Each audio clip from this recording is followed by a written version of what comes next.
died. It's a relief knowing that the abuser now is paying for his crimes, and that the boy now has a better chance in life. Not only was Flaviani a witness at the trial, she stays in close contact with the little boy. Now he's healthy, he's being loved. It's clear on his face and the way that he is acting that is much better now. And for her, these 3 words: justice was served. Our thanks to Dave for that report, and to that waitress for speaking up. Absolutely. She changed his life. Yeah.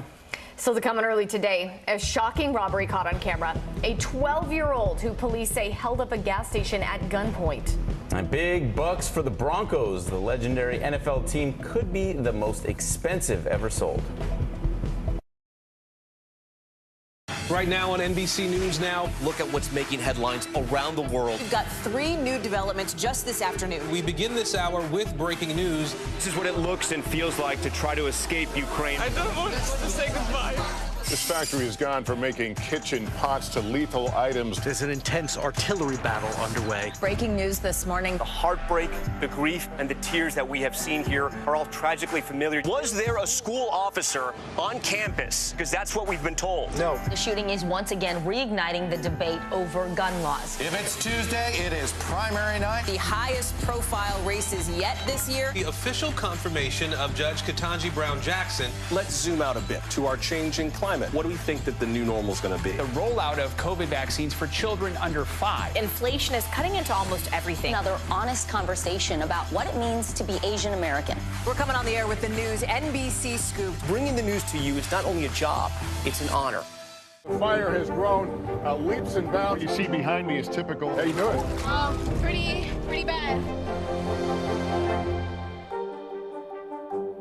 This is a very different kind of program. We're here to start conversation about the big things happening in our world. Professor, I'm not asking you to predict the future, but what do we think that the new normal is going to be? Is part of this that everyone's rethinking their jobs during this pandemic and their relationship to their employers? What is your biggest tip for any parent who's concerned about this? It's not my job to tell you what to think. My job is to think about what you tell me. Now Tonight with Joshua Johnson, streaming weeknights at 8 on NBC News Now. Hallie Jackson Now, weekdays at 5 on NBC News Now.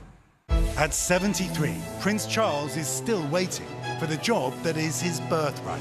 Do we want Charles? Do we want a monarchy? I'm Keir Simmons, and we'll take on these questions and more in our new podcast, Born to Rule. Listen now. Now Tonight with Joshua Johnson, streaming weeknights at 8 on NBC News Now. Still to come on the Channel 2 News. Well, the waters are certainly receding now. Still too close to call. Lester Holt reporting from the Ground Zero, as it's being referred to. It is, in fact, a taste of freedom. The Haitian people know a little something about resiliency. What's the biggest risk right now? Some of the troops who have been proud. I want to welcome you to the first presidential debate. In fact, we've been told we can't go any farther. You with some resilient folks, let me get a hint.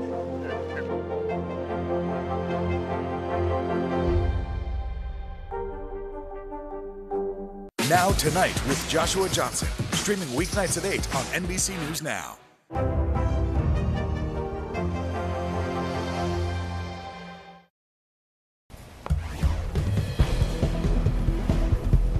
Dave Chappelle is giving back to the community. The comedian announced that he will donate all of his proceeds from his Buffalo show to the families of the 10 victims killed in the mass shooting at Tops grocery store last month. Police in Michigan have released shocking video of a gas station robbery. Authorities say the suspect in this brazen crime is only 12 years old. Whitney Burney with our Grand Rapids affiliate has that story. What started as a regular afternoon at a Marathon gas station in Hartford. Van Buren 911. What is the address of the emergency? I was just robbed at 108 East Main Street. We're just robbed? Okay. 108 East Main. Okay, at gunpoint?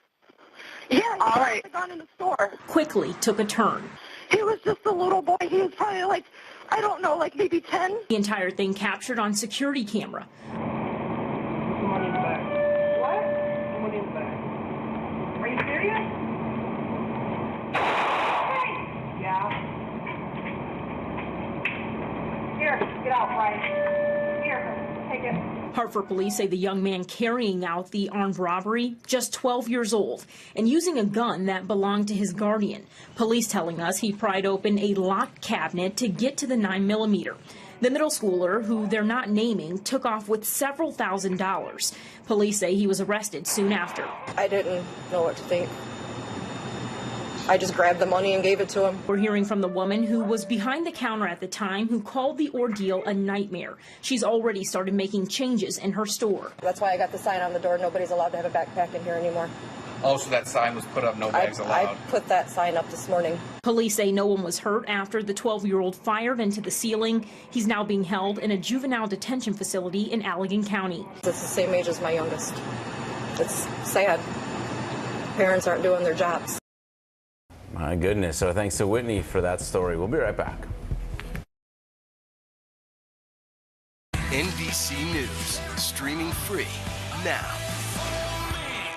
These days, it feels like the news never stops. So let's get into it. What's happening right now, what it all means for you for an hour every day. It can be hard to keep up, so let's get started together. Hallie Jackson Now, weekdays at 5 on NBC News Now. To cover the news, you have to be in it.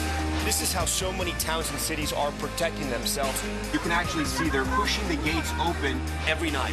It's your news playlist. Top Story with Tom Yamas, weeknights at 7 on NBC News Now. We'll meet Ukrainians who are defending their country one block at a time.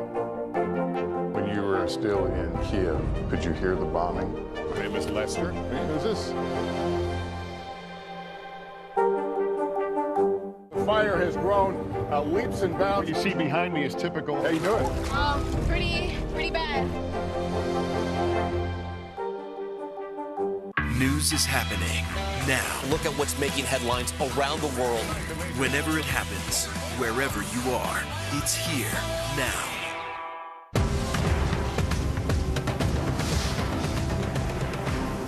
Live from Ukraine, from Mayfield, Kentucky, from Waukesha, Wisconsin. To cover the news, you have to be in it. This is how so many towns and cities are protecting themselves. You can actually see they're pushing the gates open. I also want to get home. You'll get home. You'll get home. Do you remember any tornado as bad as this one? You look at this and you're thinking, we're not going to have power for weeks, if not months. Exactly. Every night, it's your news playlist. Top Story with Tom Yamas, weeknights at 7 on NBC News Now. News is happening now. Look at what's making headlines around the world. Right now on Morning News Now. We're coming on the air with breaking news. And this is a significant moment. Whenever it happens, wherever you are, NBC News, streaming free now.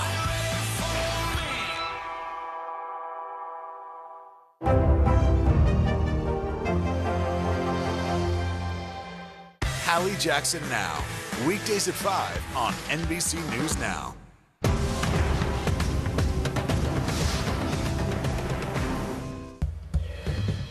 Welcome back on this Wednesday. The temperatures continue to soar in the south central states, also the southwest. Dangerous heat through the weekend. 27 million people impacted by a heat advisory, heat watch, or heat warning. We're looking at temperatures into the upper 90s, 100s in many spots. 102 in Abilene today. Could break some records too.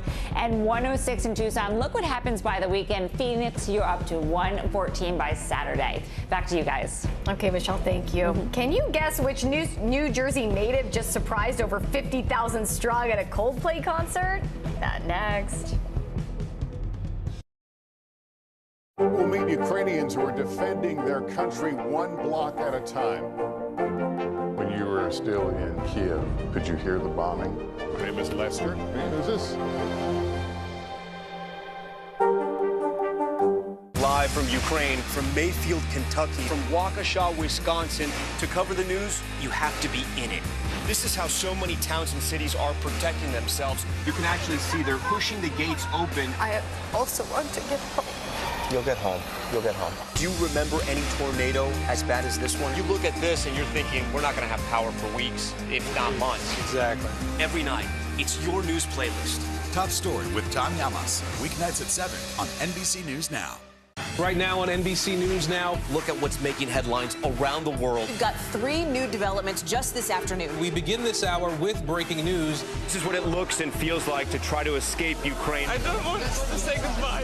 This factory has gone from making kitchen pots to lethal items. There's an intense artillery battle underway. Breaking news this morning. The heartbreak, the grief, and the tears that we have seen here are all tragically familiar. Was there a school officer on campus? Because that's what we've been told. No. The shooting is once again reigniting the debate over gun laws. If it's Tuesday, it is primary night. The highest profile races yet this year. The official confirmation of Judge Ketanji Brown Jackson. Let's zoom out a bit to our changing climate. What do we think that the new normal is going to be? The rollout of COVID vaccines for children under 5. Inflation is cutting into almost everything. Another honest conversation about what it means to be Asian American. We're coming on the air with the news NBC Scoop. Bringing the news to you is not only a job, it's an honor. The fire has grown leaps and bounds. You see behind me is typical. How you doing?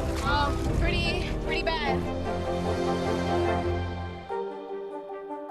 Making Space, the inspirational podcast from Hoda Kotb. Listen now. In today's News by the Numbers, a fireproof copy of A Handmaid's Tale was auctioned off for $130,000. The author of Margaret Atwood, seen there torching it. Proceeds for the book will go to a nonprofit fighting book bans. How much would you pay for the Denver Broncos? Do not have enough money for that, whatever that number is. What is it? Same. According to Forbes, Walmart heir Robert Walton and his family paid $4.65 billion. Okay. NBC News has not confirmed this yet. It is a hefty price for a team that's won 3 Super Bowls and 8 AFC championships, though. Sale still needs to be approved by the NFL. This Pride Month, a new study reveals a higher number of American Gen Zers identify as LGBTQ. According to the Pew Research Center, nearly 5% of young adults identify as transgender or non-binary. It also found 1 in 5 people personally know a non-binary person. All right, well, the boss back in action, Bruce Springsteen. He is surprising the crowd, joining Coldplay for an unforgettable set in New Jersey's Meadowlands. Our Tom Yamas has the story. In New Jersey, 2 forces in rock and roll coming together for one good reason. I can't believe we get to say it, but please welcome Mr. Bruce Springsteen. All those screaming fans. New Jersey legend Bruce Springsteen making a surprise appearance at MetLife Stadium Sunday night, performing with Coldplay to a crowd of more than 55,000. In his blue button-down and jeans, the 72-year-old rock and roll Hall of Famer lit up the Meadowlands with Coldplay frontman Chris Martin. The pair singing Working on a Dream first, a song so important to Martin, he's got the title tattooed on his arm. Is my hero. And then, an all-time classic.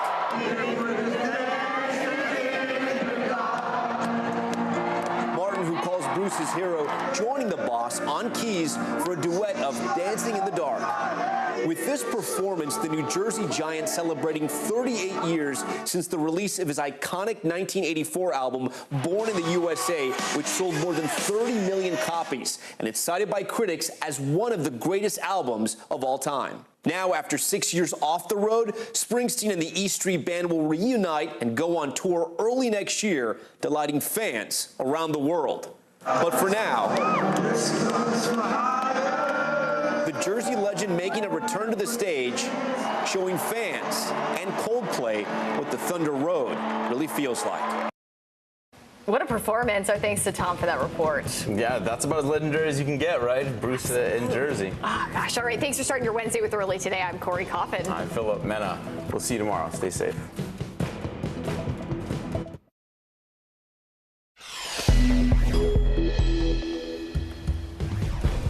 Will Congress advance new gun restrictions today when they vote this afternoon? Plus, Uvalde native Matthew McConaughey's impassioned White House message to legislators. As the president travels to the Summit of the Americas, a caravan including thousands of migrants are headed for the U.S. border, and their timing is just what they want. Reality TV stars Todd and Julie Chrisley convicted on federal charges of fraud and tax evasion. We'll also have the story of a 4-year-old boy who was rescued after 2 days in the Montana wilderness. On top of record high prices on just about everything from food to gasoline to clothes, is a recession next? CNBC's Steve Sedgwick will weigh in as we kick off this Wednesday, June 8th, 2022. Early today starts right now. Good morning, I'm Corey Coffin. And I'm Philip Mena.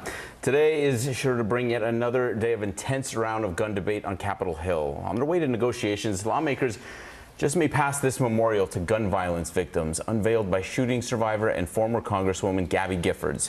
This is the second year for that display on the National Mall. Last year, there were 40,000 flowers to represent the number of victims. This year, 5,000 more were added. Actor Matthew McConaughey spoke out for the victims of his hometown of Uvalde, pleading in the White House press briefing room for compromise on gun laws. NBC's Bree Jackson joins us now from D.C. Bree, good morning. This is shaping up to be yet another emotional day there at the Capitol. That's right. Good morning, Philip. Yeah, this morning, lawmakers are expected to hear firsthand about the impacts of gun violence. The House Oversight Committee is set to hear testimony from the mother of a Buffalo shooting victim, as well as a pediatrician from Uvalde and from parents who lost their children. Now, in addition, a fourth grade Uvalde student is expected to describe covering herself in blood in order to play dead during that massacre. During his powerful remarks, actor Matthew McConaughey shared the stories of many of the Uvalde victims. He even brought with him replica Converse sneakers of the ones worn by Maita Rodriguez. Maita wore green high-top Converse with a heart she had hand-drawn on the right toe because they represented her love of nature. These are the same green Converse on her feet that turned out to be the only clear evidence that could identify her after the shooting. How about that? Can both sides see beyond the political problem at hand and admit that we have a life preservation problem on our hands? As negotiations continue in the Senate, it appears that some measures are off the table, including an assault weapons ban and raising the age to buy semi-automatic weapons. Still on the table are things like red flag laws, limited expansions of background checks, and funding for school security and mental health. Republican Senator John Thune argued there are legitimate reasons for Americans to own AR-15 style rifles. In my state, they use them to shoot prairie dogs and, other types of varmints. And so I think that there are legitimate reasons why people would want to have them. Sadly, when you look at these assault weapons in the hands of people that shouldn't have them, I come from a hunting state, Chris, and I've always noted my Uncle Dick, he doesn't need an AR-15 in the deer stand. Congressman Steve Scalise, who survived a shooting himself, has scheduled a press conference this afternoon, along with other Republican lawmakers, to discuss the need to protect Second Amendment rights. Philip. All right, Bree Jackson starting us off this morning. Bree, thank you. It might feel like highway robbery every time you fill up the tank, but there is still no relief in sight from soaring gas prices. The national average is just 8 cents away from $5 a gallon. Miguel Almaguer has more. With the U.S. in overdrive and likely just days away from topping a national average of $5 a gallon, gas prices in several states are now spiking upwards of 10 cents a day. I just think we're getting ripped off. With the West Coast by far paying the most, the pinch at the pump is hitting families like Hector Alvarez's hard. It's starting to affect the budget. In Los Angeles, where many are dishing out $7 a gallon, Alvarez, who supports a family of 7, is juggling skyrocketing housing prices, staggering inflation, and now record fuel costs. We have to, really think about how far we can travel or where we can go. With a recent poll showing Americans cutting back on eating out, making impulse purchases, and driving, the U.S. is poised to officially hit $5 a gallon as early as Thursday. According to AAA, 75% of commuters say that's the benchmark where they'll put the brakes on driving. That's what happened in 2008 when the national average hit $4.11, or roughly $5.40 a gallon today with inflation. The consumer is in a different position than they were in 2008. As we get around that $5.20, $5.30 national average, we might see some change in consumer behavior. But as pent-up pandemic demand pumps up prices for now, there's also been a surge for electric vehicles. Take a 310-mile road trip from LA to the Bay Area. A gas-guzzling sedan will set you back nearly $250. The same trip in an EV, just $43 after 3 supercharges. I feel badly for people who are not able to get an electric car right now and are stuck paying those prices. For most Americans, though, electric is still out of reach, and soon the price at the pump may also be. Miguel Almaguer, NBC News, Los Angeles. The results are in from a critical primary night with big implications for the midterms. In California, crime was on the ballot in a special recall election. Chesa Boyden lost his job as district attorney of San Francisco. The progressive was elected to reform the criminal justice system, but voters ousted him amid rising crime rates. In the race for Los Angeles mayor, NBC News projects that progressive Congresswoman Karen Bass is heading for a November runoff against Republican-turned-Democrat billionaire Rick Caruso. He ran on a promise to fight homelessness and hire more police officers. President Biden is on his way to Los Angeles today for the Summit of the Americas. Yesterday, the Secretary of State and Vice President Kamala Harris hosted world leaders, and Harris announced a $3.2 billion investment in Central American countries. But as all of that was underway, a massive migrant caravan made way for the U.S. Randy Serrano from our partners at Telemundo bring us this story. Along a roadway in southern Mexico, a seemingly endless stream of people making their way on foot towards the United States. Men, women, and children walking through pouring rain and sweltering heat. They come from across Latin America, places like Venezuela, Cuba, and Colombia, all with the same goal, immigration to the U.S. We left Colombia because of the homophobia. We both got physically and verbally attacked. We had to cross the Darien jungle and trails through many xenophobic countries. It's the latest and one of the largest migrant caravans to make the nearly 2,000-mile trek north through Mexico. The group's journey began Monday in the city of Tapachula. Organizers claim there are nearly 15,000 migrants in the caravan, but authorities in Mexico estimate it's closer to 5,000.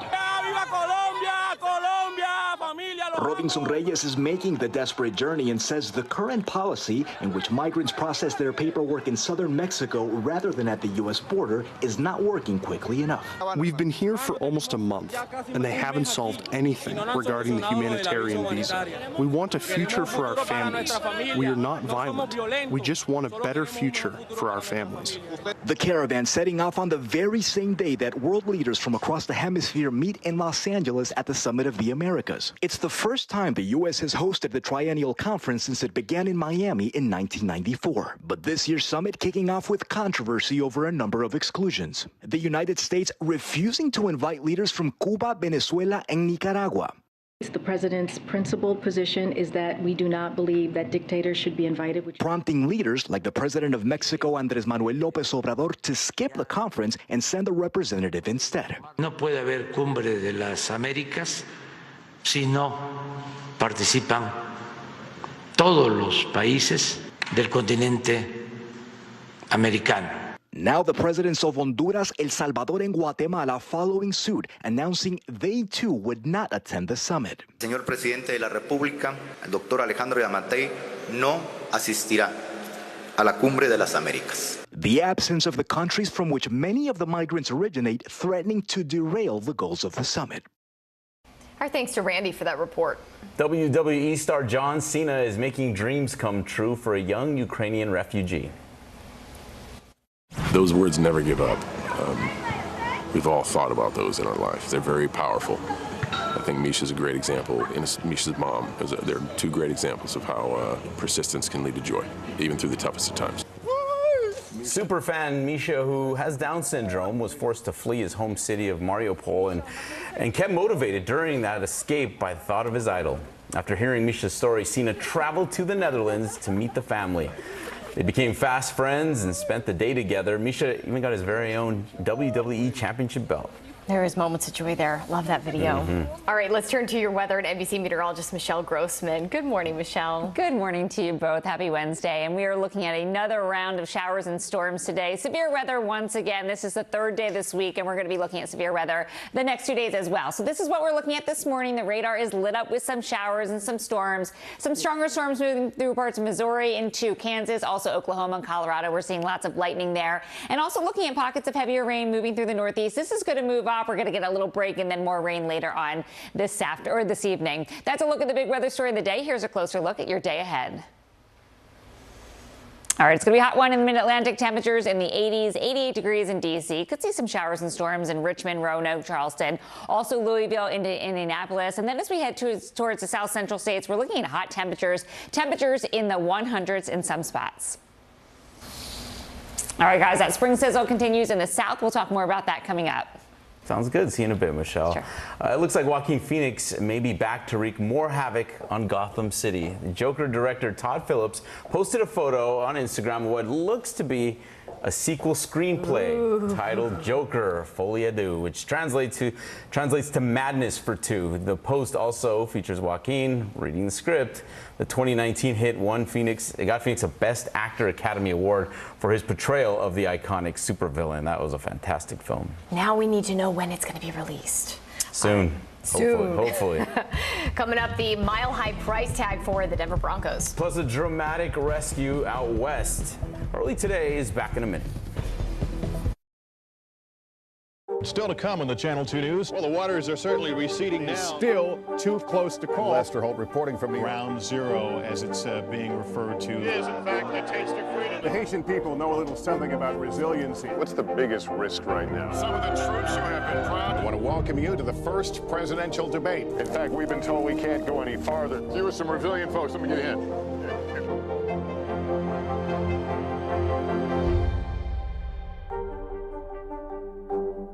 To cover the news, you have to be in it. This is how so many towns and cities are protecting themselves. You can actually see they're pushing the gates open every night. It's your news playlist. Top Story with Tom Llamas, weeknights at 7 on NBC News Now. What would you like to see from the federal government to keep Buffalo safe? If there is legislation brought to you to ban contraception, would you sign it? What should be focused on that could reduce inflation and avoid a recession? If it's Sunday, it's Meet the Press. Top Story with Tom Llamas, weeknights at 7 on NBC News Now. Making Space, the inspirational podcast from Hoda Kotb. Listen now. To cover the news, you have to be in it. These are families trying to board those trains to Poland. I also want to get home. You'll get home. Every night, it's your news playlist. Top Story with Tom Llamas, weeknights at 7 on NBC News Now. Women's basketball has been systematically held back. Our players and coaches have been harmed. After 49 years of Title IX, we still have work to do. In Their Court, a podcast from NBC News and NBC Sports that goes inside the issues of inequality in women's sports. Listen now. The fire has grown leaps and bounds. What you see behind me is typical. How you doing? Pretty bad.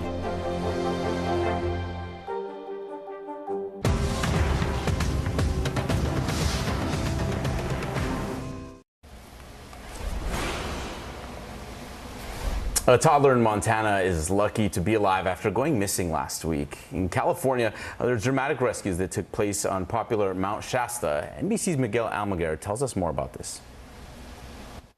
Several, including a toddler, lucky to be alive after dramatic rescues in the West. In Montana, a miracle for 4-year-old Riker Webb. According to the Lincoln County Sheriff's Office, the boy was reported missing on Friday and last seen playing in his yard near Bull Lake in Montana. For 2 days, searchers combed the area on foot, with dogs, on ATVs, and by air. By Sunday, 53 personnel had joined the search. Eventually, the team found Riker nearby, in good spirits and apparently healthy, though the sheriff's office said he was hungry, thirsty, cold, and was transported to a medical center. On Monday, another desperate search at Mount Shasta in California, a popular outdoor adventure tourist destination known for its backcountry skiing. 3 rescue operations conducted by the Siskiyou County Sheriff, all within hours of one another, during icy and dangerous conditions following a storm Sunday.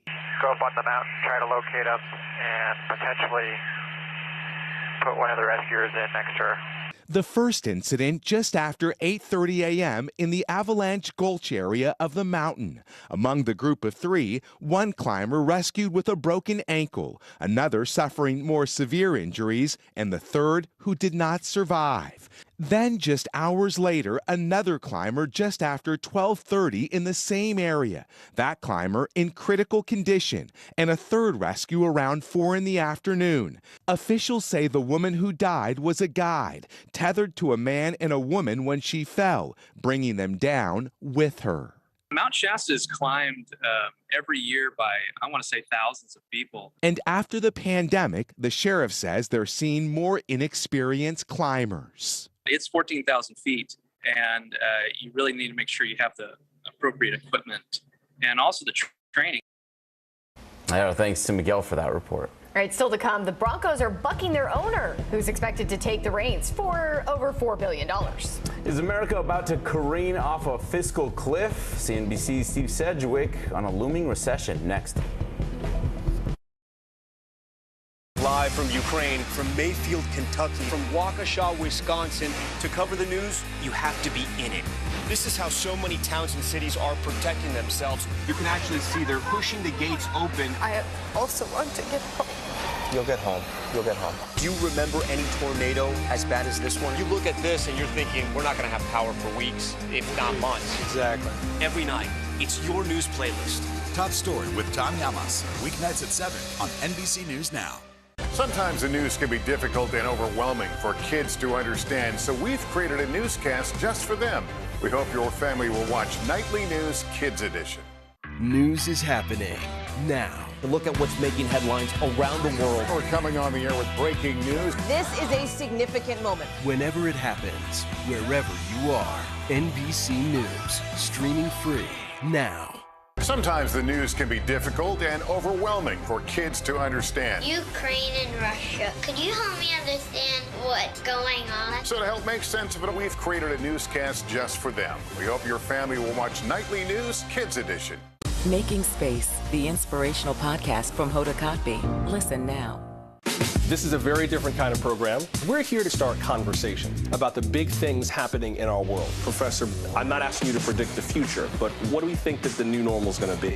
Is part of this that everyone's rethinking their jobs during this pandemic and their relationship to their employers? What is your biggest tip for any parent who's concerned about this? It's not my job to tell you what to think. My job is to think about what you tell me. Now Tonight with Joshua Johnson, streaming weeknights at 8 on NBC News Now.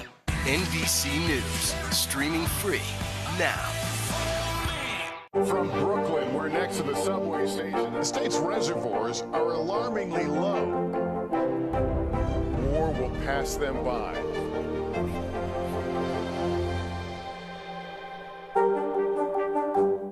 To cover the news, you have to be in it. These are families trying to board those trains to Poland. I also want to get home. You'll get home. Every night, it's your news playlist. Top Story with Tom Llamas, weeknights at 7 on NBC News Now. NBC News, streaming free now. When was the last time you made space to listen to somebody? We are meeting people one after the next who have made profound changes. I think you're going to be blown away by the life lessons. Join Hoda Kotb for her podcast, Making Space. Listen now. Now Tonight with Joshua Johnson, streaming weeknights at 8 on NBC News Now.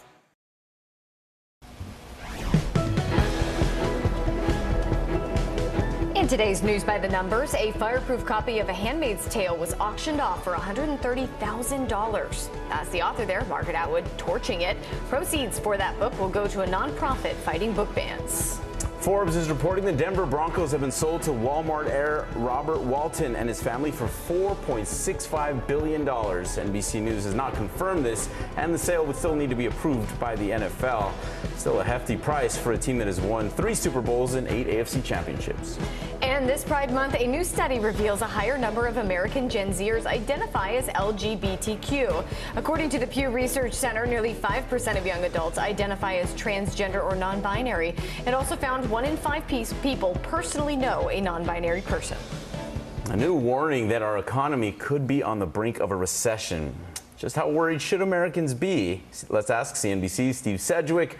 Hey, Steve, good morning. So what should we be watching out for here? Oh, absolutely everything at the moment, Philip, because there's so much going on. Good morning to you. Good morning, Corey, as well. Look, some of the Fed GDP trackers are now showing the economy could be going into recession. And a recession is officially defined as 2 quarters of negative growth as well. Now, the Atlanta Fed's Reserve's GDP Now tracker is pointing to annualized growth of just 0.9% in the second quarter, down from its previous 1.3% increase. So there is that to look out for. But there's also this phrase, which I want our viewers to know about, called stagflation, where you have inflation going through the roof, but a stagnant economy. And that's what people are very worried about as well. We also saw yesterday a real big surge in consumer credit, especially on credit cards as well. So there is so much to look out for, including more inflation data due on Friday. But can we handle higher prices? Well, apparently, according to Marko Kolanovic, we can. Now, he is one of the top gentlemen over at JP Morgan. He's the chief global market strategist. And he says even if oil prices, which are currently around about $120 a barrel, get to $150, we can handle it because inflation adjusted, that is where we were in the middle of the last decade. I'm afraid to say, though, with gasoline prices at $4.919 per gallon of gasoline, it seems very high and going higher at the moment. So can we handle it? According to JP, we can. Well, I like the optimism, though. All right, Steve, thanks. All right, up next, she's bringing the heat. Michelle is tracking your midweek weather forecast. And ahead, Chris Lee knows jail. The reality TV couple found guilty in a fraud scheme. We're here to start conversations about the big things happening in our world, because it's not my job to tell you what to think. My job is to think about what you tell me. Now Tonight with Joshua Johnson, streaming weeknights at 8 on NBC News Now. Right now on NBC News Now. We've got all the angles covered tonight. Look at what's making headlines around the world. We've got 3 new developments just this afternoon. We begin this hour with breaking news and the growing impact of Russia's assault. This is what it looks and feels like to try to escape Ukraine. I don't want to say goodbye.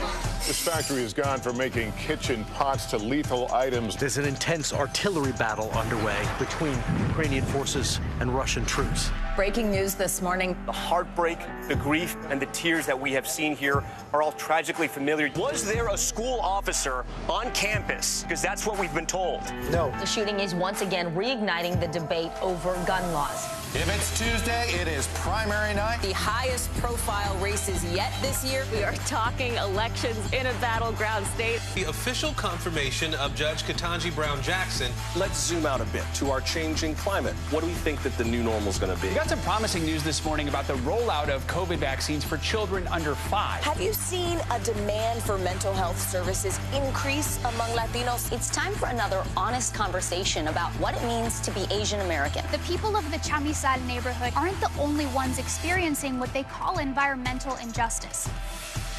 We're here to try to start conversation. A lot to talk about as we continue our rolling coverage. We're coming on the air with the news NBC Scoop. Bringing the news to you is not only a job, it's an honor. Making Space, the inspirational podcast from Hoda Kotb. Listen now. What would you like to see from the federal government to keep Buffalo safe? If there is legislation brought to you to ban contraception, would you sign it?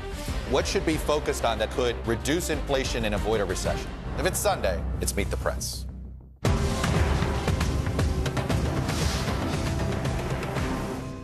To cover the news, you have to be in it. This is how so many towns and cities are protecting themselves. You can actually see they're pushing the gates open every night. It's your news playlist. Top Story with Tom Llamas, weeknights at 7 on NBC News Now. Making Space, the inspirational podcast from Hoda Kotb. Listen now. Welcome back on this Wednesday. The South continues to sizzle. We're looking at temperatures well over 100 degrees in so many spots. We have heat alerts stretching from Texas all the way to California, 27 million people impacted. And look at some of these temperatures. 102 in Abilene today, 104 in Delray. We're getting into the hundreds tomorrow as well. We'll be right back. When was the last time you made space to listen to somebody? We are meeting people one after the next who have made profound changes. I think you're going to be blown away by the life lessons. Join Hoda Kotb for her podcast, Making Space. Listen now.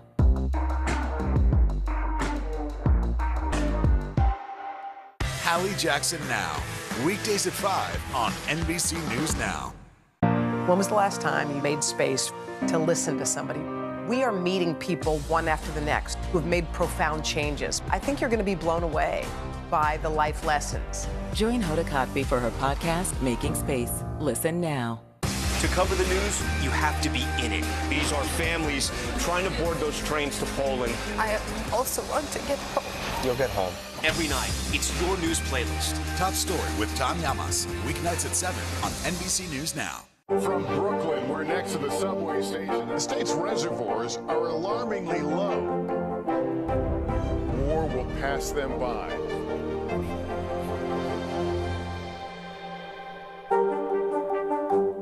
To cover the news, you have to be in it. This is how so many towns and cities are protecting themselves. You can actually see they're pushing the gates open every night. It's your news playlist. Top Story with Tom Llamas. Weeknights at 7 on NBC News Now. Making Space, the inspirational podcast from Hoda Kotb. Listen now. At 73, Prince Charles is still waiting for the job that is his birthright. Do we want Charles? Do we want a monarchy? I'm Keir Simmons, and we'll take on these questions and more in our new podcast, Born to Rule. Listen now. Top Story with Tom Llamas is your news playlist on NBC News Now. And now, you can listen to it as a podcast. Available anytime and anywhere.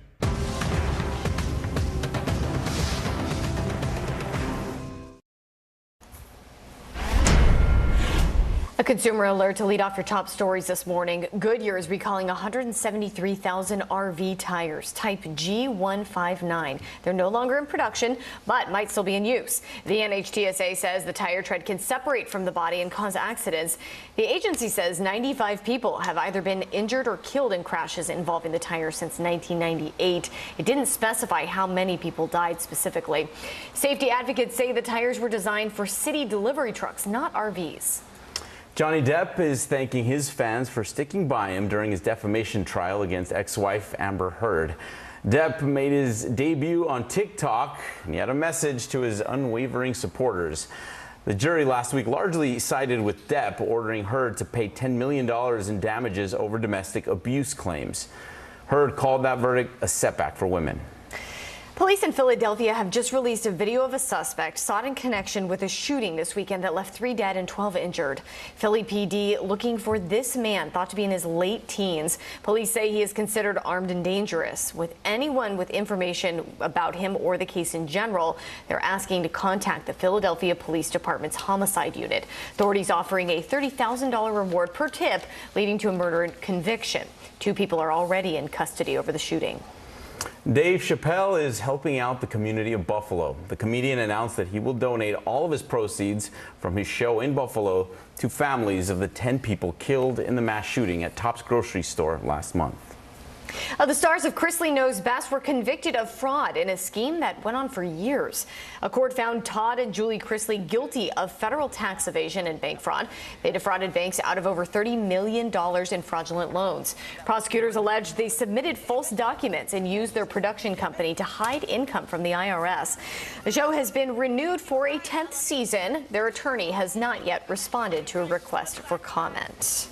All right, Taco Bell is amping things up. The chain has just opened up their newest restaurant. It's called Taco Bell-defy. It lets customers pick up their food through a contactless delivery system. It's a 2-story restaurant and it delivers food. Look how nice that thing is. It's 2 stories and it delivers The food, 2 customers in under 2 minutes. It uses vertical lifts in a drive-through experience. Like, even though it is cool, as long as they have the cheesy gordita crunch. As long as they don't lose the menu. I really don't care how they get it to me. They can shoot it from a cannon. That's fine. Can you shoot it from a cannon directly into my mouth is the next question. That's it. And don't forget the hot sauce. Fire. Yes, I love it. All right, thanks for starting your Wednesday with Early Today. I'm Corey Coffin. And I'm Philip Mena. Coming up on the Today Show, it's Dino Domination, the cast of Jurassic World Dominion live with a life-size raptor on the plaza. See you back here tomorrow.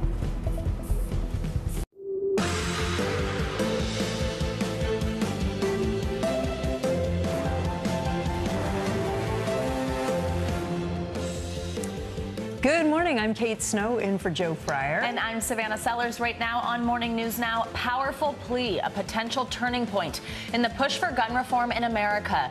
This morning, emotional testimony expected in Washington after a surprise White House visit and a call to action by actor and Uvalde native Matthew McConaughey.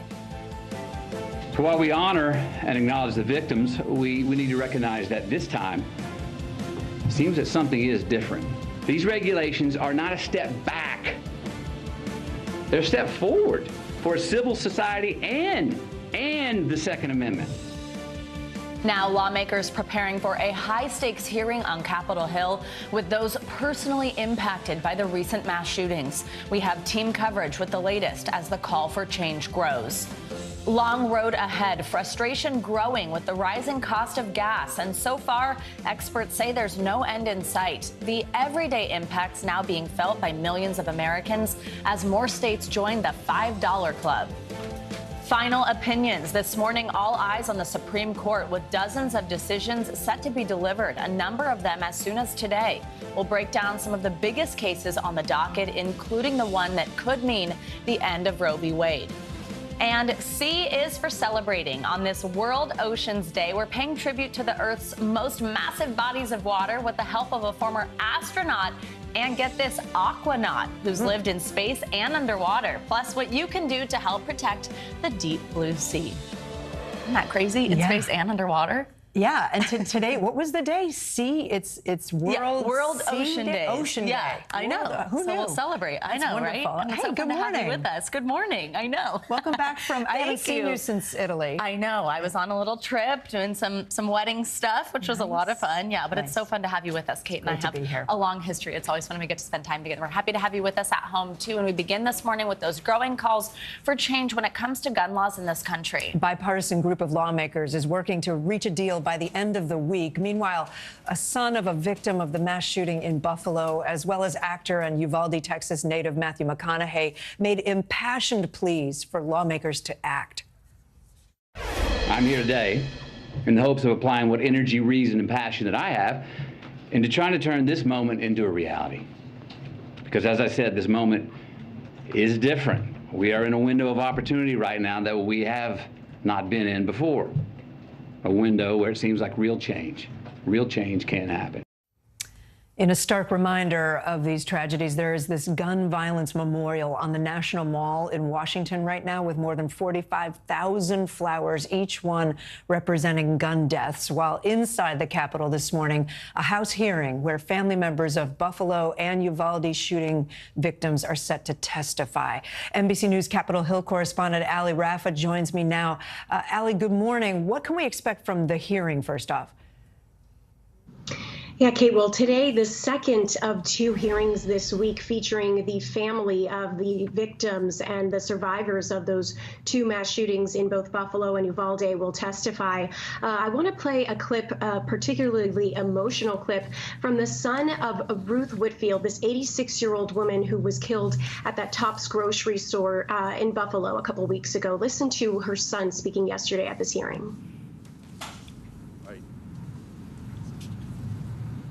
What are you doing? You're elected to protect us, to protect our way of life. I ask every one of you to imagine the faces of your mothers as you look at mine, and ask yourself, is there nothing that we can do? My mother's life mattered. My mother's life mattered. And your actions here today will tell us how much it matters to you. So we expect another day of emotional testimony, both in person and virtually, from several people who will testify. We know one of the pediatricians that cared for so many of these children killed in that Texas mass shooting will testify, as well as the parents of one of the survivors. We also know that one of the fourth graders who survived, that girl that smeared her best friend's blood all over her face and played dead to survive, will also be testifying. Her parents say she's still suffering from nightmares after that incident. And so Chairwoman Carolyn Maloney is saying that she hopes that the testimony we hear today will be a call to action for lawmakers in Congress who are still kind of narrowing out the details of any sort of gun legislation reform package. Yeah, I have to tell you, I spoke with that man in Buffalo the day after the shooting about his mother, and he broke down in tears. I mean, I will never forget the moment I spent with him. We heard a little bit from actor and Uvalde, Texas native Matthew McConaughey a moment ago. It was part of an emotional speech that he gave, a really remarkable appearance inside the White House briefing room yesterday. There was a powerful moment when he talked about the shoes one of the young victims in Uvalde was wearing. Let's listen to that. Wore these every day. Green Converse with a heart on the right toe. These are the same green Converse on her feet that turned out to be the only clear evidence that could identify her after the shooting. How about that? Can both sides rise above?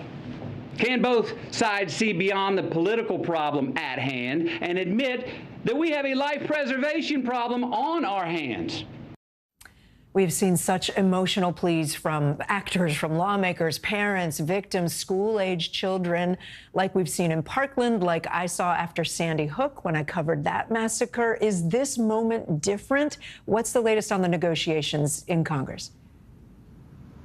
Well, senators hope that this moment is different. They've said publicly that they hope this is different from so many other past, as you mentioned, failed reforms. We know that this group of originally 9 senators has been whittled down to a group of 4, and the buckets that they were considering have sort of shifted a bit. We know that instead of raising the minimum age to purchase an assault weapon from 18 to 21, we know that now they're considering expanding some sort of system to have juvenile criminal records accessible when people between the ages of 18 and 21 try to purchase a gun. We know red flag laws as far as those negotiations. Instead of a federal red flag law, negotiators are considering a grant or incentive program for states to consider implementing those red flag laws, as well as several other things like hardening school security, putting more money into having some sort of federally protected mental health program. And so negotiations are still being worked out. Senators say that they hope to reach a deal by the end of the week to hopefully vote on next week, Kate. All right, Ali Rafa, thanks so much. And in Uvalde this morning, there's more frustration and there are new demands for information from key officials who are saying little 2 weeks after the massacre at Robb Elementary. NBC News correspondent Morgan Chesky is in Uvalde with the latest. Yeah, Kate, Savannah, good morning. And hard to believe it has now been more than 2 weeks since this horrific tragedy struck Uvalde, and we are seeing an increased call for answers. The district attorney has now enlisted the help of 2 former DAs and 2 current DAs to sort through this massive investigation. This as families in Uvalde demand the truth. We want facts and answers. Just inside an emergency city council meeting. It makes me feel real frustrated. Uvalde's mayor still demanding answers. Regarding transparency, Mayor, it's now been more than a week since there's been any public statement about this investigation. It's not, but again, I don't control that side of it. You have to take that up with the district attorney. DA Christina Busby, now overseeing the investigation, has yet to speak publicly.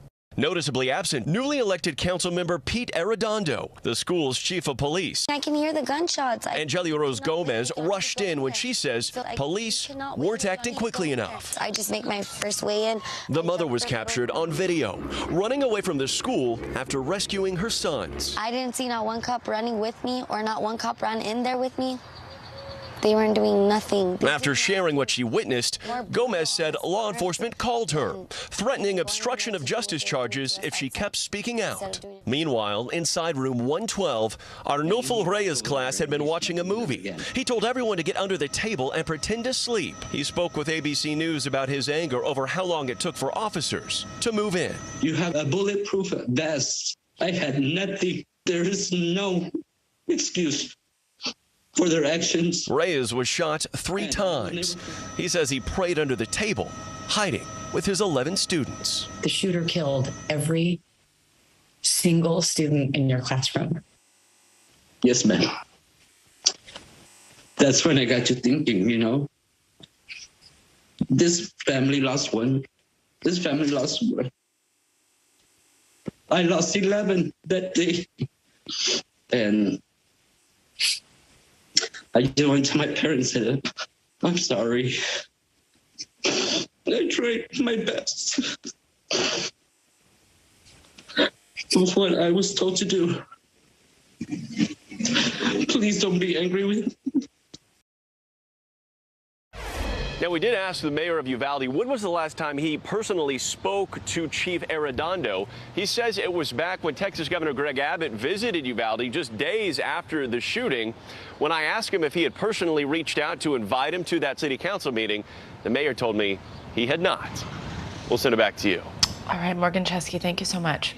President Biden is traveling to Los Angeles today, where he'll deliver remarks at the inaugural ceremony of the Summit of the Americas. Despite some controversy over the guest list there, the White House says the president's looking to reassert U.S. leadership and curb China's influence in the region with a raft of new economic measures. NBC News White House correspondent Carol Lee is following all of it for us. She joins us now. Good morning, Carol. So what more can you tell us about the agenda at the summit? What does he hope to accomplish there? Well, on the economic front, Kate, a number of things. The president's going to unveil what they're calling the Americas Partnership. So it's a big economic initiative designed to spur trade in the region, to enhance the economic ties between the different countries in the Summit of the Americas, to deal with supply chain issues. There'll be health initiatives and also some $300 million in assistance to fight food insecurity in the region. So there's a big focus on the economic component of this. There's also a focus on migration, and overshadowing this is that absence of a number of countries, Mexico boycotting the summit because the U.S. did not invite Cuba, Nicaragua, and Venezuela, and then others following suit, El Salvador, Honduras. And so there's a bit of a shadow over this. The administration's still hoping that some of the initiatives that they roll out will be effective nonetheless. All right, and migration, obviously the biggest issue on the table, at least for the U.S., which is seeing record numbers of migrants at the southern border right now. There's another caravan moving up through Mexico into the U.S., trying to get into the U.S. Vice President Harris has been tasked with addressing the root cause of immigration issues. What are we hearing from her at the summit? Well, she's really focusing on the economic issues, saying that the root cause is the reason why people are leaving their countries and trying to come to America is because of the economic conditions there. So the thinking being if they can address some of those at home, then they can deal with the immigration problem, the migrant problem at the border. So she spoke to this a little bit yesterday. Take a listen. And when we provide economic opportunity for people in Central America, we address an important driver of migration. This investment is on track to generate, as a result of what we have done so far, tens of thousands of jobs, investments in sectors such as agriculture and textiles. One of the things, Kate, that they're going to unveil is this Los Angeles Declaration. So it's focused on migration, and it basically says that it's how each of the countries in the region will share in dealing with the migration issue. Now, the question is, how long does this take? You mentioned that caravan. This is not something that's expected to be able to address those concerns immediately. All right, Carol, thanks for keeping an eye on it for us. Thanks so much. Now, the November midterm ballots are taking shape this morning as primary election results from California and 6 other states come in. NBC News senior political editor Mark Murray has been following it for us, and he joins us now. Hey, Mark, good morning. So one of the most watched elections, it actually wasn't a primary, it was a recall vote. This was in San Francisco, the district attorney. What can you tell us about that? The district attorney, Chesa Boudin, got recalled and overwhelmingly by a 60% to 40% margin. In Savannah, what is notable about this contest is if you take it in isolation, you have one city district attorney getting recalled in the California election. You could say, hey, this is just a one election. But this comes after multiple members of San Francisco's school board ended up also getting recalled. And you can kind of take these two developments together as some frustrations of a lot of reforms, whether on schooling or on crime and how a city handles crime. And voters are getting frustrated about their own governance, including and especially in cities like San Francisco. Let's stay in California. Now I actually want to ask you about this expensive race for Los Angeles mayor. This is one that a lot of people are talking about. Representative Karen Bass, billionaire developer Rick Caruso came in for the top two. That means that they're going to meet for a runoff in the fall. But what can you tell us about this race, these two campaigns? Tell us what's interesting here. Yeah, what's really interesting is Rick Caruso. He's a former Republican turned Democrat who ended up spending nearly $40 million to be able to get to this runoff election. And he is, and this kind of has some similarities to what we saw in San Francisco, he's been running against the homelessness in the city, on the rampant crime there. Karen Bass, that comes from the Democratic establishment of the Democratic Party. She was one of Joe Biden's vice presidential shortlisters. And this sets up a really fascinating general election runoff that we're going to end up seeing. And Savannah, I wouldn't be surprised if we're going to end up seeing a lot of Karen Bass trying to litigate Rick Caruso's former Republican ties. Yeah, former Republican until quite recently, just before jumping into this race. So that is certainly an interesting one to watch. Now I want to switch over to Iowa. So we kind of saw something of an upset in the Democratic race for Senate here. We had retired Admiral Mike Franken beat former Representative Abby Finkenauer. He'll now face incumbent Chuck Grassley, who handedly won the GOP nomination back in November. But what should we know about this race? Yeah. And so, Savannah, you are right that I think it's a slight surprise to a lot of people who followed politics, and particularly when Abby Finkenauer ended up getting elected in 2018 in that Democratic wave year. She had become kind of a well-known person from the Joe Biden wing of the Democratic Party. She ended up losing re-election in 2020. And it wasn't really that much of a surprise to me, however, because Franken ended up outspinning her over the airwaves and ended up running, frankly, the better campaign. And Franken now will run against Chuck Grassley in the fall. Grassley, the Republican, longtime Republican senator, should be the overwhelming favorite, not only in a state like Iowa, which has been leaning Democratic over the last few years, but also in a national environment which heavily favors the Republicans right now. All right, lots to keep watching this primary season as we head into November. Mark, thank you so much. Well, this morning, the national average for the price of gas continues to climb toward the $5 mark, and some states have already passed that threshold. The price of diesel fuel rising at an even faster rate nationwide. These higher prices are not only having an impact on trucking, obviously it's also affecting consumer goods as well. NBC News correspondent Sam Brock joins us now from Miami with the latest on the pain at the pump. It is painful, Sam. Good morning. There's nobody, Kate, good morning, that is not touched by this. You look over my shoulder, you'll see it's $4.99 at this gas station in Miami. And it's been like a bad waiting game as the country is just underneath $5 a gallon, Kate. The question this entire time has been, what's the breaking point? At what point does gas get so expensive people just stop driving? And we are awfully close right now to finding out, as not surprisingly, this is hitting lower and middle class families the hardest. Record gas prices are being felt across the entire country. But California's pace-setting $6.39 a gallon average could soon become America's reality, with prices creeping up coast to coast. John Bonilla makes engineering house calls for a living. If you didn't have a corporate car to charge the gas on, how destructive would these prices be for you? I'm not sure that I would be able to work every day. Couldn't afford it. Last Friday, 8 states sat above $5 a gallon on average. This morning, that's jumped to 16 states plus D.C., and the economic jolt is not felt equally. A new Bank of America report found household credit card spending for fuel surged to 7.8% by the end of May, but a whopping 9.5% for families making under $50,000. They call it inflation, but somebody's pocket are getting inflated. We're the ones hurting down here, you know, the poor people, the working class. I mean, I'm working minimum wage job, so pretty much most of my paycheck goes to paying for my gas. Americans rocked by a double whammy, higher prices at the pump and in stores. Companies like Walmart and Target reporting disappointing first quarter earnings as many shoppers prioritize gas and groceries over home appliances and clothes. And diesel fuel has outpaced regular gas by a wide margin. It always comes out of the owner-operator's pocket. Fuel, maintenance, everything else. Tamim Shanab owns 3 18-wheelers and transports frozen food and produce. He says he's spending $700 or $800 more a week on gas, and like many smaller truck operations, has seen employees flee.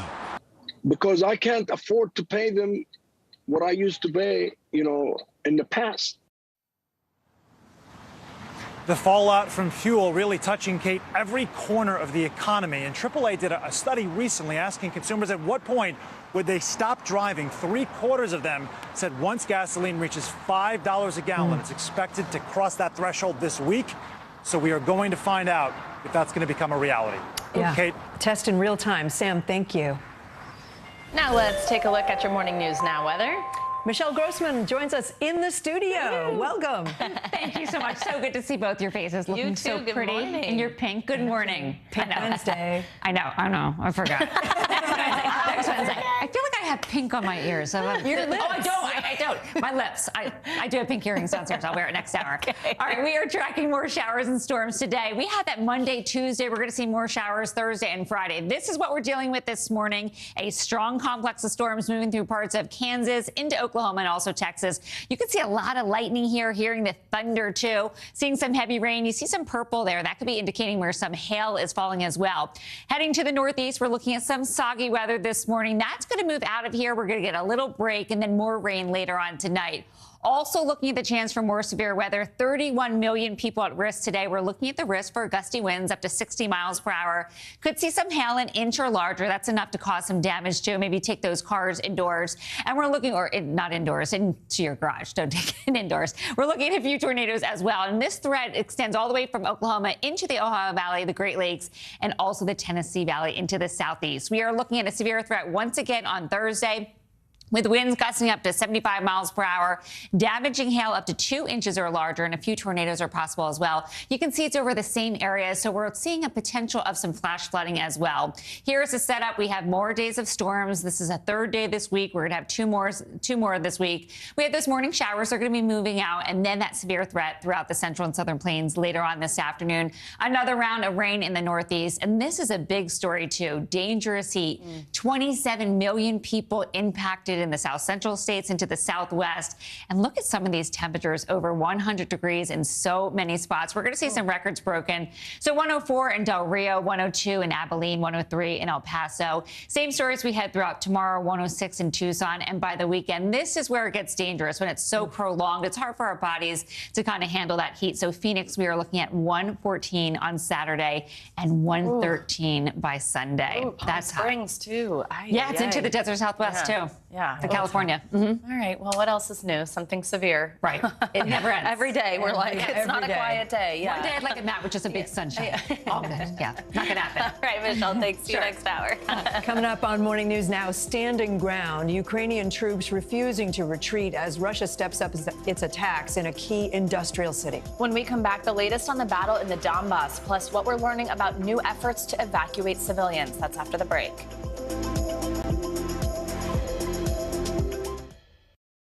From Brooklyn, we're next to the subway station. The state's reservoirs are alarmingly low. War will pass them by.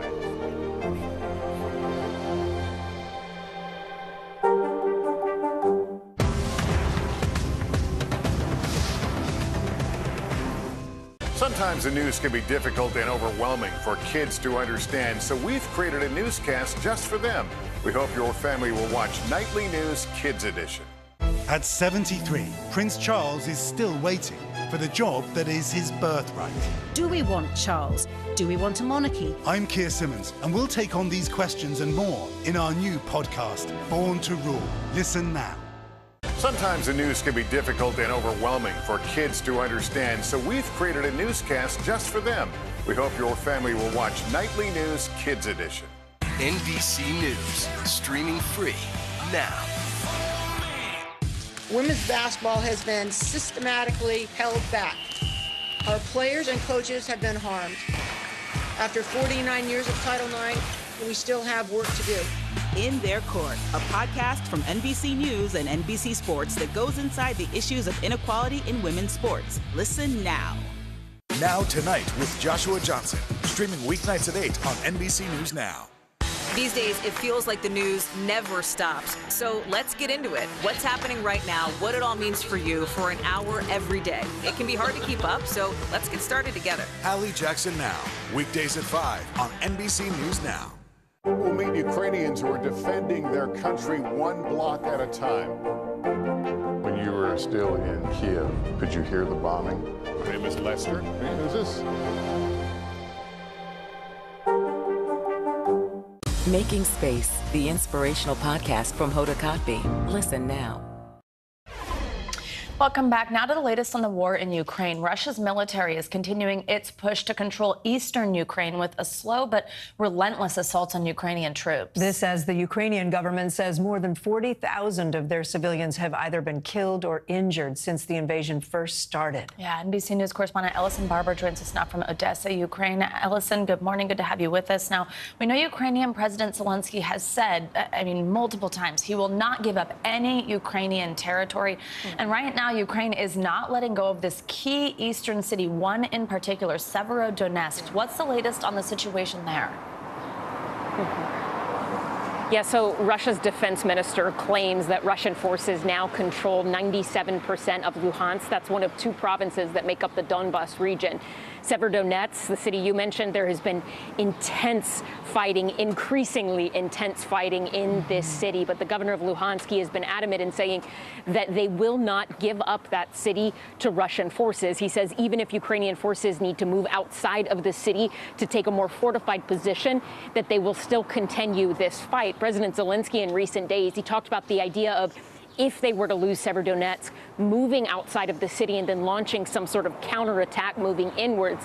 He said that would be incredibly difficult and challenging and costly. He said it would cost 5 times the amount of equipment and lives in order to do something like that. Meanwhile, an advisor to President Zelensky told The Guardian today that they need more weapons. He said they need some 60 rocket launchers in order to keep Russian forces back. Remember, weapons sent by the United States, they didn't come to Ukraine, all of them, as soon as Biden signed that aid package. You have high-tech, medium-range rocket launchers like HIMARS that were stationed outside of Europe, and Ukrainian forces need 3 weeks to train on that. So initially, the question with those weapons was, will they get to the east quickly enough to make a difference? Now, Savannah, it seems the question is, will that type of aid, rocket launcher systems from the United States and other Western countries, are they sending enough?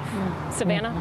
And Ellison, it's Kate. We're more than 3 months into this war now. What are you hearing from Ukrainians? Have attitudes changed from the start of the war to now? Yeah, they seem to be constantly evolving. We've actually been spending time in Odessa the last couple of days with artists, trying to get a sense of how their life, their art has changed since the war began. Down here is Boris. He's one of the most well-known graffiti artists in Odessa. He said that some of his art has changed. You see what he's painting is Odessa with the colors of the Ukrainian flag. He actually started at the beginning of the war painting trucks, cars, camouflage for the Ukrainian army so they could take them to the front lines where necessary. We spoke to another artist, a really well-known painter from here, Ihor Gustev, and he told us that Ukrainian art in general now has a theme of death, a theme that they really didn't have at the start of this full-scale invasion, and certainly not a theme that they were seeing a year, 2, 3 years ago, at least not as strong as they are now. Listen to some of our conversation with that painter.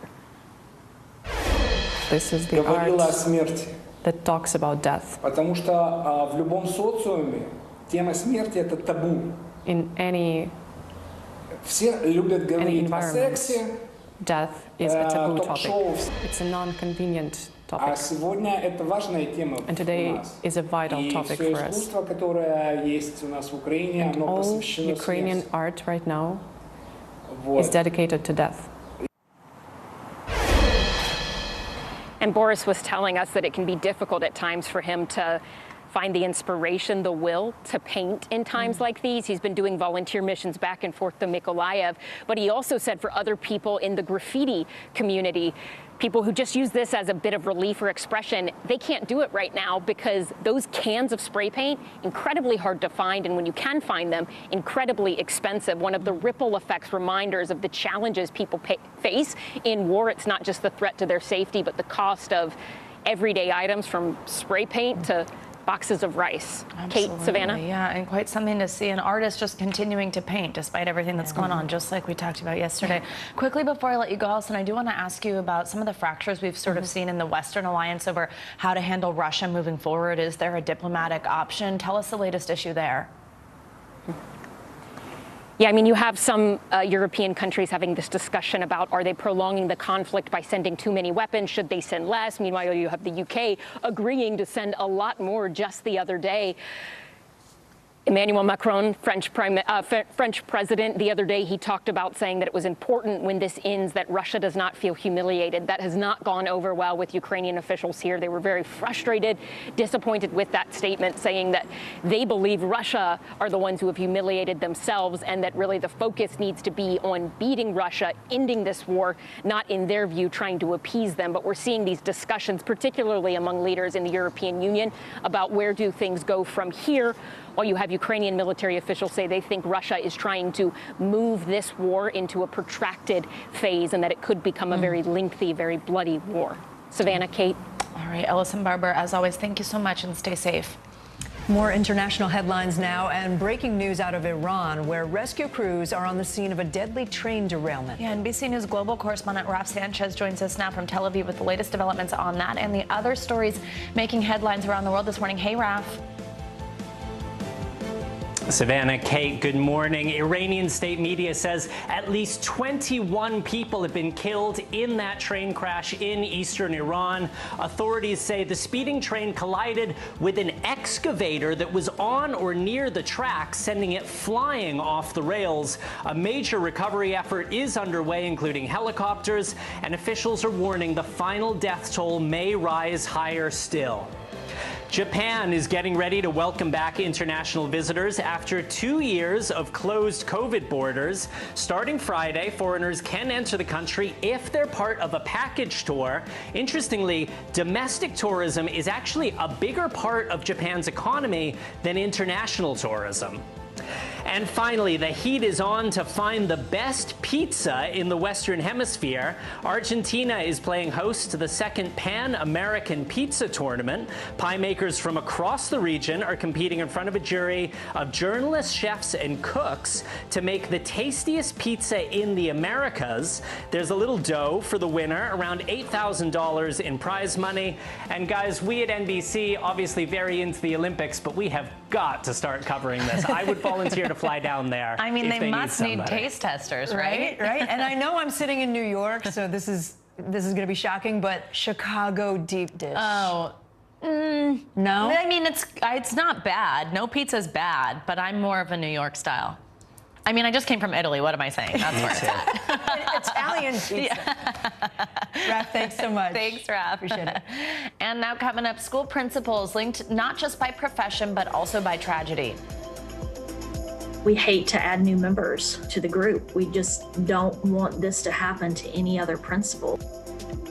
After the break, more on the support system following a string of deadly school shootings. And on the docket, the Supreme Court set to weigh in on the future of abortion rights in this country and dozens of other major cases. We'll break down the rulings that could be decided as soon as today. This is Morning News Now.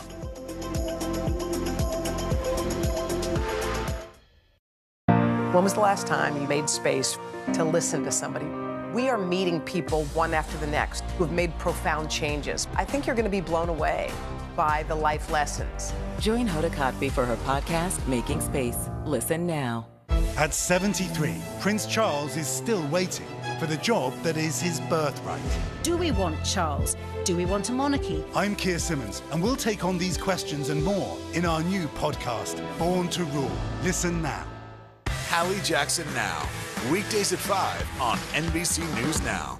To cover the news, you have to be in it. These are families trying to board those trains to Poland. I also want to get home. You'll get home. Every night, it's your news playlist. Top Story with Tom Llamas, weeknights at 7 on NBC News Now.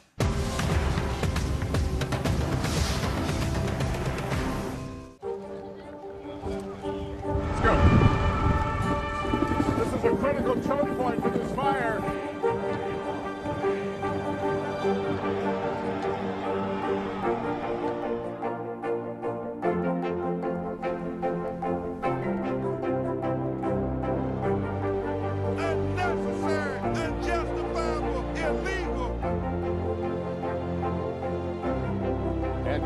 From New Orleans, late military operation, witnessing the massive crowds. I admire you both.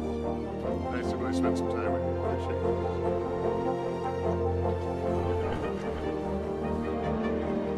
At any moment now.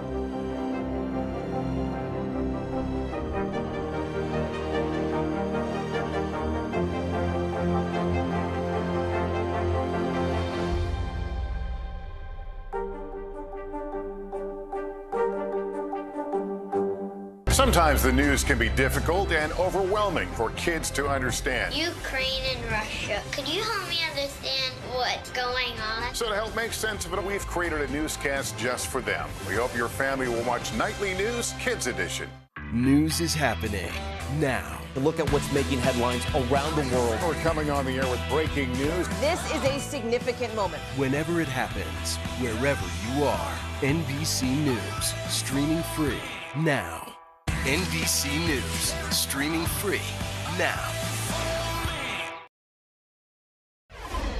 Welcome back. The Supreme Court has nearly a month left in its term to decide on the remaining 30 cases on its docket, and some of those are expected to come this morning. The unusually large caseload has the justices racing to put some of the finishing touches on several highly anticipated rulings, including on gun safety, immigration, and, of course, the future of abortion rights in the U.S.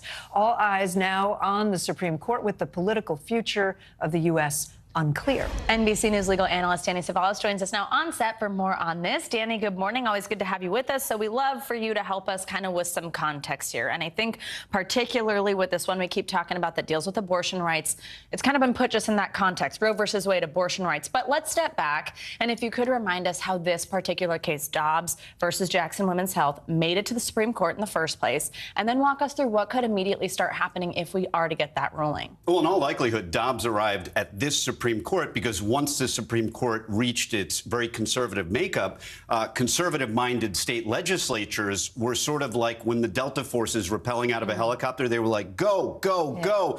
Pass these abortion laws and bring them up to this Supreme Court, because these justices are the most likely to take a new look and overturn Roe v. Wade and Planned Parenthood v. Casey. And that's how we arrive here. The court, as we've already seen in a spoiler alert, is going to consider whether or not, first, Roe was egregiously wrong, and secondly, even if it was wrong, should stare decisis promote the respect for precedent, or should precedent be overturned?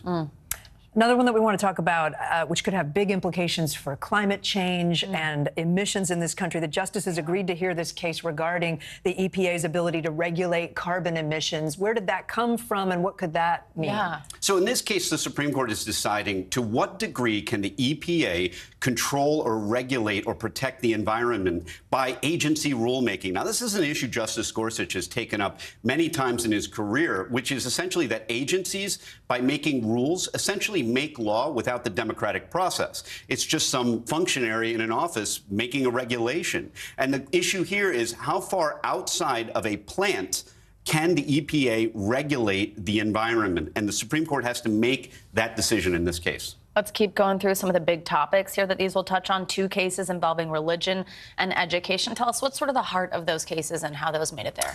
In the first case, the court is going to decide whether or not when a state or municipality funds a private school, does it also have to fund a religious school. In other words, is it required to be fair to both private schools and religious schools? But the second case fascinates me. I was a high school coach many moons ago, and this is an issue where a coach was supposedly, and the facts are disputed, was leading a prayer at the 50-yard line after a football game. Now, the way, I have to say, the way the coach frames it, you'd almost think he was muttering it to himself privately at the 50-yard line. That doesn't appear to be the case. There are photographs of him leading a prayer with other students and players around him, and the court has to decide whether or not that is protected religious freedom or if it infringes upon the First Amendment and the separation of church and state.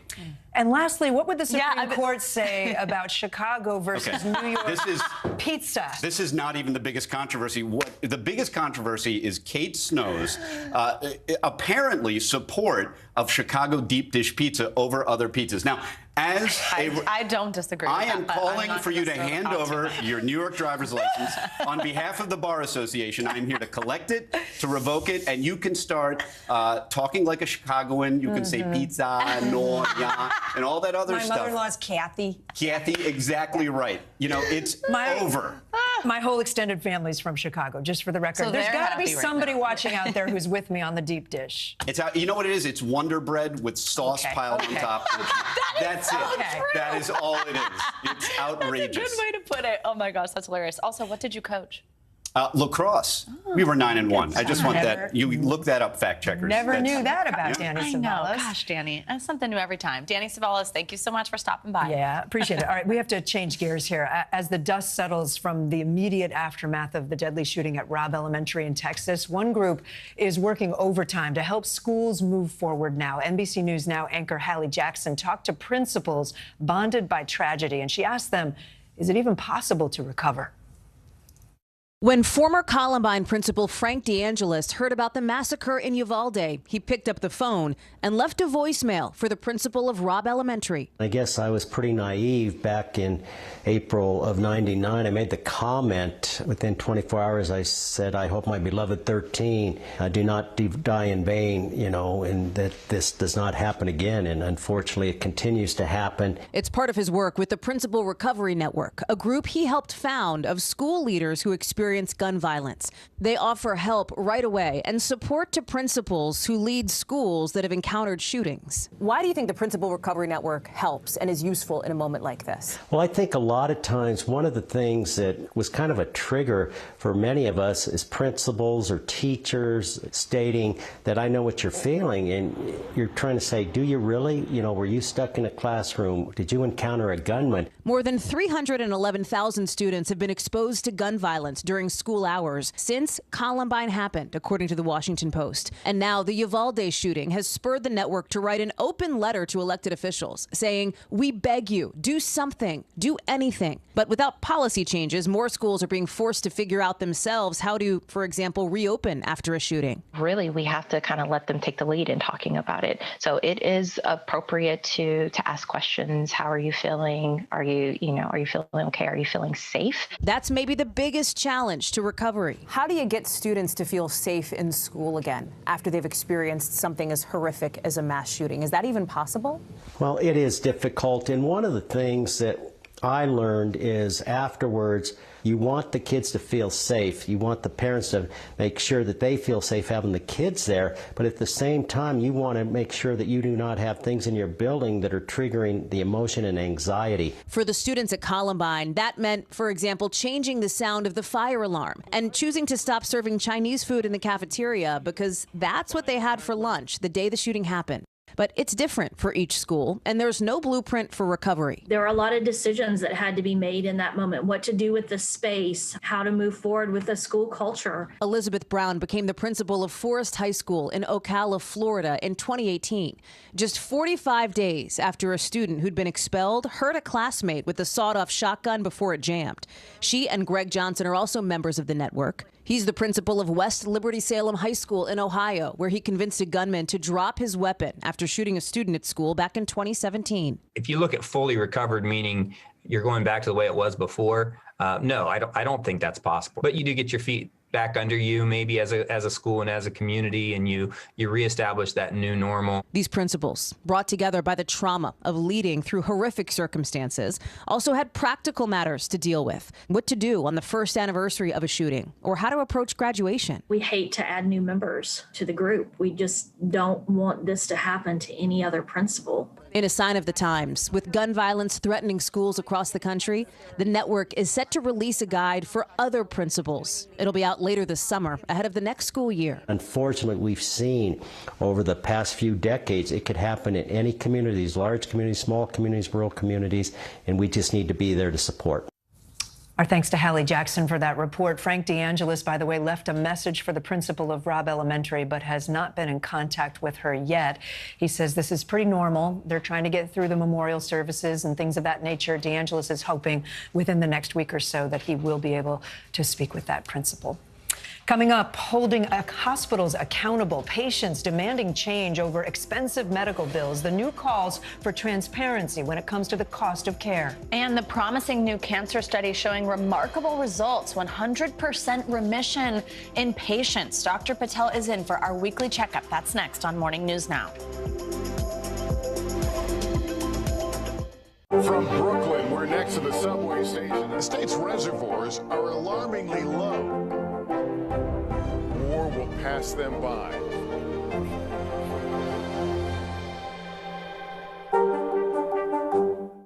Top Story with Tom Llamas is your news playlist on NBC News Now. And now, you can listen to it as a podcast. Available anytime and anywhere. Sometimes the news can be difficult and overwhelming for kids to understand. Ukraine and Russia. Could you help me understand what's going on? So to help make sense of it, we've created a newscast just for them. We hope your family will watch Nightly News Kids Edition.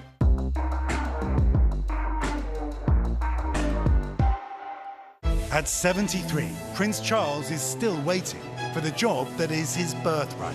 Do we want Charles? Do we want a monarchy? I'm Keir Simmons, and we'll take on these questions and more in our new podcast, Born to Rule. Listen now. Live from Ukraine, from Mayfield, Kentucky, from Waukesha, Wisconsin. To cover the news, you have to be in it. This is how so many towns and cities are protecting themselves. You can actually see they're pushing the gates open. I also want to get home. You'll get home. You'll get home. Do you remember any tornado as bad as this one? You look at this and you're thinking, we're not going to have power for weeks, if not months. Exactly. Every night, it's your news playlist. Top Story with Tom Llamas. Weeknights at 7 on NBC News Now. Now Tonight with Joshua Johnson. Streaming weeknights at 8 on NBC News Now.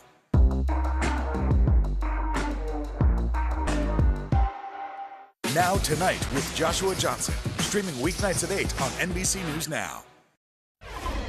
We're back now with a recent survey that shows the vast majority of U.S. hospitals are not complying with a federal law requiring them to post their prices publicly. NBC News correspondent Katie Beck explains what's now being done to try to hold them accountable.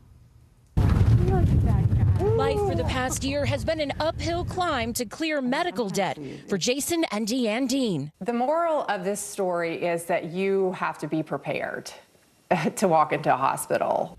Jason injured his knee last May. He went to a local hospital where he says he was told he'd need stitches. The cost of his care should have been posted online under the federal hospital price transparency rule. Jason hadn't heard of it. He says he was told his insurance would cover everything. Weeks later, a bill came for $6,500. And what was your reaction seeing that? I thought it was a joke. Insurance covered some of it, but left Jason owing more than $3,000. Hospitals have been able to keep patients in the dark. Cynthia Fisher, founder of PatientRightsAdvocate.org, is on a mission to stop scenarios like Jason's. Nowhere else in our economy do we not get prices in advance of purchase. The hospital price transparency rule, born as part of the Affordable Care Act, took effect in January of 2021. Presidents Obama, Trump, and Biden have all openly supported it.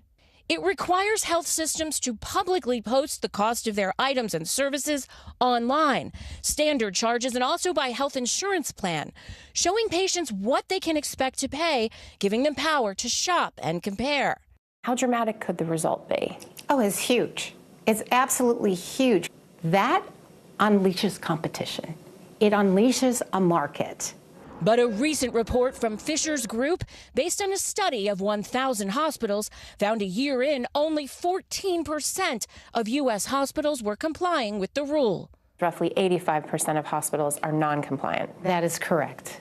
When asked to respond to Fisher's report, the American Hospital Association said it supports price transparency and believes patients deserve the best possible information. The Federal Department of Health and Human Services enforces the rule and can fine hospitals up to $5,000 a day for being in violation. We will do robust enforcement. HHS Secretary Javier Becerra promised accountability for hospitals at his confirmation. The buck stops with you. You're the secretary. Have you issued any fines? We have issued several hundred warnings. We have to go through the process. I think a lot of people's complaint is that this is a federal law, but it has no teeth. Well, remember, those teeth just grew out. No fines issued yet. Becerra says he needs the public's help to get non-compliant hospitals to follow the rules, helping people like the deans make informed decisions. Can you assure those people that in the future there is going to be a different way of doing things? There already is a different way of doing things. We just have to accelerate it so everyone knows it. There's got to be a new sheriff in town. And you're telling them you're the new sheriff? Well, if I can implement this the right way, then I'll walk into Dodge and try to do something about it. Hi, Neo. Until then, Americans' right to know the cost of their care before they receive it remains a law largely ignored. Katie Beck, NBC News, Washington. Let's stay on important health news for you with your weekly checkup, where we discuss the latest health headlines that you might have missed. And today we're joined by our friend, NBC News medical contributor, Dr. Kavita Patel. Hi, Dr. Patel. It's great to have you. So this first study we want to talk about looks at how weight loss surgery might be helping obese people slash their risk of cancer and death. Tell us about this and how many people is this really affecting? Yeah, this is an important study, Savannah, and it was critical to understand that there are a lot of common cancers, such as breast cancers, gynecologic cancers, that this pattern was seen in, where in patients who are obese, having surgery to reduce their obesity actually also helped reduce their chances of getting these important cancers. And I think the key takeaway, because it's not practical and probably even an option for anybody who is obese to have surgery first. So I think the key takeaways for at least anybody listening is that treat obesity for what it is, a really complex disease, and acknowledge that it can be a risk factor for other things such as cancer, and that there are other options to treat obesity, including medications, lifestyle modifications, and seek out those treatments before doing anything else. Don't suffer alone. It's a disease just like anything else, and we need to be better at acknowledging and treating it. Dr. Patel, we also have a new study out of Memorial Sloan Kettering Cancer Center that shows some pretty remarkable results, as I understand it. 100% remission in rectal cancer in patients who used targeted immunotherapy. Remind us what that is and what does that tell us? Yeah, Kate, I have a smile. This is a close friend of mine who led that study, and I'll tell you, persistence is key, and this is a story for all patients to listen to. So rectal cancer rising in terms of incidence, occurs in younger people, not as rare as one might think, that we make over 45,000 diagnoses of rectal cancer every year, and that's probably an underdiagnosis. It's something that traditionally has very harsh treatment, surgery, chemotherapy, radiation. What targeted immunotherapy is, in short words, is really taking something that is not radiation surgery or chemotherapy and teaching your immune system to target just the cancer cells. It's exactly what we're trying to do with other cancers, and including with what we do with vaccines for COVID. So it's teaching your own body to target the cells that are bad and learn how to fight them. And in 12 patients at Sloan Kettering in this trial, they saw 100% remission. It is stunning front page headline news. And what it shows us is that there's a possibility in the future that the three of us will be talking, and we'll be able to talk about this curing many cancers. So it's incredible. And advocate for yourself. If you're a patient, don't hesitate to get a second opinion. The doctor's order here is that it's never a final order. Seek out opinions, seek out other advice, clinical trials, and things that could help you understand your total option. Amazing. And I think we saw that headline and thought, wow, that sounds like a big deal. And it's great to hear that it actually is. And congratulations to your friend running that study. Yeah. Last quick one for you. This is really cool. It looks at how people with higher levels of optimism actually lived longer. So tell us, I mean, what does that mean?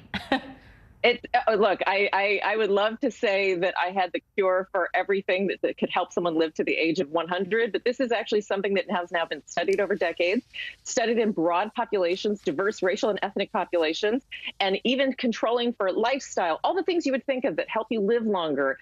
Optimism, having a great attitude can actually keep you alive longer. And here's the takeaway for me and for anybody watching and listening. Come into things with kind of a glass half full attitude, and that includes decisions about your health. Try to find the good news. You and I are talking right now because we have some great news in healthcare. When someone hears a diagnosis of cancer, instead of going to the negative, think about what we just talked about with cures and incredible results. So that optimism, even with other risk factors controlled, can help you live longer. So to take it all away, let's just all start today with a different attitude, and we know it'll help us decades from now. That is great to hear. I know. I love it too. Dr. Kavita Patel, we always love when you join us. Thank you. Now, look, we all have a smile on our face. That's good, right? Live longer. Thanks, Doctor. Coming up on Morning News Now, celebrating the sea. Up next on this World Oceans Day, we're going to talk about the importance of the Earth's waters and what you can do to help protect it.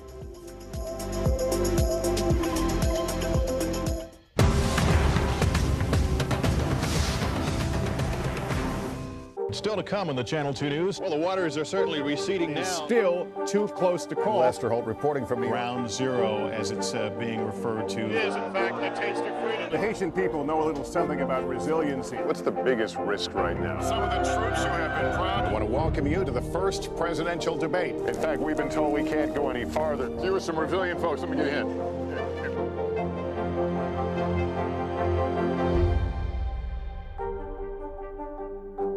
Now Tonight with Joshua Johnson, streaming weeknights at 8 on NBC News Now.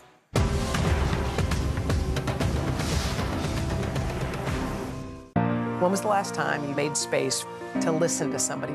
We are meeting people one after the next who have made profound changes. I think you're going to be blown away by the life lessons. Join Hoda Kotb for her podcast, Making Space. Listen now. These days, it feels like the news never stops. So let's get into it. What's happening right now, what it all means for you for an hour every day. It can be hard to keep up, so let's get started together. Hallie Jackson Now, weekdays at 5 on NBC News Now. What would you like to see from the federal government to keep Buffalo safe? If there is legislation brought to you to ban contraception, would you sign it? What should be focused on that could reduce inflation and avoid a recession? If it's Sunday, it's Meet the Press. The fire has grown leaps and bounds. What you see behind me is typical. How you doing? Pretty bad. Top Story with Tom Llamas, weeknights at 7 on NBC News Now. Welcome back. There's a once-in-a-generation thing happening up in the sky this month. Earth's 5 closest planets will appear in a row for the rest of June. About a half hour before sunrise, sky watchers can see Mercury, Venus, Mars, Jupiter, and Saturn stretch across the sky in a diagonal formation starting low in the east. It's what astronomers call a conjunction, and this one happens only once every 2 decades. And the best opportunity to see this planetary party will be on June 24th, and the planets will shine brighter than any star, so you actually won't even need a telescope to see it, which is pretty cool. That's fantastic. Yeah, and actually, you've got somebody here who could probably talk a little bit better about this. Yeah, actually, though, today's World Oceans Day, as we said, so that's where we're starting. That's today not just to celebrate the world's waters, but to remind people of the importance of protecting the oceans and its resources. Okay, so let's bring in our guest. She knows a lot about the planet. She's seen it from space. NASA astronaut Jessica Meyer is here with us. She's in New York right now because she's being named to the 2020 Time 100 list. Congratulations for the first all-women spacewalk. Right? Amazing. You also happen to have a PhD in marine biology. I do. Yes. Thank you very much. Wow. We're a little blown away by it. So World Ocean Day. Tell us about exploring the world's oceans and how you see the state of our oceans right now. Well, the oceans are a vital part of our climate system. And as you know, the climate is in crisis, so are the oceans. There are a lot of things that you can do to help right here locally and all around the world. For example, there's the Billion Oyster Project here in New York, which is restoring New York's New York's oyster reefs, and that is in collaboration with the community. I was going to segue to corals next. So corals they actually house 1/3 of the biodiversity in the oceans, and that is a huge component of all of these different types of animals and plant species. And so what you can do to protect them, anything that you can do to help protect the climate. For example, food waste. Food waste produces methane, and that is one of the principal contributors to climate change, as we know. So less food waste, clean energy choices, all of these things that you can do at home, your choices really do matter. So get out there and help protect the oceans. I can tell you, having had that privilege of seeing our planet and its remarkable beauty, including all of the oceans from above, you can just tell how fragile our planet is, how we really do need to protect it. It is special, and it really is completely fragile. So we all need to do our part in protecting it for all the future generations to come. Absolutely. Such a good message. I think the other thing, I mean, we mentioned you're an astronaut, but also an aquanaut. I mean, right? That's a real term. Yes. Tell us, I mean, you lived in an underwater habitat. I don't even know how to ask a question about this because my mind is so blown by that concept. Tell us about that, what you learned, what it was like to really be so immersed literally in that. Yeah, one of the things that we do to help train as we are astronauts is find other environments that are kind of like space. You know, we can't replicate all of the things of space down here in the ground. So if you find an environment that maybe it's an isolated, confined setting, you need a life support system to go outside, that kind of thing. So what we do is we actually train in an environment called, it's called the NEMO project, NASA Extreme Environment Mission Operations. So we have these missions where we live underwater in an underwater habitat, and that really does replicate a lot of the same things that we have in space. You're in a small enclosed habitat with a small group of people. You have a list of scientific objectives to accomplish. You need that life support system to go outside. So I was fortunate enough to do one of those missions actually well before I was an astronaut. It was back in 2002 that I did my mission in the Aquarius habitat. And I was a scientist at NASA then. It was before I went to grad school. And now we do use it for astronaut training, but also for testing hardware and scientific experiments, that kind of thing. So amazing. So good to have you here today on World Oceans Day. Thank you so much. And thank you for all those tips, things that people can all be doing at home to do their part. Jessica, so impressive. Thank you, and have fun. Congrats on the top. All right, absolutely. Wonderful to be here. Thank you. Thanks for joining us. That does it for this hour of Morning News Now. But the news continues right now.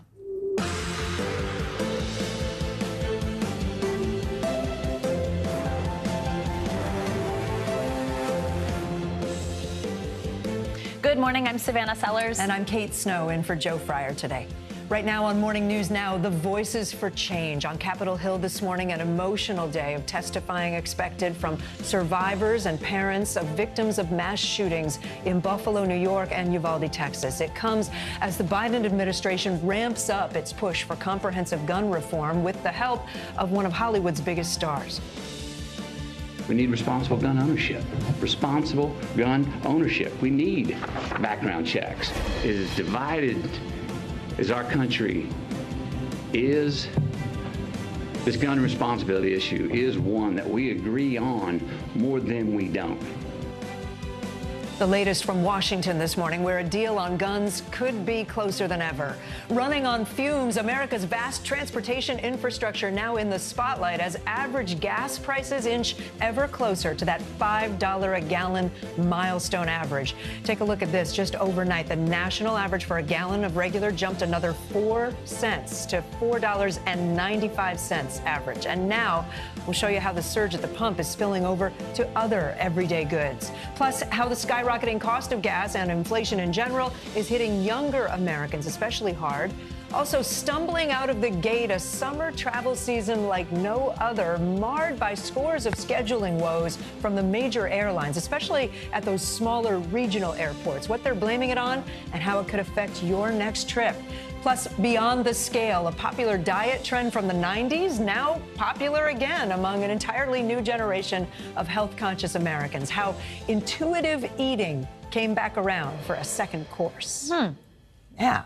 Looking forward to hearing about that. I know. You know, we did this Mindful yesterday, eating. too, where we're talking about all these things that are healthy and dieting, but then we mixed in Taco Bell, and today I had to mix in pizza. So it's just like, what are we doing to ourselves? We're doing it all. Yeah, we're confusing you, making you hungry, but also making you think a little bit. We'll get to that a little bit later. We do begin, though, on Capitol Hill this morning, where the recent mass shootings will take center stage. Yeah, the parents of victims and survivors of the shootings in both Buffalo and Uvalde will be testifying at a congressional hearing today. NBC News national correspondent Gabe Gutierrez starts us off from Capitol Hill. Gabe, good morning. Kate, good morning. As you mentioned, a very emotional day expected here on Capitol Hill. Among the witnesses, a fourth grader who covered herself in blood to hide from the gunman. And this all comes as a bipartisan group of senators is trying to hammer out a deal on new gun legislation. And one of Hollywood's biggest stars, a gun owner himself, calls for change.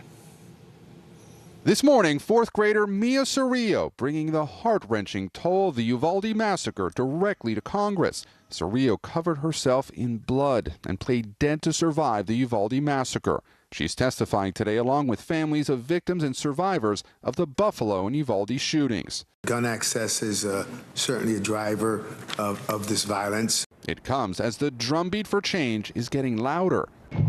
We need responsible gun ownership. The White House getting a high-profile boost in its push for new gun legislation from actor and Uvalde native Matthew McConaughey. An emotional McConaughey and his wife, Camila Alves McConaughey, grimly highlighting a replica of a pair of green sneakers with a hand-drawn heart, worn by one of the Uvalde massacre's young victims, 10-year-old Maite Rodriguez. These are the same green Converse on her feet that turned out to be the only clear evidence that could identify her after the shooting. How about that? McConaughey pleading for compromise. Can both sides see beyond the political problem at hand and admit that we have a life preservation problem on our hands? Bipartisan negotiators now say a gun deal could be reached this week. The American people are looking for progress right now. Negotiators are focusing on stricter background checks, incentivizing states to pass red flag laws, and more money for mental health and school security. While Democrats don't appear to have the votes to raise the minimum age to buy AR-15 style rifles, Senate Republican leader Mitch McConnell is privately telling colleagues he's now open to it, according to sources familiar with the matter.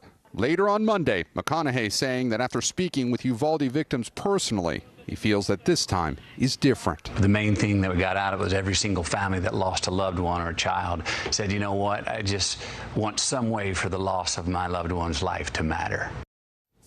The House is scheduled to vote on a new package of gun bills this afternoon, but this all really hinges on the Senate. This is all very fluid, Kate. We're now hearing that negotiations could stretch into next week. Kate. All right, Gabe, thanks. Now, this morning, the pain at the pump continues to cause stress for drivers across the country, with the national average of gas quickly approaching that $5 mark, and more than a dozen states have already surpassed that price. NBC News correspondent Sam Brock joins us now from Miami with the latest on this. Hey, Sam, good morning. So first question, because my eyesight's not that good. What's it looking like where you're at this morning at that station? How are gas prices in South Florida? And just give us a sense of how prices are right now across the country as we close in on $5. It's pretty representative, and that map you just showed a second ago, Savannah, very illustrative of what's going on in the country right now. In Miami-Dade County, where I am, it's about $4.80 a gallon, $4.77 in Florida. If you look over my shoulder, you'll see $4.95 at this particular station. When that's considered a bargain, you know we got a problem, because the national average at this point is $4.95.5, right? So we're right on the doorstep of $5 a gallon, which for many is a very important psychological threshold. As you look at the national picture, Savannah, and you see what states are the most impacted, it's really the West Coast that has the highest prices. California at $6.39 a gallon this morning. That leads the nation. Oregon and Washington are in the 540s or so. The Midwest has been very impacted as well, and the Northeast too. Now, those states, generally speaking, have some stricter requirements when it comes to summer blends, higher taxes, distribution of petroleum, maybe a little bit more challenging there. The Southeast is a little bit lower, but the bottom line, so many people right now are impacted by these rising gas prices. A lot of the folks that I'm talking to at gas stations here in Miami are using their corporate cards. That was the case for John Bonilla, who I spoke to yesterday. He's in engineering services. He said if he didn't have that corporate card, probably wouldn't be able to afford to do his job, and it's also impacting his family. Here's a snippet from our conversation. Affects it in every way, shape, and form. I mean, things that you just took for granted to, oh, let's run here and go pick this up, let's go do this. Do I have the gas for it? That's, it always seems to be the question, no matter where you're going, what you're doing. And Savannah, diesel prices this morning, $5.71. It's $4.95 for regular gas, almost $1 more for diesel. And the net impact of that is it costs a lot more money to buy the goods that we need, whether it's clothing or groceries or anything else that gets delivered to a store on a plane, train, or truck. diesel is what fuels that's really the backbone of transportation in this country. So there's another layer of real pain coming from gas prices going up. Absolutely. And even if you're not needing the diesel in your own car, you make a great point that it's impacting the cost of everything. Sam, I also know, President Biden's tapping into the Strategic Petroleum Reserve to try to combat these high prices. But is there anything more that can be done to give drivers relief? And should we be worried that we're tapping too much into those reserves? Does that kind of backfire in any way? From what I'm hearing from oil producers and on the ground gas station owners here, yes. Almost unanimously, they tell me they don't want to see us tapping into those strategic reserves because it's for a national emergency, which we're not necessarily at right now, though certainly a lot of families are getting impacted. But it's the biggest withdrawal of oil in the 46-year history of those reserves. The president announcing back in March it'd be about 1 million barrels a day for 6 months. Another problem right now, the real disconnect here, Savannah, is the fact that you have oil companies that are reporting record profits. They're up 300% year over year for the first quarter of 2022 compared to 2021. And Pete Buttigieg, our transportation secretary, said there's all these permits that have been given to oil producers to drill more. What are they doing? They're trying to get Congress to force them, induce them into drilling more oil. But Republicans so far have blocked that. There's also an issue of infrastructure in this country. We're producing less oil now than we were before the start of the pandemic, as a lot of the producers contracted in terms of their staffing, their wells and whatnot, and refineries too. Here's an oil expert talking about the lack of investment when it comes to fossil fuels in this country. We haven't had a new refinery in this country for more than 60 years. They're really held together by duct tape and baling wire. And now they're just trying to run at absolutely their limits of ability to produce gasoline, and they're coming up short.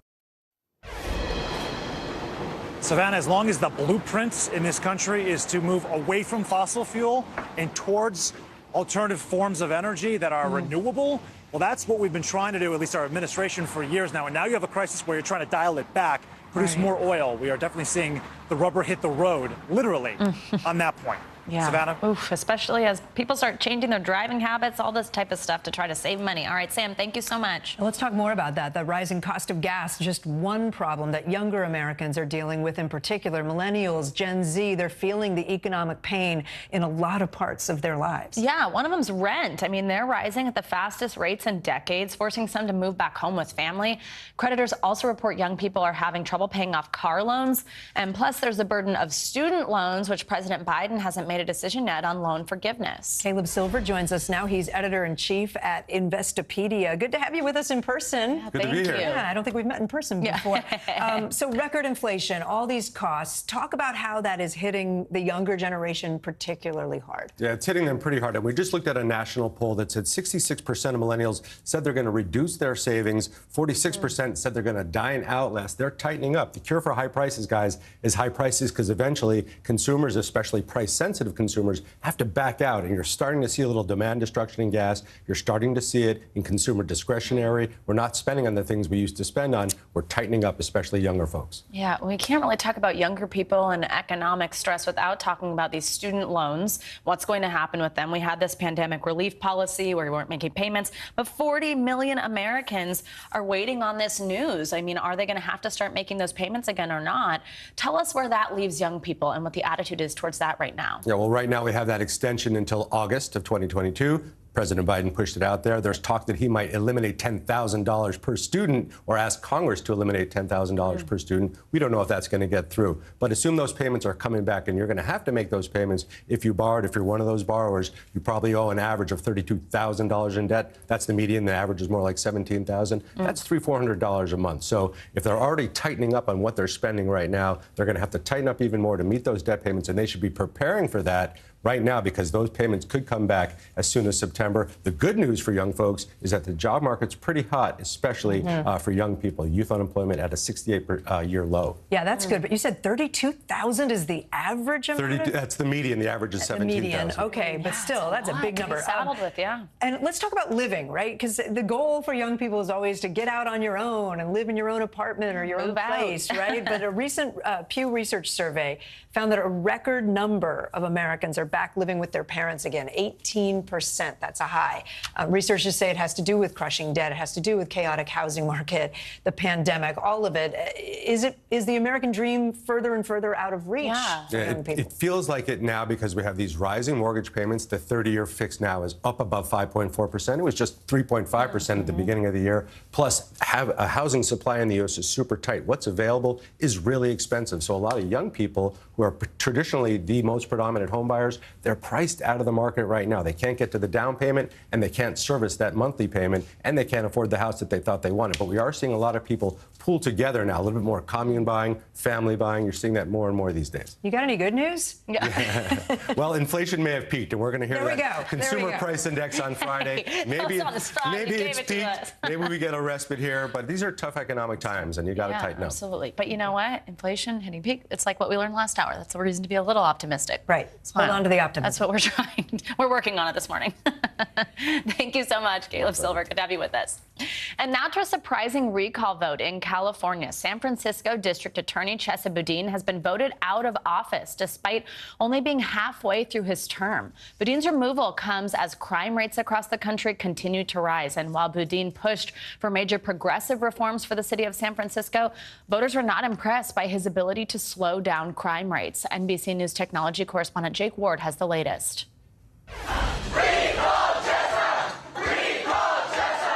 The progressive reforms that helped elect San Francisco's District Attorney Chesa Boudin in 2019 may have caused those same voters to toss him out of office last night.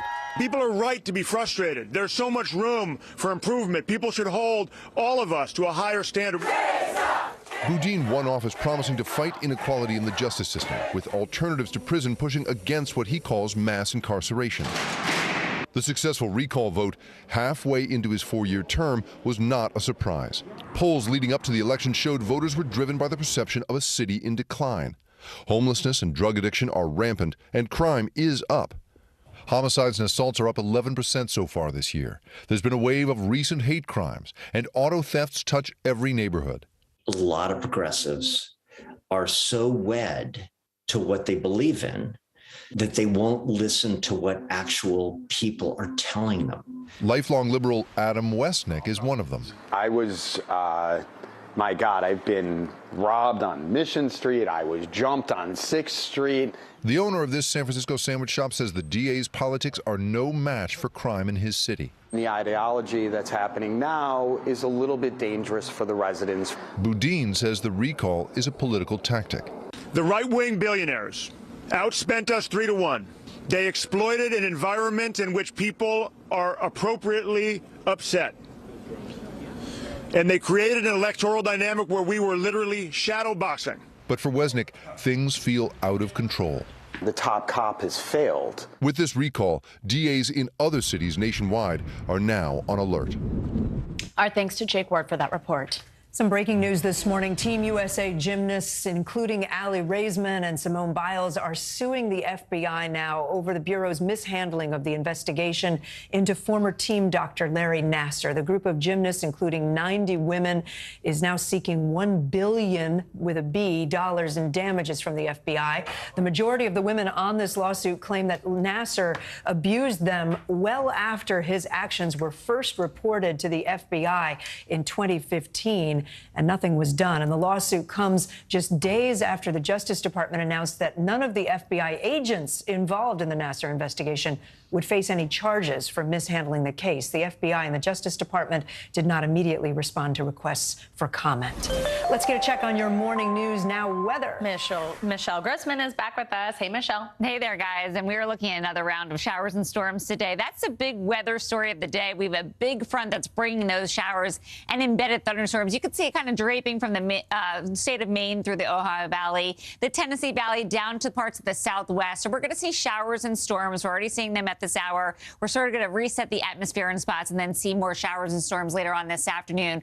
Another big weather story. We're looking at record highs in the south central states into the Southwest. We're going to break records, and we're going to look at temperatures well into the 100s in many spots. Let's start with the heat first. 27 million people impacted today, whether it's a heat advisory, a heat watch, a heat warning, stretching from Texas all the way into the Southwest, even parts of California. You are under the gun for a heat watch. Your heat warning, that includes Phoenix and also Las Vegas. By this weekend, we could see temperatures near 115 in some spots. So we do have dangerous heat. This is a setup. We have the jet stream so far to the north, so it's sort of closing off any cool air coming down from Canada. Big area of high pressure, sort of like a heat pump. It just pumps in that hot air, and that's why we're seeing this hot air in place. We're going to see it in place at least through the weekend, so it's a long stretch, too. That kind of adds a lot of stress on the body. So numerous records broken today. Widespread highs of 100, even up to 110, greater than that. And we're looking at the increase of some heat illnesses. So if you have neighbors, you want to check on them, the elderly that can't really handle the heat, it's a good idea to check up on them, too. So for the next few days, we're looking at Las Vegas, 106 on Wednesday. That's today. Thursday, 107. Friday, 108. Palm Springs, we're looking at temperatures near 111 by Friday. Same story as we go throughout the rest of the week into the weekend. Las Vegas, 105. Monday, you're going to be a little bit cooler, still in the upper 90s, though. Grand Junction into the upper 80s. And Phoenix, 113 by Sunday. Back to you guys. All right. Thank you, Michelle. Reminder to stay inside, stay safe as much as you can in those temperatures and conditions. Thank you. Sure. And coming up, more devastation and destruction in Ukraine's Donbas region as vicious fighting continues over the now contested city of Severodonetsk. President Zelensky, meanwhile, adamant about reclaiming all land lost to Russia. We've got the latest from Eastern Europe after the break. You're watching Morning News Now.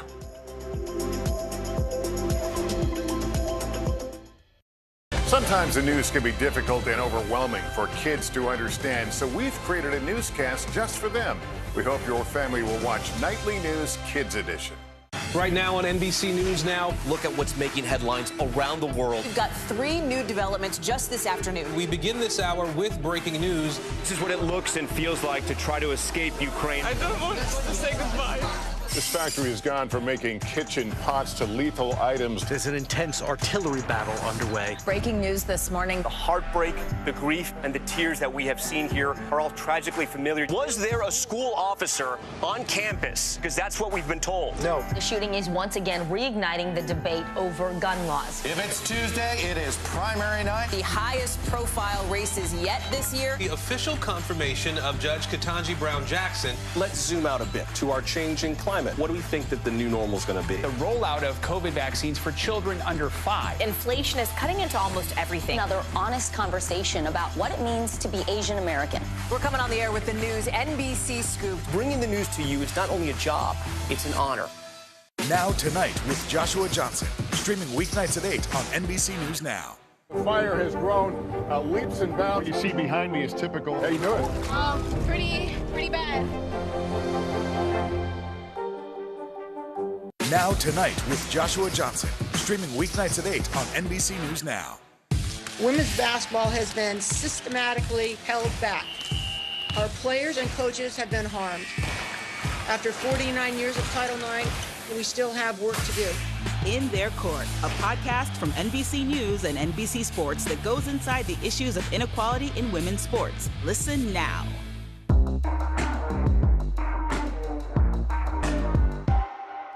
NBC News, streaming free now.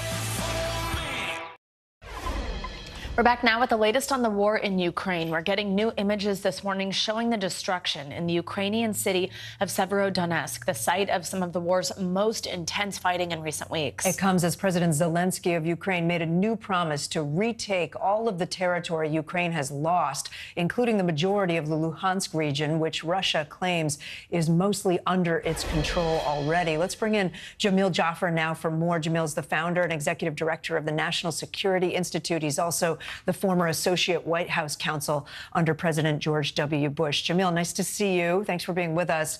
Let's talk about eastern Ukraine. And I think I need a little bit of a geography lesson. Severodonetsk, the larger Donbas region. What is the reason why that is so critical right now in terms of who controls it? Well, a couple of reasons there, Kate. One, it's the region closest to Russia. It's the part of Ukraine that has large Russian-speaking populations. It's the area where Russia claims that the people that it is associated with that want to be free, that have broken away from Ukraine, they claim they have a new republic. More importantly, though, is that land bridge for the Russians between mainland Russia and Crimea. So the goal is to get Luhansk, the Donbas region, all the way down to Crimea, including that Black Sea port there in Odessa. And so extend past Crimea into Odessa, but that whole, there you see right there on the picture on the screen, they're in the south and east of Ukraine, that land between mainland Russia and the Crimean area that it previously took in 2013, 2014. Jamil, I also want to ask you about some new reports we're getting. It's of division among European leaders when it comes to diplomatic efforts to resolve the conflict in Ukraine. And I really want to talk to you about sort of off-ramps, about ways this could end, what this looks like. So let's go through this. You have some countries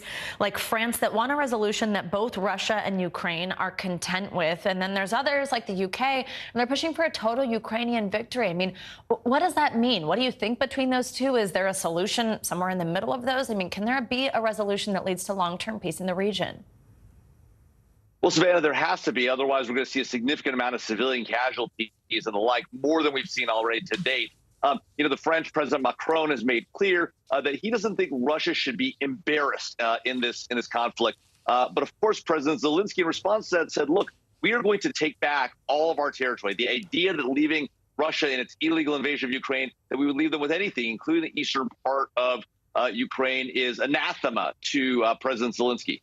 That being said, it's going to be very difficult, I think, to dislodge Russia from those provinces. And so the question becomes, like with Crimea, is there a middle ground here that the Ukrainians are willing to accept that will get to peace, that will prevent the Russians from continuing their illegal campaign, particularly killing civilians and the like, that finds a middle ground? The challenge, I think, Savannah, the hardest part here, I think, for President Zelensky is if I do give them a certain part of eastern Ukraine, what prevents them later on down the road from trying to take more, as they do with Crimea? It's a legitimate concern and one that's very problematic. And it's understandable why the UK and Ukraine are saying no concessions to Russia. We must push Russia out of our territory completely.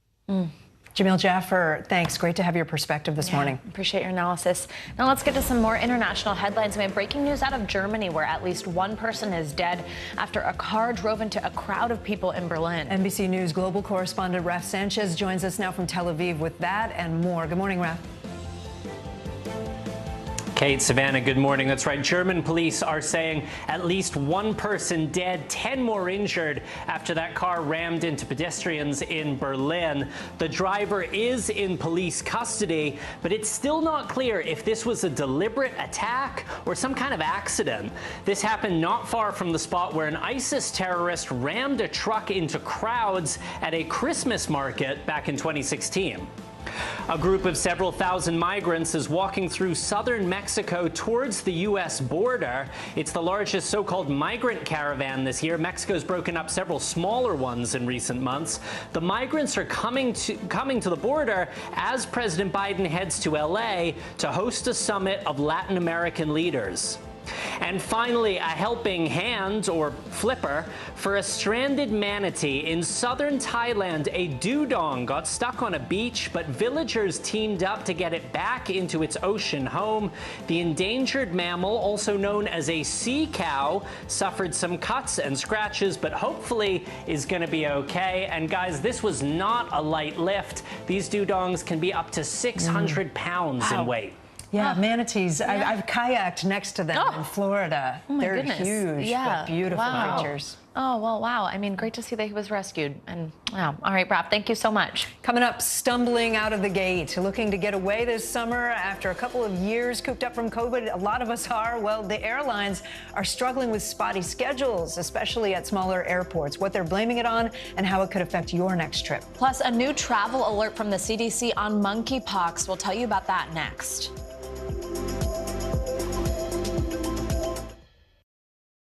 Hallie Jackson Now, weekdays at 5 on NBC News Now. Sometimes the news can be difficult and overwhelming for kids to understand, so we've created a newscast just for them. We hope your family will watch Nightly News Kids Edition. News is happening now. Look at what's making headlines around the world. Whenever it happens, wherever you are, it's here now. The fire has grown leaps and bounds. What you see behind me is typical. How you doing? Pretty bad. Sometimes the news can be difficult and overwhelming for kids to understand. Ukraine and Russia. Could you help me understand what's going on? So to help make sense of it, we've created a newscast just for them. We hope your family will watch Nightly News Kids Edition. At 73, Prince Charles is still waiting for the job that is his birthright. Do we want Charles? Do we want a monarchy? I'm Keir Simmons, and we'll take on these questions and more in our new podcast, Born to Rule. Listen now. From Brooklyn, we're next to the subway station. The state's reservoirs are alarmingly low. War will pass them by.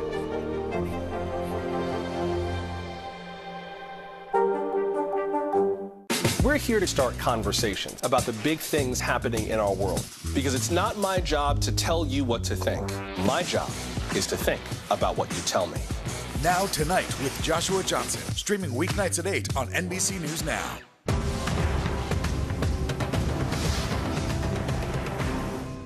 Top Story with Tom Llamas, weeknights at 7 on NBC News Now. From Brooklyn, we're next to the subway station. The state's reservoirs are alarmingly low. War will pass them by.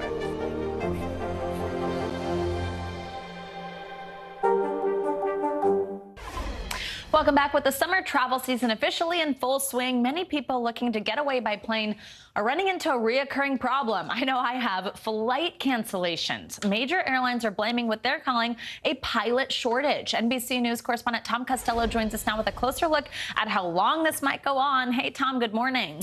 Well, I've got bad news. I mean, think about years, not months. So, you know, at the start of this year, the airline industry wanted to hire about 13,000 pilots. But listen to this. Over the last decade, the supply of new pilots is about 5,000 to 7,000. So the math doesn't add up, right? How could that affect your travel? Well, check before you go to make sure your flight hasn't been canceled, especially if you're headed to a smaller regional airport. The great escape of 2022 is out of the gate. You have a completely full flight today? But even if you booked your summer travel months ago, beware. The airlines are still struggling with staffing and schedules. American Airlines just announced it's grounded 100 regional jets because it doesn't have the pilots to fly them. We're hiring 2,000 pilots this year. Getting them all through training is a real task.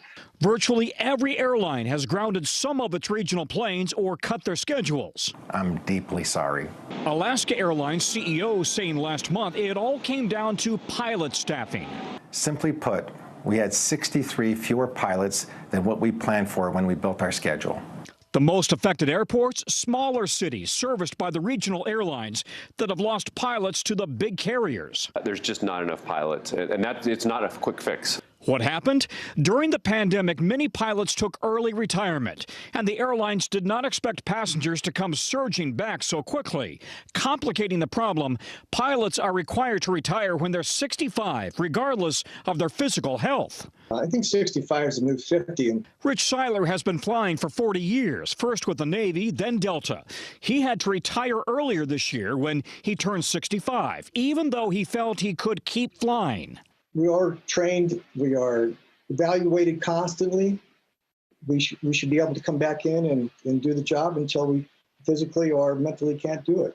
Now, Congress may consider raising the retirement age, while Republic Airways wants to lower the flight hour and training requirements for new pilots.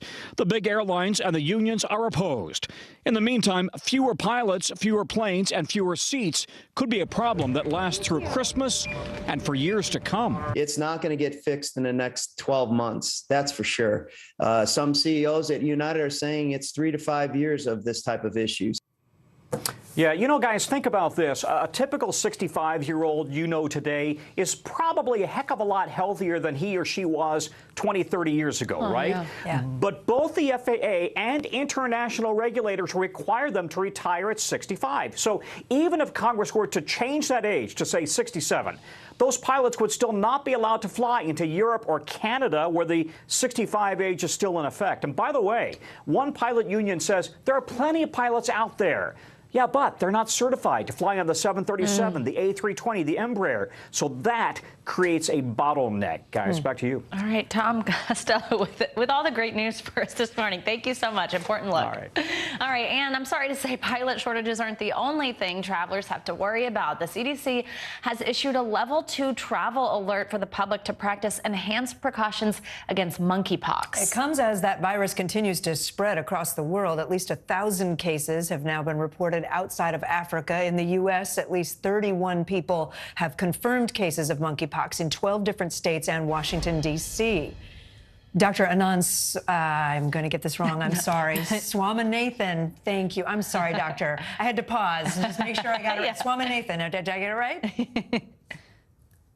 Okay. Thumbs up. All right. Doctor, good morning. I apologize. I didn't read ahead and get it. We need to talk about monkeypox. According to the Health and Human Services Department, the U.S. has more than 36,000 monkeypox vaccine doses immediately available from the national stockpile. And that comes as this travel advisory we just mentioned is going up. So walk us through CDC guidance on monkeypox. What does that level 2 alert really mean? Does it concern you? What's happening? Well, I think that this is a necessary step, and we do need to have a little bit of a higher threshold or a higher awareness of what's going on. And some of these things are really sensical. If you are sick, don't fly.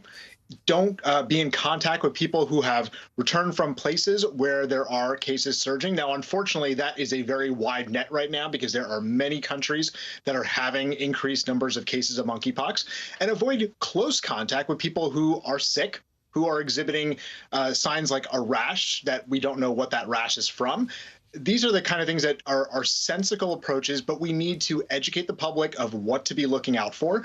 And this is a surge in a surge of cases that really can be stopped with good public health measures. So if we are avoiding that close contact with people that might have monkeypox, if we are continuing to educate the public, and then there are other steps we need to take, like boosting our supply of vaccines, not just within the US, but around the globe, to make sure that we are ready in case this explodes even further.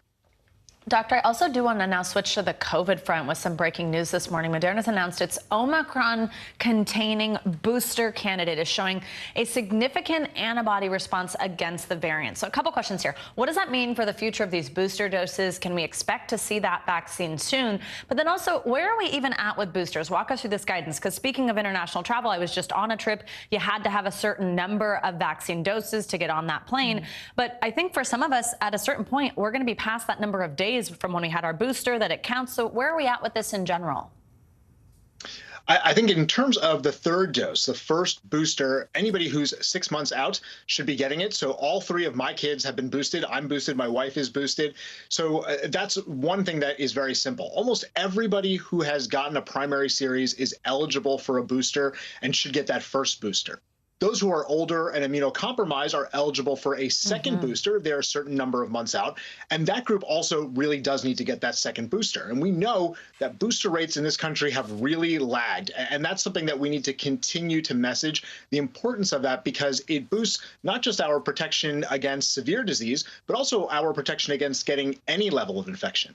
And as far as the Omicron-specific vaccine, this is good news. Moderna coming out with this booster, the fact that it probably will be available in the fall. We have to review the numbers, of course, and all of the data, but this looks good.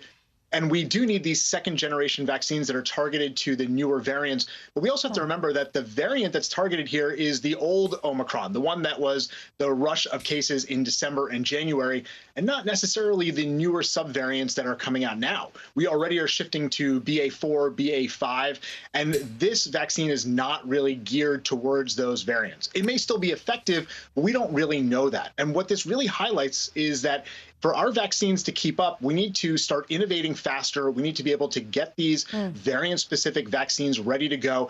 And if there's a new variant that comes in the winter, we have to be adept at changing towards that as well. It's a lot of work. Dr. Anand Swaminathan, thank you so much. Appreciate it. Thank you. Now let's get some financial headlines. And your next ride share with Lyft could be on autopilot. CNBC's Bertha Coombs joins us now with more on that and the rest of the day's business news. Good morning, Bertha. Hey, Bertha. Yeah, quite literally, ladies. Good morning. Lyft is planning to build a hybrid network of human-driven and self-driving vehicles. The co-founder of the ride-hailing company telling our CNBC's Jim Cramer that human drivers will still handle 95% of the trips, and then Lyft will scale up autonomous rides over time. Lyft's self-driving partners include Ford, Motional, and Waymo. Last year, Lyft announced that it would launch a robo-taxi service in Las Vegas in 2023. Meantime, Uber Eats is launching a nationwide shipping service allowing you to order specialty foods from a number of cities, initially from New York, Miami, and Los Angeles. So say you want to order some stone crabs from Joe's in Miami. Shipping will be handled by FedEx, which will deliver the foods within an average of 4 to 5 business days. So I guess they have to have special packaging. Customers can place the order on the Uber Eats app. After choosing the merchant and the items and placing that order, they'll get an email from FedEx with tracking information. And Wendy's is in love with strawberries. For a limited time, the fast food chain is offering a strawberry version of the Frosty as part of its summer menu. Wendy's chief marketing officer says this was the most requested item by customers. It's also offering a strawberry chicken salad. If you order that through the Wendy's app, you can also get a free small fries. With your salad. Wait a second. Don't the fries kind of negate the salad? Seriously. Also, Bertha, you know, I missed you. I feel like I haven't seen you in a minute. And then every time you come back, you bring us fast food news and get me hungry before 9 in the morning. I know. But salad and French fries works for me. I think that's a great combo. Good balance. Like a candy bar and a Diet Coke. Yeah, God, I gotcha. So much food talk this morning. Bertha, thank you so much. Thank you. All right, and coming up, who were the Janes? A new HBO documentary shines a light on the women who helped other women get the abortion care they needed before Roe v. Wade made it legal. Plus, Johnny Depp's lawyers speaking out for the first time since their courtroom victory. That conversation up next. The fire has grown leaps and bounds. What you see behind me is typical. How you doing? Pretty bad. These days, it feels like the news never stops. So let's get into it. What's happening right now, what it all means for you for an hour every day. It can be hard to keep up, so let's get started together. Hallie Jackson Now, weekdays at 5 on NBC News Now. Sometimes the news can be difficult and overwhelming for kids to understand, so we've created a newscast just for them. We hope your family will watch Nightly News Kids Edition. Still to come on the Channel 2 News. Well, the waters are certainly receding now. Still too close to call. Lester Holt reporting from Ground Zero, as it's being referred to. It is, in fact, the taste of freedom. The Haitian people know a little something about resiliency. What's the biggest risk right now? Some of the troops who have been proud. I want to welcome you to the first presidential debate. In fact, we've been told we can't go any farther. You were some resilient folks. Let me get a hint.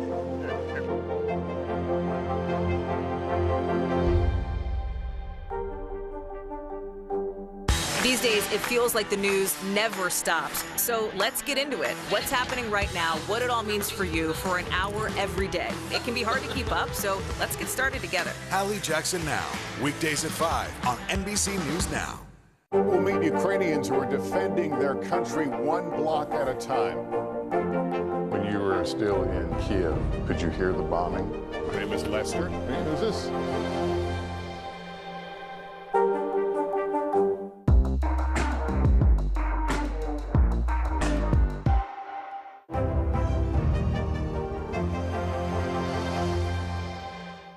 Women's basketball has been systematically held back.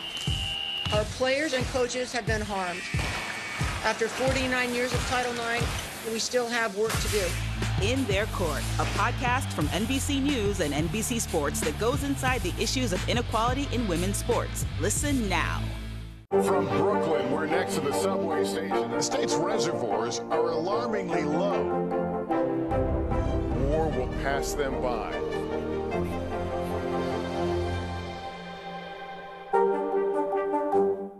Top Story with Tom Llamas is your news playlist on NBC News Now. And now, you can listen to it as a podcast. Available anytime and anywhere. The Supreme Court could rule soon on a case that could effectively overturn Roe versus Wade, a landmark ruling, of course, that's been in place for nearly 50 years. Yeah, a new documentary takes a look at the time before that decision. It's HBO's The Janes, and we'll meet a group of women known as Janes who helped women who want abortions to get them in a safe environment. Take a look. Women did awful things. They were literally dying because they were women. So we thought we can be of use. I said, we could use my phone, but change it so that they don't ask for Eleanor. How about Jane? Nobody's called Jane anymore. We had the phone numbers on bulletin boards around Chicago. Pregnant, call Jane. Joining us now is the director and producer of The Janes, Emma Pildes, along with one of the members of The Janes, Diane Stevens. Thank you both for your time this morning and joining us. Emma, I'm going to start with you. You know, of course, we're at this time in this country where we're talking so much about this, given this waiver, this decision on Dobbs versus Jackson's Women's Health. Of course, this is still an issue that's quite divided this country. So tell us, what drew you to this story in the first place? What made you decide that you wanted to profile The Janes? Just such an incredible story. You know, these women shy from being called heroes because they want people to feel like they always have the option to help other people. But they are quite extraordinary in what they did and what they were willing to do to fill the gap in our medical system and the failures of our government to protect women and value women's lives. Was pretty extraordinary, and we wanted to tell the story, especially right now when we need this story the most. Diane, you were one of the many Janes in Chicago. How did the Jane Collective form, and what was the process like before Roe to make sure that women who were seeking an abortion had access to a safe system? Well, women would call our phone number and we would provide counseling for them. We would give them all the education they needed to get through the procedure and to take care of themselves afterwards. We actually learned how to do abortions. We were lay people. We were not medical people. We learned how to do the abortions, and we protected the women that came to us for help. Emma, I want to bring you back in here again, and let's talk about, you know, where we're at right now, this moment in the country. If the Supreme Court sticks with what was leaked in that draft opinion, then there will be regions of the country where there's going to be these so-called trigger laws, the states that are going to come up in a map here in just a second, I believe in red, would ban abortions with those trigger laws. There it is, and the states in green would plan to protect abortion access. Obviously, this sort of patchwork of what's legal, what's not across the country. What do you think people can learn from this story that you're sharing in this documentary as we're at this moment where that's kind of what the map looks like? Yeah, so certain things are just true and are going to be the same this time as they were last time, which is when you don't federally protect these laws and it comes down to a state level, that low-income people, disproportionately Black and brown communities, young women, rural women, those are the people that suffer the most. And we just feel that doling out health care on that basis is just unjust. It's not what this country is supposed to be about. It's a failure of our democracy and a failure of this country. And it was the same then 50 years ago, and it's gonna be the same this month when they take away Roe.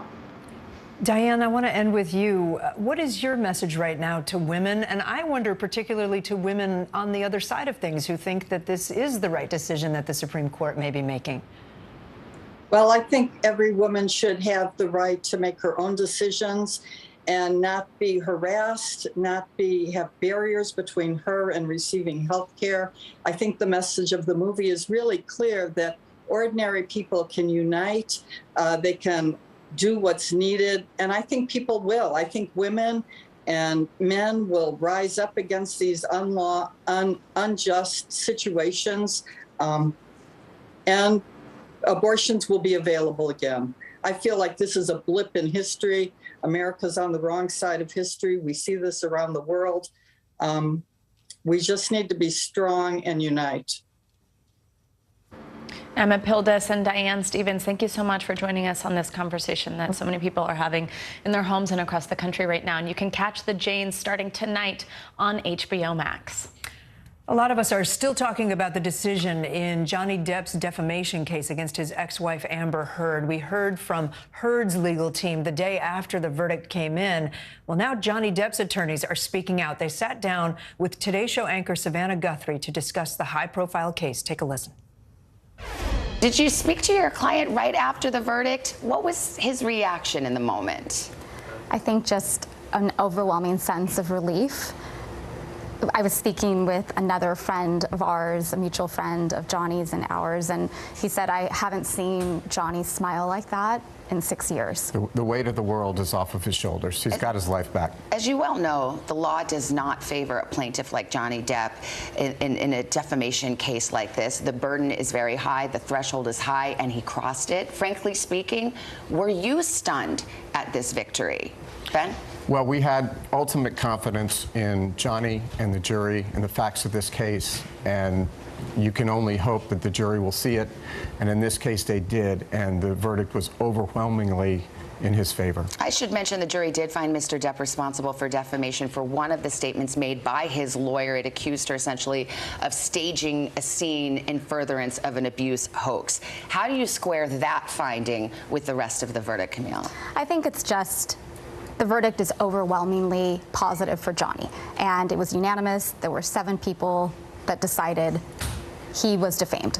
Amber Heard's attorney was right here the day after the verdict, and she said the jury had not been permitted to see certain evidence that would have bolstered and verified Amber Heard's claims of abuse, in particular therapist notes. What is your response to that, and was there evidence that was suppressed for a valid legal reason that might have made a difference? I think that was very disappointing to hear that and to hear her impugn the character of the jury, and the evidence came in that should come in, and the judge was very fair to both sides. Social media certainly took off in a way that we've seen high-profile trials before, but this is the social media age.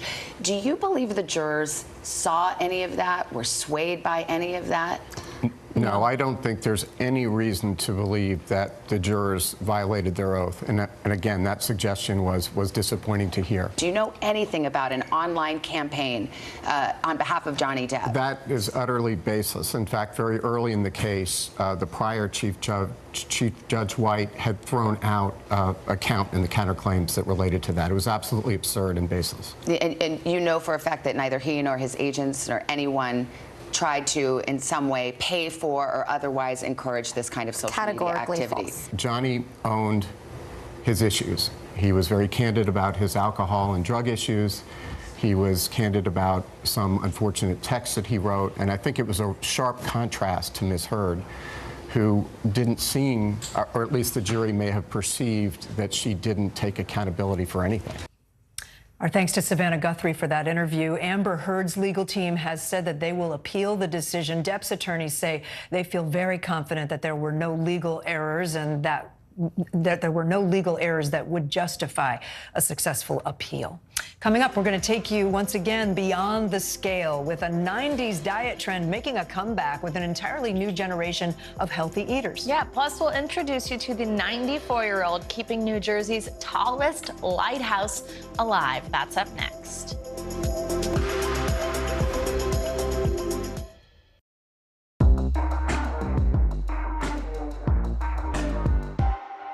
Live from Ukraine, from Mayfield, Kentucky, from Waukesha, Wisconsin. To cover the news, you have to be in it.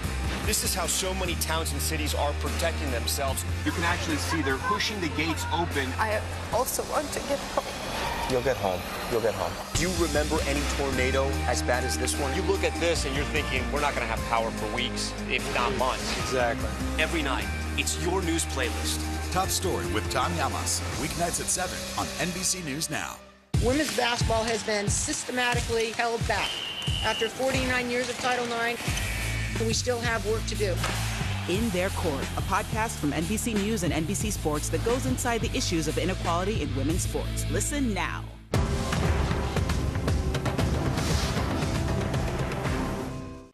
What would you like to see from the federal government to keep Buffalo safe? If there is legislation brought to you to ban contraception, would you sign it? What should be focused on that could reduce inflation and avoid a recession? If it's Sunday, it's Meet the Press.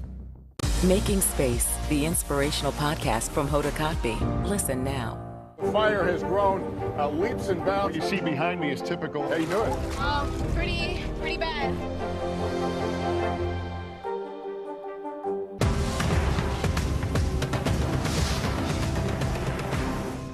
News is happening now. Look at what's making headlines around the world. Whenever it happens, wherever you are, it's here now.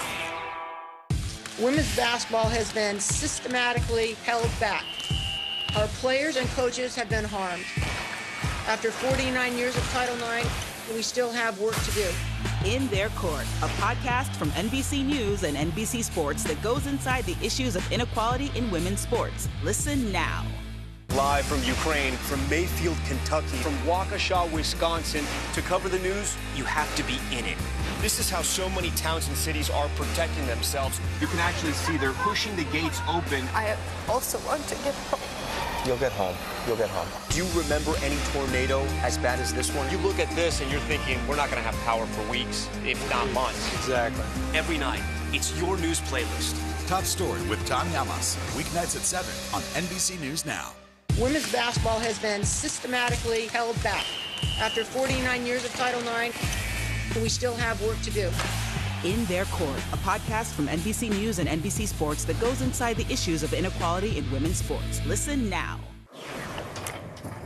Okay, here's a talker. An unexpected product collaboration, Cheesy Nails. Velveeta has teamed up with Nails Inc. to launch a yellow, cheese-scented nail polish.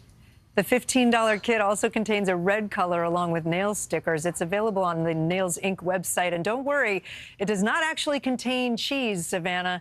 Velveeta is the latest food maker to create a beauty product after Oscar Mayer's bologna sheet mask and Chipotle's guac-inspired eyeshadow palette.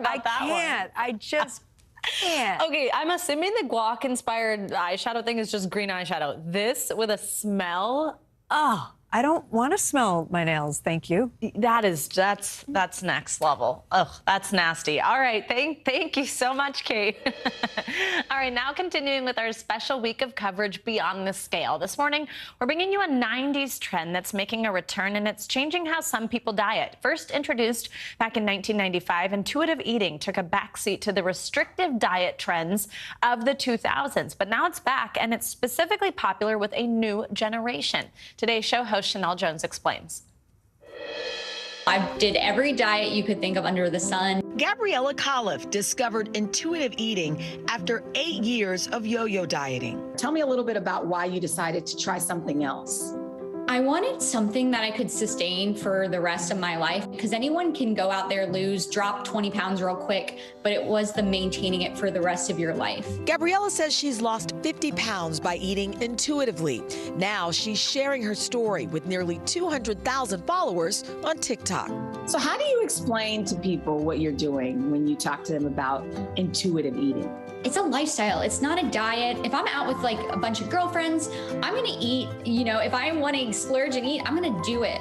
But I'm also able to pick up on my hunger cues throughout the rest of the week, and it creates a balanced life. Intuitive eating is a process of listening and responding to your body's messages to meet your physical and psychological needs. Intuitive eating counselors argue if your body can tell you when you're tired or thirsty, it can tell you when you're hungry too. I think most of us, for the most part, know what to do if we were given a test and we would say, okay, do you want the bowl of fruit or do you want the candy bar? I mean, we kind of know what to do, but for some reason, we just kind of lean towards what we want.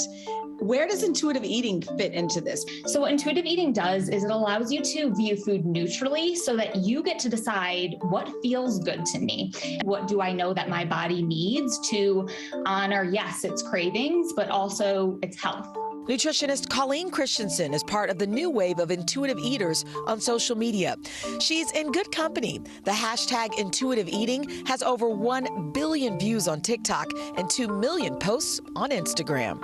You can have a positive and healthy relationship with food and body, and it doesn't have to be following these rules that we feel like, oh, I have to eat this or I should eat this. According to a recent analysis, intuitive eating is linked with better body image, improved self-esteem, and overall well-being. And while it isn't a weight loss plan, a 2016 study found intuitive eating was strongly associated with lower odds of being overweight and obese. When I practice weight management with my patients, there are many aspects of intuitive eating that we incorporate into their individual plans. Dr. Holly Lofton runs NYU Langone's weight management program. Her patients learn some intuitive eating techniques, like focusing on their hunger cues. If we're eating and not paying attention to the cues that your brain is sending or your gut is sending, that can lead to overeating. And of course, that can be detrimental for one's health. She believes intuitive eating fits into the country's shifting attitude towards diet culture. I think a lot of the new mantras about how we eat and our activity and live our lives are very physiologic. It's really getting in touch more with our roots, and in listening to your body, you can really make great strides in your overall health. For those interested in intuitive eating, patience is key. Intuitive eating takes time. It's not necessarily a light switch that you can just turn on. We have to essentially relearn how to listen to our body. All right, that was Chanel Jones reporting there. And Dr. Lofton says it does, like she said, take a little time, about a month, to really get in the habit of eating intuitively. And while it works for a lot of people, it might not be for everyone, as much of this is. Yeah, interesting. Really interesting. Really interesting. Yeah. This next story is one of my favorites of the week. 94 years old, a New Jersey man spends every day climbing his way to the top of the state's tallest lighthouse to greet guests and keep the stories alive. NBC News correspondent Harry Smith introduces us to Buddy the Lighthouse Keeper. Lighthouses, like this one in Atlantic City, were built to be a sailor's friend, a guide to safe harbor. And should you be a lighthouse, you couldn't ask for a better friend than Buddy Grover. What drew you to the lighthouse? What made you think I want to volunteer here? Well, I haven't decided what I want to be when I grow up yet. His bearing belies his age. Buddy is 94. And for a dozen years now, he's donned his lightkeeper's cap and coat to climb the stairs of the tallest lighthouse in the state. Cuatro, cinco, seis. He says he counts in Spanish to keep his mind sharp. We dropped out when he started counting backwards. It's 228 steps, in case you were wondering. Is it hard for you to climb all those stairs? Absolutely not. Here, Buddy greets his young visitors with tales of the tower's historic past. You have seen the light. As charming and affable as a docent could be. We've been a tourist attraction since the light went on in 1857. Buddy says his time in the Marine Corps and then decades as a letter carrier prepared him for his most recent career turn. Actually, I live like a king, even though I don't have much money. Life has been good to me, and I have good health. And a place where he is needed and much appreciated. How long do you think you're going to continue to do this? As long as I am able. Arbitrarily, I chose 105. For Buddy, as the song says, is indeed young at heart. Harry Smith, NBC News, Atlantic City, New Jersey. Thank you, Harry, for that. Yeah, really. We need to go meet him so we can get that shirt. We do. That does it for this hour of Morning News Now. But the news continues right now.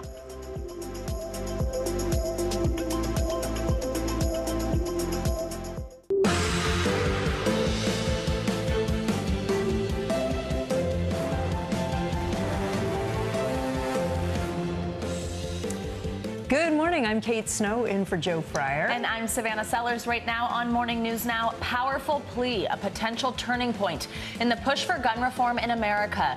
This morning, emotional testimony expected in Washington after a surprise White House visit and a call to action by actor and Uvalde native Matthew McConaughey. So while we honor and acknowledge the victims, we need to recognize that this time, it seems that something is different. These regulations are not a step back. They're a step forward for civil society and the Second Amendment. Now, lawmakers preparing for a high-stakes hearing on Capitol Hill with those personally impacted by the recent mass shootings. We have team coverage with the latest as the call for change grows. Long road ahead, frustration growing with the rising cost of gas, and so far, experts say there's no end in sight. The everyday impacts now being felt by millions of Americans as more states join the $5 club. Final opinions. This morning, all eyes on the Supreme Court with dozens of decisions set to be delivered, a number of them as soon as today. We'll break down some of the biggest cases on the docket, including the one that could mean the end of Roe v. Wade.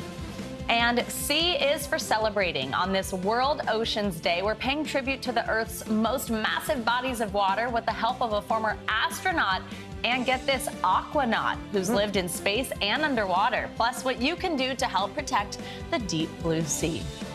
Isn't that crazy? In space and underwater? Yeah, and today, what was the day? It's World Ocean Day. Ocean Day. I know. Who knew? So we'll celebrate. I know, wonderful. Right? And Hey, so good fun to have morning. you with us. Good morning. I know. Welcome back from. I haven't seen you since Italy. I know. I was on a little trip doing some wedding stuff, which was a lot of fun. Yeah, but it's so fun to have you with us. Kate and I have a long history. It's always fun when we get to spend time together. We're happy to have you with us at home too. And we begin this morning with those growing calls for change when it comes to gun laws in this country. A bipartisan group of lawmakers is working to reach a deal by the end of the week. Meanwhile, a son of a victim of the mass shooting in Buffalo, as well as actor and Uvalde, Texas native Matthew McConaughey, made impassioned pleas for lawmakers to act.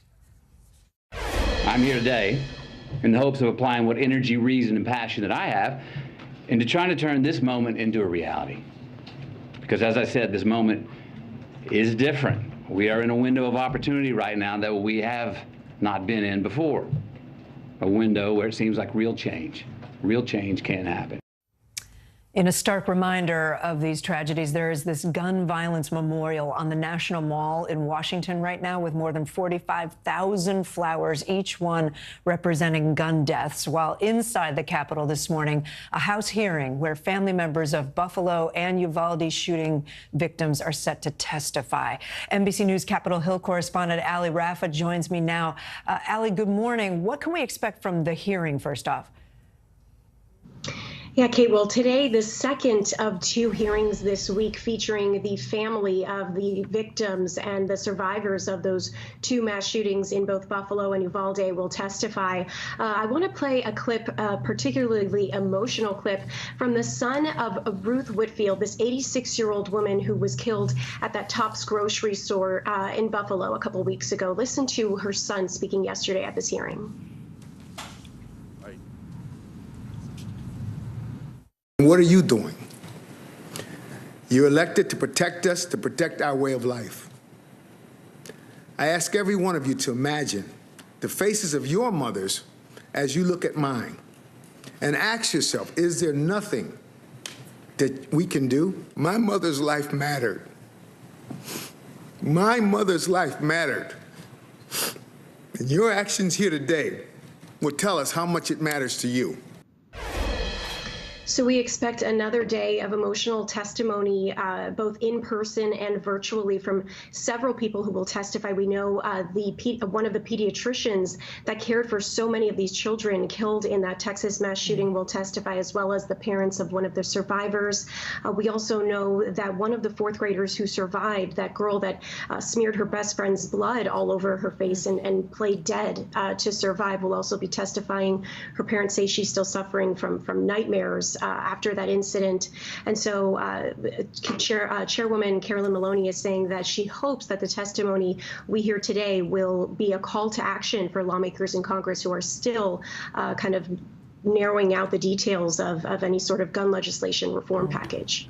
Yeah, I have to tell you, I spoke with that man in Buffalo the day after the shooting about his mother, and he broke down in tears. I mean, I will never forget the moment I spent with him. We heard a little bit from actor and Uvalde, Texas native Matthew McConaughey a moment ago. It was part of an emotional speech that he gave, a really remarkable appearance inside the White House briefing room yesterday. There was a powerful moment when he talked about the shoes one of the young victims in Uvalde was wearing. Let's listen to that. Wore these every day. Green Converse with a heart on the right toe. These are the same green Converse on her feet that turned out to be the only clear evidence that could identify her after the shooting. How about that? Can both sides rise above? Can both sides see beyond the political problem at hand and admit that we have a life preservation problem on our hands? We've seen such emotional pleas from actors, from lawmakers, parents, victims, school-aged children, like we've seen in Parkland, like I saw after Sandy Hook when I covered that massacre. Is this moment different? What's the latest on the negotiations in Congress? Well, senators hope that this moment is different. They've said publicly that they hope this is different from so many other past, as you mentioned, failed reforms. We know that this group of originally 9 senators has been whittled down to a group of 4, and the buckets that they were considering have sort of shifted a bit. We know that instead of raising the minimum age to purchase an assault weapon from 18 to 21, we know that now they're considering expanding some sort of system to have juvenile criminal records accessible when people between the ages of 18 and 21 try to purchase a gun. We know red flag laws as far as those negotiations. Instead of a federal red flag law, negotiators are considering a grant or incentive program for states to consider implementing those red flag laws, as well as several other things like hardening school security, putting more money into having some sort of federally protected mental health program. And so negotiations are still being worked out. Senators say that they hope to reach a deal by the end of the week to hopefully vote on next week, Kate. All right, Ali Rafa, thanks so much. And in Uvalde this morning, there's more frustration and there are new demands for information from key officials who are saying little 2 weeks after the massacre at Robb Elementary. NBC News correspondent Morgan Chesky is in Uvalde with the latest. Yeah, Kate, Savannah, good morning. And hard to believe it has now been more than 2 weeks since this horrific tragedy struck Uvalde, and we are seeing an increased call for answers. The district attorney has now enlisted the help of 2 former DAs and 2 current DAs to sort through this massive investigation.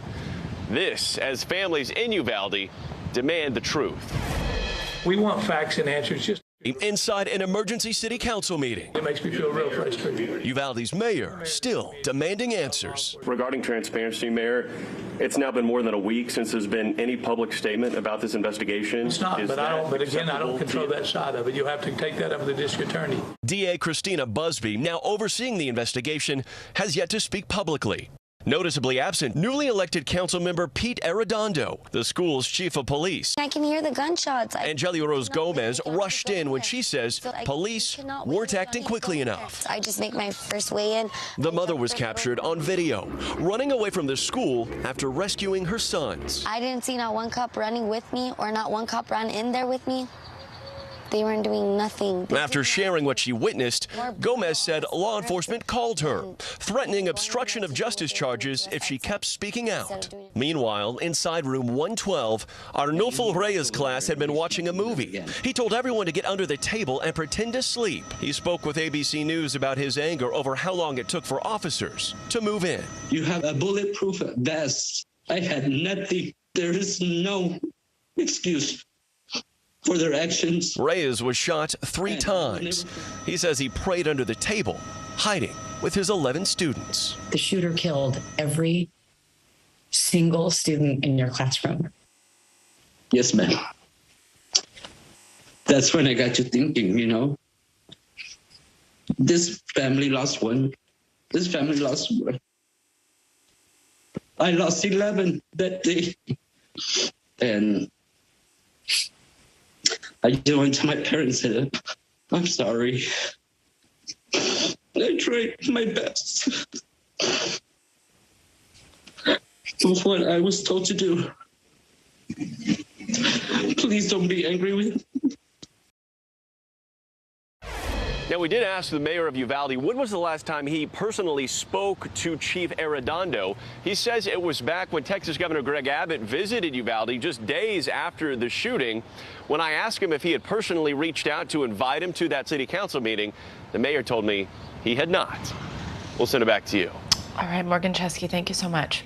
President Biden is traveling to Los Angeles today, where he'll deliver remarks at the inaugural ceremony of the Summit of the Americas. Despite some controversy over the guest list there, the White House says the president's looking to reassert U.S. leadership and curb China's influence in the region with a raft of new economic measures. NBC News White House correspondent Carol Lee is following all of it for us. She joins us now. Good morning, Carol. So what more can you tell us about the agenda at the summit? What does he hope to accomplish there? Well, on the economic front, Kate, a number of things. The president's going to unveil what they're calling the Americas Partnership. So it's a big economic initiative designed to spur trade in the region, to enhance the economic ties between the different countries in the Summit of the Americas, to deal with supply chain issues. There'll be health initiatives and also some $300 million in assistance to fight food insecurity in the region. So there's a big focus on the economic component of this. There's also a focus on migration, and overshadowing this is that absence of a number of countries, Mexico boycotting the summit because the U.S. did not invite Cuba, Nicaragua, and Venezuela, and then others following suit, El Salvador, Honduras. And so there's a bit of a shadow over this. The administration's still hoping that some of the initiatives that they roll out will be effective nonetheless. All right, and migration, obviously the biggest issue on the table, at least for the U.S., which is seeing record numbers of migrants at the southern border right now. There's another caravan moving up through Mexico into the U.S., trying to get into the U.S. Vice President Harris has been tasked with addressing the root cause of immigration issues. What are we hearing from her at the summit? Well, she's really focusing on the economic issues, saying that the root cause is the reason why people are leaving their countries and trying to come to America is because of the economic conditions there. So the thinking being if they can address some of those at home, then they can deal with the immigration problem, the migrant problem at the border. So she spoke to this a little bit yesterday. Take a listen. And when we provide economic opportunity for people in Central America, we address an important driver of migration.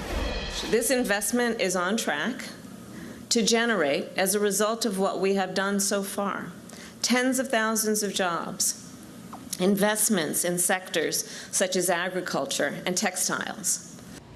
One of the things, Kate, that they're going to unveil is this Los Angeles Declaration. So it's focused on migration, and it basically says that it's how each of the countries in the region will share in dealing with the migration issue. Now, the question is, how long does this take? You mentioned that caravan. This is not something that's expected to be able to address those concerns immediately.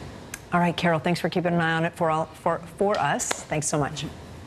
Now, the November midterm ballots are taking shape this morning as primary election results from California and 6 other states come in. NBC News senior political editor Mark Murray has been following it for us, and he joins us now. Hey, Mark, good morning. So one of the most watched elections, it actually wasn't a primary, it was a recall vote. This was in San Francisco, the district attorney. What can you tell us about that? The district attorney, Chesa Boudin, got recalled overwhelmingly by a 60% to 40% margin. In Savannah, you know, what is notable about this contest is if you take it in isolation, you have one city district attorney getting recalled in the California election. You could say, hey, this is just a one election. But this comes after multiple members of San Francisco's school board ended up also getting recalled. And you can kind of take these two developments together as some frustrations of a lot of reforms, whether on schooling or on crime and how a city handles crime. And voters are getting frustrated about their own governance, including and especially in cities like San Francisco. Let's stay in California. Now I actually want to ask you about this expensive race for Los Angeles mayor. This is one that a lot of people are talking about. Representative Karen Bass, billionaire developer Rick Caruso came in for the top 2. That means that they're going to meet for a runoff in the fall. But what can you tell us about this race, these 2 campaigns? Tell us what's interesting here. Yeah, what's really interesting is Rick Caruso. He's a former Republican turned Democrat who ended up spending nearly $40 million to be able to get to this runoff election. And he is, and this kind of has some similarities to what we saw in San Francisco, he's been running against the homelessness in the city, on the rampant crime there. Karen Bass, that comes from the Democratic establishment of the Democratic Party. She was one of Joe Biden's vice presidential shortlisters. And this sets up a really fascinating general election runoff that we're going to end up seeing. And Savannah, I wouldn't be surprised if we're going to end up seeing a lot of Karen Bass trying to litigate Rick Caruso's former Republican ties. Yeah, former Republican until quite recently, just before jumping into this race. So that is certainly an interesting one to watch. Now I want to switch over to Iowa. So we kind of of saw something of an upset in the Democratic race for Senate here. We had retired Admiral Mike Franken beat former Representative Abby Finkenauer. He'll now face incumbent Chuck Grassley, who handedly won the GOP nomination back in November. But what should we know about this race? Yeah. And so, Savannah, you are right that I think it's a slight surprise to a lot of people who followed politics, and particularly when Abby Finkenauer ended up getting elected in 2018 in that Democratic wave year. She had become kind of a well-known person from the Joe Biden wing of the Democratic Party. She ended up losing re-election in 2020. And it wasn't really that much of a surprise to me, however, because Franken ended up outspinning her over the airways and ended up running, frankly, the better campaign. And Franken now will run against Chuck Grassley in the fall. Grassley, the Republican, longtime Republican senator, should be the overwhelming favorite, not only in a state like Iowa, which has been leaning Democratic over the last few years, but also in a national environment which heavily favors the Republicans right now. All right, lots to keep watching this primary season as we head into November. Mark, thank you so much. Well, this morning, the national average for the price of gas continues to climb toward the $5 mark, and some states have already passed that threshold. The price of diesel fuel rising at an even faster rate nationwide. These higher prices are not only having an impact on trucking, obviously it's also affecting consumer goods as well. NBC News correspondent Sam Brock joins us now from Miami with the latest on the pain at the pump. It is painful, Sam. Good morning. There's nobody, Kate, good morning, that is not touched by this. You look over my shoulder, you'll see it's $4.99 at this gas station in Miami. And it's been like a bad waiting game as the country is just underneath $5 a gallon, Kate. The question this entire time has been, what's the breaking point? At what point does gas get so expensive people just stop driving? And we are awfully close right now to finding out, as not surprisingly, this is hitting lower and middle class families the hardest. Record gas prices are being felt across the entire country. But California's pace-setting $6.39 a gallon average could soon become America's reality, with prices creeping up coast to coast. John Bonilla makes engineering house calls for a living. If you didn't have a corporate car to charge the gas on, how destructive would these prices be for you? I'm not sure that I would be able to work every day. Couldn't afford it.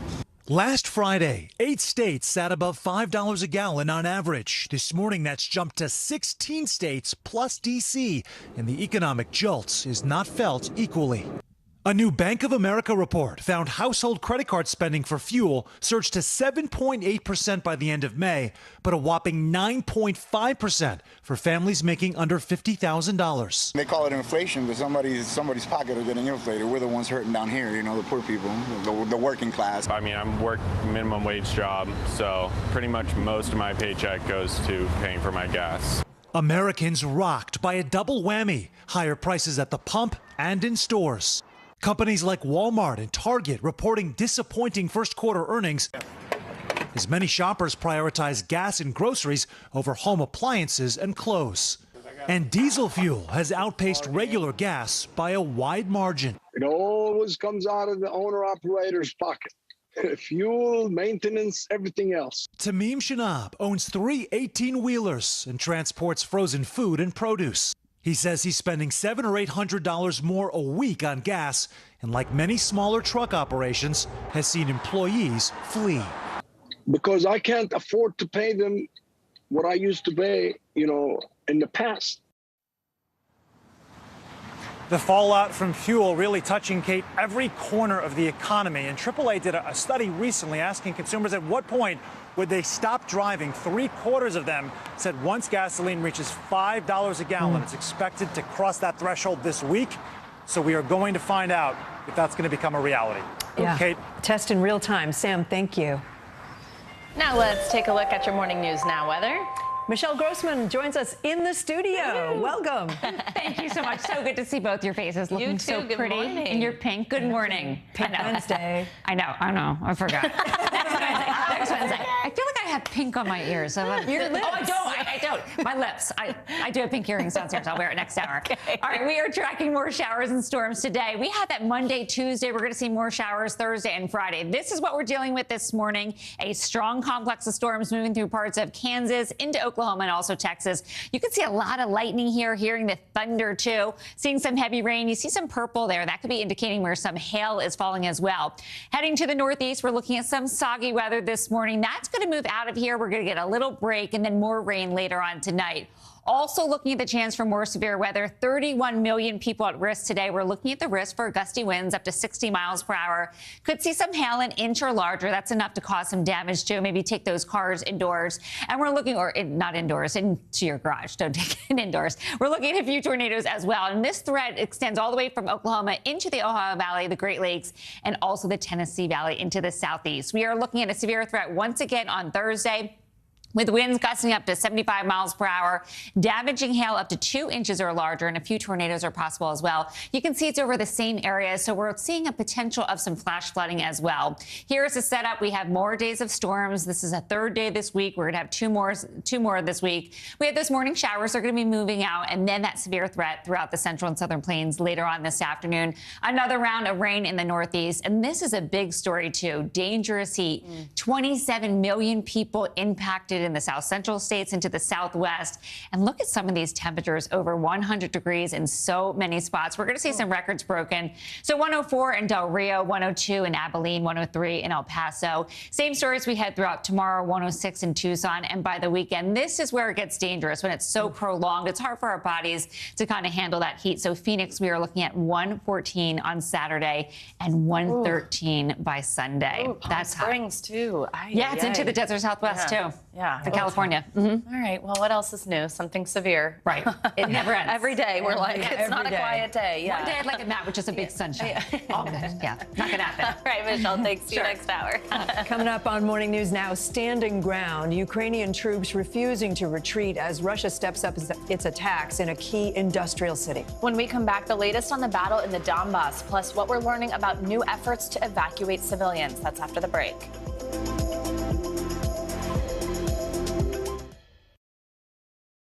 When was the last time you made space to listen to somebody? What I learned from a very young age is radical love, radical forgiveness. We are meeting people one after the next who have made profound changes.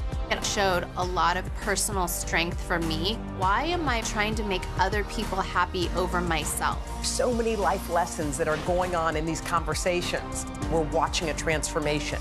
Join Hoda Kotb for her podcast, Making Space. Listen now. From Brooklyn, we're next to the subway station. The state's reservoirs are alarmingly low. War will pass them by.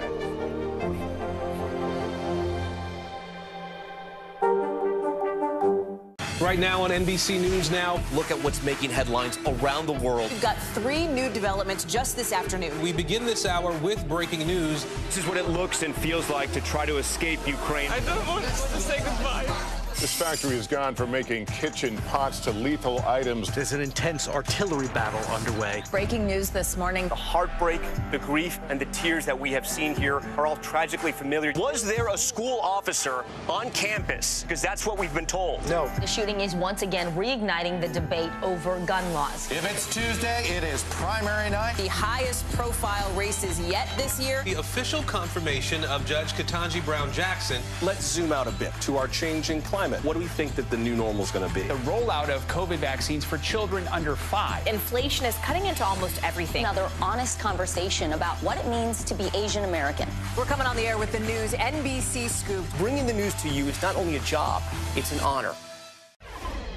Welcome back. Now to the latest on the war in Ukraine. Russia's military is continuing its push to control eastern Ukraine with a slow but relentless assault on Ukrainian troops. This as the Ukrainian government says more than 40,000 of their civilians have either been killed or injured since the invasion first started. Yeah, NBC News correspondent Ellison Barber joins us now from Odessa, Ukraine. Ellison, good morning. Good to have you with us. Now, we know Ukrainian President Zelensky has said, multiple times, he will not give up any Ukrainian territory. And right now, Ukraine is not letting go of this key eastern city, one in particular, Severodonetsk. What's the latest on the situation there? Yeah, so Russia's defense minister claims that Russian forces now control 97% of Luhansk. That's one of 2 provinces that make up the Donbas region. Severodonetsk, the city you mentioned, there has been intense fighting, increasingly intense fighting in this city. But the governor of Luhansk has been adamant in saying that they will not give up that city to Russian forces. He says even if Ukrainian forces need to move outside of the city to take a more fortified position, that they will still continue this fight. President Zelensky in recent days, he talked about the idea of if they were to lose Severodonetsk, moving outside of the city and then launching some sort of counterattack moving inwards. He said that would be incredibly difficult and challenging and costly. He said it would cost 5 times the amount of equipment and lives in order to do something like that. Meanwhile, an advisor to President Zelensky told The Guardian today that they need more weapons. He said they need some 60 rocket launchers in order to keep Russian forces back. Remember, weapons sent by the United States, they didn't come to Ukraine, all of them, as soon as Biden signed that aid package. You have high-tech, medium-range rocket launchers like HIMARS that were stationed outside of Europe, and Ukrainian forces need 3 weeks to train on that. So initially, the question with those weapons was, will they get to the east quickly enough to make a difference? Now, Savannah, it seems the question is, will that type of aid, rocket launcher systems from the United States and other Western countries, are they sending enough? Savannah? And Allison, it's Kate. We're more than 3 months into this war now. What are you hearing from Ukrainians? Have attitudes changed from the start of the war to now? Yeah, they seem to be constantly evolving. We've actually been spending time in Odessa the last couple of days with artists, trying to get a sense of how their life, their art has changed since the war began. Down here is Boris. He's one of the most well-known graffiti artists in Odessa. He said that some of his art has changed. You see what he's painting is Odessa with the colors of the Ukrainian flag. He actually started at the beginning of the war painting trucks, cars, camouflage for the Ukrainian army so they could take them to the front lines where necessary. We spoke to another artist, a really well-known painter from here, Ihor Gustev, and he told us that Ukrainian art in general now has a theme of death, a theme that they really didn't have at the start of this full-scale invasion, and certainly not a theme that they were seeing a year, 2, 3 years ago, at least not as strong as they are now. Listen to some of our conversation with that painter. This is the art that talks about death. Потому что в любом социуме тема смерти это табу. In any environment, death is a taboo topic. It's a non-convenient topic. And today is a vital topic for us. And all Ukrainian art right now is dedicated to death.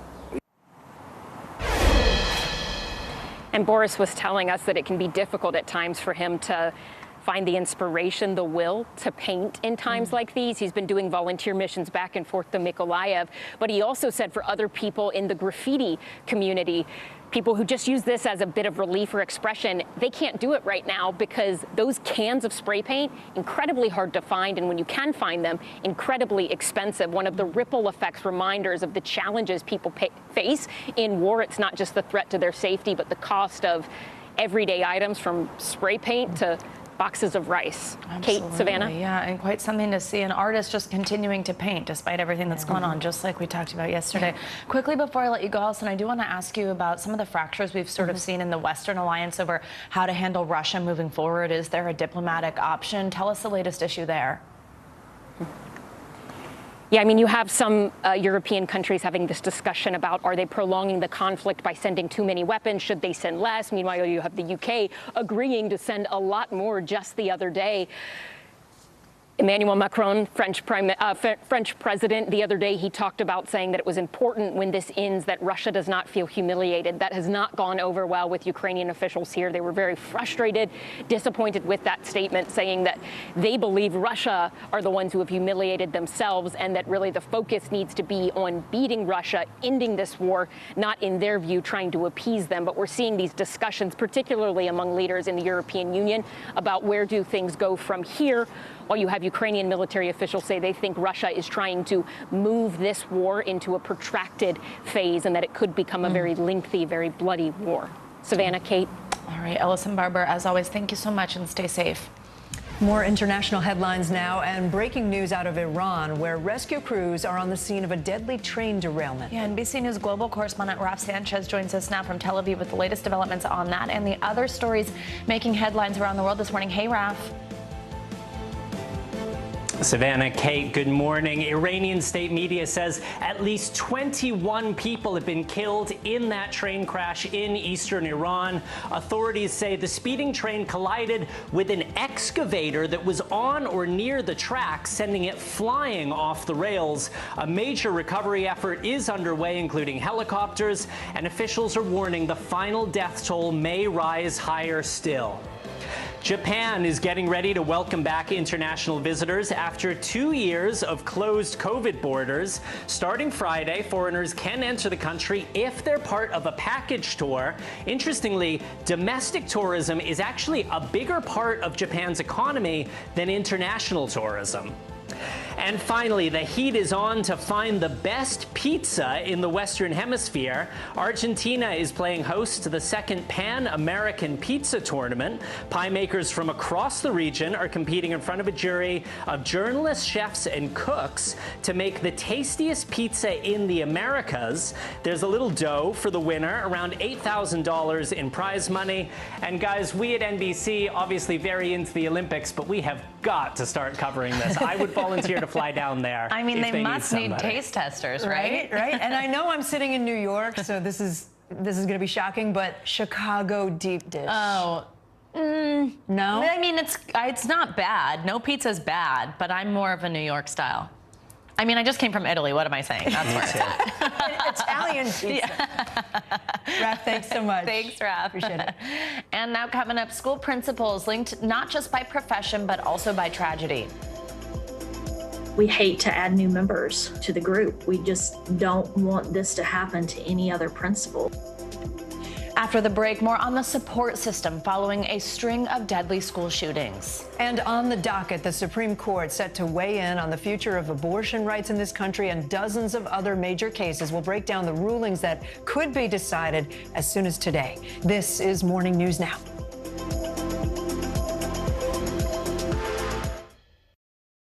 Sometimes the news can be difficult and overwhelming for kids to understand, so we've created a newscast just for them. We hope your family will watch Nightly News Kids Edition. Making Space, the inspirational podcast from Hoda Kotb. Listen now. News is happening now. Look at what's making headlines around the world. We're coming on the air with breaking news. This is a significant moment. Whenever it happens, wherever you are, NBC News, streaming free now. Making Space, the inspirational podcast from Hoda Kotb. Listen now. Right now on NBC News Now, look at what's making headlines around the world. We've got 3 new developments just this afternoon. We begin this hour with breaking news. This is what it looks and feels like to try to escape Ukraine. I don't want to say goodbye. This factory has gone from making kitchen pots to lethal items. There's an intense artillery battle underway. Breaking news this morning. The heartbreak, the grief, and the tears that we have seen here are all tragically familiar. Was there a school officer on campus? Because that's what we've been told. No. The shooting is once again reigniting the debate over gun laws. If it's Tuesday, it is primary night. The highest profile races yet this year. The official confirmation of Judge Ketanji Brown Jackson. Let's zoom out a bit to our changing climate. What do we think that the new normal is going to be? The rollout of COVID vaccines for children under 5. Inflation is cutting into almost everything. Another honest conversation about what it means to be Asian American. We're coming on the air with the news NBC Scoop. Bringing the news to you is not only a job, it's an honor.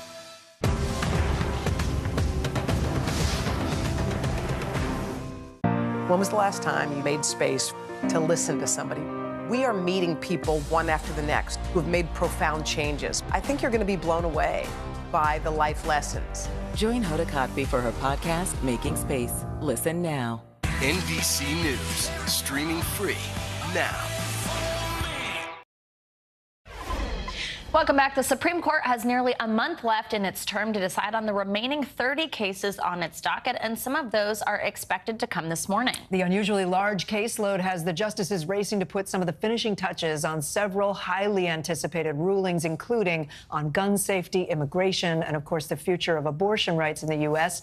All eyes now on the Supreme Court with the political future of the U.S. unclear. NBC News legal analyst Danny Savalas joins us now on set for more on this. Danny, good morning. Always good to have you with us. So we love for you to help us kind of with some context here. And I think particularly with this one we keep talking about that deals with abortion rights, it's kind of been put just in that context, Roe versus Wade, abortion rights. But let's step back. And if you could remind us how this particular case, Dobbs versus Jackson Women's Health, made it to the Supreme Court in the first place, and then walk us through what could immediately start happening if we are to get that ruling. Well, in all likelihood, Dobbs arrived at this Supreme Court because once the Supreme Court reached its very conservative makeup, conservative-minded state legislatures were sort of like when the Delta forces rappelling out of a helicopter, they were like, go, go, go. Pass these abortion laws and bring them up to this Supreme Court because these justices are the most likely to take a new look and overturn Roe v. Wade and Planned Parenthood v. Casey. And that's how we arrive here. The court, as we've already seen in a spoiler alert, is going to consider whether or not, first, Roe was egregiously wrong, and secondly, even if it was wrong, should stare decisis promote the respect for precedent, or should precedent be overturned? Another one that we want to talk about, which could have big implications for climate change and emissions in this country. The justices agreed to hear this case regarding the EPA's ability to regulate carbon emissions. Where did that come from, and what could that mean?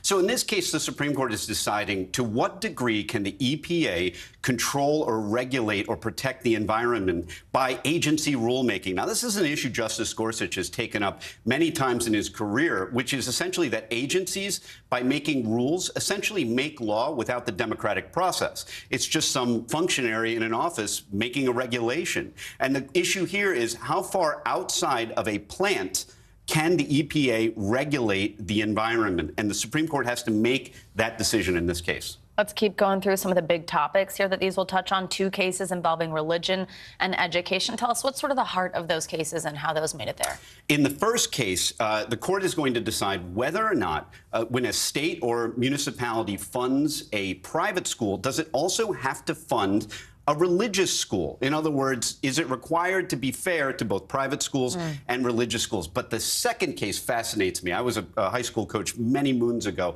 and this is an issue where a coach was supposedly, and the facts are disputed, was leading a prayer at the 50-yard line after a football game. Now, the way, I have to say, the way the coach frames it, you'd almost think he was muttering it to himself privately at the 50-yard line. That doesn't appear to be the case. There are photographs of him leading a prayer with other students and players around him, and the court has to decide whether or not that is protected religious freedom or if it infringes upon the First Amendment and the separation of church and state. And lastly, what would the Supreme Court say about Chicago versus New York pizza? This is not even the biggest controversy. The biggest controversy is Kate Snow's apparently support of Chicago deep dish pizza over other pizzas. Now, I don't disagree with I that, am but calling I'm not for you to gonna hand over your New York driver's license. On behalf of the Bar Association, I'm here to collect it, to revoke it, and you can start talking like a Chicagoan. You can say pizza, no, yeah, and all that other stuff. My mother-in-law's Kathy. Kathy, exactly right. You know, it's over. My whole extended family's from Chicago, just for the record. So there's got to be right somebody now. watching out there who's with me on the deep dish. It's you know what it is? It's Wonder Bread with sauce piled on top. That's it. True. That is all it is. It's outrageous. That's a good way to put it. Oh my gosh, that's hilarious. Also, what did you coach? Lacrosse. We were 9-1. I just want that. You look that up, fact checkers. Never knew that about Danny Savalas. I know. Gosh, Danny. That's something new every time. Danny Savalas, thank you so much for stopping by. Yeah, appreciate it. All right, we have to change gears here. As the dust settles from the immediate aftermath of the deadly shooting at Robb Elementary in Texas, one group is working overtime to help schools move forward now. NBC News Now anchor Hallie Jackson talked to principals bonded by tragedy, and she asked them, is it even possible to recover? When former Columbine principal Frank DeAngelis heard about the massacre in Uvalde, he picked up the phone and left a voicemail for the principal of Robb Elementary. I guess I was pretty naive back in April of '99. I made the comment within 24 hours. I said, I hope my beloved 13 do not die in vain, you know, and that this does not happen again. And unfortunately, it continues to happen. It's part of his work with the Principal Recovery Network, a group he helped found of school leaders who experienced experienced gun violence.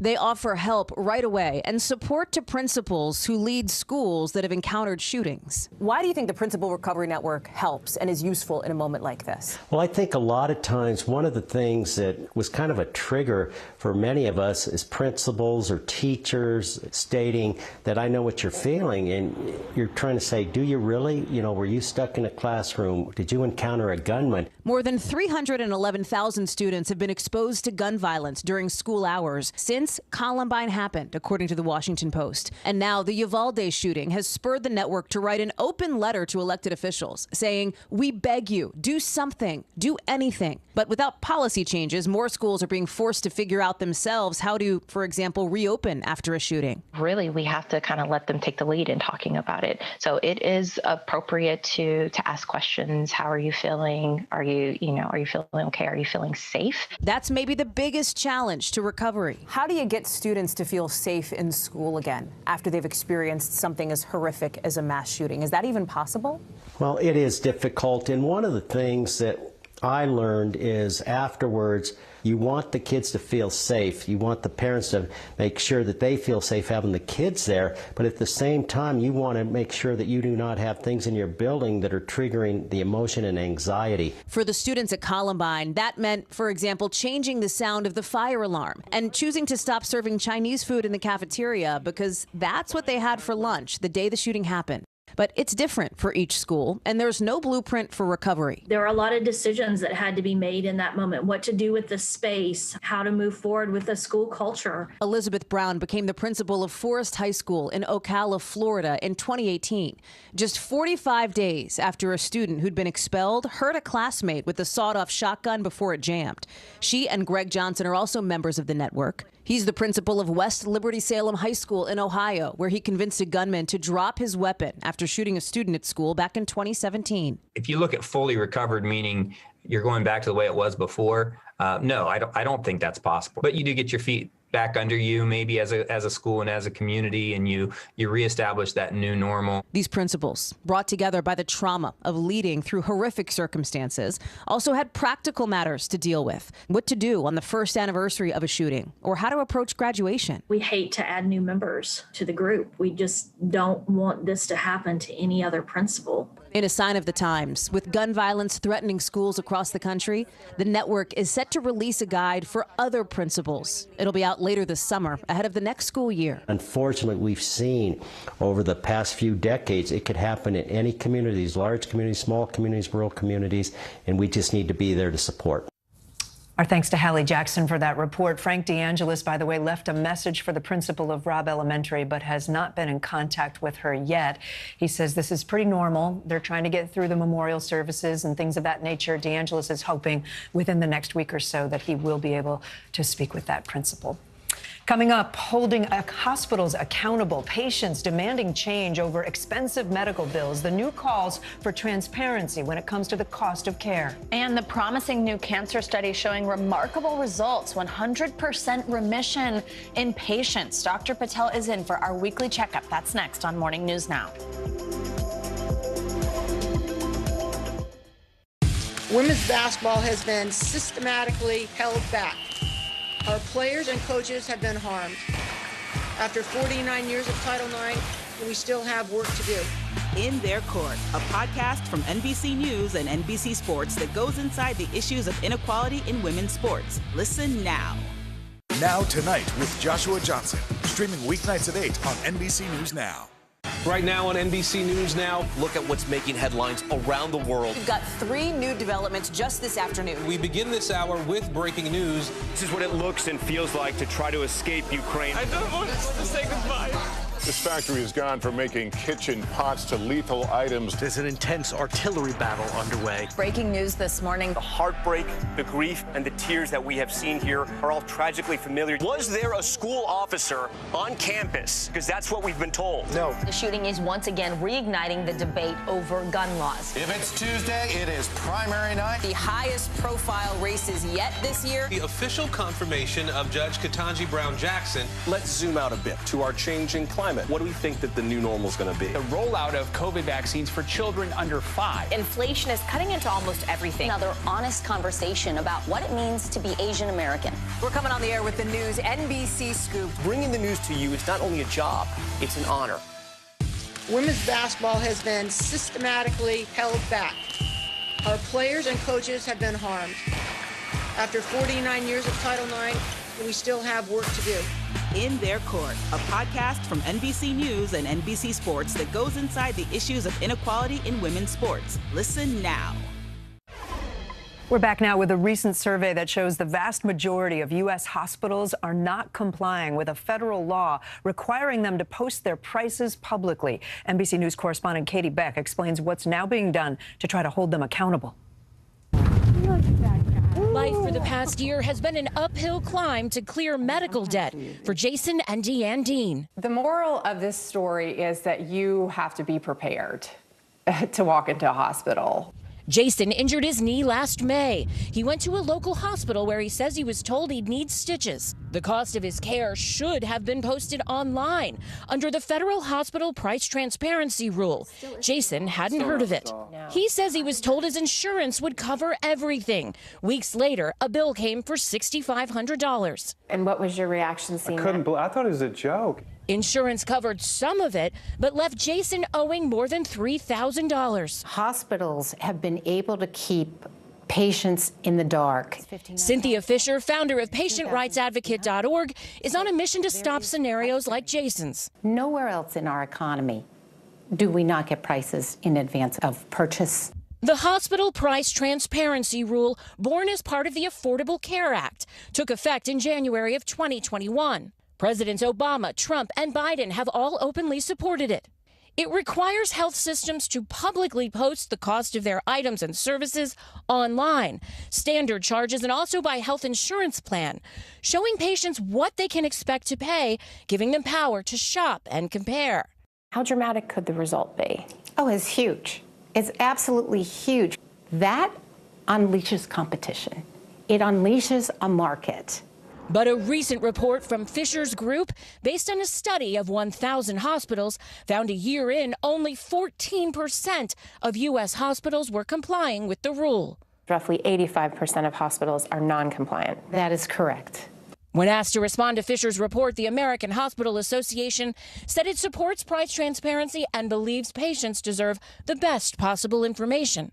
The Federal Department of Health and Human Services enforces the rule and can fine hospitals up to $5,000 a day for being in violation. We will do robust enforcement. HHS Secretary Javier Becerra promised accountability for hospitals at his confirmation. The buck stops with you. You're the secretary. Have you issued any fines? We have issued several hundred warnings. We have to go through the process. I think a lot of people's complaint is that this is a federal law, but it has no teeth. Well, remember, those teeth just grew out. No fines issued yet. Becerra says he needs the public's help to get non-compliant hospitals to follow the rules, helping people like the deans make informed decisions. Can you assure those people that in the future there is going to be a different way of doing things?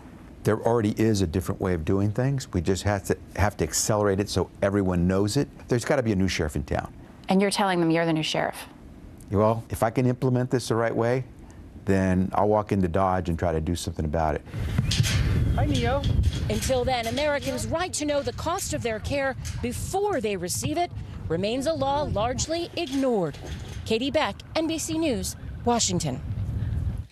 Let's stay on important health news for you with your weekly checkup, where we discuss the latest health headlines that you might have missed. And today we're joined by our friend, NBC News medical contributor, Dr. Kavita Patel. Hi, Dr. Patel. It's great to have you. So this first study we want to talk about looks at how weight loss surgery might be helping obese people slash their risk of cancer and death. Tell us about this and how many people is this really affecting?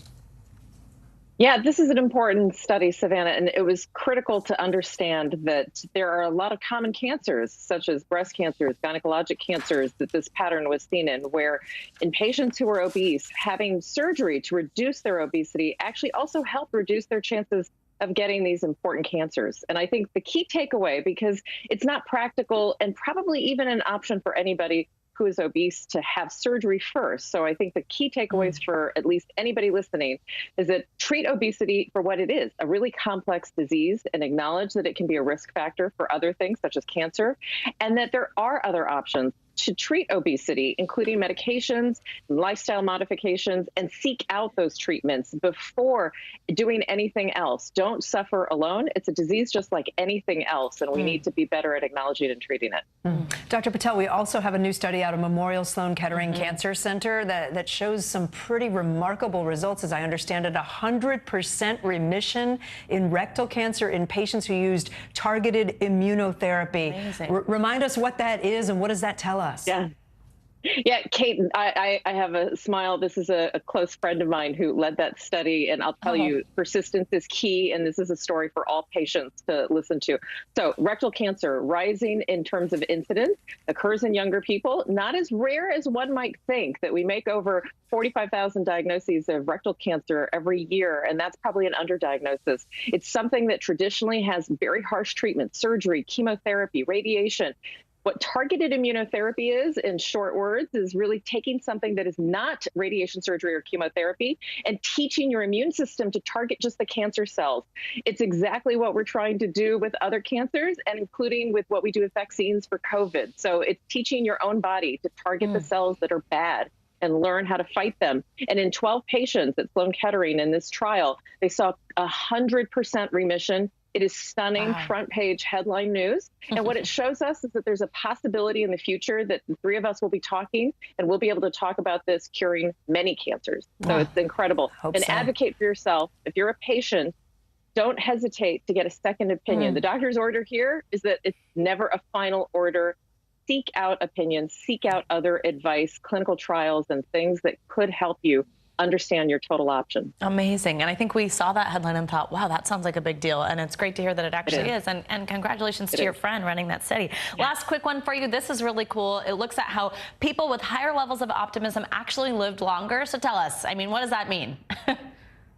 Look, I would love to say that I had the cure for everything that could help someone live to the age of 100, but this is actually something that has now been studied over decades, studied in broad populations, diverse racial and ethnic populations, and even controlling for lifestyle, all the things you would think of that help you live longer. Optimism, having a great attitude can actually keep you alive longer. And here's the takeaway for me and for anybody watching and listening. Come into things with kind of a glass half full attitude, and that includes decisions about your health. Try to find the good news. You and I are talking right now because we have some great news in healthcare. When someone hears a diagnosis of cancer, instead of going to the negative, think about what we just talked about with cures and incredible results. So that optimism, even with other risk factors controlled, can help you live longer. So to take it all away, let's just all start today with a different attitude, and we know it'll help us decades from now. That is great to hear. I know. I love it, too. Dr. Kavita Patel, we always love when you join us. Thank you. Now, look, we all have a smile on our face. That's good, right? Live longer. Thanks, Doctor. Coming up on Morning News Now, celebrating the sea. Up next on this World Oceans Day, we're going to talk about the importance of the Earth's waters and what you can do to help protect it. At 73, Prince Charles is still waiting for the job that is his birthright. Do we want Charles? Do we want a monarchy? I'm Keir Simmons, and we'll take on these questions and more in our new podcast, Born to Rule. Listen now. We're here to start conversations about the big things happening in our world, because it's not my job to tell you what to think. My job is to think about what you tell me. Now Tonight with Joshua Johnson, streaming weeknights at 8 on NBC News Now. When was the last time you made space to listen to somebody? What I learned from a very young age is radical love, radical forgiveness. We are meeting people one after the next who have made profound changes. It showed a lot of personal strength for me. Why am I trying to make other people happy over myself? So many life lessons that are going on in these conversations. We're watching a transformation.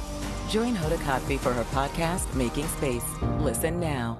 News is happening now. Look at what's making headlines around the world. We're coming on the air with breaking news. This is a significant moment. Whenever it happens, wherever you are, NBC News, streaming free now. Women's basketball has been systematically held back. After 49 years of Title IX, we still have work to do. In Their Court, a podcast from NBC News and NBC Sports that goes inside the issues of inequality in women's sports. Listen now. When was the last time you made space to listen to somebody? We are meeting people one after the next who have made profound changes. I think you're going to be blown away by the life lessons. Join Hoda Kotb for her podcast, Making Space. Listen now. Welcome back. There's a once-in-a-generation thing happening up in the sky this month. Earth's 5 closest planets will appear in a row for the rest of June. About a half hour before sunrise, sky watchers can see Mercury, Venus, Mars, Jupiter, and Saturn stretch across the sky in a diagonal formation starting low in the east. It's what astronomers call a conjunction, and this one happens only once every 2 decades. And the best opportunity to see this planetary party will be on June 24th, and the planets will shine brighter than any star, so you actually won't even need a telescope to see it, which is pretty cool. That's fantastic. Yeah, and actually you've got somebody here who could probably talk a little bit better about this. Yeah, actually though, today's World Oceans Day, as we said, so that's where we're starting. And it's today not just to celebrate the world's waters, but to remind people of the importance of protecting the oceans and its resources. Okay, so let's bring in our guest. She knows a lot about the planet. She's seen it from space. NASA astronaut exactly. Jessica Meyer is here with us. She's in New York right now because she's being named to the 2020 Time 100 list. Congratulations for the first all-women spacewalk. Amazing. Right? You also happen to have a PhD in marine biology. I do. Yes. Thank you very much. Wow, we're a little blown away by you. So World Ocean Day. Tell us about exploring the world's oceans and how you see the state of our oceans right now. Well, the oceans are a vital part of our climate system. And as you know, the climate is in crisis, so are the oceans. There are a lot of things that you can do to help right here locally and all around the world. For example, there's the Billion Oyster Project here in New York, which is restoring New York's New York's oyster reefs, and that is in collaboration with the community. I was going to segue to corals next. So corals they actually house 1/3 of the biodiversity in the oceans, and that is a huge component of all of these different types of animals and plant species. And so what you can do to protect them, anything that you can do to help protect the climate. For example, food waste. Food waste produces methane, and that is one of the principal contributors to climate change, as we know. So less food waste, clean energy choices, all of these things that you can do at home, your choices really do matter. So get out there and help protect the oceans. I can tell you, having had that privilege of seeing our planet and its remarkable beauty, including all of the oceans from above, you can just tell how fragile our planet is, how we really do need to protect it. It is special, and it really is completely fragile. So we all need to do our part in protecting it for all the future generations to come. Absolutely, such a good message. I think the other thing, we mentioned you're an astronaut, but also an aquanaut. Right? That's a real term. Yes. Tell us, you lived in an underwater habitat. I don't even know how to ask a question about this because my mind is so blown by that concept. Tell us about that, what you learned, what it was like to really be so immersed literally in that. Yeah, one of the things that we do to help train as we are astronauts is find other environments that are kind of like space. We can't replicate all of the things of space down here in the ground. So if you find an environment that maybe it's an isolated, confined setting, you need a life support system to go outside, that kind of thing. So what we do is we actually train in an environment called, it's called the NEMO project, NASA Extreme Environment Mission Operations. So we have these missions where we live underwater in an underwater habitat, and that really does replicate a lot of the same things that we have in space. You're in a small enclosed habitat with a small group of people. You have a list of scientific objectives to accomplish. You need that life support system to go outside. So I was fortunate enough to do one of those missions actually well before I was an astronaut. It was back in 2002 that I did my mission in the Aquarius habitat, and I was a scientist at NASA then. It was before I went to grad school, and now we do use it for astronaut training, but also for testing hardware and scientific experiments, that kind of thing. So amazing. So good to have you here today on World Oceans Day. Thank you so much. And thank you for all those tips, things that people can all be doing at home to do their part. Jessica, so impressive. Thank you, and have fun. Congrats on the Time 100 list. Absolutely. Wonderful to be here. Thank you. Thanks for joining us. That does it for this hour of Morning News Now. But the news continues right now.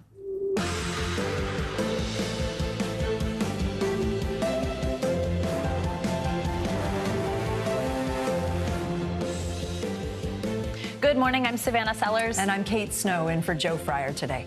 Right now on Morning News Now, the Voices for Change. On Capitol Hill this morning, an emotional day of testifying expected from survivors and parents of victims of mass shootings in Buffalo, New York and Uvalde, Texas. It comes as the Biden administration ramps up its push for comprehensive gun reform with the help of one of Hollywood's biggest stars.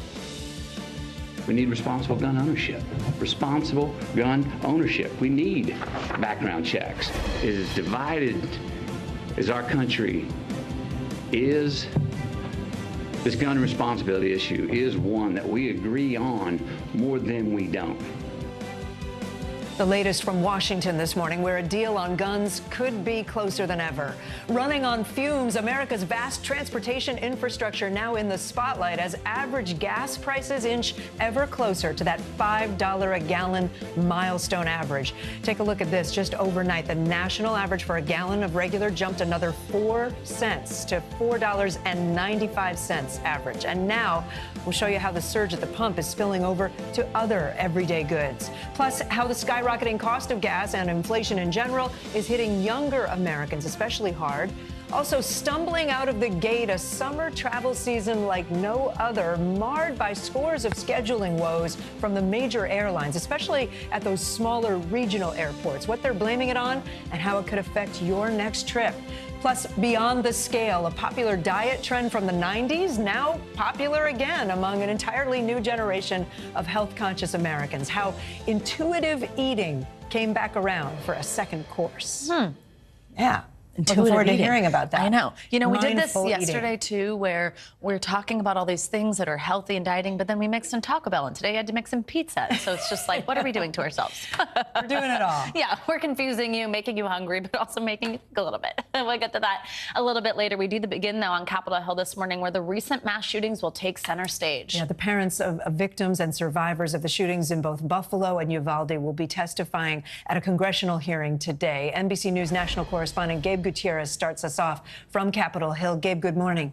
Kate, good morning. As you mentioned, a very emotional day expected here on Capitol Hill. Among the witnesses, a fourth grader who covered herself in blood to hide from the gunman. And this all comes as a bipartisan group of senators is trying to hammer out a deal on new gun legislation. And one of Hollywood's biggest stars, a gun owner himself, calls for change.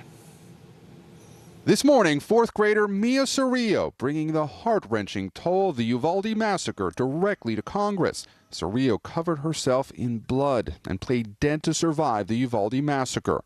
She's testifying today along with families of victims and survivors of the Buffalo and Uvalde shootings. Gun access is certainly a driver of this violence. It comes as the drumbeat for change is getting louder.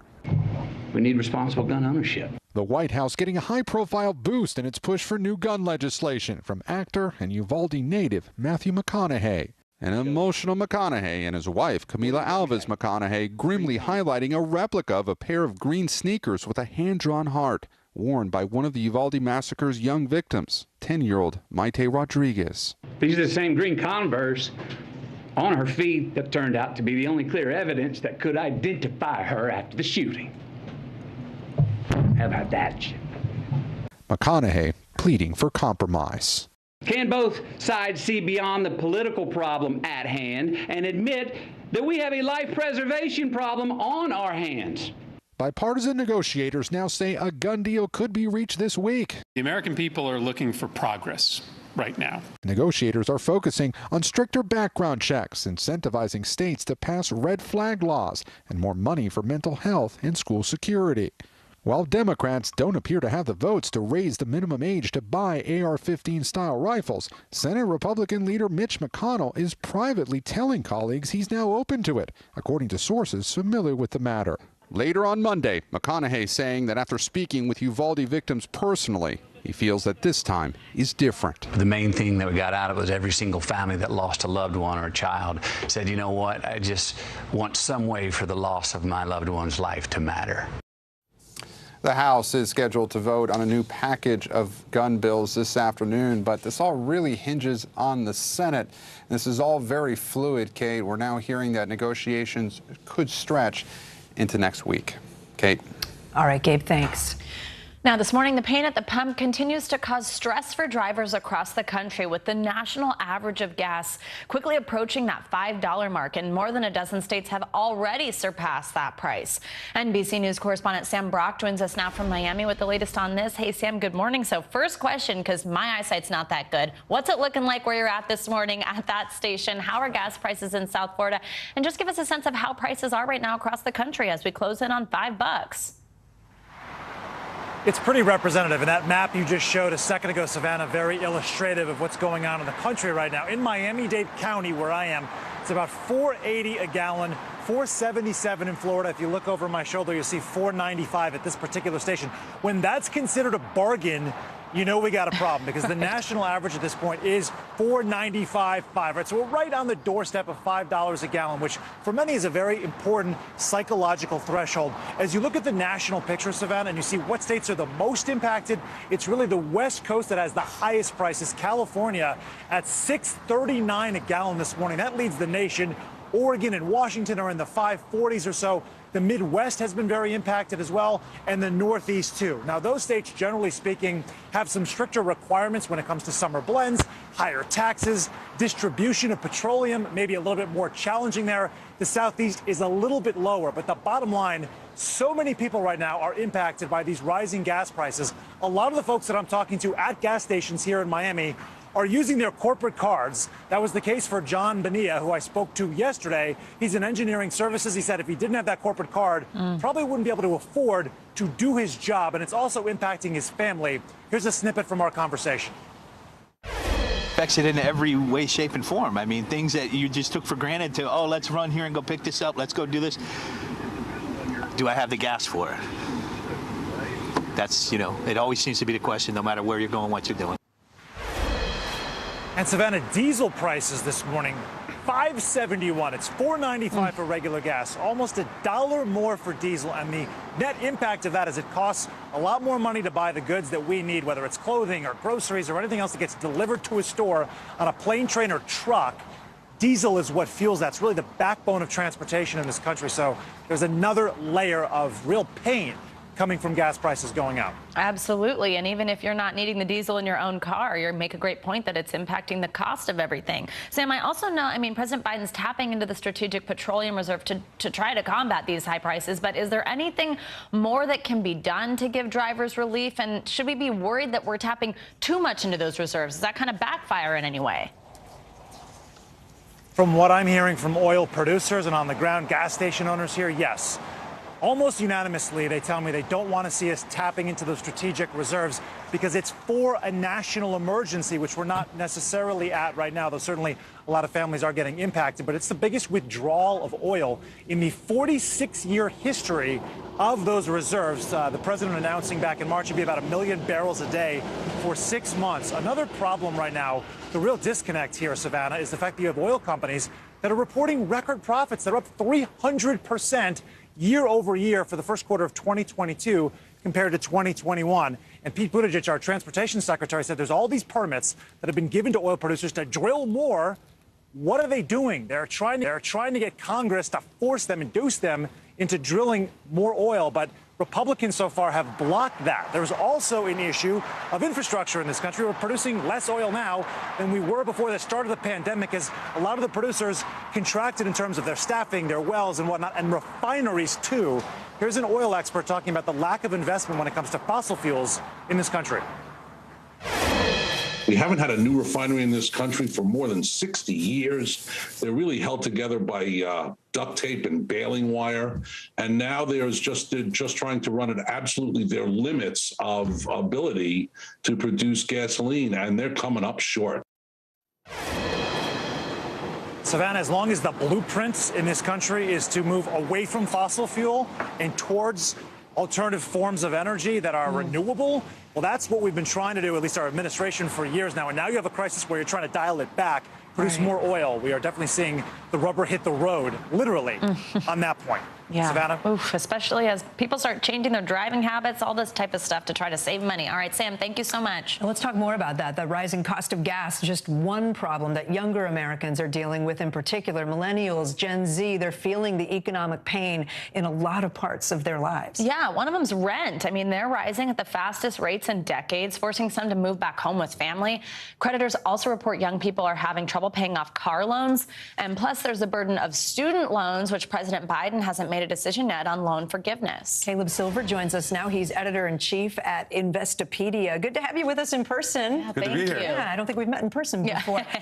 So record inflation, all these costs. Talk about how that is hitting the younger generation particularly hard. Yeah, it's hitting them pretty hard. And we just looked at a national poll that said 66% of millennials said they're going to reduce their savings. 46% said they're going to dine out less. They're tightening up. The cure for high prices, guys, is high prices, because eventually consumers, especially price-sensitive consumers, have to back out. And you're starting to see a little demand destruction in gas. You're starting to see it in consumer discretionary. We're not spending on the things we used to spend on. We're tightening up, especially younger folks. Yeah, we can't really talk about younger people and economic stress without talking about these student loans, what's going to happen with them. We had this pandemic relief policy where we weren't making payments, but 40 million Americans are waiting on this news. I mean, are they going to have to start making those payments again or not? Tell us where that leaves young people and what the attitude is towards that right now. Yeah, well, right now we have that extension until August of 2022. President Biden pushed it out there. There's talk that he might eliminate $10,000 per student or ask Congress to eliminate $10,000 per student. We don't know if that's going to get through. But assume those payments are coming back, and you're going to have to make those payments if you borrowed. If you're one of those borrowers, you probably owe an average of $32,000 in debt. That's the median. The average is more like $17,000. That's $300-400 a month. So if they're already tightening up on what they're spending right now, they're going to have to tighten up even more to meet those debt payments, and they should be preparing for that right now, because those payments could come back as soon as September. The good news for young folks is that the job market's pretty hot, especially for young people. Youth unemployment at a 68-year low. Yeah, that's good. But you said 32,000 is the average amount? That's the median. The average is 17,000. Okay, but still, that's a big number. Saddled with, yeah. And let's talk about living, right? Because the goal for young people is always to get out on your own and live in your own apartment or your own place, right? But a recent Pew Research survey found that a record number of Americans are back living with their parents again, 18%. That's a high. Researchers say it has to do with crushing debt. It has to do with chaotic housing market, the pandemic, all of it. Is the American dream further and further out of reach for young people? It feels like it now because we have these rising mortgage payments. The 30-year fix now is up above 5.4%. It was just 3.5% at the beginning of the year. Plus, a housing supply in the U.S. is super tight. What's available is really expensive. So a lot of young people who are traditionally the most predominant home buyers, they're priced out of the market right now. They can't get to the down payment, and they can't service that monthly payment, and they can't afford the house that they thought they wanted. But we are seeing a lot of people pool together now, a little bit more commune buying, family buying. You're seeing that more and more these days. You got any good news? Yeah. Well, inflation may have peaked, and we're going to hear that consumer price index on Friday. Maybe it's peaked. Maybe we get a respite here. But these are tough economic times, and you got to tighten up. Absolutely. But you know what? Inflation hitting peak. It's like what we learned last hour. That's a reason to be a little optimistic. Right. Hold on to the optimism. That's what we're trying. We're working on it this morning. Thank you so much, Caleb Silver. Good to have you with us. And now to a surprising recall vote in California. San Francisco District Attorney Chesa Boudin has been voted out of office despite only being halfway through his term. Boudin's removal comes as crime rates across the country continue to rise. And while Boudin pushed for major progressive reforms for the city of San Francisco, voters were not impressed by his ability to slow down crime rates. NBC News technology correspondent Jake Ward has the latest.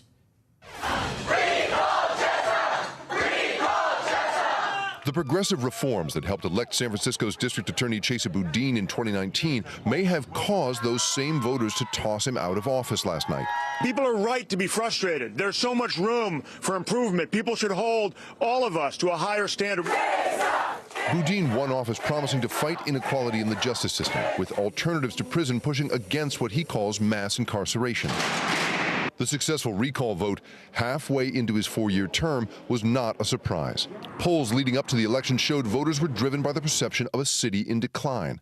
Homelessness and drug addiction are rampant, and crime is up. Homicides and assaults are up 11% so far this year. There's been a wave of recent hate crimes, and auto thefts touch every neighborhood.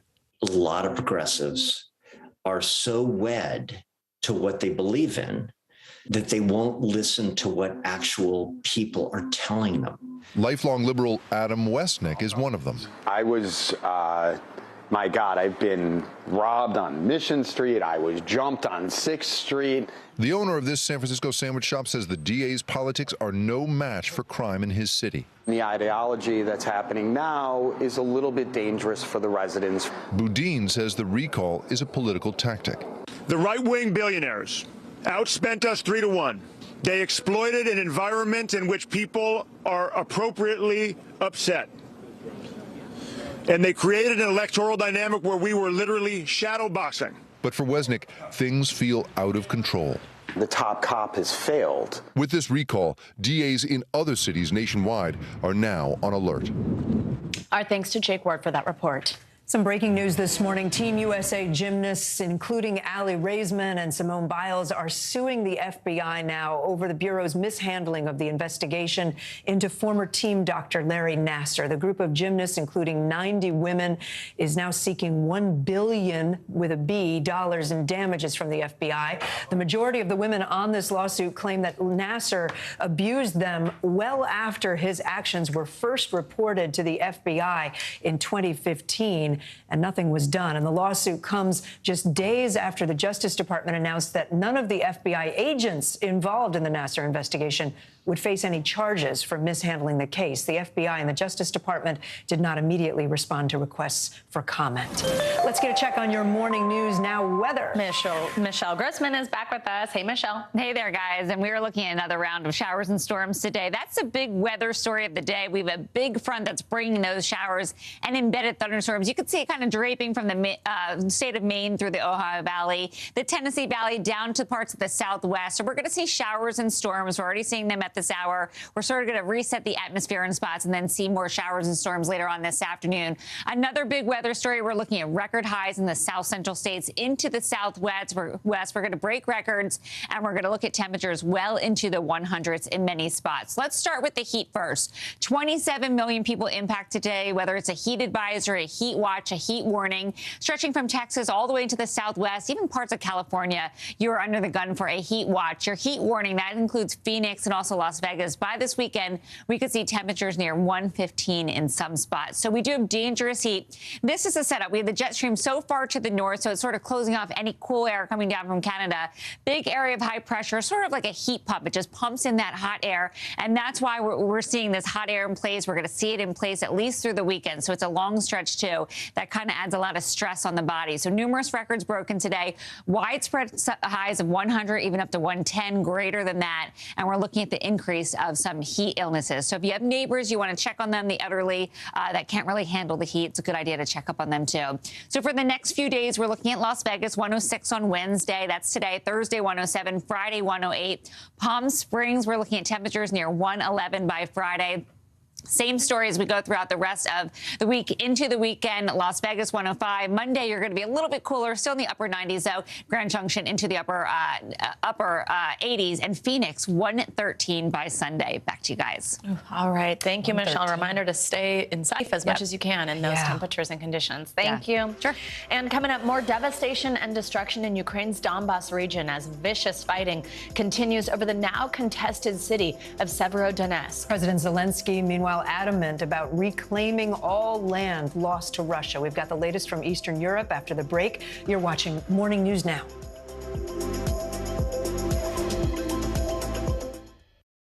Live from Ukraine, from Mayfield, Kentucky, from Waukesha, Wisconsin. To cover the news, you have to be in it. This is how so many towns and cities are protecting themselves. You can actually see they're pushing the gates open. I also want to get home. You'll get home. You'll get home. Do you remember any tornado as bad as this one? You look at this and you're thinking, we're not going to have power for weeks, if not months. Exactly. Every night, it's your news playlist. Top Story with Tom Llamas. Weeknights at 7 on NBC News Now. We're here to start conversations about the big things happening in our world, because it's not my job to tell you what to think. My job is to think about what you tell me. Now Tonight with Joshua Johnson, streaming weeknights at 8 on NBC News Now. We'll meet Ukrainians who are defending their country one block at a time. When you were still in Kiev, could you hear the bombing? My name is Lester. Hey, who's this? Hallie Jackson Now. Weekdays at 5 on NBC News Now. We'll meet Ukrainians who are defending their country one block at a time. When you were still in Kiev, could you hear the bombing? My name is Lester. Hey, who's this? Sometimes the news can be difficult and overwhelming for kids to understand, so we've created a newscast just for them. We hope your family will watch Nightly News Kids Edition. When was the last time you made space to listen to somebody? What I learned from a very young age is radical love, radical forgiveness. We are meeting people one after the next who've made profound changes. It showed a lot of personal strength for me. Why am I trying to make other people happy over myself? So many life lessons that are going on in these conversations. We're watching a transformation. Join Hoda Kotb for her podcast, Making Space. Listen now. News is happening now. Look at what's making headlines around the world. We're coming on the air with breaking news. This is a significant moment. Whenever it happens, wherever you are, NBC News, streaming free now. Top Story with Tom Llamas is your news playlist on NBC News Now. And now, you can listen to it as a podcast. Available anytime and anywhere.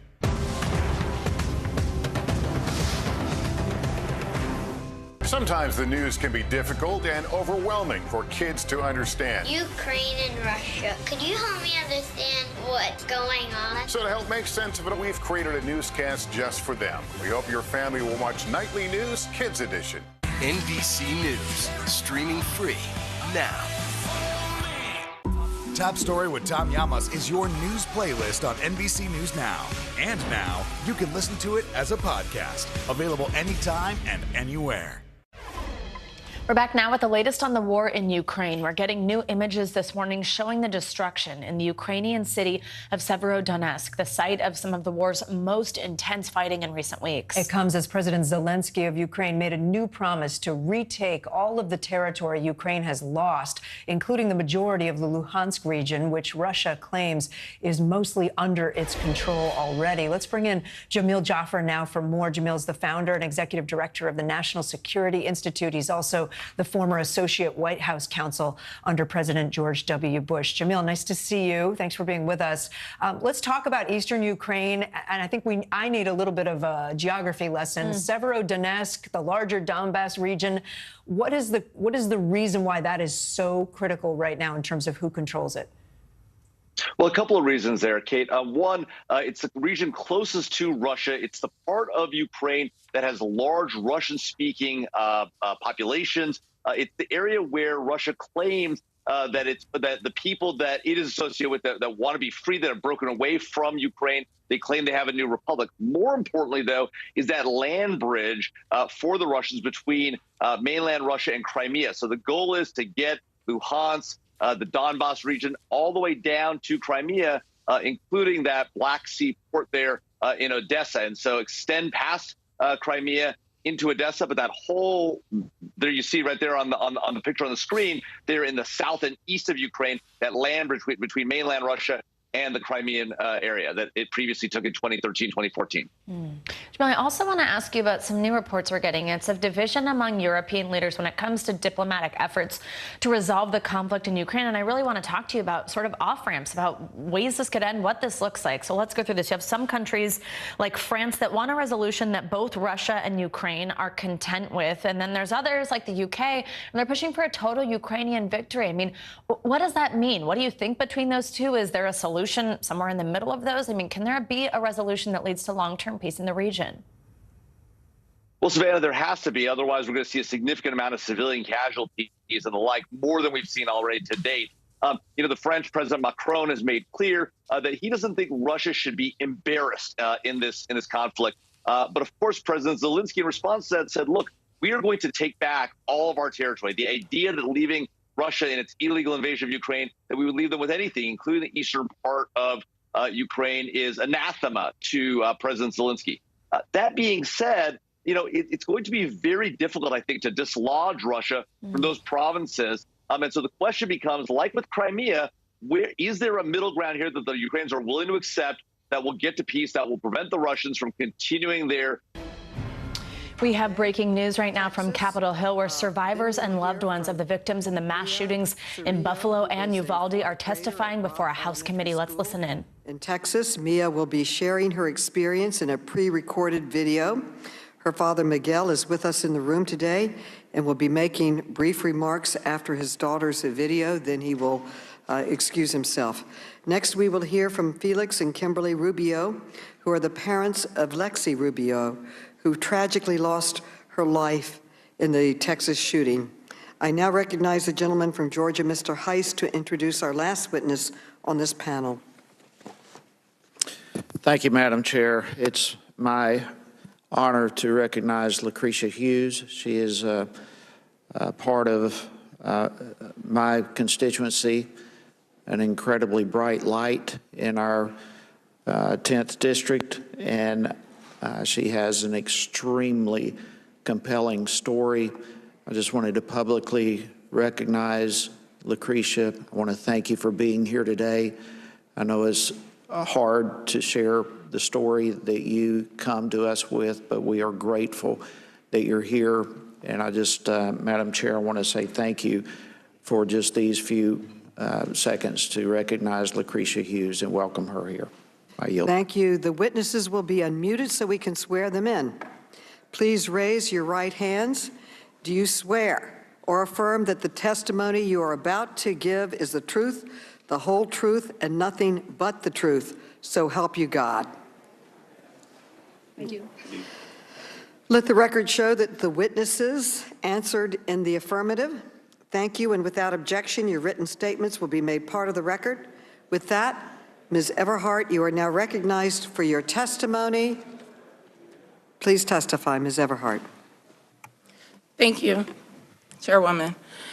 Zaire Myson Goodman, my son, or as I like to call him, the kid, was shot and injured by a domestic terrorist on Saturday, May 14, 2022, at the Tops grocery store where he was an employee in a historically Black community on Jefferson Avenue in Buffalo, New York. Zaire, the kid, is now a 21-year-old man. He's pure joy. He's everything that is good in this world. And as I sit here before you today, I can hear my son telling me to stop being extra and get to the point. I was going to tell you all a bunch of fluffy, funny stories about Zaire, but I have a message. So I'll get to the point. As Director of Diversity and Inclusion with New York State Senator Tim Kennedy's office, stories of gun violence and racism are all too familiar. But now these stories are Zaire stories. These problems literally knocked on my front door. These are issues that as a country we do not like to openly discuss. Domestic terrorism exists in this country for 3 reasons. America is inherently violent.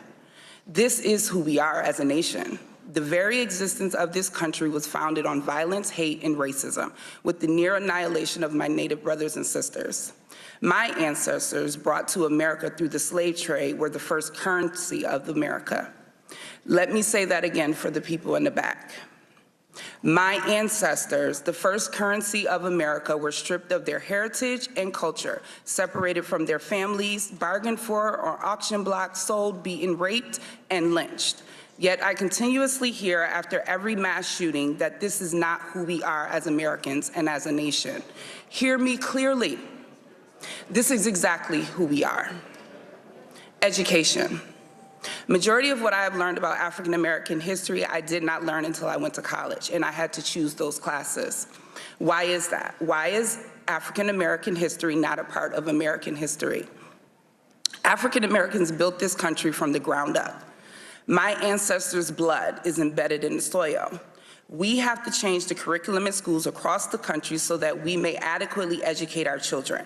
Reading about history is crucial to the future of this country. Learning about other cultures, ethnicities, and religions in schools should not be something that is up for debate. We cannot continue to whitewash education, creating generations of children to believe that one race of people are better than the other. Our differences should make us curious, not angry. At the end of the day, I bleed, you bleed. We are all human. That awful day that will now be a part of the history books, hopefully, let us not forget to add that horrific day to the curriculum that we teach our children. Guns. The 18-year-old terrorist who stormed into my community armed with an AR-15, killing 10 people and injuring 3 others, received a shotgun from his parents for his 16th birthday. For Zaire's 16th birthday, I bought him a few video games, some headphones, a pizza, and a cake. We are not the same. How and why? And what in the world is wrong with this country? Children should not be armed with weapons. Parents who provide their children with guns should be held accountable. Lawmakers who continuously allow these mass shootings to continue by not passing stricter gun laws should be voted out. To the lawmakers who feel that we do not need stricter gun laws, let me paint a picture for you. My son, Zaire, has a hole in the right side of his neck, 2 on his back, and another on his left leg, caused by an exploding bullet from an AR-15. As I clean his wounds, I can feel pieces of that bullet in his back. Shrapnel will be left inside of his body for the rest of his life. Now I want you to picture that exact scenario for one of your children. This should not be your story or mine.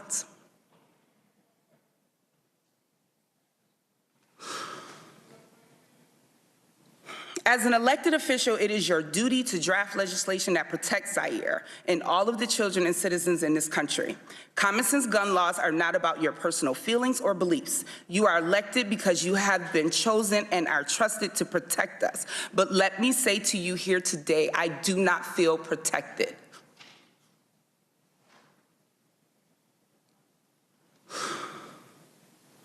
No citizen needs an AR-15. These weapons are designed to do the most harm in the least amount of time. And on Saturday, May 14th, it took a domestic terrorist just 2 minutes to shoot and kill 10 people and injure 3 others. If after hearing from me and the other people testifying here today does not move you to act on gun laws, I invite you to my home to help me clean Zaire's wounds so that you may see up close the damage that has been caused to my son and to my community. To the families of Ruth Whitfield, Pearl Young, Catherine Massey, Hayward Patterson, Celestine Cheney, Geraldine Talley, Aaron Salter, Andre McNeil, Margaret Morrison, and Roberta Drury, I promise that their deaths will not be in vain. Zaire and I promise to use our voice to lift their names, and we will carry their spirit with us as we embark on this journey to create change. I know that their collective souls watched out for Zaire that day, and I am eternally grateful to them for that. To the east side of Buffalo, I love you. I'm speaking directly to my people, to my hood. From Bailey to Broadway to Kensington to Fillmore to Delavan to Jefferson and every street in between. Just like the potholes that we want filled in, yes, I keep it real, together we will continue to fill those streets with love. No matter what people say about the east side of Buffalo, we will not be broken. I was born there, raised there. I raised my son there, I still live there, and I do the majority of my professional work on the east side of Buffalo. I vow to you today that everywhere I go, I will make sure that the people hear the real stories of our people. For too long, our community has been neglected and starved of the resources that we so greatly need. I promise that I will not stop pushing for more resources to be funneled into the east side of Buffalo. Each and every person that lives within that community, we are family. Not a perfect community, but I know that we are love. To the greater Buffalo area, to everyone from around the country and the world who have reached out and loved on us. On behalf of Zaire, Zaire's father, Damian Goodman, my mother, my father, my sisters, my brothers, and myself, we thank you. We thank you for all of your thoughts and your prayers. Thank you for all of the love and support you have shown us during this difficult time. But I also say to you today, with a heart full, from the outpouring of love that you also freely gave us, your thoughts and prayers are not enough.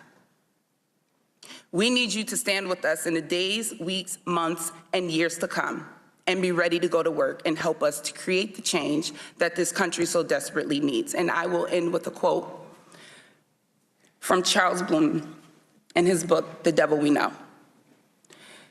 Race, as we have come to understand it, is a fiction, but racism, as we have come to live it, is a fact. The point here is not to impose a new racial hierarchy, but to remove an existing one. After centuries of waiting for white majorities to overturn white supremacy, it is to me that it has fallen to Black people to do it themselves, and I stand at the ready. Zaire, this is for you, kid. Happy birthday. Thank you. Dr. Guerrero, you are now recognized for your testimony. Thank you. Thank you, Chairwoman. My name is Dr. Roy Guerrero. I'm a board-certified pediatrician and was present at Uvalde Memorial Hospital the day of the massacre on May 24th, 2022 at Robb Elementary School.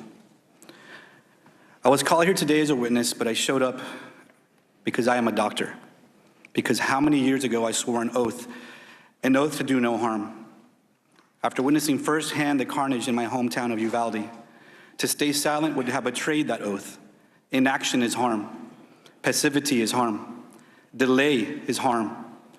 So here I am, not to plead, not to beg or convince you of anything, but to do my job, and hope that by doing so, it inspires the members of this House to do theirs. I've lived in Uvalde my whole life. In fact, I attended Robb Elementary School myself as a kid. As often is the case with us grown-ups, we remember a lot of the good and not so much of the bad. So I don't recall homework or detention. I remember how much I loved going to school. What a joyful time it was. Back then, we were able to run between classrooms with ease to visit our friends. And I remember the way the cafeteria smelled at lunchtime on hamburger Thursdays. It was right around lunchtime on a Tuesday that that gunman entered the school through a main door without restriction, massacred 19 students and 2 teachers, and changed the way that every student at Robb and their families remember that school forever. I doubt they'll remember the smell of the cafeteria or the laughter ringing in the hallways. Instead, they'll be haunted by the memory of screams and bloodshed, panic and chaos, police shouting, parents wailing. I know I will never forget what I saw that day. For me, that day started like any typical Tuesday in our pediatric clinic. Moms calling for coughs, boogers, sports physicals, right before the summer rush. School was out in 2 days. Then summer camps would guarantee some grazes and ankle sprains, injuries that could be patched up and fixed with a Mickey Mouse sticker as a reward. Then at 12:30, business as usual stopped, and with it, my heart. A colleague from a San Antonio trauma center texted me and said, "Why are pediatric surgeons and anesthesiologists on call for a mass shooting in Uvalde?" I raced to the hospital to find parents outside yelling children's names in desperation and sobbing as they begged for any news related to their child. Those mothers' cries I will never get out of my head. As I entered the chaos of the ER, the first casualty I came across was Mia Cerrillo. She was sitting in the hallway. Her face was still clearly in shock, but her whole body was shaking from the adrenaline coursing through it. The white Lilo and Stitch shirt that she wore was covered in blood, and her shoulder was bleeding from a shrapnel injury. Sweet Mia, I've known her my whole life.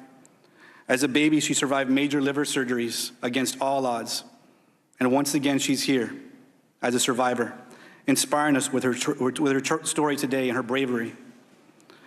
When I saw Mia sitting there, I remembered having seen her parents outside. So after quickly examining 2 other patients of mine in the hallway with minor injuries, I raced outside to let them know that Mia was alive. I wasn't ready for their next urgent and desperate question. Where's Elena? Elena is Mia's 8-year-old sister, who was also at Robb at the time of the shooting. I had heard from some of the nurses that there were 2 dead children who had been moved to the surgical area of the hospital. As I made my way there, I prayed that I wouldn't find her. I didn't find Elena. But what I did find was something no prayer will ever relieve.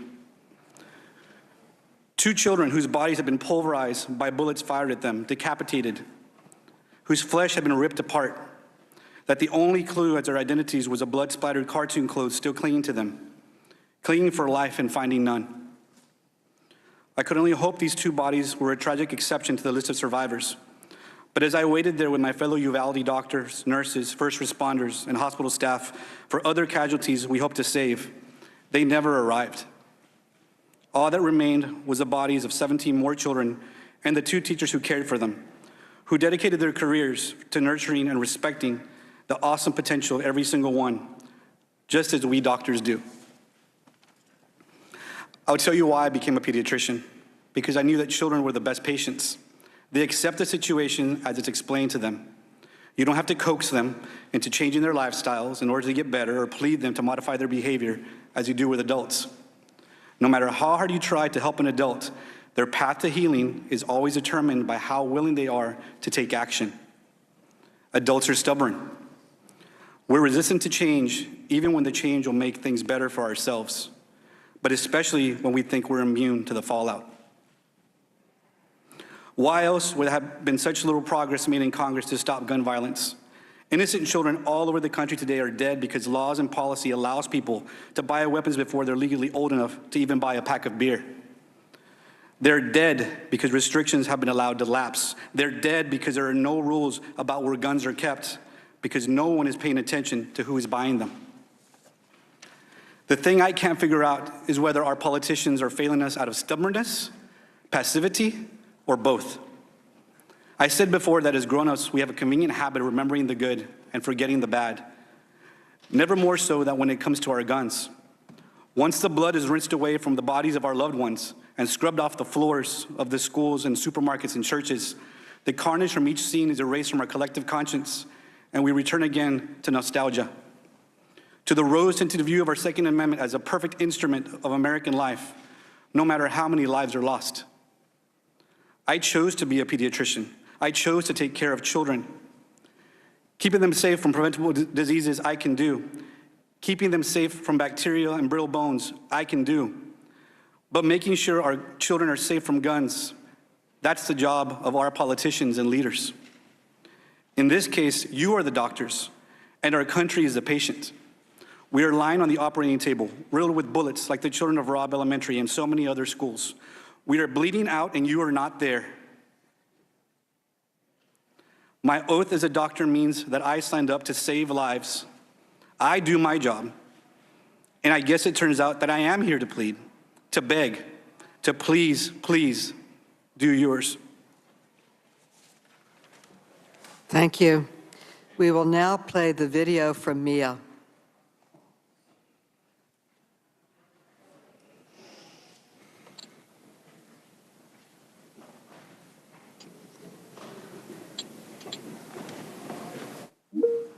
My name is Mia Cedillo, and I go to Robb Elementary.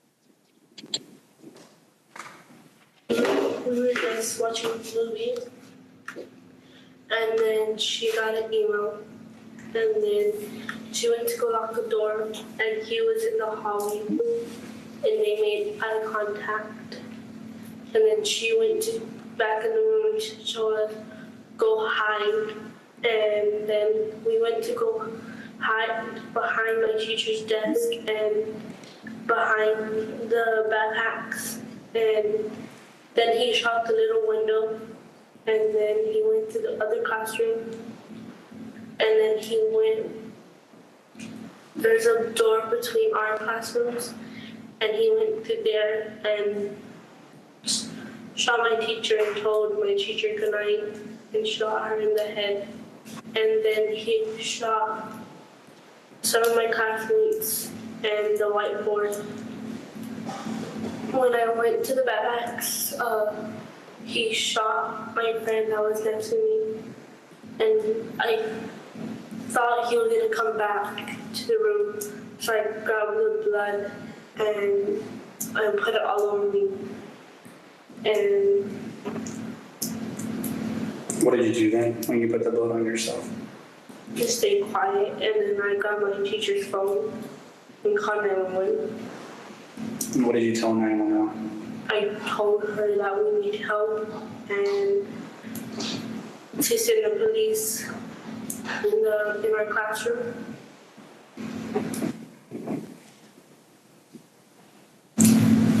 If there was something that you want people to know about that day and about you, right?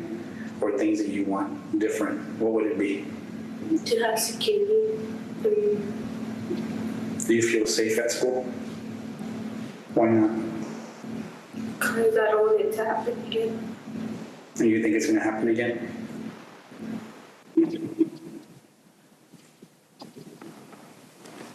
Mr. Soria, you're now recognized.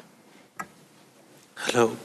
Hello, today I come because I could have lost my baby girl. She's not the same little girl that I used to play with, hang around with, and do everything, because she was daddy's little girl. I have 5 kids, and she's the middle child. I don't know what to do, because I think I would have lost my baby girl. My baby girl is the world, 'cause not only once, but twice, she came back to us. She's everything, not only for me, but her siblings and her mother. I thank y'all for letting me be here and speak out, but I wish something will change, not only for our kids, but every single kid in the world, because schools are not safe anymore. Something needs to really change. Thank you. Thank you for your testimony, and I understand you are now leaving. We thank you for sharing your story. Thank you, and Mr. and Mrs. Rubio, you are now recognized for your testimony. I am Kimberly Rubio. This is Felix Rubio. We're the parents of Alexandria Anaya, best known as Lexi Rubio, and 5 other children who all attended Uvalde Public Schools during the 2021 to 2022 school year. Calissa, who completed high school this year, Isaiah, who attends Uvalde High School, David, Morales Junior High, Jalila, Flores Elementary, and our 2 youngest children, Julian 8 and Lexi 10, who were at Robb Elementary. On the morning of May 24th, 2022, I dropped Lexi and Julian off at school a little after 7 a.m. My husband and I returned to the campus at 8 a.m. for Julian's award ceremony, and again at 10:30 a.m. for Lexi's award ceremony. Lexi received the Good Citizen Award and was also recognized for receiving all A's. At the conclusion of the ceremony, we took photos with her before asking her to pose for a picture with her teacher, Mr. Reyes. That photo, her last photo ever, was taken at approximately 10:54 a.m.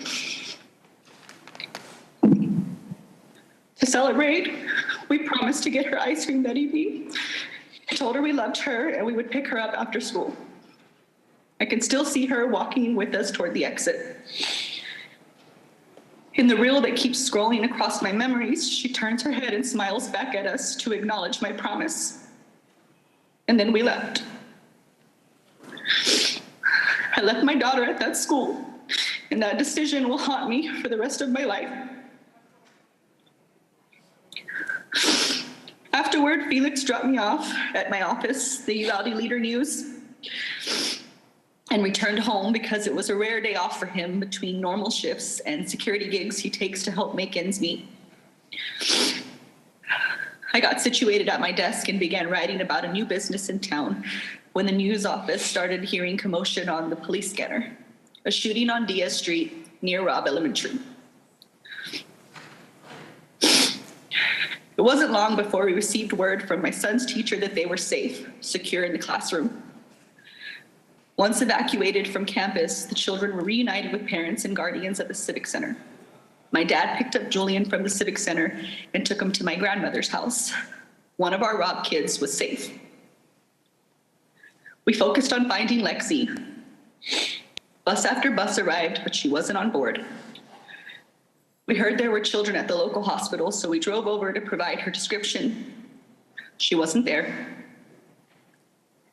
My dad drove an hour and a half to San Antonio to check with the university hospital. At this point, some part of me must have realized that she was gone. In the midst of chaos, I had the urge to return to Robb. We didn't have our car at this point, and traffic was everywhere. So I ran barefoot with my flimsy sandals in my hand. I ran a mile to the school, my husband with me. We sat outside for a while before it became clear we wouldn't receive an answer from law enforcement on scene. San Antonio firefighter eventually gave us a ride back to the Civic Center, where the district was asking all families who had not been reunited with their children to gather. Soon after, we received the news that our daughter was among the 19 students and 2 teachers that died as a result of gun violence. We don't want you to think of Lexi as just a number. She was intelligent, compassionate, and athletic. She was quiet, shy unless she had a point to make. When she knew she was right, she so often was. She stood her ground. She was firm, direct, voice unwavering. So today, we stand for Lexi, and as her voice, we demand action. We seek a ban on assault rifles and high-capacity magazines. We understand that for some reason, to some people, to people with money, to people who fund political campaigns, that guns are more important than children. So at this moment, we ask for progress. We seek to raise the age to purchase these weapons from 18 to 21 years of age. We seek red flag laws, stronger background checks. We also want to repeal gun manufacturers' liability immunity. You've all seen glimpses of who Lexi was, but I also want to tell you a little bit about who she would have been.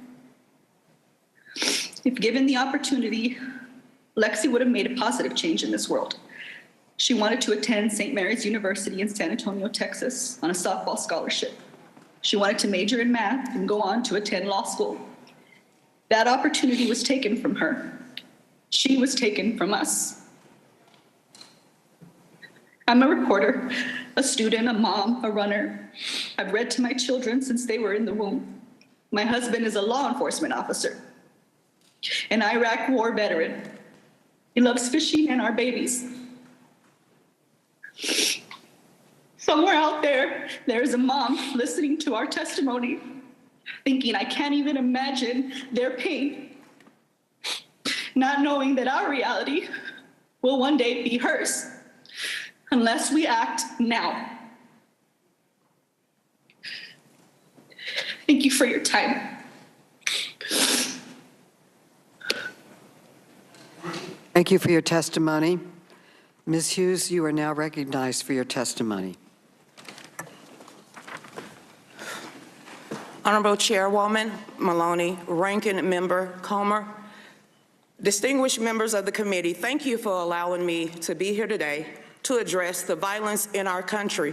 My name is Lucretia Hughes Klukin. I have 4 children and 9 grandchildren.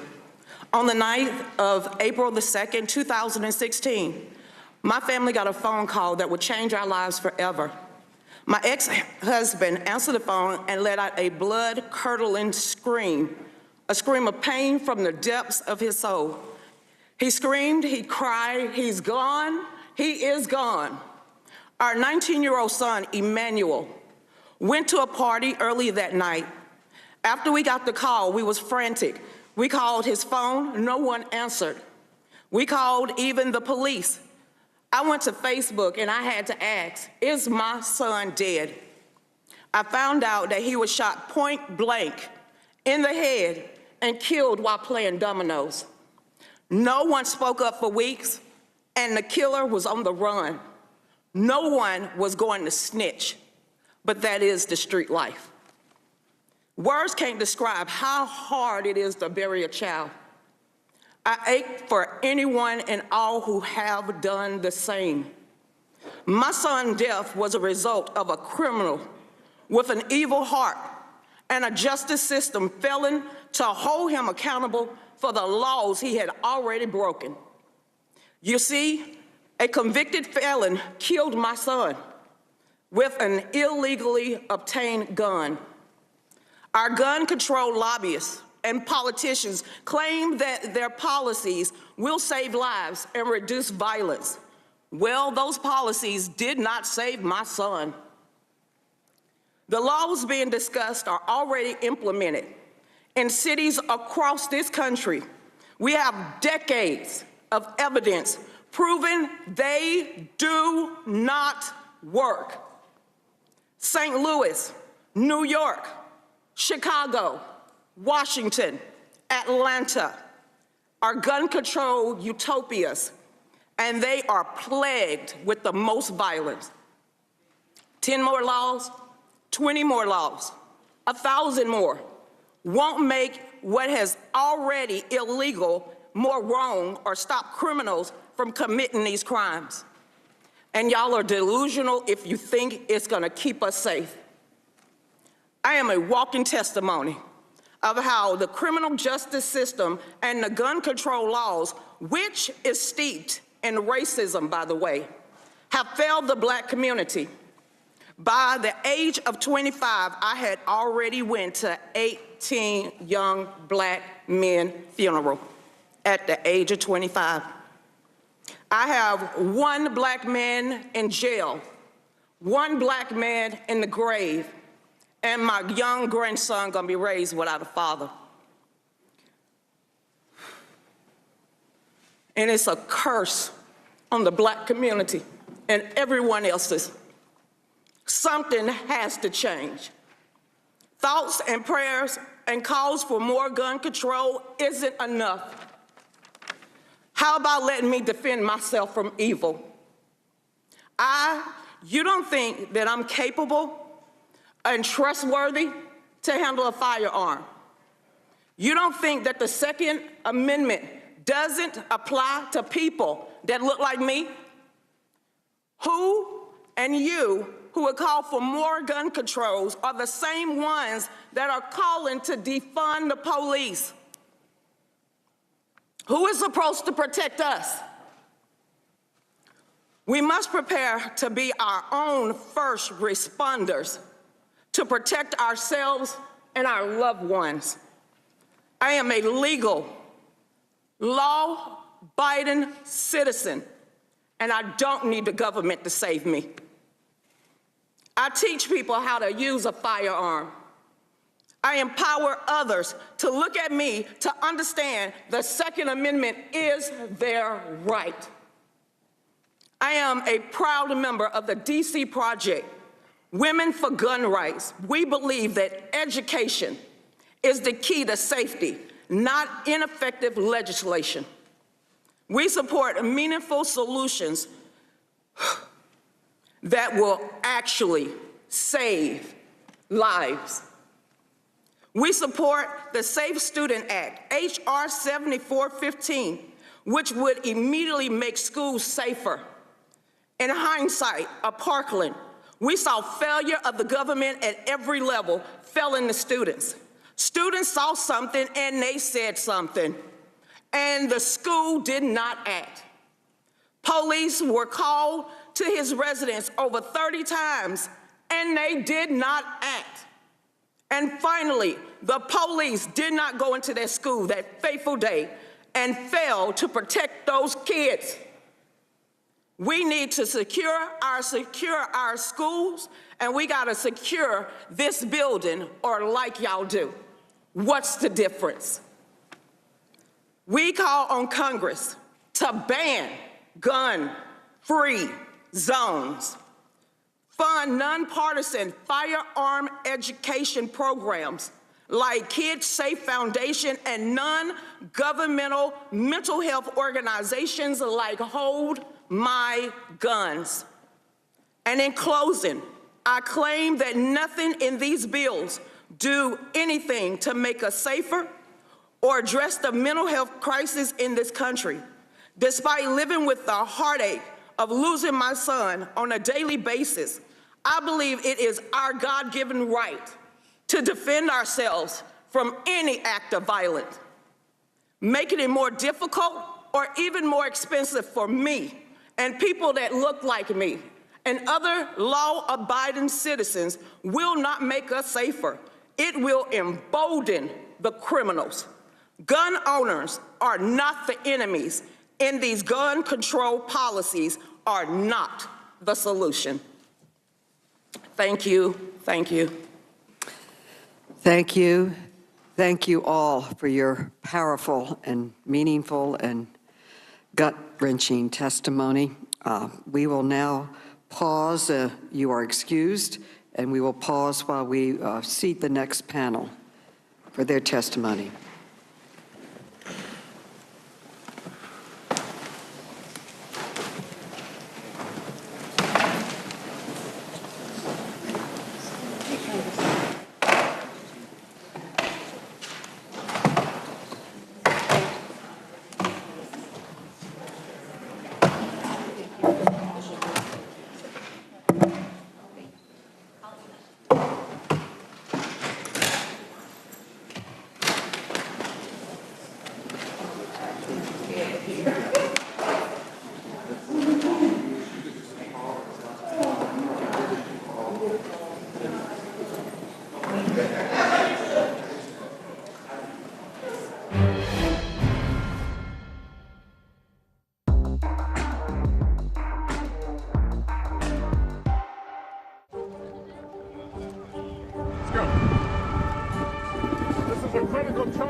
Witnessing the massive crowds. I admire you both.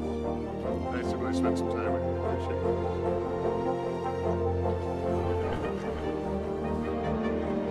At any moment now.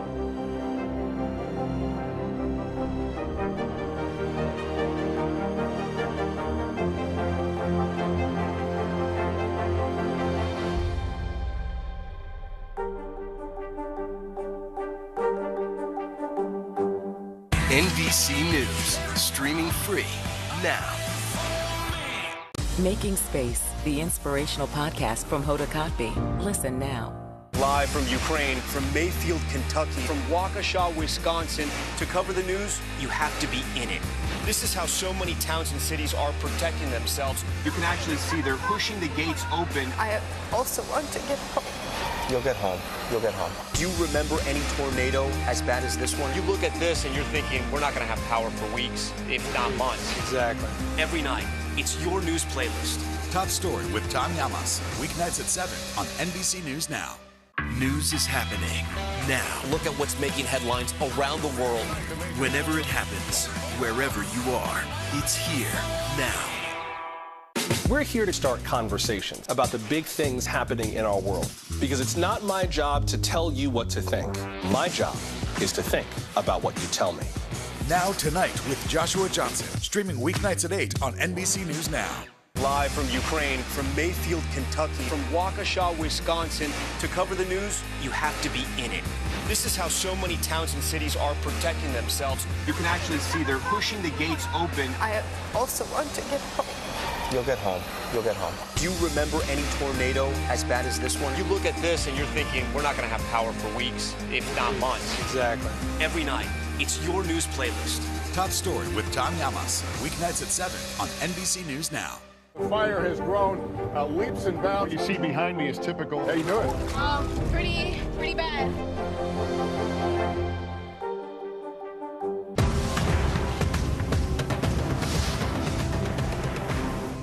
Now Tonight with Joshua Johnson, streaming weeknights at 8 on NBC News Now.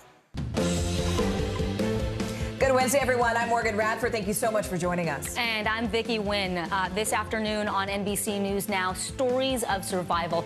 Americans whose lives are forever changed by surging gun violence. They're taking their passionate pleas for sweeping reforms straight to lawmakers. The dramatic and powerful testimony happening now on Capitol Hill. And frightening fuel forecast. California's $6 average for a gallon of gas. Well, it could be the new normal, but how much is too much for drivers to really handle?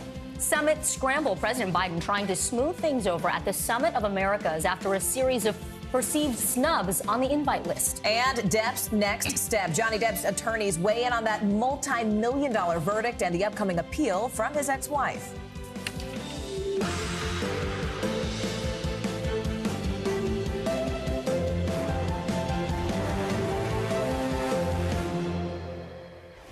We begin this hour in Washington with the push for new gun laws. It has been dramatic, powerful, emotional this morning. Survivors of gun violence, as well as family members of the victims killed, sat before a House oversight panel. They were invited to share their stories as lawmakers work on new legislation. 10-year-old Mia Cerrillo recorded her testimony in a video for the panel. She was not in the room.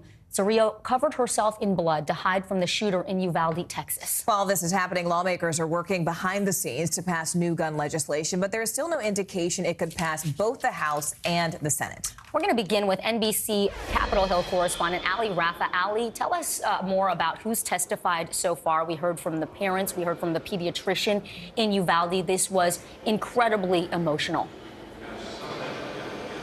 Exactly, incredibly emotional, and we have our own Gabe Gutierrez inside that hearing room. He sent a note about just kind of the mood, the feeling inside the room, saying the emotion, the anger, the frustration is palpable. Several lawmakers wiping away tears during some of these testimonies by the families of victims and survivors of both the mass shootings in Buffalo and Uvalde, Texas. We heard first from Zenita Everhart. She's the mother of a 20-year-old who was shot in the neck, back, and leg in Buffalo and actually lived to survive that shooting. She said that she continues to clean her son's wounds that still have shrapnel in them. We also heard from, as you mentioned, that 11-year-old fourth grader who smeared her best friend's blood over her body and played dead to survive this shooting. I want you to listen to pieces of both of their testimonies from a little bit earlier.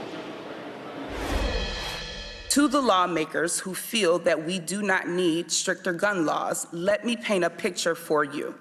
My son, Zaire, has a hole in the right side of his neck, 2 on his back, and another on his left leg,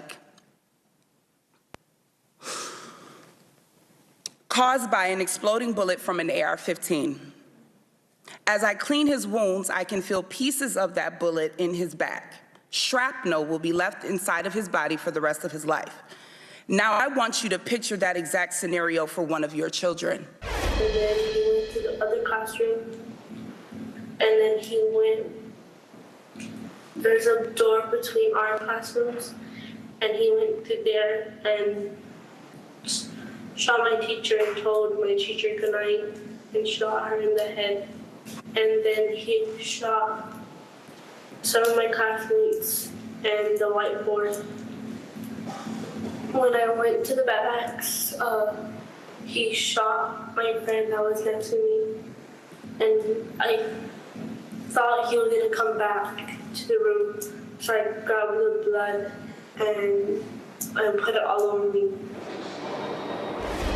Zaire's mother said that if her testimony and the testimony of the 9 others that are talking to this committee today aren't enough, that she is challenging lawmakers, inviting them to witness her cleaning her son's wounds, to say that if this doesn't move them to take any action, she doesn't know what will. She said, quote, thoughts and prayers are not enough, and she promised to use her and her surviving son's voice to be an advocate for some sort of reform, some sort of change. Well, it's interesting, Ali, because it's that very sentiment that we keep hearing over and over again, this concept of it simply not being enough. And people are asking for action. I mean, you heard Matthew McConaughey yesterday. I mean, all these people who are everyday people, who are celebrities, are saying they want to see something done. And what's interesting, Ali, is that House members really aren't just listening today, right? I mean, they're actually scheduled to take some of that action. So which votes specifically are planned for this afternoon?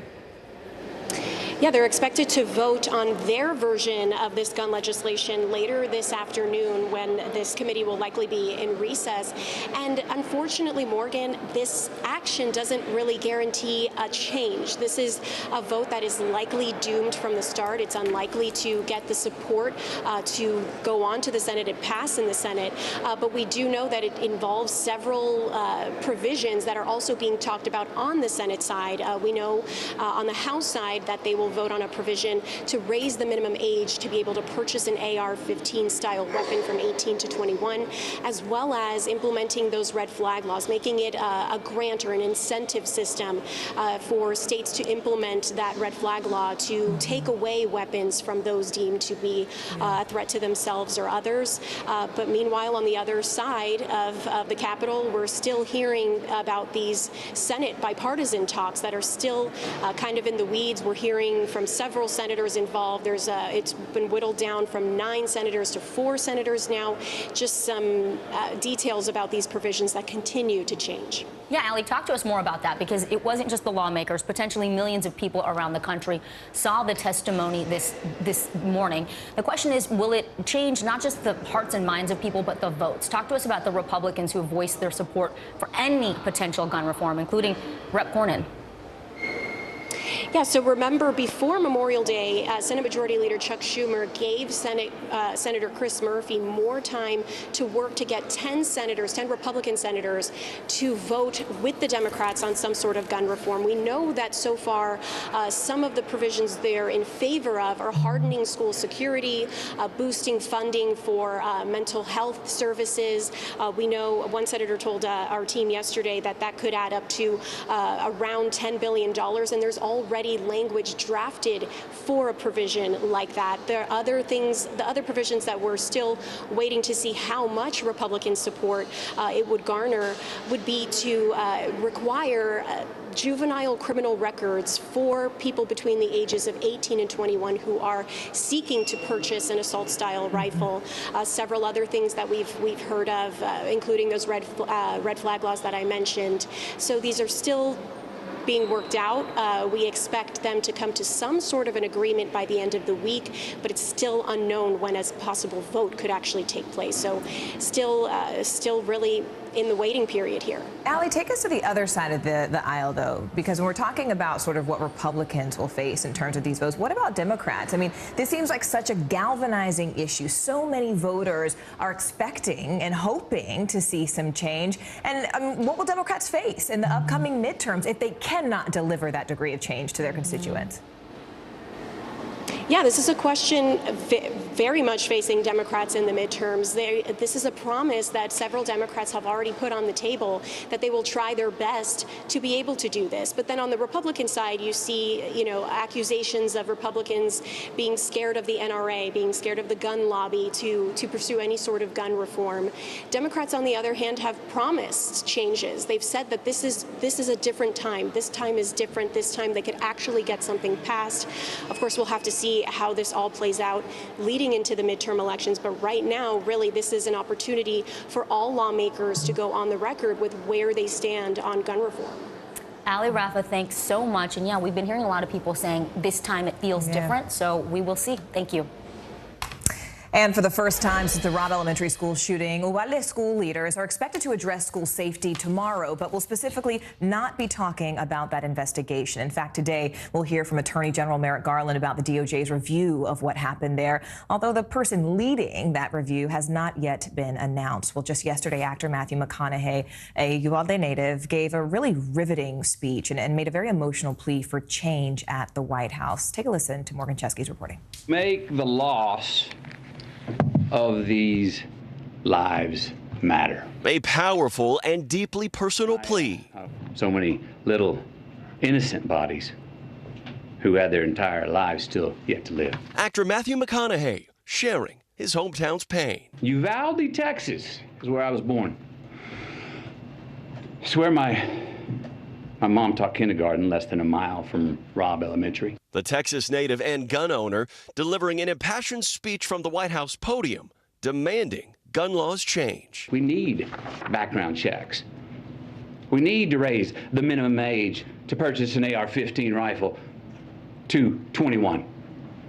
We need a waiting period for those rifles. We need red flag laws and consequences for those who abuse them. But the policy talk soon turned to people. Ellie loved to dance and she loved church. McConaughey, who spent days in Uvalde after the massacre, sharing the victims' stories. Now, Alethea, her dream was to go to art school in Paris. This particular drawing is It's a self-portrait. The father of two choking up when his wife held up the same kind of green sneakers worn by 10-year-old Mate Rodriguez.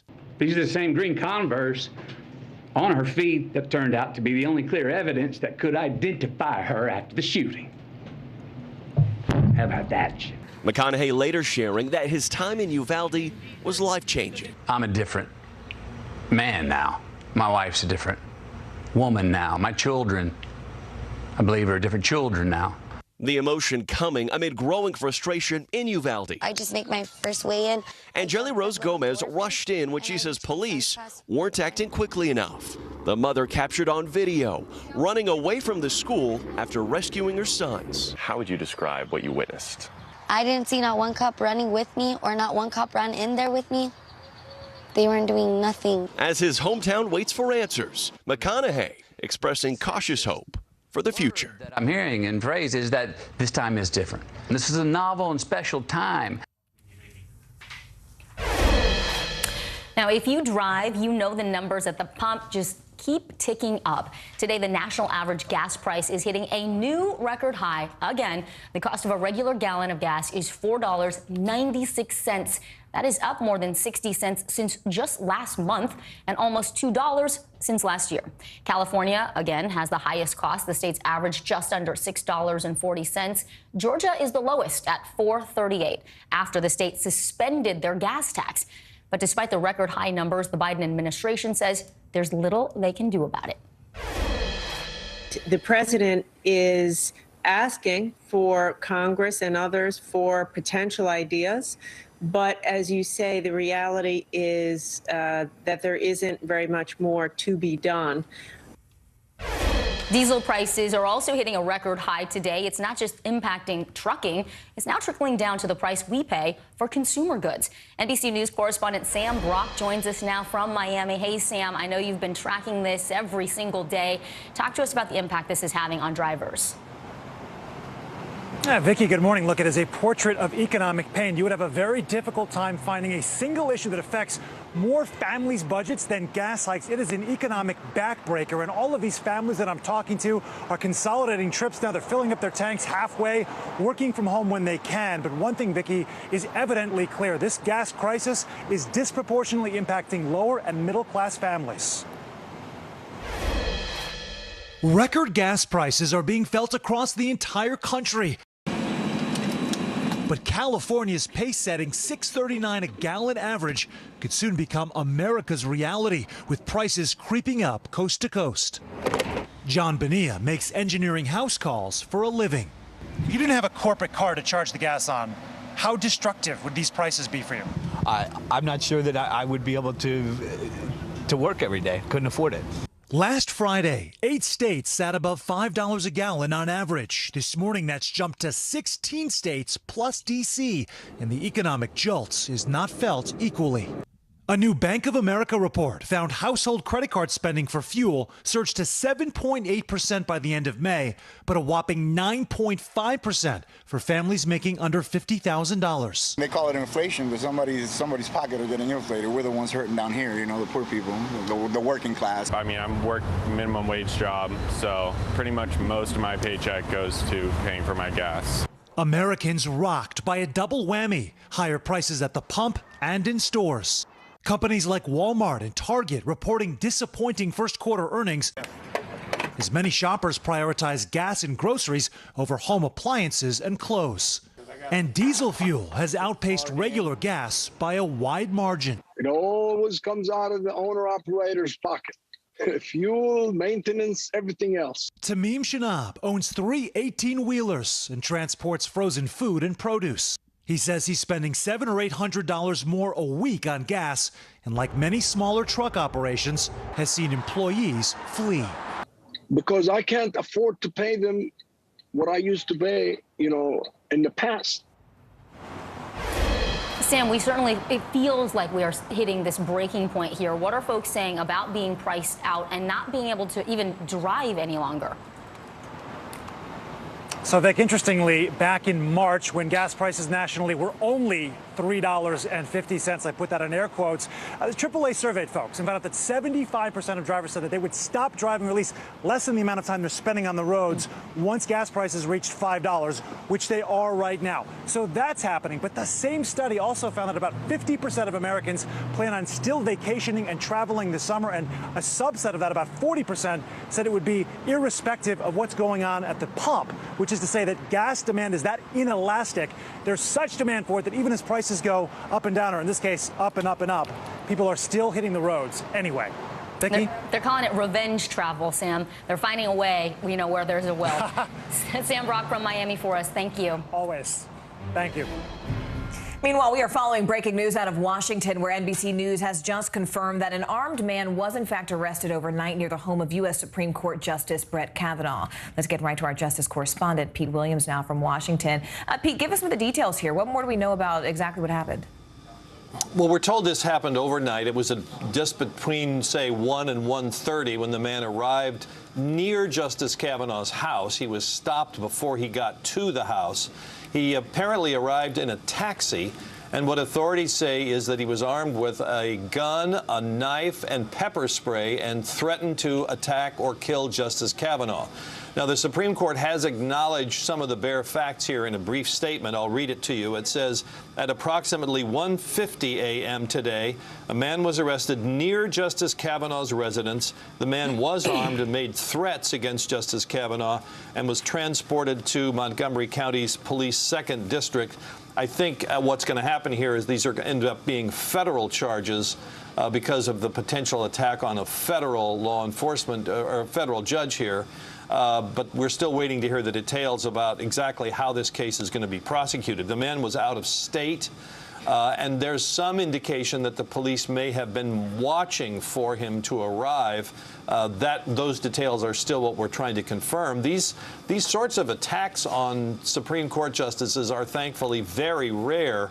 Potential attacks, I should say. The last one that I can think of was actually in 1985, when somebody who was never discovered fired a bullet through the window of Supreme Court Justice Harry Blackmun's residence again in suburban Washington. He lived in Arlington, Virginia. He, of course, was the author of Roe v. Wade. Which is interesting because, Pete, we saw these protests outside of justice homes, including Kavanaugh's, just after that leaked draft Supreme Court opinion on abortion last month. So how has that sort of changed security for the justices, really all of them these days? Well, it's changed it very much in terms of more security around their homes, more security when they travel, and more security around the court building itself. Ever since shortly after the Politico story leaked of Justice Samuel Alito's draft opinion that would have the court overturn Roe, there's been one of those high, non-scalable fences put up all around the Supreme Court. The court building itself, of course, has been closed to the public ever since the COVID pandemic hit.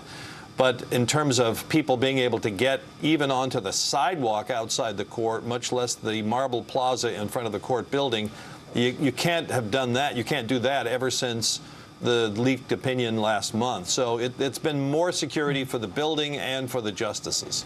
All right, NBC's Pete Williams joining us live from Washington. As always, thank you so much, Pete. You bet. All right, President Biden is heading west today. He's making his way to Los Angeles for the Summit of the Americas. He's set to deliver remarks tonight at the inaugural ceremony. Now, this is the first time the U.S. is hosting the gathering since its inaugural meeting back in 1994, but it has not come without some controversy, particularly when it comes to that guest list. The U.S. did not include the leaders of Cuba, Nicaragua, Venezuela, a senior administration official pointing to the lack of democratic space and the human rights situations in those countries. This also comes as several thousand migrants are making their way through Mexico, putting a spotlight on immigration challenges. We'll go to Ed Augustin in Cuba in just a moment, but let's begin with NBC News White House correspondent Mike Memoli in Los Angeles ahead of the president's arrival.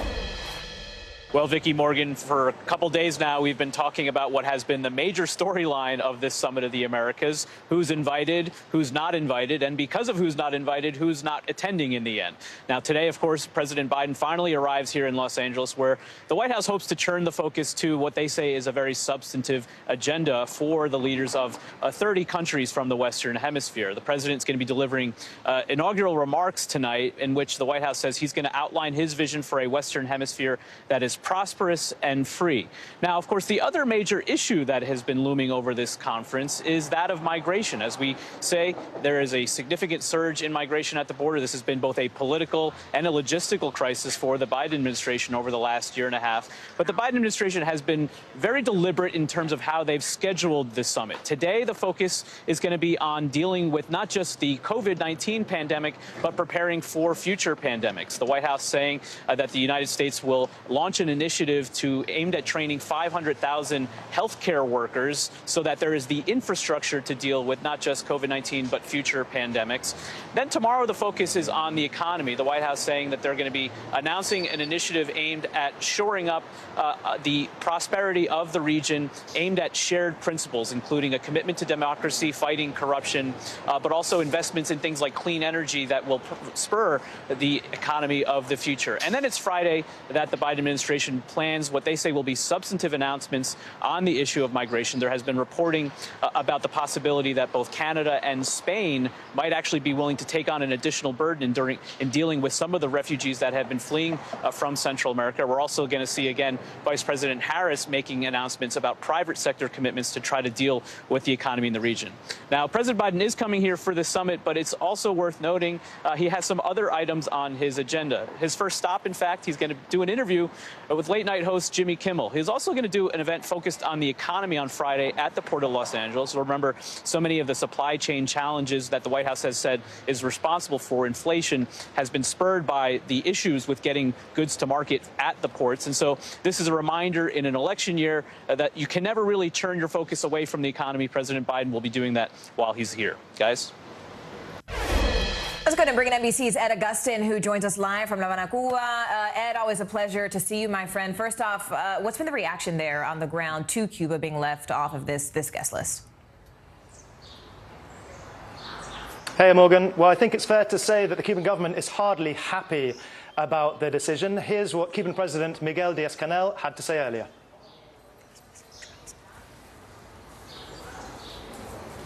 Ed, it looks like we have a full screen there and not a soundbite. So let's go ahead and pull up this full screen of the English translation here, where it says there must be spaces for dialogue and cooperation among those of us who live to the south of the Rio Grande and the nations to the north, but this must be based on respect. So, I mean, it's interesting, Ed, because a lot of times we hear the Cuban government sort of, echar la culpa or blame a lot of what's happening there on the island to, el bloqueo or what's happening, the embargo, or what's happening on the U.S. side. Is this sort of give additional fodder for the Cuban government to be able to say, hey, look, a lot of what we're experiencing right now on the ground is because of U.S. policy? Yeah, absolutely. And in those remarks by the Cuban president yesterday, he said that the decision of the United States to exclude Cuba, he claimed, didn't have very much to do with human rights and democracy. He described that as a chimera, an illusion. He said that the real reason that the country has been excluded has been because of internal electoral calculations. In other words, trying to win Florida. I think the other interesting thing to note is that migration is right up there on one of the top issues in this summit. In fact, in April, the US authorities on the southern border received a record amount of people trying to cross the border. And the two top source countries from which most of the migrants come right now are Mexico and Cuba. And neither the Mexican president nor the Cuban president are going to be at the table to talk to US officials about how to go to the root causes of migration. I think the other thing to note is that Vice President Harris yesterday announced a $1.9 billion investment program of private capital that is planned to go to Central American countries to boost job opportunities so that people don't feel the need to make the perilous and sometimes deathly journey to the United States. But how sharply that contrasts with the Biden administration's policy towards Cuba, where it's safe to say there'll be no such announcement because of the US sanctions that remain in place on the island And the Biden administration has kept in place the bulk of the Trump-era sanctions, which have succeeded in driving down the living standards of millions of Cubans on this island. And that's contributing to the deep economic crisis the country is in, the lack of hope that millions feel. And, hardly surprisingly, many people want to go. We're seeing unprecedented numbers, record-breaking numbers of Cubans leaving the island in these months. A great many of them, over 100,000 so far this fiscal year, making their way to the United States. You know, I'm glad you brought that up because, Ed, I think that's sort of my next question, right? I mean, how much of this undercuts the relationship that the Biden administration seemed to be sort of beginning to rebuild? Even though you say the bulk of the Trump administration policies are intact, there was some movement, right? It felt like there was some movement, some progress just weeks ago in sort of having a closer relationship to Cuba to begin talking about those issues. Because as you and I have been talking about for weeks, this is the largest wave of Cuban migration we've seen since the 1980s Marielito. So, you know, does this sort of set back that relationship by not having them there at the table, given that migration is the topic right now?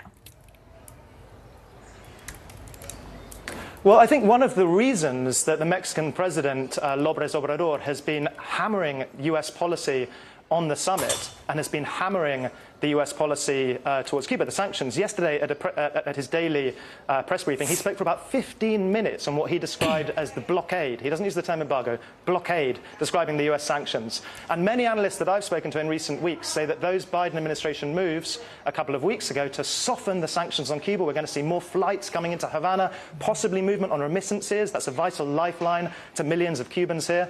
That decision to slightly soften the U.S. sanctions on Cuba was a sop to López Obrador. It was a way of saying, look, we're going to give you something of what we want. We're going to be firm and exclude Cuba, Nicaragua, and Venezuela, but we're going to at least soften these sanctions that you're so opposed to. So the story of Cuba in this summit goes to the heart of the issue of why so many countries have publicly called for all countries in the Americas to be invited. Oye, estamos en un momento. We are in a moment, right? A layered, textured geopolitical moment. Ed, thank you as always for helping us unpack it here in real time. We appreciate it. And some big news in primary elections around this country. NBC's Steve Kornacki is standing by to break it all down for us. Where else? At the big board when we come back.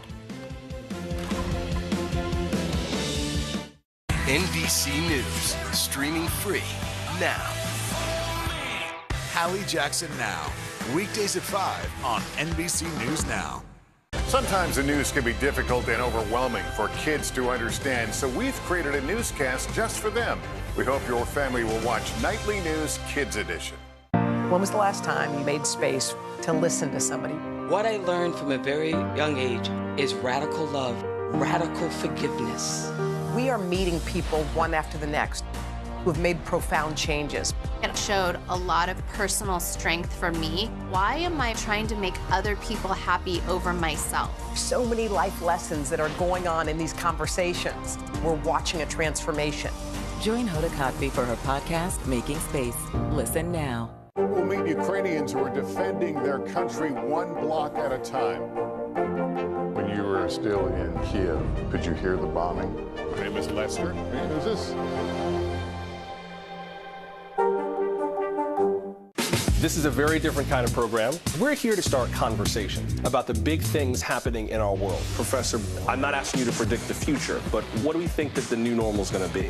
Is part of this that everyone's rethinking their jobs during this pandemic and their relationship to their employers? What is your biggest tip for any parent who's concerned about this? It's not my job to tell you what to think.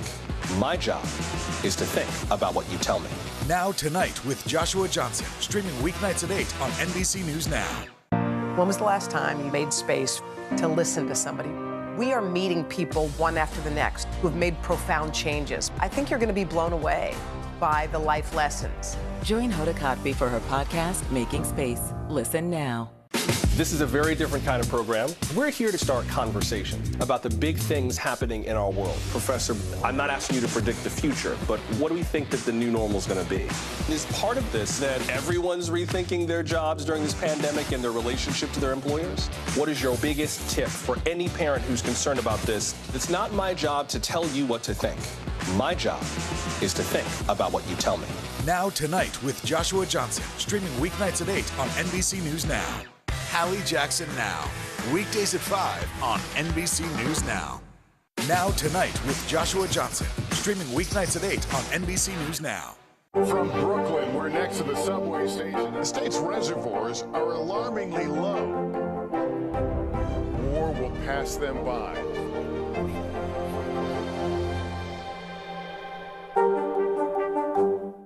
What would you like to see from the federal government to keep Buffalo safe?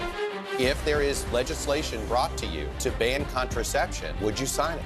What should be focused on that could reduce inflation and avoid a recession? If it's Sunday, it's Meet the Press. All right, so 7 states held primary elections this week on Tuesday, and it was a rough night for a lot of progressives in California. Public safety concerns drove voters in San Francisco to recall their district attorney. Chase Boudin was fired barely halfway into his term as homelessness and crime really began to surge throughout the city. And in Los Angeles, longtime Representative Karen Bass and business developer Rick Caruso are headed to a runoff election to become the city's next mayor. They will face off again in November, and these races, it could really be a major bellwether in how Democrats vote in November. Meanwhile, in Pennsylvania, the Senate race is moving full steam ahead while one of its candidates remains off the trail. Our reporters have every single detail of these stories covered for you this morning. But let's go ahead and begin with NBC's Steve Kornacki, who joins us at the big board.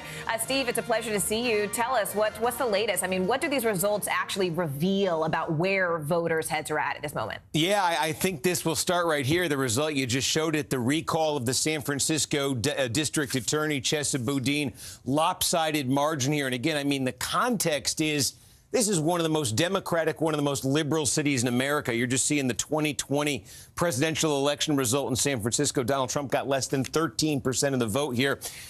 Excuse me. Now you see 60% of voters in San Francisco voting to recall the district attorney. And, of course, Boudin, one of a batch of progressive prosecutors elected in recent years in cities and counties around the country.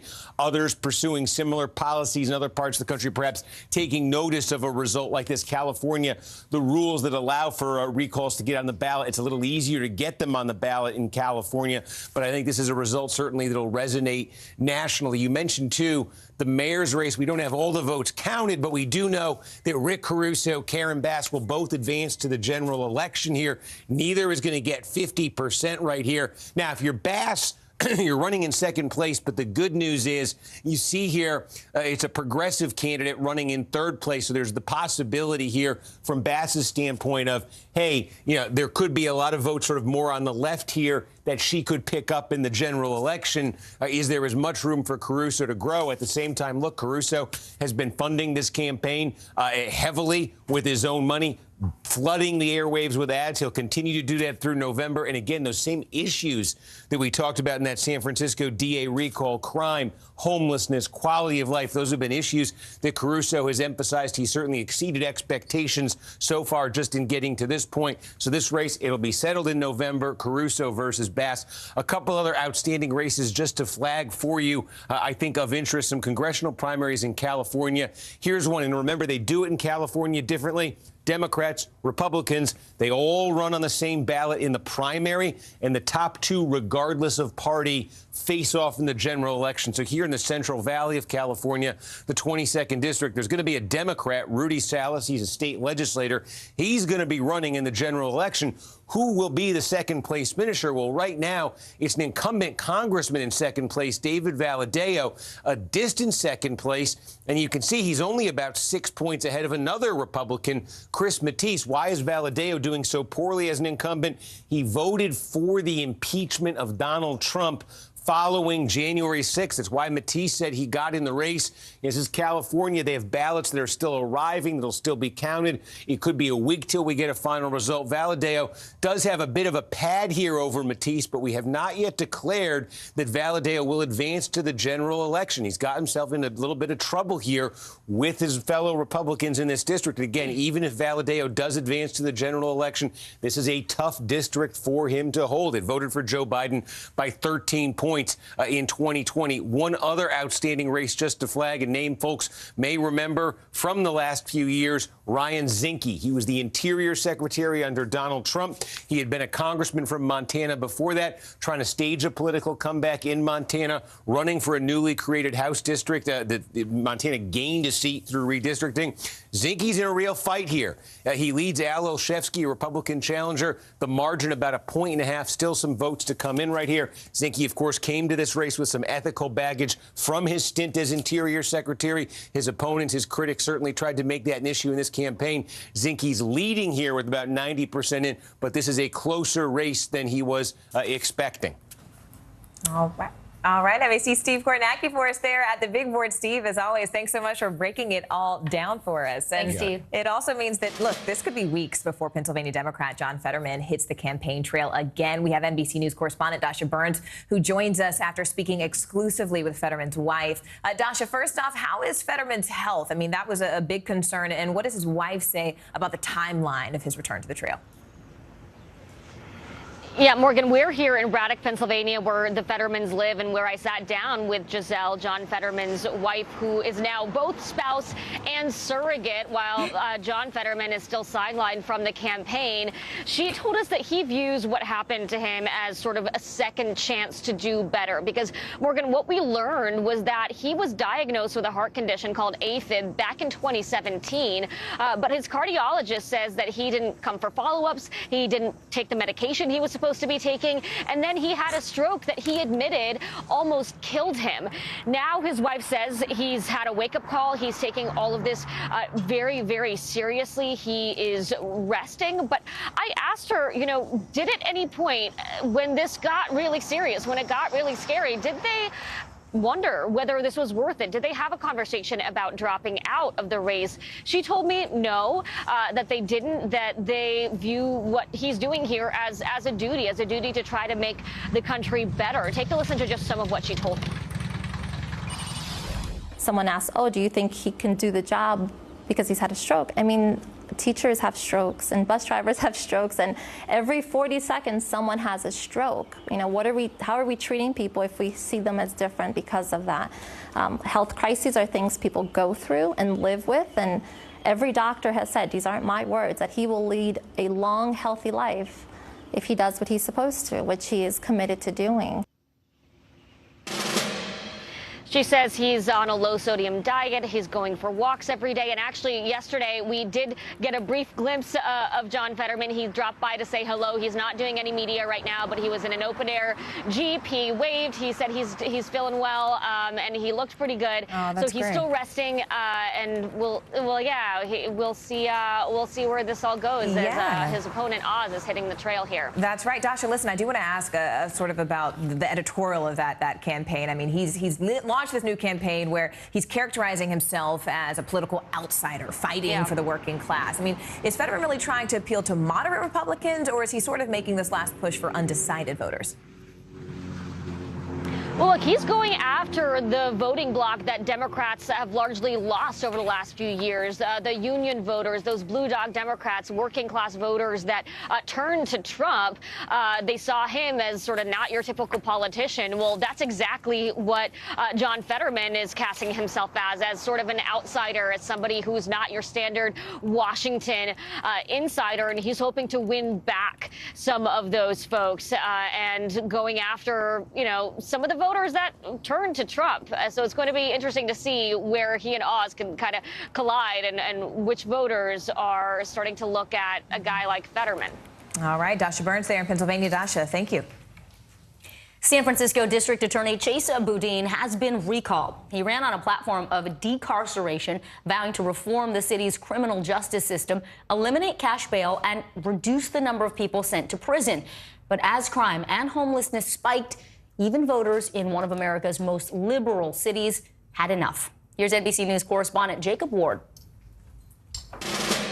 San Francisco has seen cutting-edge criminal justice reforms under its progressive prosecutor, Chase Boudin. But now, after an expensive, well-funded recall, and as crime rises here in this city and across the nation, voters here have thrown him out of office, and the nation is watching.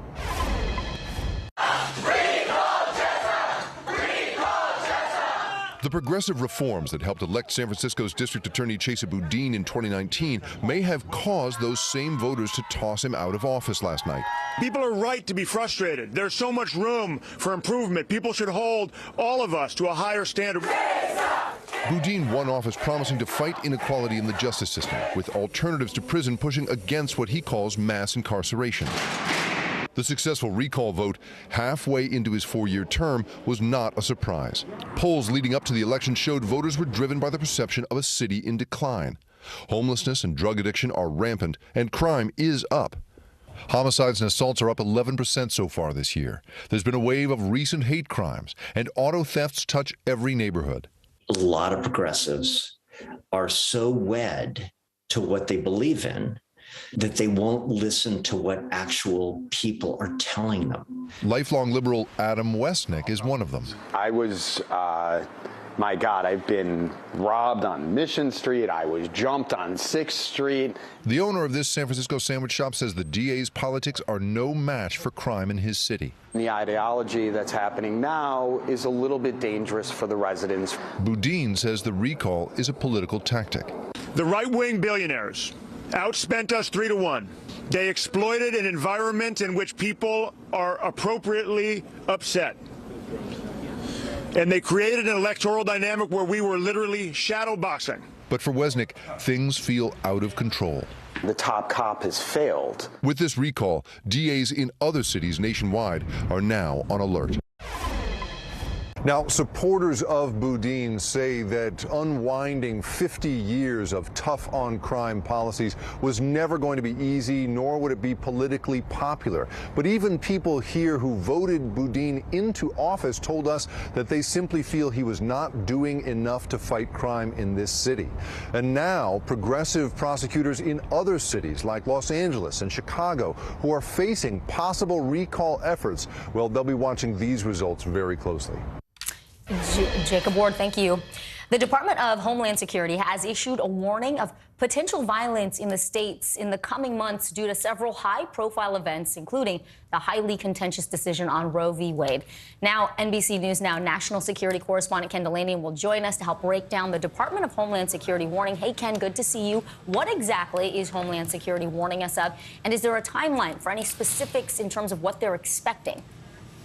Hey, Vicki. Well, this is a summary of the terrorism threat to the United States. It's updated periodically, like twice a year. And not surprisingly, in recent years, the terrorism threat to the United States has been mostly about domestic extremism. That has eclipsed international terrorism. And what this document says is that the United States is in a heightened state of threat because misinformation and domestic extremism is on the rise. And they say that, the potential targets of terrorist attacks include churches, schools, government buildings, and public officials. And we saw a great illustration of that overnight, as Pete Williams reported earlier, when a man with a gun was arrested outside the Supreme Court Justice Brett Kavanaugh's house. So this is exactly the kind of thing that DHS has been warning about. And they also say that our foreign adversaries, Russia, China, even terrorist groups, are using disinformation online to exploit the extremism that's coursing through the United States. They just say it's a really dangerous threat environment right now, and lone extremists are poised to exploit it and to potentially mount attacks. Vicki, talk to us about what Homeland Security is doing to prepare. Certainly, they have scenarios for this, how to deal with it, and also how are they working with local and state law enforcement? Well, they're saying they're sharing intelligence as never before, and they're asking the public, it's a cliche, but see something, say something, because in almost all of these kinds of mass shootings and domestic extremism attacks, there were people who knew things beforehand. And I think you can see an example of how law enforcement is taking threats more seriously. Just over the weekend, a teen was arrested in California after making non-specific, vague threats over social media. Those are the kind of things that law enforcement used to say, we can't really do anything about. Now they're acting on it. This kid was arrested with a gun and brass knuckles. They took it very seriously and they took action. And they were also very on top of this person who was arrested outside the Supreme Court Justice's house. So law enforcement is on a heightened state of alert, Vicki. You're right, Ken. There are sometimes troubling warning signs ahead of time, posted on social media even. People broadcast their intentions, so pay attention. Talk to us about the other concerns here for just an everyday citizen. What do we all need to know? Is there any way we can prepare for this violence? And is it more likely to strike in certain city centers, than rural areas? You mentioned government buildings, schools. Yeah, that's the frustrating thing about these bulletins. They are so vague. They cover every possible scenario. They're not based on classified intelligence. So really, I got to be frank, there's no useful intelligence as a citizen that you can take from this. It could happen anywhere at any time. The only thing they're exhorting people to do is to just be extra vigilant. And if they see anything that troubles them in terms of a person in mental health crisis or people with access to weapons that possibly shouldn't have, tell the authorities, call 911, call the FBI. Alert someone, Vicki. A good reminder. Ken Delanian, as always, thank you. You bet. Well, the CDC is sending out a new alert on monkeypox. That's right. Coming up next, the new warning as more cases are confirmed right here in the U.S. Don't go anywhere. News is happening now. Look at what's making headlines around the world. We're coming on the air with breaking news. This is a significant moment. Whenever it happens, wherever you are, NBC News, streaming free now. Live from Ukraine, from Mayfield, Kentucky, from Waukesha, Wisconsin. To cover the news, you have to be in it. This is how so many towns and cities are protecting themselves. You can actually see they're pushing the gates open. I also want to get home. You'll get home. You'll get home. Do you remember any tornado as bad as this one? You look at this and you're thinking, we're not going to have power for weeks, if not months. Exactly. Every night, it's your news playlist. Top Story with Tom Llamas, weeknights at 7 on NBC News Now. At 73, Prince Charles is still waiting for the job that is his birthright. Do we want Charles? Do we want a monarchy? I'm Keir Simmons, and we'll take on these questions and more in our new podcast, Born to Rule. Listen now. NBC News, streaming free now. Sometimes the news can be difficult and overwhelming for kids to understand. Ukraine and Russia. Could you help me understand what's going on? So to help make sense of it, we've created a newscast just for them. We hope your family will watch Nightly News Kids Edition. Women's basketball has been systematically held back. After 49 years of Title IX, we still have work to do. In Their Court, a podcast from NBC News and NBC Sports that goes inside the issues of inequality in women's sports. Listen now.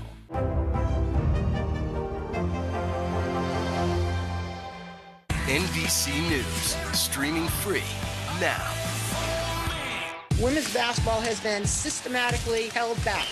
After 49 years of Title IX, we still have work to do. In Their Court, a podcast from NBC News and NBC Sports that goes inside the issues of inequality in women's sports. Listen now. The CDC is saying that monkeypox is becoming an increasingly serious threat. In fact, the New York Times is reporting that the agency says the virus can be airborne as well. 31 cases have been recorded in the U.S., including one new case in Dallas. That's the first one in Texas. Even though the number of cases is growing, the CDC says the risk to the general public remains low. Let's go ahead and bring in Dr. Ebony Jade Hilton, an NBC News medical contributor. Dr. Hilton, it's great to see you, but what exactly does this level 2 alert from the CDC actually mean? I mean, what should we be watching for? Right. It means that we should start to take precautions. And I think we need to understand that the reason why it's alerted to a level 2 is that we don't typically see monkeypox in these outbreaks in non-tropical areas, right? We know it's endemic to Western and to Central Africa, but we're now seeing it literally in 29 countries across this globe where we have over 1,000 cases. And we have to figure out what is causing this virus to spread, and what can we do to kind of mitigate that spread, just like we were doing with COVID-19 back in 2020. Dr. Hilton, the cases that have been detected, well, we're seeing them in more than 24 countries and several states now here in the United States. So if you're planning to take a vacation, even stateside this summer, what do we need to know about, managing our risk? Right. You know, it's funny and it's sad that you can do the same exact things that we're doing with COVID-19, or we should have been doing this entire time, right? We know that typically monkeypox is spread through lesions and the leakage of body fluid from those lesions, but we also know those lesions can be inside the mouth of persons who are infected. So what does that mean? If they're coughing, if they're having loud speech, or they're using projection of their voice, if those air droplets, and the difference between COVID and monkeypox is the difference in the size of the particles. COVID is very fine particles. Monkeypox, when it comes out, it can have the large droplets. So wearing those masks can help to protect you in those moments, but also making sure you're cleaning off your seat before you get onto the planes and things like that will help to mitigate the spread of monkeypox. All right, Dr. Ebony Jade Hilton, thank you so much for your insight today. Let's also bring in NBC News medical reporter Erica Edwards now. Erica, look, we keep hearing about this new vaccine. I keep hearing it described as something that's more traditional. But what actually makes it more traditional? And is that sort of really more about marketing, about getting people who aren't vaccinated more comfortable with the idea of it? Yeah, Morgan. Hey, good afternoon. So we're really talking about the Novavax COVID-19 vaccine, of course, not for monkeypox. This is generally more of a tried and true type of technology. It uses a protein-based vaccine that we've seen before in vaccines like for hepatitis B and shingles, for example. It's not the mRNA type of technology that we see in Pfizer or Moderna. And experts, as you said, really think that perhaps this may be more acceptable to those who were resistant previously to the other types of COVID-19 vaccines, and they may be more apt to get those, especially in those who are unvaccinated. Now, you know, as to when we might see this Novavax vaccine shots in arms, that's really up to the FDA. We are still waiting for the agency to sign off and authorize the Novavax vaccine for COVID-19. The agency generally, you know, goes along with its advisors, but does not have to. So it's still a wait and see process. Morgan, Vicki. Erica, let's talk about the BA4 and BA5 subvariants of COVID-19. They're spreading nationwide now. White House COVID-19 coordinator Dr. Ashish Jha told NBC News he expects it to be dominant here by the late summer or early fall. So what are public health experts saying about the level of concern at this point?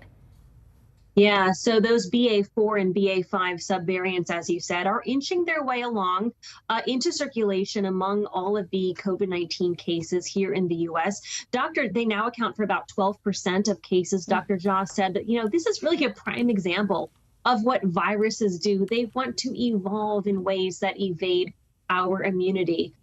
Experts are telling me that they're more concerned really about this fall, when they anticipate, unfortunately, yet another COVID-19 surge, as well as this, you know, coming along with a time when the bulk of us will be eligible for yet another round of COVID-19 vaccines. Vicki, Morgan. All right. NBC's Erica Edwards for us. Erica, thank you. And up next, we will introduce you to a special 94-year-old. Yeah, I'm going to tell you how he's helping his community and inspiring America all at the same time. Stay with us. What would you like to see from the federal government to keep Buffalo safe? If there is legislation brought to you to ban contraception, would you sign it? What should be focused on that could reduce inflation and avoid a recession? If it's Sunday, it's Meet the Press. Top Story with Tom Llamas is your news playlist on NBC News Now. And now, you can listen to it as a podcast, available anytime and anywhere. When was the last time you made space to listen to somebody? What I learned from a very young age is radical love, radical forgiveness. We are meeting people one after the next who have made profound changes. It showed a lot of personal strength for me. Why am I trying to make other people happy over myself? So many life lessons that are going on in these conversations. We're watching a transformation. Join Hoda Kotb for her podcast, Making Space. Listen now. We'll meet Ukrainians who are defending their country one block at a time. When you were still in Kiev, could you hear the bombing? My name is Lester. Hey, who's this?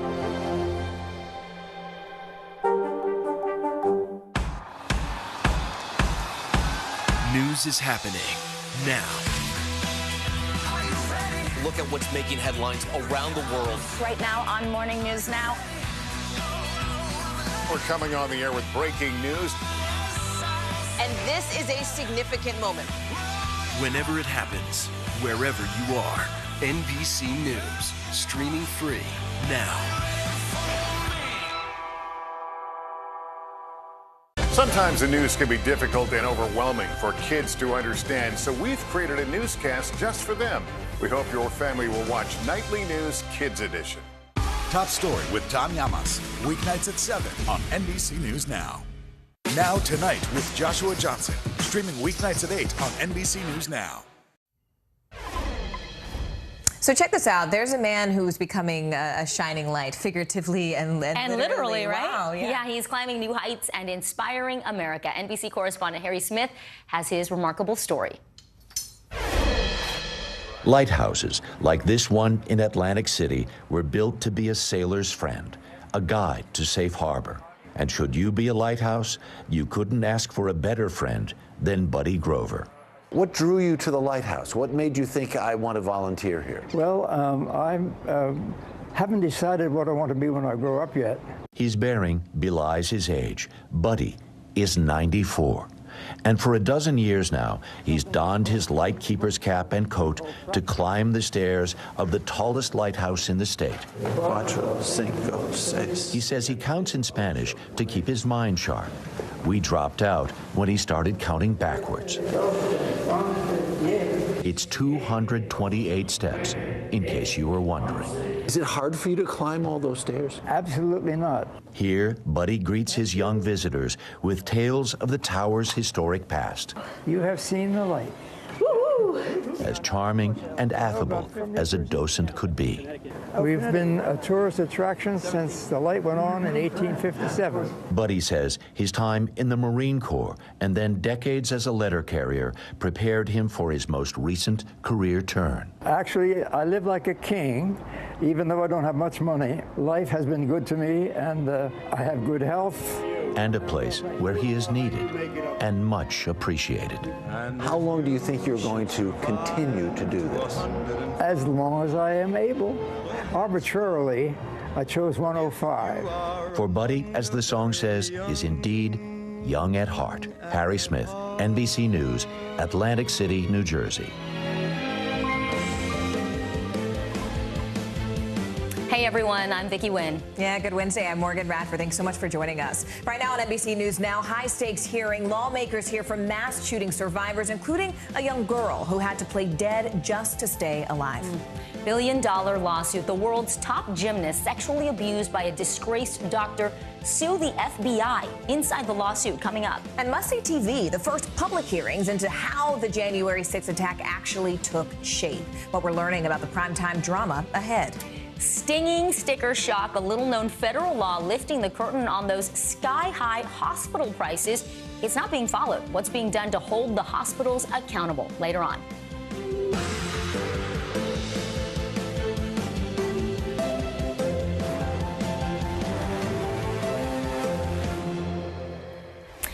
An outpouring of emotions and calls for change today in Washington. Survivors of gun violence and family members of the victims sat before a House oversight panel. Now, you saw the pain in their eyes. You heard the outrage in their voices. The speakers painted pictures that their lives will never be the same after losing their loved ones to gun violence. 10-year-old Mia Cerrillo was recorded in her testimony in a video for the panel, and she survived the shooting 15 days ago in Uvalde, Texas, and she described the horrifying moments that unfolded.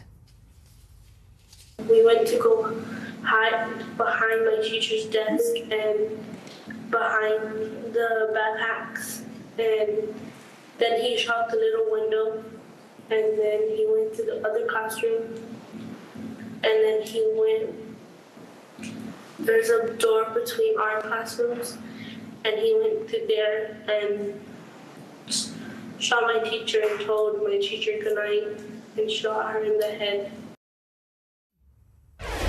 Let's go right to NBC News Capitol Hill correspondent Ali Rafa. Ali, it's not just pain, right? It's like true anguish you're hearing. People whose lives have just been shattered. So I want to talk about not only what we heard, but also where the negotiations toward action stand right now. I mean, do we know about Republican support for gun legislation in the Senate?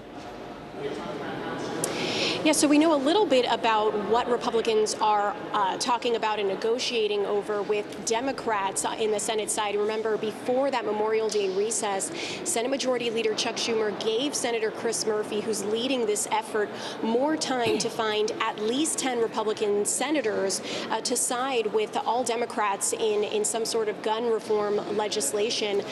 Now, most of that likely lies in the hands of Texas Senator John Cornyn, who received Senate Minority Leader Mitch McConnell's blessing to negotiate with Democrats over this.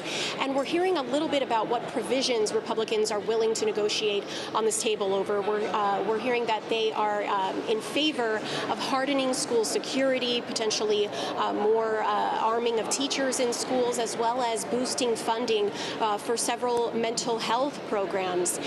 We know that there's already a framework for that mental health provision. It's already in place in 9 states nationwide. So Senator John Cornyn is saying there's already a framework, there's already a foundation here to work with.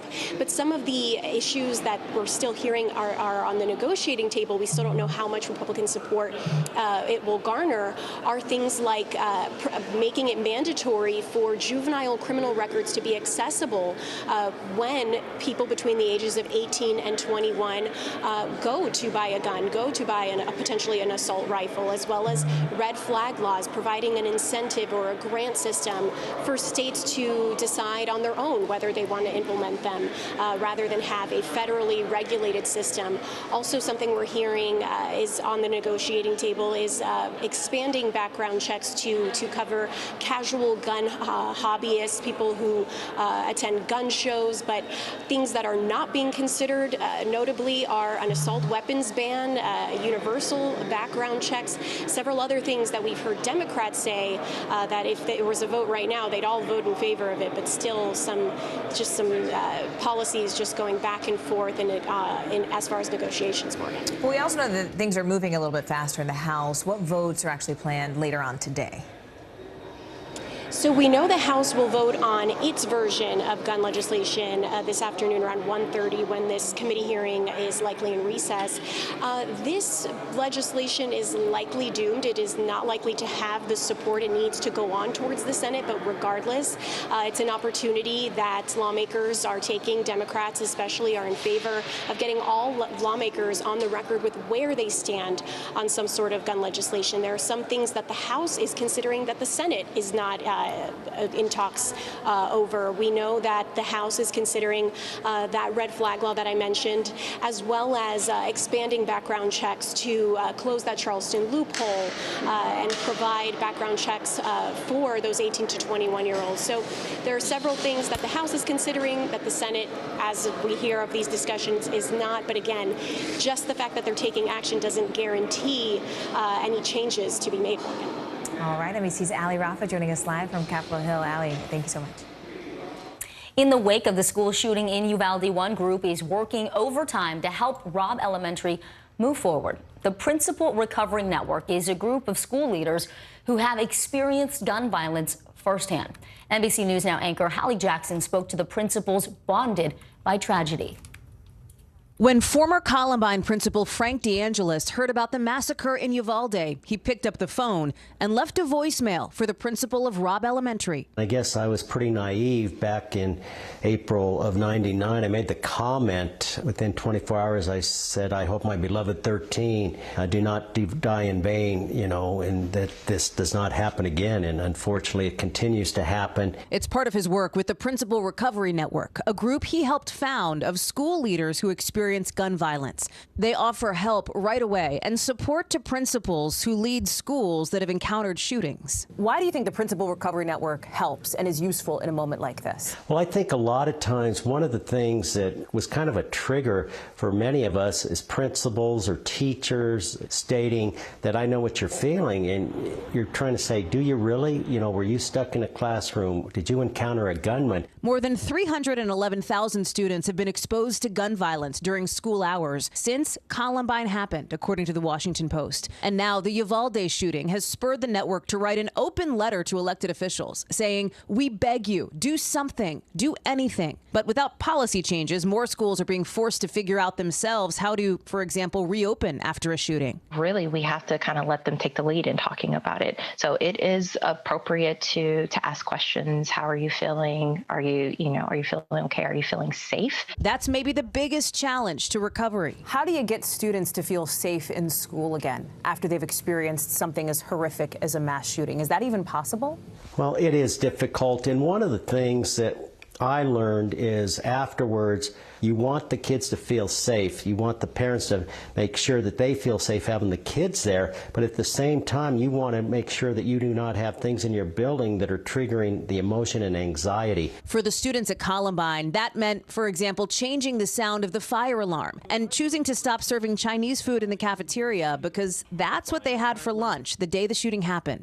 But it's different for each school, and there's no blueprint for recovery. There are a lot of decisions that had to be made in that moment. What to do with the space, how to move forward with the school culture. Elizabeth Brown became the principal of Forest High School in Ocala, Florida in 2018.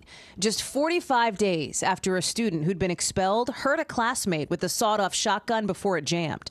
She and Greg Johnson are also members of the network. He's the principal of West Liberty Salem High School in Ohio, where he convinced a gunman to drop his weapon after shooting a student at school back in 2017. If you look at fully recovered, meaning you're going back to the way it was before, no, I don't think that's possible. But you do get your feet back under you, maybe as a school and as a community, and you reestablish that new normal. These principals, brought together by the trauma of leading through horrific circumstances, also had practical matters to deal with. What to do on the first anniversary of a shooting, or how to approach graduation. We hate to add new members to the group. We just don't want this to happen to any other principal. In a sign of the times, with gun violence threatening schools across the country, the network is set to release a guide for other principals. It'll be out later this summer, ahead of the next school year. Unfortunately, we've seen over the past few decades, it could happen in any communities, large communities, small communities, rural communities, and we just need to be there to support. And as Hallie mentioned, Frank DeAngelis says he has reached out to the principal of Robb Elementary. They haven't quite connected yet, but he hopes that they will within the next week. Well, speaking of new fallout, there's new fallout today from one of the worst sexual abuse cases in U.S. sports history. Team USA Olympic gymnast Simone Biles, Allie Reisman are among the nearly 8 dozen young women suing the FBI for $1 billion. Yeah, they say the Bureau botched its investigation into sexual abuse by former U.S. Olympic doctor Larry Nassar. The majority of these women say Nassar abused them after the FBI had already received reports of what he was doing. NBC News correspondent Emily Cada joins us now live in the studio.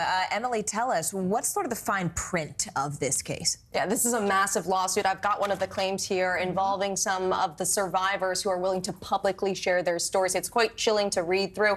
In it, the lawsuit describes the FBI officials as being grossly derelict after really failing to take meaningful action when abuse claims came to light, brought to the attention of the FBI back in 2015. And so largely we're hearing from these victims who were abused after 2015, after this was on the FBI's radar. One of them in here it describes from Samantha Roy. She was 18 years old in 2015, and it says that she faced at least 40 instances of abuse after 2015. She had several injuries. She frequently had to see Nassar for treatment, it says. And the other thing I want to note is just the continued suffering she says she's facing in the wake of this. It says she will continue to suffer permanent psychological trauma from both the sexual abuse of Nassar, but as well as institutional betrayal. And as you mentioned, more than 90 young women and girls sharing stories like this. Just a heavy, heavy lawsuit. Yeah. You think about 40 instances that may have been prevented had the FBI acted sooner.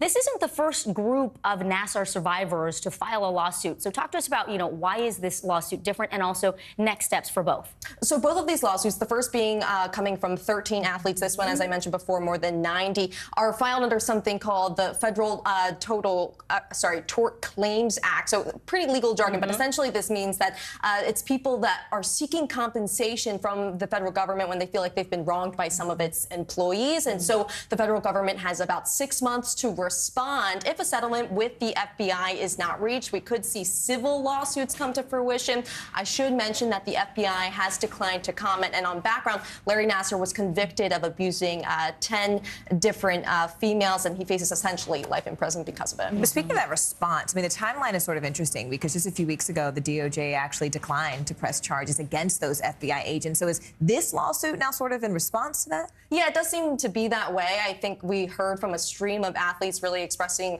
a lot of disappointment after we heard that DOJ decision. One being gymnast Maggie Nichols. Her was the first case reported to the FBI back in 2015. And she says the FBI knew that Larry Nassar was a danger to children when his abuse of me was first reported in September of 2015. For 421 days, they worked with USA Gymnastics and USOPC, that's U.S. Olympic and Paralympic Committee, to hide this information from the public and allow Nassar to continue molesting young women and girls. It is time for the FBI to be held accountable. Gosh, a lot to unpack there. Yeah, Emily Aketa, thank you so much. Maggie Nichols, part of a really riveting Netflix documentary about the investigation that really broke this case wide open.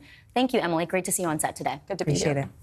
President Biden is heading west today, making his way to Los Angeles for the Summit of the Americas to deliver remarks tonight at the inaugural ceremony. Now, while immigration is a key focus of the summit, it comes as another caravan of migrants is now making its way from the southern Mexico to the U.S. border. Telemundo's Washington correspondent Randy Serrano takes a closer look. Along a roadway in southern Mexico, a seemingly endless stream of people making their way on foot towards the United States. Men, women, and children walking through pouring rain and sweltering heat. They come from across Latin America, places like Venezuela, Cuba, and Colombia, all with the same goal, immigration to the U.S. We left Colombia because of the homophobia. We both got physically and verbally attacked. We had to cross the Darien jungle and trails through many xenophobic countries. It's the latest and one of the largest migrant caravans to make the nearly 2,000-mile trek north through Mexico. The group's journey began Monday in the city of Tapachula. Organizers claim there are nearly 15,000 migrants in the caravan, but authorities in Mexico estimate it's closer to 5,000. Robinson Reyes is making the desperate journey and says the current policy, in which migrants process their paperwork in southern Mexico rather than at the U.S. border, is not working quickly enough. We've been here for almost a month, and they haven't solved anything regarding the humanitarian visa. We want a future for our families. We are not violent. We just want a better future for our families. The caravan setting off on the very same day that world leaders from across the hemisphere meet in Los Angeles at the Summit of the Americas. It's the first time the U.S. has hosted the triennial conference since it began in Miami in 1994. But this year's summit kicking off with controversy over a number of exclusions. The United States refusing to invite leaders from Cuba, Venezuela, and Nicaragua.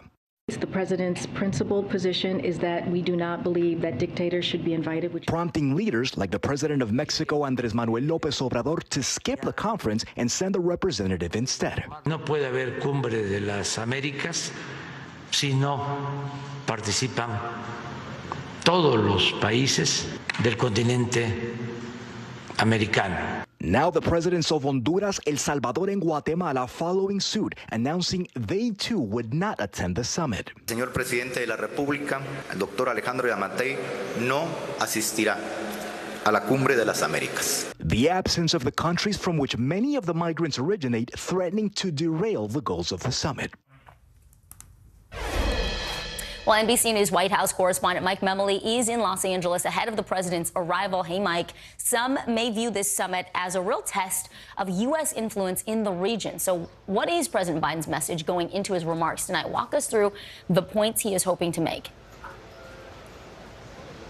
Well, of course, up till this point, so much of the focus has been about the guest list, who's going to be here. The White House very much eager to now turn the focus to the substance of the agenda here at the Summit of the Americas. And according to White House officials, we're going to hear from the president tonight outlining his vision for the Western Hemisphere, a hemisphere that is both prosperous and free. And we're also getting a sense of some of what they call the deliverables, some of the key substantive announcements that the administration, some of our allies are going to be making here. The first has to do with dealing with not just the COVID-19 pandemic, but preparing for future pandemics. The U.S.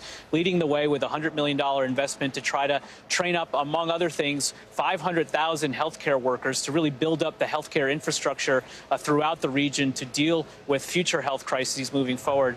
And then secondly, the White House is announcing what they're calling the America's Partnership for Economic Prosperity. There are a few different components of this proposal, which include shoring up institutions like the Inter-American Development Bank that will help sort of finance economic development in the region. Also talks about improving supply chains. We know that's been one of the economic shocks many of the countries, including the U.S., of course, that's dealt with over the course of the last few years. Also includes things like building climate resiliency and part of the shift to green energy, which they think could be an economic engine for many countries in the region, and also improving trade deals. Now, these are just some of the announcements. The White House say there will be more over the course of the next 3 days, but of course, still a lot of attention on who's not here and who's not going to be part of those announcements. No shortage of topics to discuss about the regions, but obviously immigration, Mike, a topic that's got to take center stage here at this summit. How is the administration going to approach that conversation as we speak? Literally, another migrant caravan is moving through Mexico.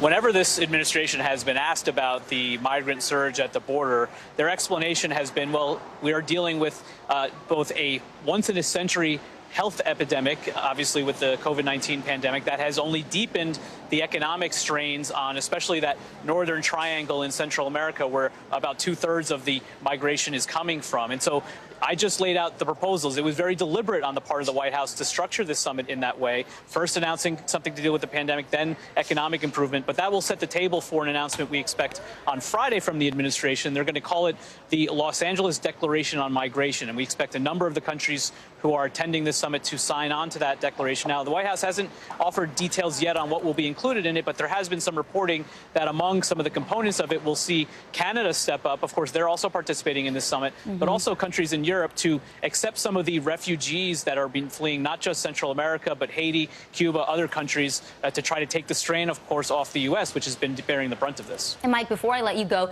the Associated Press is reporting that President Biden is expected to meet with his Brazilian counterpart, Jair Bolsonaro, at the summit. Walk us through the dynamics here of that meetup. Yeah, of course, this is an interesting meeting for the president to have. It's one of only a couple one-on-one meetings that we think he'll be having over the course of the summit, because President Bolsonaro, of course, was an ally of President Trump. He's been part of sort of the democratic backsliding of these democracies in the region that has been so concerning to the administration. Now, the White House has been asked about why the president would be meeting with this president because of some of the statements that he's made. Just recently, for instance, Bolsonaro cast doubt on the legitimacy of Biden's own election. They say, listen, Brazil is one of the major economies in this region. When Biden was vice president, he made multiple trips to Brazil as part of his focus on the hemisphere during his time as vice president. So they said it's important for us to engage with these countries, especially as significant as Brazil, as part of building proposals, building plans for the future, and to try to encourage democratic principles in these countries. Mike Memoli in the City of Angels for us this afternoon. Thank you. Let's go overseas now to the war in Ukraine, where bodies of soldiers who fought to defend the besieged steel plant in Mariupol are now returning to Ukrainian-controlled territory. Ukraine surrendered the key southern city a few weeks ago, and the country's Ministry of Intelligence says the remains of more than 200 service members have been given back. NBC News, though, has yet to verify these numbers. Meanwhile, in Moscow, today is now denying that it is in fact blocking grain exports out of Ukraine. Secretary of State Antony Blinken accused Russia of weaponizing food, which could then in turn create a global food crisis. So let's go and begin our coverage with Chief Foreign Correspondent Richard Engel in Ukraine. Richard, it's a pleasure to see you now. Can you just help us understand? I mean, the World Food Program says that Russia blocking these Ukrainian ports could actually turn just what could be a food crisis into a full-blown catastrophe, given the scale, given just how many people around the world really depend on its grain. So where does sort of freeing up those ports stand as we speak? So I'll start with how important it is and what it means to the world, and then we'll get on to what's going on right now to free up some of this grain.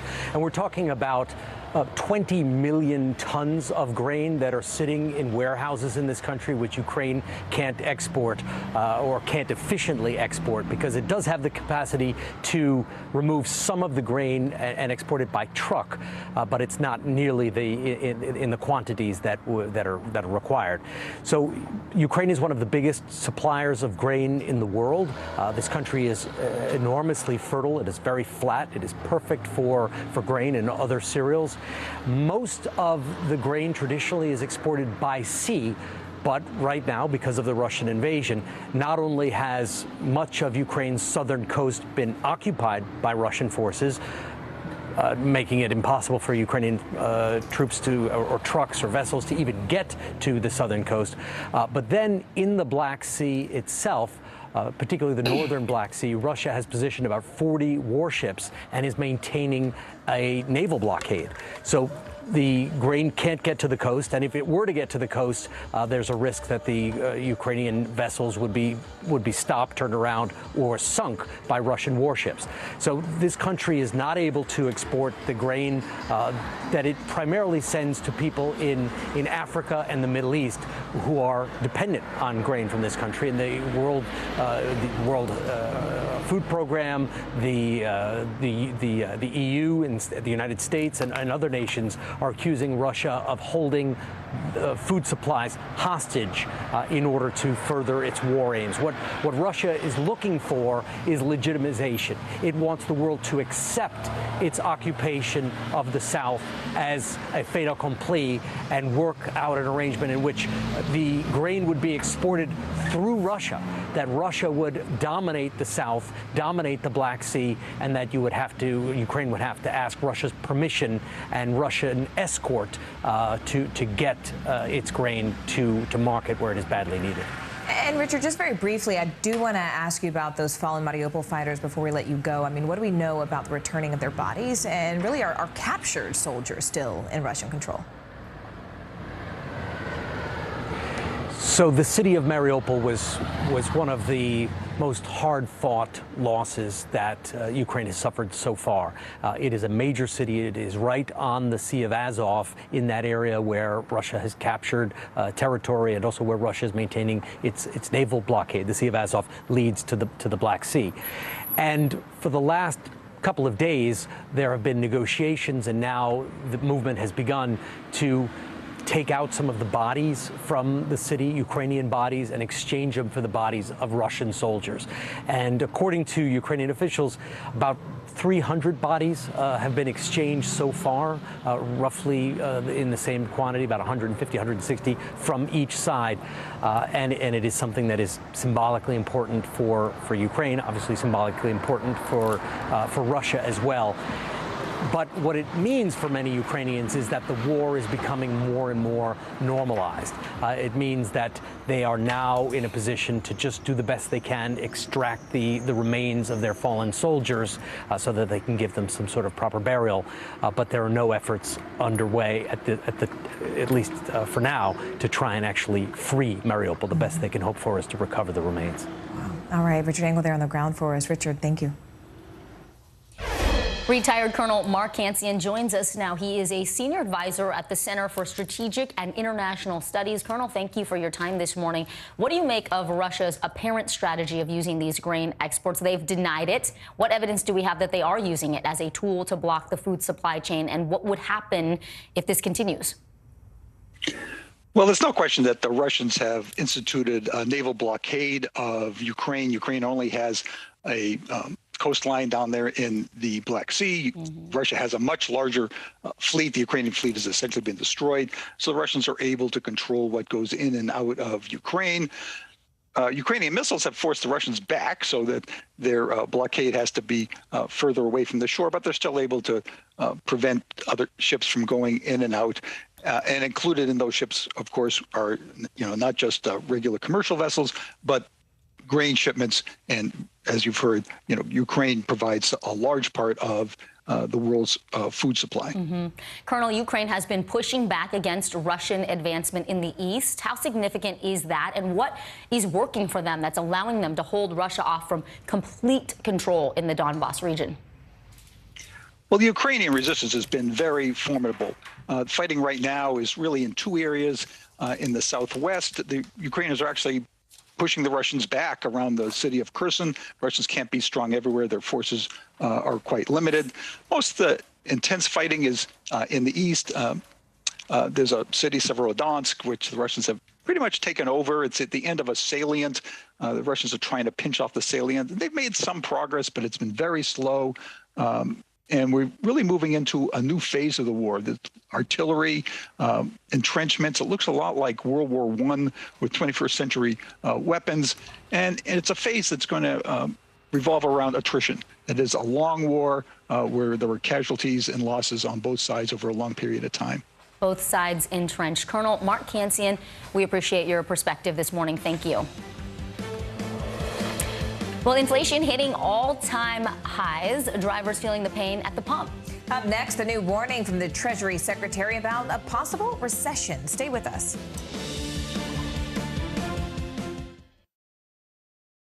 Still to come on the Channel 2 News. Well, the waters are certainly receding now. Still too close to call. Lester Holt reporting from the Ground Zero, as it's being referred to. It is, in fact, the taste of freedom. The Haitian people know a little something about resiliency. What's the biggest risk right now? Some of the troops who have been proud. I want to welcome you to the first presidential debate. In fact, we've been told we can't go any farther. You were some resilient folks. Let me get a hint.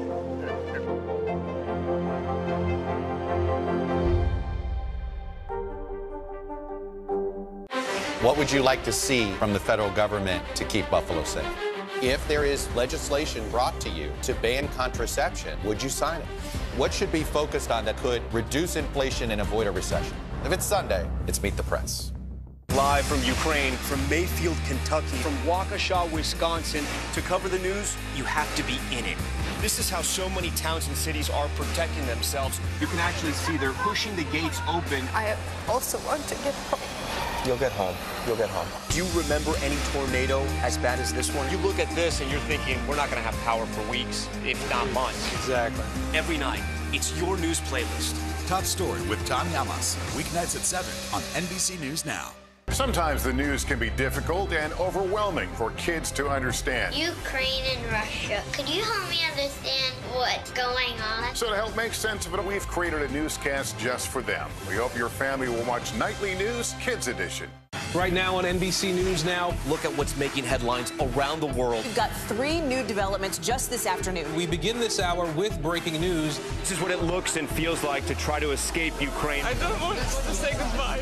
This factory has gone from making kitchen pots to lethal items. There's an intense artillery battle underway. Breaking news this morning. The heartbreak, the grief, and the tears that we have seen here are all tragically familiar. Was there a school officer on campus? Because that's what we've been told. No. The shooting is once again reigniting the debate over gun laws. If it's Tuesday, it is primary night. The highest profile races yet this year. The official confirmation of Judge Ketanji Brown Jackson. Let's zoom out a bit to our changing climate. What do we think that the new normal is going to be? The rollout of COVID vaccines for children under 5. Inflation is cutting into almost everything. Another honest conversation about what it means to be Asian American. We're coming on the air with the news NBC Scoop. Bringing the news to you is not only a job, it's an honor. The fire has grown leaps and bounds. What you see behind me is typical. How you doing? Pretty bad.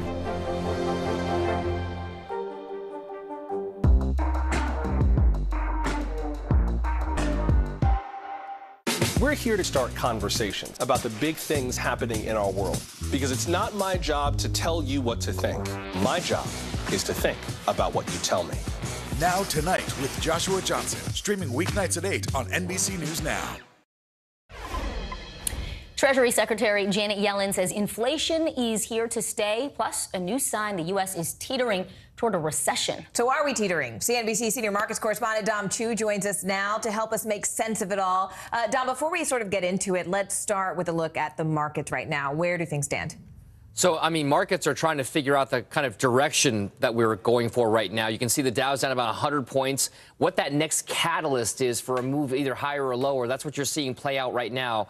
We've seen moves between gains and losses pretty much all day long, and a lot of that action could also be, by the way, jockeying for position ahead of that big inflation data release, which happens on Friday with the consumer price index. That could provide some clues about whether the inflation pictures you mentioned before is actually cooling off in America or is in need of more aggressive interest rate hikes, possibly from the Fed. So some of the bigger gains, by the way, in the market right now, bounces in some of the big recently sold off stocks. We're talking names like Netflix, Tesla, or Target and Walmart, some of the other retailers. Some traders and investors are trying to figure out whether there are those values to be had in the recent drops that we've had. So that's certainly something, guys, to watch. Hey, Dom, Treasury Secretary Janet Yellen, she was grilled by the Senate Finance Committee Tuesday about inflation, about the economy. Now, she has said in the past that she miscalculated how long inflation would be with us. What else did she say about the state of the economy and how the Fed is going to help try to get it back on track?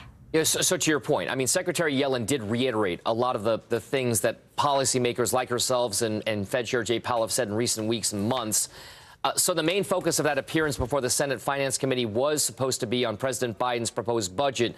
But the questions, of course, drifted towards the current state of the economy. And as you mentioned, that inflationary outlook that we mentioned, Yellen said that the U.S. is facing, quote, those unacceptable levels. But she again issued that mea culpa of sorts, right? Saying that when she initially forecasted that more transitory or temporary spike in inflation, she didn't anticipate, like others didn't, factors like multiple COVID variants that would kind of scramble things up in the economy, also the global supply chain issues, or the impact of Russia's invasion of Ukraine on food prices, on energy markets. You just did a great story about the grain impact coming out of Ukraine. So she and the rest of the Biden administration certainly have that big kind of formidable task ahead of them if this data continues to show that inflation is, in fact, here to stay. I would say most of these policymakers right now, including Secretary Yellen, are really hoping that the next inflation data point shows that things are, in fact, cooling off. But when you talk about cooling off, Tom, I mean, bring it full circle for us, because everyone is simply talking about a possible recession. I mean, what's the timeline for that? If so, when?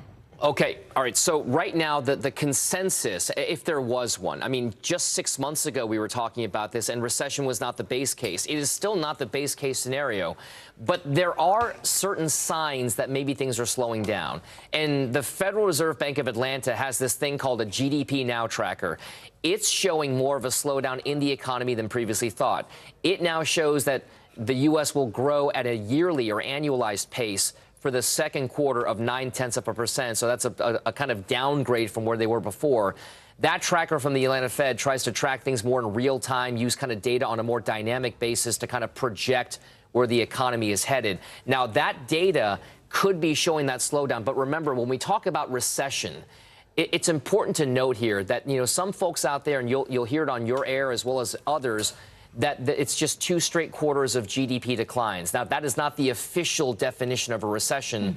The only way a recession is official is when the National Bureau of Economic Research calls it that, and we have not seen that just yet. And they do point out, by the way, ladies, that the last time there was a recession was in 2020 for the pandemic, and that was only 1 quarter worth of a downturn, but it was significant enough to cause a recession. So we have to keep track of the data, and that's what they're trying to figure out right now, which is why the chatter on recession continues to pick up. Well, luckily we have you to keep track of the data for us. Dominic, Exactly. as always, we are in good hands. Thanks, my man. Appreciate Thanks, you. Tom. You got it, guys.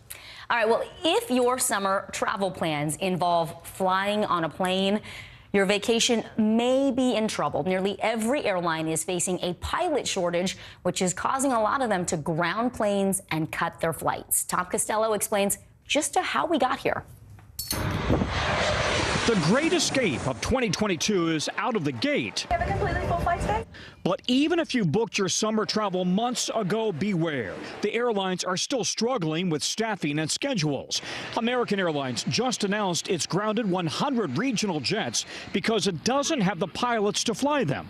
We're hiring 2,000 pilots this year. Getting them all through training is a real task. Virtually every airline has grounded some of its regional planes or cut their schedules. I'm deeply sorry. Alaska Airlines CEO saying last month it all came down to pilot staffing. Simply put, we had 63 fewer pilots than what we planned for when we built our schedule. The most affected airports, smaller cities serviced by the regional airlines that have lost pilots to the big carriers. There's just not enough pilots, and it's not a quick fix. What happened? During the pandemic, many pilots took early retirement, and the airlines did not expect passengers to come surging back so quickly.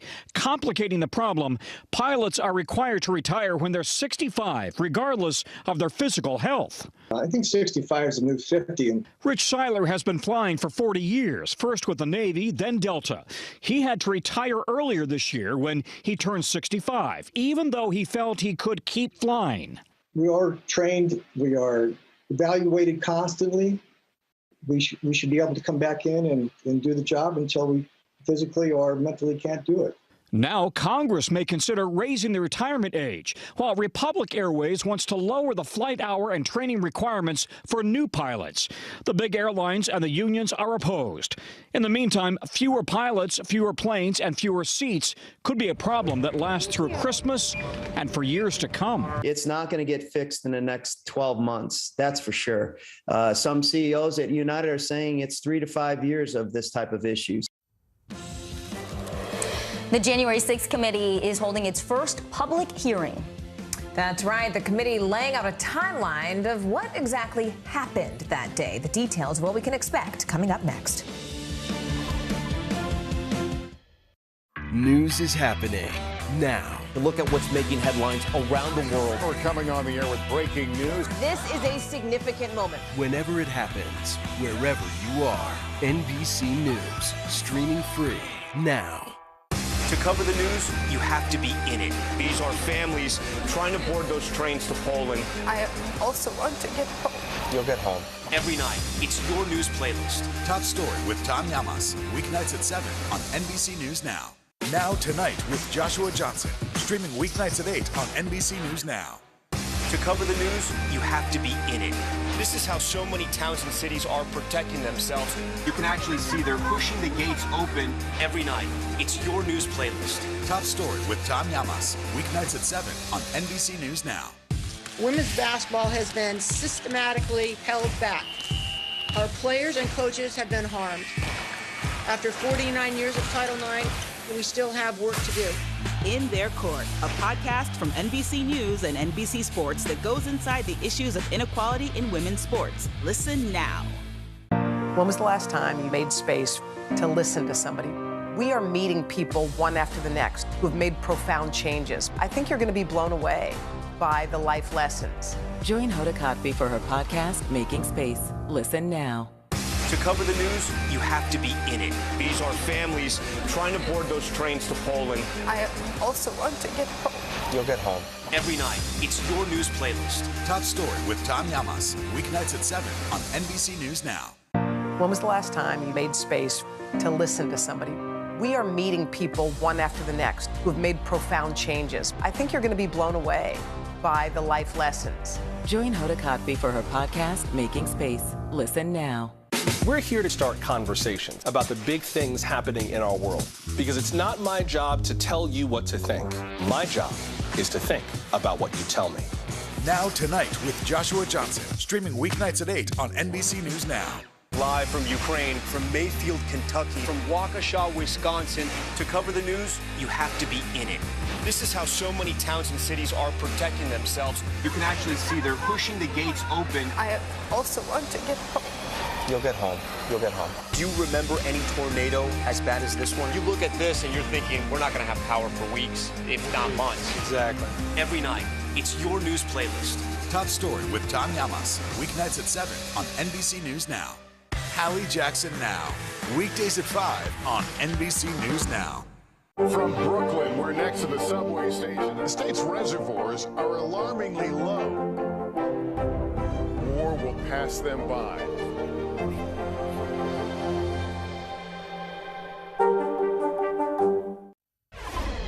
The House House January 6th committee is set to hold its first public hearings tomorrow night, and we are starting to learn who will be speaking. Yeah, and as the committee prepares to make its case to the American people, Republicans are really divided on how they plan to defend former President Trump and the role that he may have played in that attack. We will talk to NBC News senior congressional reporter Scott Wong in just a moment, but let's begin with NBC News senior national political reporter Sahil Kapoor. He's on Capitol Hill right now.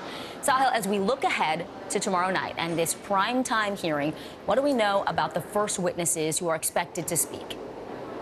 That's right, Vicki. Well, the first two announced witnesses here are, number one, a man named Nick Quested, a documentary filmmaker who the committee says captured the first moments of violence in the Capitol on the day of January 6th. He is also understood to have been trailing at the time the Proud Boys, which is a far-right group that participated allegedly in the violence and has been charged with seditious conspiracy, the most serious charge that the Justice Department has levied against anyone. Then there's U.S. Capitol Police Officer Caroline Edwards, who suffered a traumatic brain injury while she was defending the Capitol against that mob. Now, the question many are asking, why these two? Well, a source familiar with this committee's work says they want to bring people back to the horrors of that day, back to the violence, give an up-close and personal view of just what happened, and also they want to connect this to this broader narrative that they have, this broader version of events, that this was a conspiracy that went all the way up to Donald Trump, an organized plot to overturn the result of the 2020 election and stay in power even though he lost. They believe the violence is part of that larger plot, and the opening act, this hearing, is going to be introducing Americans to that. And Sahil, the committee's investigation, that is still ongoing, even as these hearings get underway. Talk to us about what's happening on that side of things with the investigation. Well, the investigation certainly does continue on a parallel track. Just yesterday, a federal judge ruled that the conservative lawyer John Eastman must hand over a new tranche of documents, 159 of them in total. Now, Eastman is the lawyer who wrote a series of memos detailing legal plans to overturn the result of the 2020 election using the powers of the White House, specifically Vice President Pence, to discount electors. His memos have been likened to a roadmap for a coup. This federal judge ruled that several of the documents that he's been trying to withhold, including details about 3 meetings that took place in December 2020 between the election and January 6th, are not protected by confidentiality. There's a remarkable line in this opinion that I'm just going to read from the judge. Quote, "Lawyers are free not to bring cases. They are not free to evade judicial review to overturn a democratic election." Unquote. Vicki. Sahil Kapoor, thank you. A tranche of documents. I like how you put that. Appreciate you. Senior congressional reporter Scott Wong now joins us as well from Capitol Hill. Scott, I do want to talk about the GOP element of things here, because the GOP is sort of planning its own counter-programming to tomorrow night's hearing. But what exactly is their message? And frankly, have they agreed on what their message is going to be? I see you shaking your head. Not at all. They have not agreed. They have not agreed. You know, there is one faction that really would like Republicans to stick to the economic issues, the bread and butter issues. They believe that the American public has forgotten about January 6th, has tuned out from January 6th, and the polls seem to bear that out. They believe that the American public will remain tuned out during the course of these January 6th hearings, at least 6 of them during the month of June. And so they want to talk about bread and butter issues, things like high inflation, high gas prices, baby formula, nowhere to be found on grocery store shelves, immigration issues at the border. They believe if they stick to those issues, that they will have a winning hand in the upcoming November elections.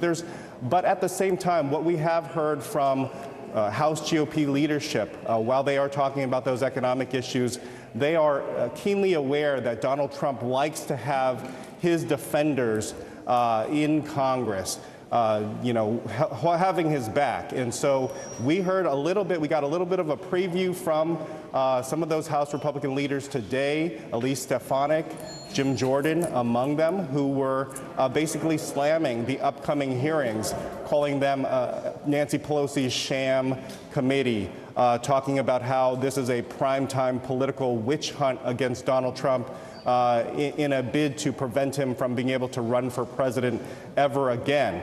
And so there is this divide that we're seeing, a little bit of mixed messaging. I think we're going to continue to see that during the course of this week. And Scott, I mean, we also know that President Trump lost his access to Twitter. That was sort of the earthquake digitally heard around the world. And that happened after the January 6th attack. But is there any sort of indication of how he and really his conservative allies in the media may respond to the revelations happening in these hearings?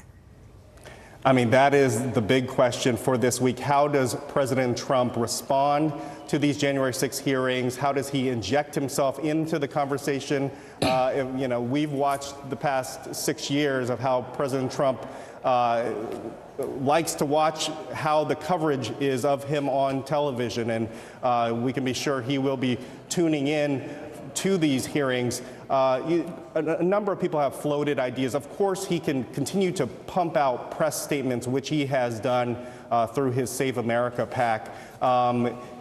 His Truth Social network has not really gained in popularity, and so he's somewhat limited in that regard. One person suggested to us he may call into Fox News, which is the only major network not to be carrying these January 6th hearings on Thursday live.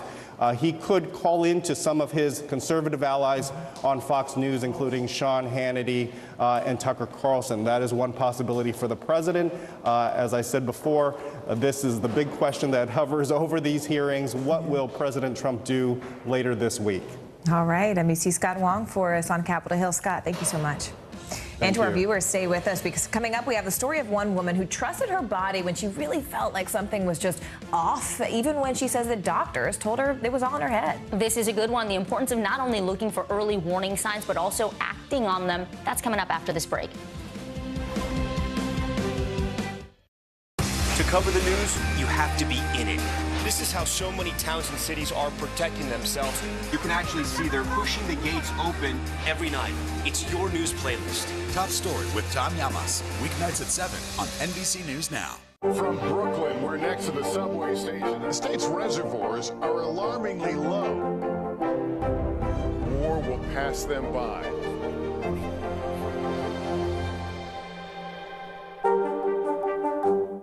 To cover the news, you have to be in it. These are families trying to board those trains to Poland. I also want to get home. You'll get home. Every night, it's your news playlist. Top Story with Tom Llamas, weeknights at 7 on NBC News Now. We'll meet Ukrainians who are defending their country one block at a time. When you were still in Kiev, could you hear the bombing? My name is Lester. And who's this? Making Space, the inspirational podcast from Hoda Kotb. Listen now. This is a very different kind of program. We're here to start conversation about the big things happening in our world. Professor, I'm not asking you to predict the future, but what do we think that the new normal is going to be? Is part of this that everyone's rethinking their jobs during this pandemic and their relationship to their employers? What is your biggest tip for any parent who's concerned about this? It's not my job to tell you what to think. My job is to think about what you tell me. Now Tonight with Joshua Johnson, streaming weeknights at 8 on NBC News Now. Making Space, the inspirational podcast from Hoda Kotb. Listen now. At 73, Prince Charles is still waiting for the job that is his birthright. Do we want Charles? Do we want a monarchy? I'm Keir Simmons, and we'll take on these questions and more in our new podcast, Born to Rule. Listen now. Hallie Jackson Now, weekdays at 5 on NBC News Now. Feel something, say something. Top medical experts stress it's not only important for you to look for early warning signs, but it's just as important for you to speak up about them if something just feels off with your body. Kate Sippel was suffering from 10 to 15 strokes per day, and guess what? She didn't even know it. Here's what she told me about the fight to get the care that she needed and deserved. Just 98 days after the birth of her son last March, Kate Sippel had a sudden and shocking health scare. My whole body just hit the ground like a big lump. Almost like a paralysis? Yes, completely. She was just 37. She knew something was wrong, which is why she was surprised by the reaction she got when she met with doctors. Once you got to the hospital, what did they tell you? They pretty much told me I had conversion disorder, which is where you put stress into clinical signs. So doctors effectively said, this is all in your head? Yes. After going to 2 different doctors, she was finally able to see a neurologist who ordered an emergency MRI. And finally, the 3rd doctor, the neurologist, says, something's wrong and you need to go back immediately. Correct. To the hospital. Correct. It turns out she was having 10 to 15 minor strokes per day. The diagnosis, a rare disease known as moya moya, where at least one major artery to the brain is blocked and new blood vessels form to make up for the blockage. The name moya moya, a Japanese term for puff of smoke, which is what the disease can often look like on diagnostic scans. And they said, well, here's the medication we're going to have you on. TIAs here and there. TIAs meaning those mini strokes. Correct. But for Kate, that risk was still too great. Frustrated and with hope waning, Kate wrote a letter to her son, unsure if she would live to raise him. What did you say to him? I want to be there to give you so much advice and hug and kiss you every day. I am sorry I can't be. I hope this is all for nothing and I will be able to grow old and tell you all of these things in person. I love you, your mama. Took a lot of bravery. Yeah. Thinking of her baby boy and the family she loves, Kate refused to give up and reached out to the Cleveland Clinic, where experts say although her specific disease is rare, it is more common in women, and that strokes in general are more common than people think. In fact, every year, nearly 800,000 Americans suffer from a stroke, nearly 240,000 of them experiencing transient ischemic attacks, or TIAs, also known as mini strokes like Katie's, which can be harder to detect and often serve as a warning for a larger stroke to come. People and family members, they're experts on themselves. Dr. Andrew Russman was part of the team that treated Kate at the Cleveland Clinic. Weakness or numbness or speech difficulty or trouble with vision or balance, seek the stroke expertise in the emergency department when you're having those symptoms. What would have happened to Kate if she didn't get the diagnosis when she did? The fact that she didn't ignore her symptoms, that was the critical difference in preventing her from having a more disabling stroke. For Kate, the diagnosis came just in time. In November of last year, Cleveland Clinic doctors were able to do a bypass surgery, creating a new source of blood flow to her brain. She's been stroke-free ever since. None. Not a single mini stroke? No. Do you feel any of the numbness or tingling or paralysis? No, not at all.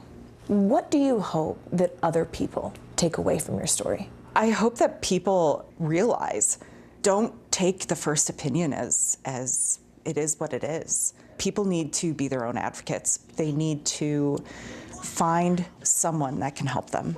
Do you think that your own persistence saved your life? 100%. If I wouldn't have called, if I wouldn't have had a family support system to say, you're right, you need to do something about this, I truly do not think I would be here today.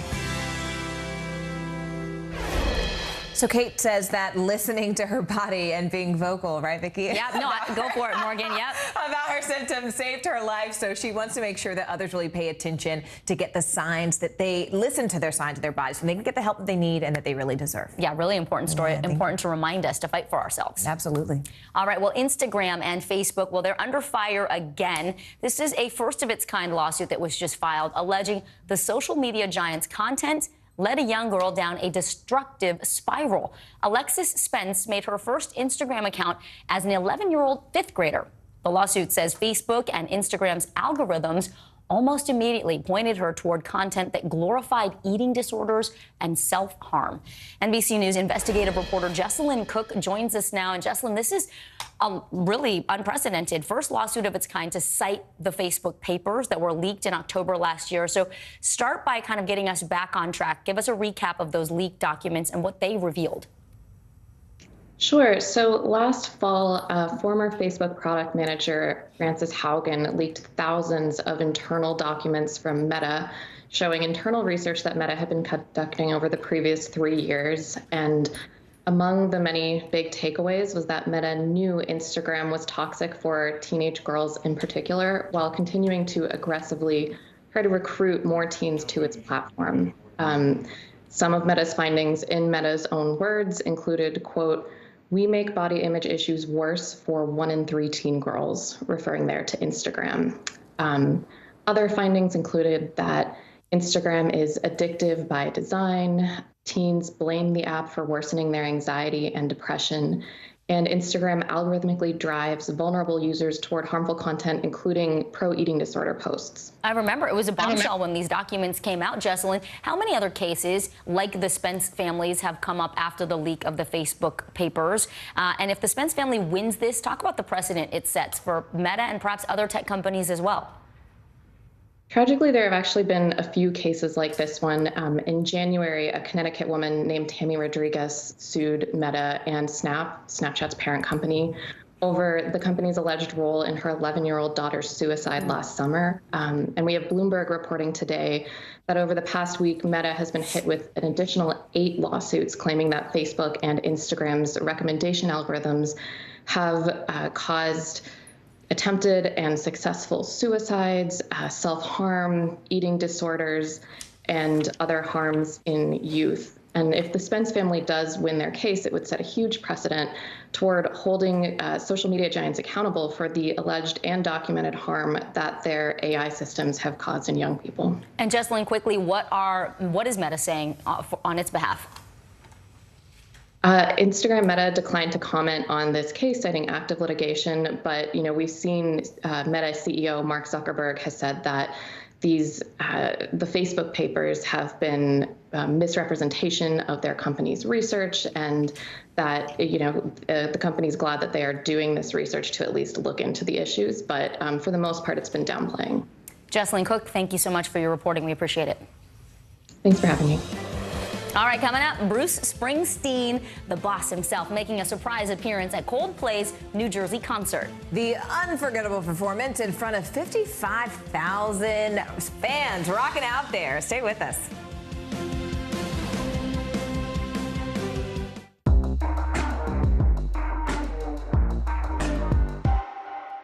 News is happening now. Look at what's making headlines around the world.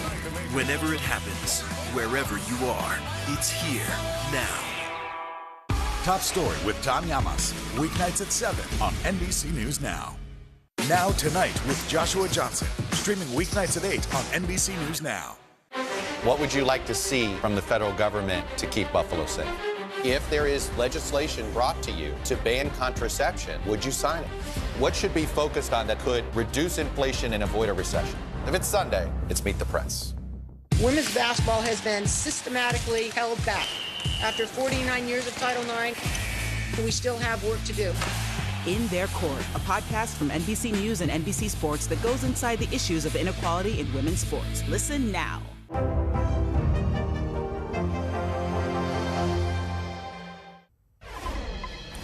It's the return of the boss. Bruce Springsteen made a surprise appearance at New Jersey's MetLife Stadium Sunday to join Coldplay for an unforgettable set. Here's NBC News Now anchor Tom Llamas. In New Jersey, two forces in rock and roll coming together for one good reason. I can't believe we get to say it, but please welcome Mr. Bruce Springsteen. All those screaming fans. New Jersey legend Bruce Springsteen making a surprise appearance at MetLife Stadium Sunday night, performing with Coldplay to a crowd of more than 55,000. In his blue button-down and jeans, the 72-year-old rock and roll Hall of Famer lit up the Meadowlands with Coldplay frontman Chris Martin. The pair singing Working on a Dream First, a song so important to Martin, he's got the title tattooed on his arm. And then, an all-time classic.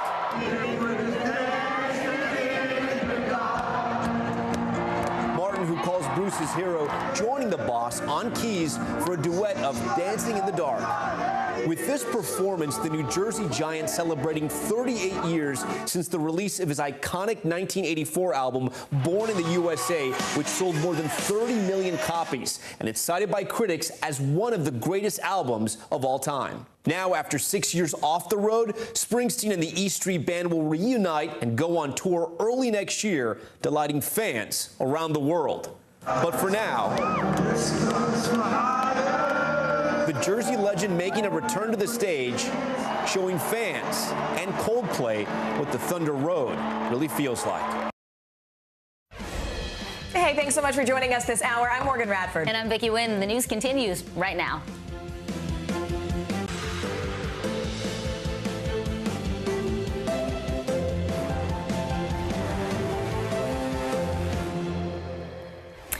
An outpouring of emotions and calls for change today in Washington. Survivors of gun violence and family members of the victims sat before a House oversight panel. Now, you saw the pain in their eyes. You heard the outrage in their voices. The speakers painted pictures that their lives will never be the same after losing their loved ones to gun violence. 10-year-old Mia Cerrillo was recorded in her testimony in a video for the panel, and she survived the shooting 15 days ago in Uvalde, Texas, and she described the horrifying moments that unfolded. We went to go hide behind my teacher's desk and behind the backpacks, and then he shot the little window, and then he went to the other classroom, and then there's a door between our classrooms, and he went through there and shot my teacher and told my teacher goodnight and shot her in the head. Let's go right to NBC News Capitol Hill correspondent Ali Rafa. Ali, it's not just pain, right? It's like true anguish you're hearing. People whose lives have just been shattered. So I want to talk about not only what we heard, but also where the negotiations toward action stand right now. I mean, do we know about Republican support for gun legislation in the Senate? Yeah, so we know a little bit about what Republicans are talking about and negotiating over with Democrats in the Senate side. Remember, before that Memorial Day recess, Senate Majority Leader Chuck Schumer gave Senator Chris Murphy, who's leading this effort, more time to find at least 10 Republican senators to side with all Democrats in some sort of gun reform legislation. Now, most of that likely lies in the hands of Texas Senator John Cornyn, who received Senate Minority Leader Mitch McConnell's blessing to negotiate with Democrats over this. And we're hearing a little bit about what provisions Republicans are willing to negotiate on this table over. We're hearing that they are in favor of hardening school security, potentially more arming of teachers in schools, as well as boosting funding for several mental health programs. We know that there's already a framework for that mental health provision. It's already in place in 9 states nationwide. So Senator John Cornyn is saying there's already a framework, there's already a foundation here to work with. But some of the issues that we're still hearing are on the negotiating table. We still don't know how much Republican support it will garner, are things like making it mandatory for juvenile criminal records to be accessible when people between the ages of 18 and 21 go to buy a gun, go to buy potentially an assault rifle, as well as red flag laws, providing an incentive or a grant system for states to decide on their own whether they want to implement them, rather than have a federally regulated system. Also, something we're hearing is on the negotiating table is expanding background checks to cover casual gun hobbyists, people who attend gun shows, but things that are not being considered, notably, are an assault weapons ban, universal background checks, several other things that we've heard Democrats say that if there was a vote right now, they'd all vote in favor of it, but still some policies just going back and forth in as far as negotiations, Morgan. Well, we also know that things are moving a little bit faster in the House. What votes are actually planned later on today? So we know the House will vote on its version of gun legislation this afternoon around 1:30 when this committee hearing is likely in recess.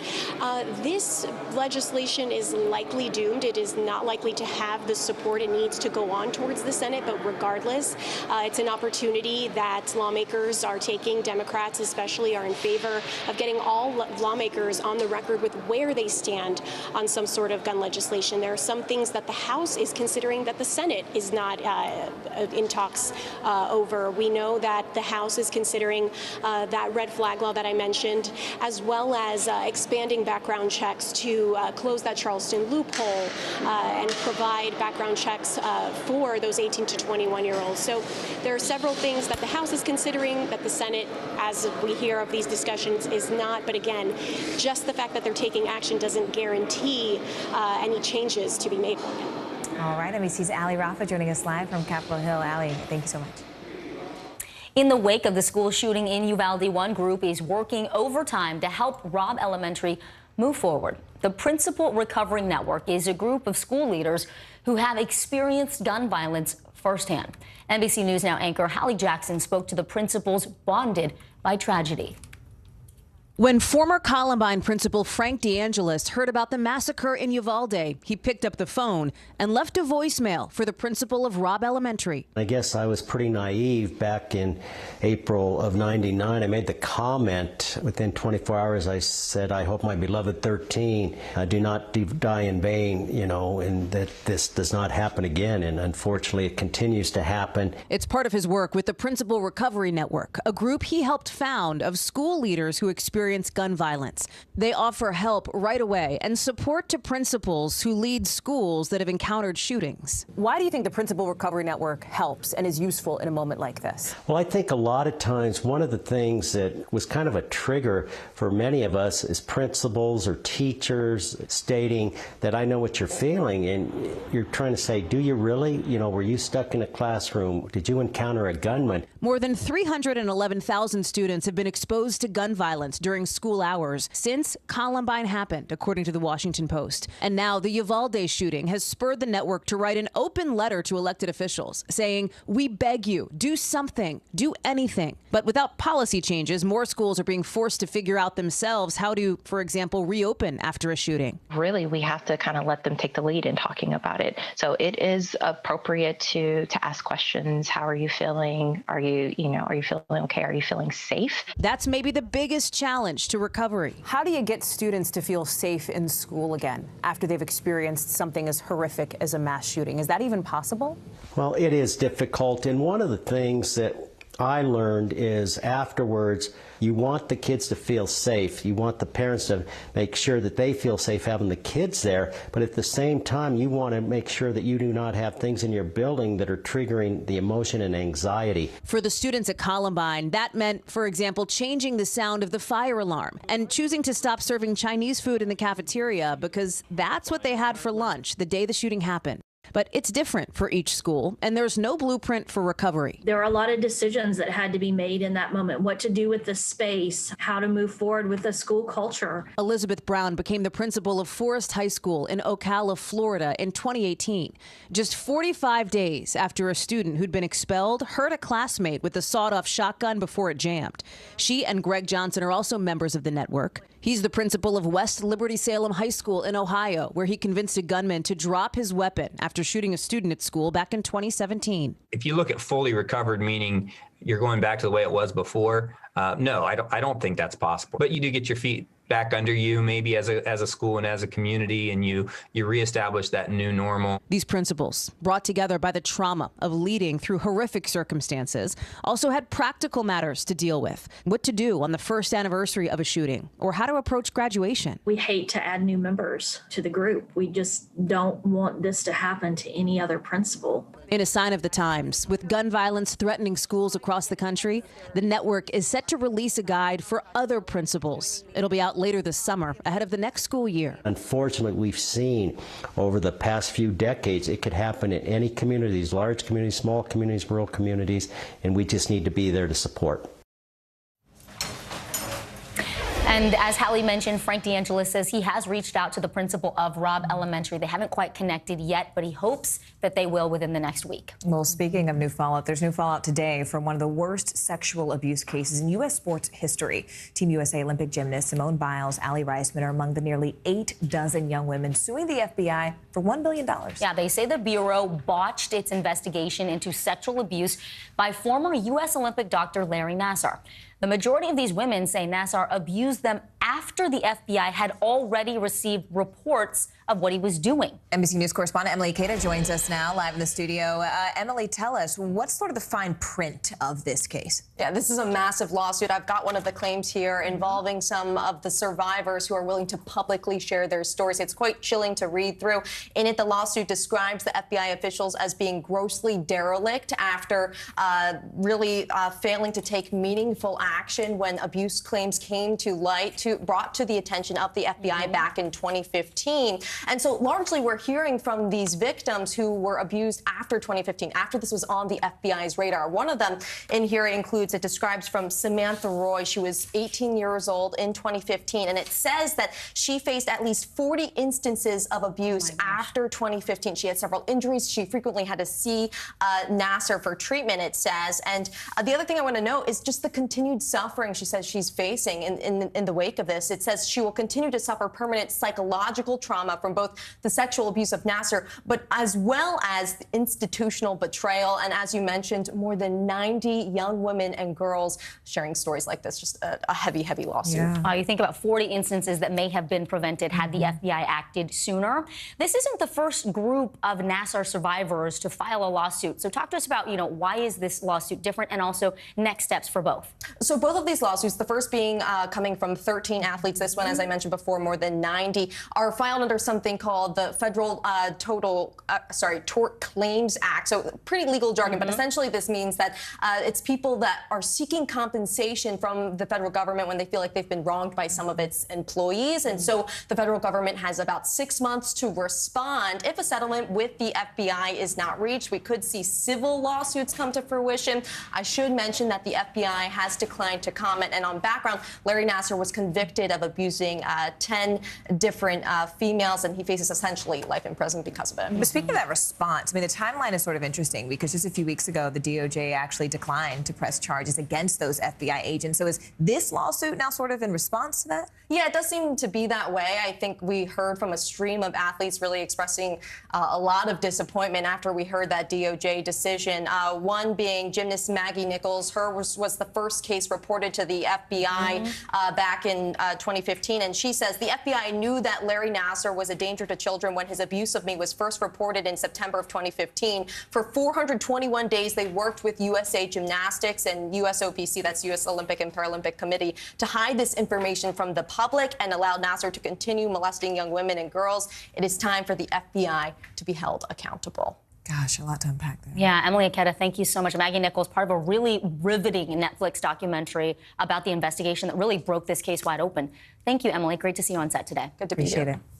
President Biden is heading west today, making his way to Los Angeles for the Summit of the Americas to deliver remarks tonight at the inaugural ceremony. Now, while immigration is a key focus of the summit, it comes as another caravan of migrants is now making its way from the southern Mexico to the U.S. border. Telemundo's Washington correspondent Randy Serrano takes a closer look.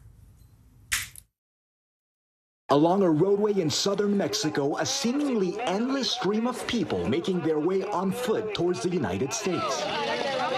Men, women, and children walking through pouring rain and sweltering heat. They come from across Latin America, places like Venezuela, Cuba, and Colombia, all with the same goal, immigration to the U.S. We left Colombia because of the homophobia.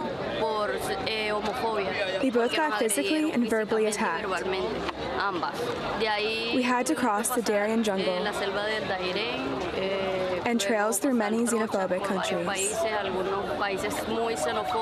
It's the latest and one of the largest migrant caravans to make the nearly 2,000-mile trek north through Mexico. The group's journey began Monday in the city of Tapachula. Organizers claim there are nearly 15,000 migrants in the caravan, but authorities in Mexico estimate it's closer to 5,000. Robinson Reyes is making the desperate journey and says the current policy, in which migrants process their paperwork in southern Mexico rather than at the U.S. border, is not working quickly enough. We've been here for almost a month, and they haven't solved anything regarding the humanitarian visa. We want a future for our families. We are not violent. We just want a better future for our families. The caravan setting off on the very same day that world leaders from across the hemisphere meet in Los Angeles at the Summit of the Americas. It's the first time the U.S. has hosted the triennial conference since it began in Miami in 1994. But this year's summit kicking off with controversy over a number of exclusions. The United States refusing to invite leaders from Cuba, Venezuela, and Nicaragua. The president's principled position is that we do not believe that dictators should be invited, prompting leaders like the president of Mexico, Andrés Manuel López Obrador, to skip the conference and send a representative instead. No puede haber cumbre de las Américas si no participan todos los países del continente americano. Now the presidents of Honduras, El Salvador, and Guatemala following suit, announcing they too would not attend the summit. Señor presidente de la República, el doctor Alejandro Yamatei, no asistirá a la Cumbre de las Américas. The absence of the countries from which many of the migrants originate threatening to derail the goals of the summit. Well, NBC News White House correspondent Mike Memoli is in Los Angeles ahead of the president's arrival. Hey, Mike, some may view this summit as a real test of U.S. influence in the region. So what is President Biden's message going into his remarks tonight? Walk us through the points he is hoping to make. Well, of course, up till this point, so much of the focus has been about the guest list, who's going to be here. The White House very much eager to now turn the focus to the substance of the agenda here at the Summit of the Americas. And according to White House officials, we're going to hear from the president tonight outlining his vision for the Western Hemisphere, a hemisphere that is both prosperous and free. And we're also getting a sense of some of what they call the deliverables, some of the key substantive announcements that the administration, some of our allies are going to be making here. The first has to do with dealing with not just the COVID-19 pandemic, but preparing for future pandemics. The U.S. leading the way with a $100 million investment to try to train up, among other things, 500,000 healthcare workers to really build up the healthcare infrastructure throughout the region to deal with future health crises moving forward. And then secondly, the White House is announcing what they're calling the America's Partnership for Economic Prosperity. There are a few different components of this proposal, which include shoring up institutions like the Inter-American Development Bank that will help sort of finance economic development in the region. Also talks about improving supply chains. We know that's been one of the economic shocks many of the countries, including the U.S., of course, that's dealt with over the course of the last few years. Also includes things like building climate resiliency and part of the shift to green energy, which they think could be an economic engine for many countries in the region, and also improving trade deals. Now, these are just some of the announcements. The White House say there will be more over the course of the next 3 days, but of course, still a lot of attention on who's not here and who's not going to be part of those announcements. No shortage of topics to discuss about the regions, but obviously immigration, Mike, a topic that's got to take center stage here at this summit. How is the administration going to approach that conversation as we speak? Literally, another migrant caravan is moving through Mexico. Whenever this administration has been asked about the migrant surge at the border, their explanation has been, well, we are dealing with both a once-in-a-century health epidemic, obviously with the COVID-19 pandemic, that has only deepened the economic strains on especially that northern triangle in Central America, where about 2/3 of the migration is coming from. And so I just laid out the proposals. It was very deliberate on the part of the White House to structure this summit in that way, first announcing something to do with the pandemic, then economic improvement. But that will set the table for an announcement we expect on Friday from the administration. They're going to call it the Los Angeles Declaration on Migration, and we expect a number of the countries who are attending this summit to sign on to that declaration. Now, the White House hasn't offered details yet on what will be included in it, but there has been some reporting that among some of the components of it, we'll see Canada step up. Of course, they're also participating in this summit, but also countries in Europe to accept some of the refugees that are being fleeing not just Central America, but Haiti, Cuba, other countries to try to take the strain, of course, off the U.S., which has been bearing the brunt of this. And Mike, before I let you go, the Associated Press is reporting that President Biden is expected to meet with his Brazilian counterpart, Jair Bolsonaro, at the summit. Walk us through the dynamics here of that meetup.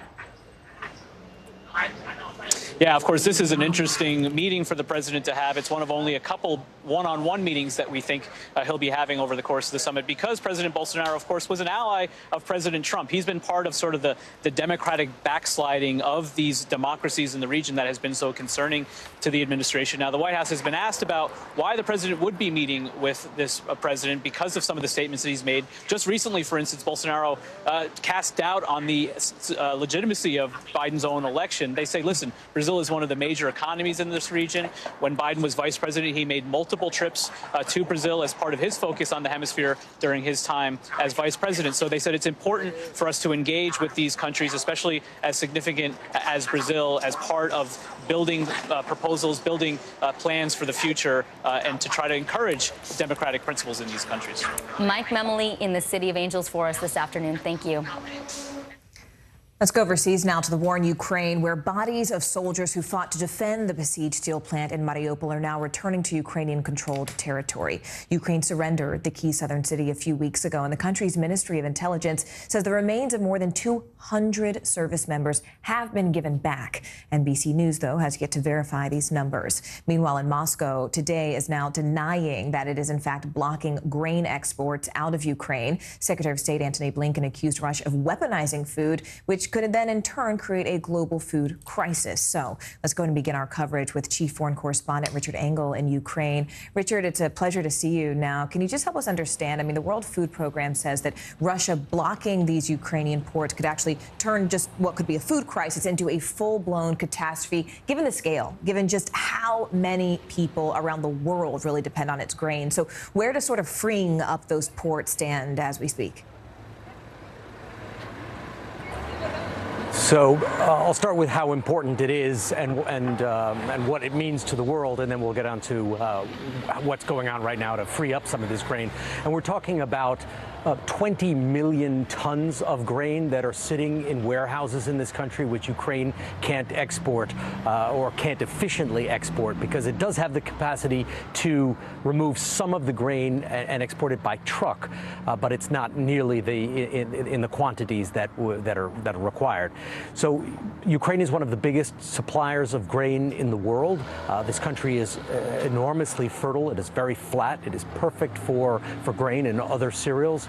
Most of the grain traditionally is exported by sea, but right now, because of the Russian invasion, not only has much of Ukraine's southern coast been occupied by Russian forces, making it impossible for Ukrainian troops or trucks or vessels to even get to the southern coast, but then in the Black Sea itself, particularly the northern Black Sea, Russia has positioned about 40 warships and is maintaining a naval blockade. So the grain can't get to the coast, and if it were to get to the coast, there's a risk that the Ukrainian vessels would be stopped, turned around, or sunk by Russian warships. So this country is not able to export the grain that it primarily sends to people in Africa and the Middle East who are dependent on grain from this country. And the World Food Program, the EU and the United States and other nations are accusing Russia of holding food supplies hostage in order to further its war aims. What Russia is looking for is legitimization. It wants the world to accept its occupation of the South as a fait accompli and work out an arrangement in which the grain would be exported through Russia, that Russia would dominate the South, dominate the Black Sea, and that Ukraine would have to ask Russia's permission and Russian escort to get its grain to market where it is badly needed. And Richard, just very briefly, I do want to ask you about those fallen Mariupol fighters before we let you go. I mean, what do we know about the returning of their bodies, and really are captured soldiers still in Russian control? So the city of Mariupol was one of the most hard-fought losses that Ukraine has suffered so far.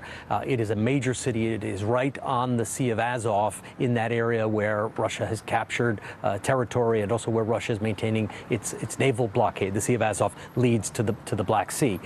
And for the last couple of days, there have been negotiations, and now the movement has begun to take out some of the bodies from the city, Ukrainian bodies, and exchange them for the bodies of Russian soldiers. And according to Ukrainian officials, about 300 bodies have been exchanged so far, roughly in the same quantity, about 150, 160 from each side. And it is something that is symbolically important for Ukraine, obviously symbolically important for Russia as well. But what it means for many Ukrainians is that the war is becoming more and more normalized. It means that they are now in a position to just do the best they can, extract the remains of their fallen soldiers so that they can give them some sort of proper burial. But there are no efforts underway at least for now to try and actually free Mariupol. The best they can hope for is to recover the remains. Wow. All right, Richard Engel there on the ground for us. Richard, thank you. Retired Colonel Mark Cancian joins us now. He is a senior advisor at the Center for Strategic and International Studies. Colonel, thank you for your time this morning. What do you make of Russia's apparent strategy of using these grain exports? They've denied it. What evidence do we have that they are using it as a tool to block the food supply chain? And what would happen if this continues? Well, there's no question that the Russians have instituted a naval blockade of Ukraine. Ukraine only has a coastline down there in the Black Sea. Russia has a much larger fleet. The Ukrainian fleet has essentially been destroyed. So the Russians are able to control what goes in and out of Ukraine. Ukrainian missiles have forced the Russians back so that their blockade has to be further away from the shore, but they're still able to prevent other ships from going in and out. And included in those ships, of course, are not just regular commercial vessels, but grain shipments. And as you've heard, Ukraine provides a large part of the world's food supply. Colonel, Ukraine has been pushing back against Russian advancement in the east. How significant is that? And what is working for them that's allowing them to hold Russia off from complete control in the Donbas region? Well, the Ukrainian resistance has been very formidable. Fighting right now is really in two areas. In the southwest, the Ukrainians are actually pushing the Russians back around the city of Kherson. Russians can't be strong everywhere. Their forces are quite limited. Most of the intense fighting is in the east. There's a city, Severodonetsk, which the Russians have pretty much taken over. It's at the end of a salient. The Russians are trying to pinch off the salient. They've made some progress, but it's been very slow. And we're really moving into a new phase of the war. The artillery, entrenchments. It looks a lot like World War I with 21st century weapons. And it's a phase that's going to revolve around attrition. It is a long war where there were casualties and losses on both sides over a long period of time. Both sides entrenched. Colonel Mark Cancian, we appreciate your perspective this morning. Thank you. Well, inflation hitting all-time highs. Drivers feeling the pain at the pump. Up next, a new warning from the Treasury Secretary about a possible recession. Stay with us.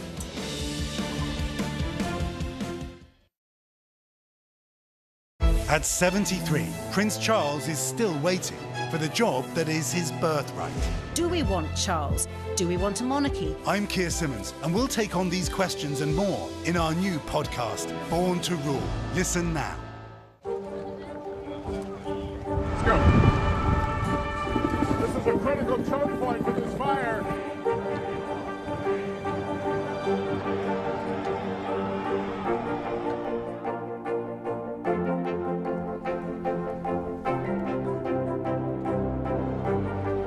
Unnecessary, unjustifiable, illegal. And good evening from New Orleans. Late military operation witnessing the massive crowds. I admire you both. Nice to really spend some time with you. Appreciate it.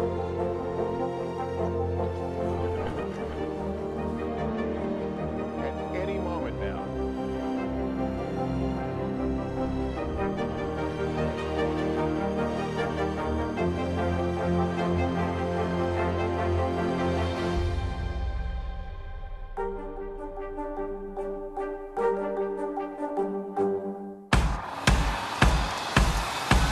News is happening now. Look at what's making headlines around the world. Right now on Morning News Now. We're coming on the air with breaking news. And this is a significant moment. Whenever it happens, wherever you are, NBC News, streaming free now.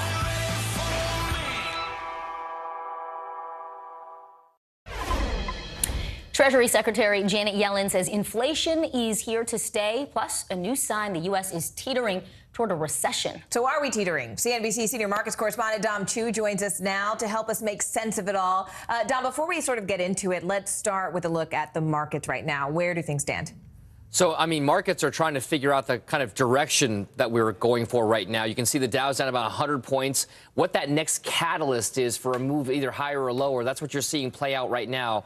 We've seen moves between gains and losses pretty much all day long, and a lot of that action could also be, by the way, jockeying for position ahead of that big inflation data release, which happens on Friday with the consumer price index. That could provide some clues about whether the inflation picture, as you mentioned before, is actually cooling off in America or is in need of more aggressive interest rate hikes, possibly from the Fed. So some of the bigger gains, by the way, in the market right now, bounces in some of the big recently sold off stocks. We're talking names like Netflix, Tesla, or Target and Walmart, some of the other retailers. Some traders and investors are trying to figure out whether there are those values to be had in the recent drops that we've had. So that's certainly something, guys, to watch.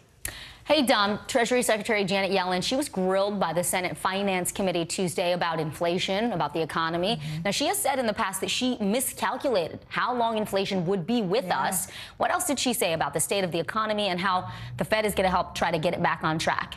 Yeah, so to your point, I mean, Secretary Yellen did reiterate a lot of the things that policymakers like herself and Fed Chair Jay Powell have said in recent weeks and months. So the main focus of that appearance before the Senate Finance Committee was supposed to be on President Biden's proposed budget. But the questions, of course, drifted towards the current state of the economy. And as you mentioned, that inflationary outlook that we mentioned, Yellen said that the U.S. is facing, quote, those unacceptable levels. But she again issued that mea culpa of sorts, right? Saying that when she initially forecasted that more transitory or temporary spike in inflation, she didn't anticipate, like others didn't, factors like multiple COVID variants that would kind of scramble things up in the economy, also the global supply chain issues, or the impact of Russia's invasion of Ukraine on food prices, on energy markets. You just did a great story about the grain impact coming out of Ukraine. So she and the rest of the Biden administration certainly have that big kind of formidable task ahead of them if this data continues to show that inflation is, in fact, here to stay. I would say most of these policymakers right now, including Secretary Yellen, are really hoping that the next inflation data point shows that things are, in fact, cooling off. But when you talk about cooling off, Tom, I mean, bring it full circle for us, because everyone is simply talking about a possible recession. I mean, what's the timeline for that? If so, when? Okay. All right. So right now, the consensus, if there was one, I mean, just 6 months ago, we were talking about this and recession was not the base case. It is still not the base case scenario, but there are certain signs that maybe things are slowing down. And the Federal Reserve Bank of Atlanta has this thing called a GDP Now tracker. It's showing more of a slowdown in the economy than previously thought. It now shows that the U.S. will grow at a yearly or annualized pace for the second quarter of 0.9%. So that's a kind of downgrade from where they were before. That tracker from the Atlanta Fed tries to track things more in real time, use kind of data on a more dynamic basis to kind of project where the economy is headed. Now, that data could be showing that slowdown. But remember, when we talk about recession, it's important to note here that, you know, some folks out there, and you'll hear it on your air as well as others, that it's just 2 straight quarters of GDP declines. Now, that is not the official definition of a recession. The only way a recession is official is when the National Bureau of Economic Research calls it that, and we have not seen that just yet. And they do point out, by the way, ladies, that the last time there was a recession was in 2020 for the pandemic, and that was only 1 quarter worth of a downturn, but it was significant enough to cause a recession. So we have to keep track of the data, and that's what they're trying to figure out right now, which is why the chatter on recession continues to pick up. Well, luckily we have you to keep track of the data for us. Dominic, as always, we are in good hands. Thanks, my man. Appreciate you. Thanks, Dom. You got it, guys. All right, well, if your summer travel plans involve flying on a plane, your vacation may be in trouble. Nearly every airline is facing a pilot shortage, which is causing a lot of them to ground planes and cut their flights. Tom Costello explains just how we got here. The great escape of 2022 is out of the gate. You have a completely full flight today? But even if you booked your summer travel months ago, beware. The airlines are still struggling with staffing and schedules. American Airlines just announced it's grounded 100 regional jets because it doesn't have the pilots to fly them. We're hiring 2,000 pilots this year. Getting them all through training is a real task. Virtually every airline has grounded some of its regional planes or cut their schedules. I'm deeply sorry. Alaska Airlines CEO saying last month it all came down to pilot staffing. Simply put, we had 63 fewer pilots than what we planned for when we built our schedule. The most affected airports, smaller cities serviced by the regional airlines that have lost pilots to the big carriers. There's just not enough pilots, and it's not a quick fix. What happened? During the pandemic, many pilots took early retirement, and the airlines did not expect passengers to come surging back so quickly. Complicating the problem, pilots are required to retire when they're 65, regardless of their physical health. I think 65 is the new 50. Rich Seiler has been flying for 40 years, first with the Navy, then Delta. He had to retire earlier this year when he turned 65, even though he felt he could keep flying. We are trained, we are evaluated constantly. We should be able to come back in and do the job until we physically or mentally can't do it. Now, Congress may consider raising the retirement age, while Republic Airways wants to lower the flight hour and training requirements for new pilots. The big airlines and the unions are opposed. In the meantime, fewer pilots, fewer planes, and fewer seats could be a problem that lasts through Christmas and for years to come. It's not going to get fixed in the next 12 months, that's for sure. Some CEOs at United are saying it's 3 to 5 years of this type of issues. The January 6th committee is holding its first public hearing. That's right. The committee laying out a timeline of what exactly happened that day. The details of what we can expect coming up next. Women's basketball has been systematically held back. Our players and coaches have been harmed. After 49 years of Title IX, we still have work to do. In Their Court, a podcast from NBC News and NBC Sports that goes inside the issues of inequality in women's sports. Listen now. NBC News, streaming free now. To cover the news, you have to be in it. These are families trying to board those trains to Poland. I also want to get home. You'll get home. Every night, it's your news playlist. Top Story with Tom Llamas, weeknights at 7 on NBC News Now. We're here to start conversations about the big things happening in our world, because it's not my job to tell you what to think. My job is to think about what you tell me. Now Tonight with Joshua Johnson, streaming weeknights at 8 on NBC News Now.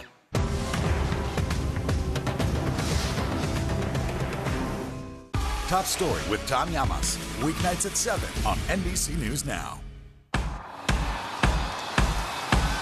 News is happening now. Look at what's making headlines around the world. Right now on Morning News Now. We're coming on the air with breaking news. And this is a significant moment. Whenever it happens, wherever you are, NBC News, streaming free now.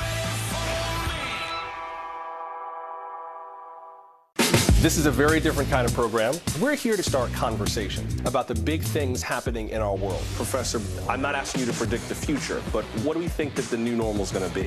Is part of this that everyone's rethinking their jobs during this pandemic and their relationship to their employers? What is your biggest tip for any parent who's concerned about this? It's not my job to tell you what to think. My job is to think about what you tell me. Now Tonight with Joshua Johnson, streaming weeknights at 8 on NBC News Now. News is happening now. Look at what's making headlines around the world. Right now on Morning News Now. We're coming on the air with breaking news. And this is a significant moment. Whenever it happens, wherever you are, NBC News, streaming free now. Making Space, the inspirational podcast from Hoda Kotb. Listen now. From Brooklyn, we're next to the subway station. The state's reservoirs are alarmingly low. War will pass them by.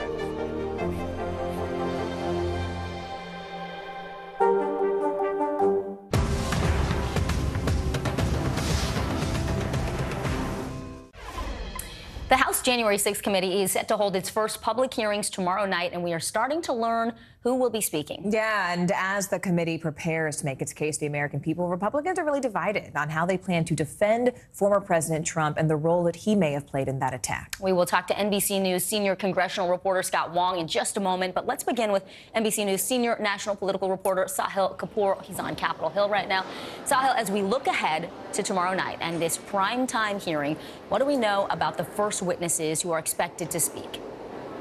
That's right, Vicki. Well, the first two announced witnesses here are, number one, a man named Nick Quested, a documentary filmmaker who the committee says captured the first moments of violence in the Capitol on the day of January 6th. He is also understood to have been trailing at the time the Proud Boys, which is a far-right group that participated allegedly in the violence and has been charged with seditious conspiracy, the most serious charge that the Justice Department has levied against anyone. Then there's U.S. Capitol Police Officer Caroline Edwards, who suffered a traumatic brain injury while she was defending the Capitol against that mob. Now, the question many are asking, why these two? Well, a source familiar with this committee's work says they want to bring people back to the horrors of that day, back to the violence, give an up-close and personal view of just what happened, and also they want to connect this to this broader narrative that they have, this broader version of events, that this was a conspiracy that went all the way up to Donald Trump, an organized plot to overturn the result of the 2020 election and stay in power even though he lost. They believe the violence is part of that larger plot, and the opening act, this hearing, is going to be introducing Americans to that. And Sahil, the committee's investigation, that is still ongoing, even as these hearings get underway. Talk to us about what's happening on that side of things with the investigation. Well, the investigation certainly does continue on a parallel track. Just yesterday, a federal judge ruled that the conservative lawyer John Eastman must hand over a new tranche of documents, 159 of them in total. Now, Eastman is the lawyer who wrote a series of memos detailing legal plans to overturn the result of the 2020 election using the powers of the White House, specifically Vice President Pence, to discount electors. His memos have been likened to a roadmap for a coup. This federal judge ruled that several of the documents that he's been trying to withhold, including details about 3 meetings that took place in December 2020 between the election and January 6th, are not protected by confidentiality. There's a remarkable line in this opinion that I'm just going to read from the judge. Quote, "Lawyers are free not to bring cases. They are not free to evade judicial review to overturn a democratic election." Unquote. Vicki. Sahil Kapoor, thank you. A tranche of documents. I like how you put that. Appreciate you. Senior congressional reporter Scott Wong now joins us as well from Capitol Hill. Scott, I do want to talk about the GOP element of things here, because the GOP is sort of planning its own counter-programming to tomorrow night's hearing. But what exactly is their message? And frankly, have they agreed on what their message is going to be? I see you shaking your head. Not at all. They have not agreed. They have not agreed. You know, there is one faction that really would like Republicans to stick to the economic issues, the bread and butter issues. They believe that the American public has forgotten about January 6th, has tuned out from January 6th, and the polls seem to bear that out. They believe that the American public will remain tuned out during the course of these January 6th hearings, at least 6 of them during the month of June. And so they want to talk about bread and butter issues, things like high inflation, high gas prices, baby formula nowhere to be found on grocery store shelves, immigration issues at the border. They believe if they stick to those issues, that they will have a winning hand in the upcoming November elections. But at the same time, what we have heard from House GOP leadership, while they are talking about those economic issues, they are keenly aware that Donald Trump likes to have his defenders in Congress, having his back. And so we got a little bit of a preview from some of those House Republican leaders today, Elise Stefanik, Jim Jordan among them, who were basically slamming the upcoming hearings, calling them Nancy Pelosi's sham committee, talking about how this is a primetime political witch hunt against Donald Trump in a bid to prevent him from being able to run for president ever again. And so there is this divide that we're seeing, a little bit of mixed messaging. I think we're going to continue to see that during the course of this week. And Scott, I mean, we also know that President Trump lost his access to Twitter. That was sort of the earthquake digitally heard around the world. And that happened after the January 6th attack. But is there any sort of indication of how he and really his conservative allies in the media may respond to the revelations happening in these hearings? I mean, that is the big question for this week. How does President Trump respond to these January 6 hearings? How does he inject himself into the conversation? You know, we've watched the past 6 years of how President Trump likes to watch how the coverage is of him on television, and we can be sure he will be tuning in to these hearings. A number of people have floated ideas. Of course, he can continue to pump out press statements, which he has done through his Save America PAC. His Truth Social network has not really gained in popularity, and so he's somewhat limited in that regard.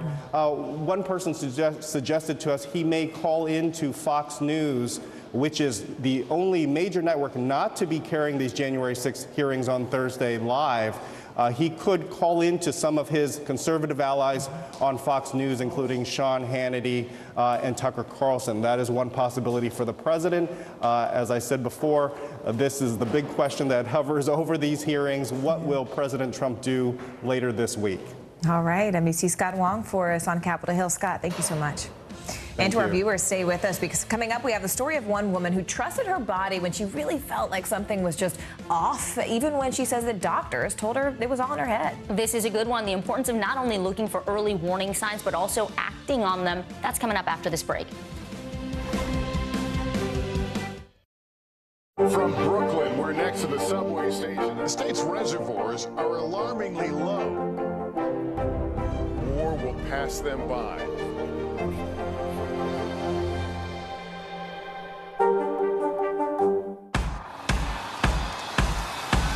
News is happening now. Look at what's making headlines around the world. Right now on Morning News Now.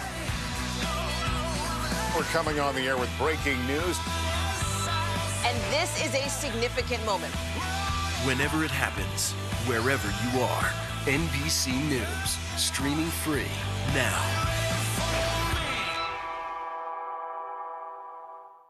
When was the last time you made space to listen to somebody? We are meeting people one after the next who have made profound changes. I think you're going to be blown away by the life lessons. Join Hoda Kotb for her podcast, Making Space. Listen now. Sometimes the news can be difficult and overwhelming for kids to understand. Ukraine and Russia. Could you help me understand what's going on? So to help make sense of it, we've created a newscast just for them. We hope your family will watch Nightly News Kids Edition.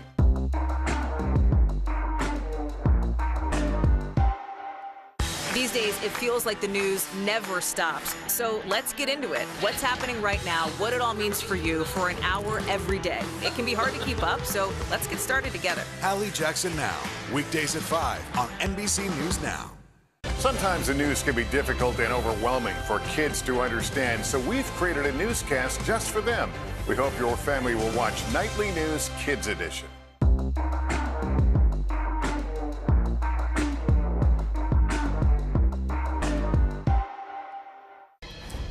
Feel something, say something. Top medical experts stress it's not only important for you to look for early warning signs, but it's just as important for you to speak up about them if something just feels off with your body.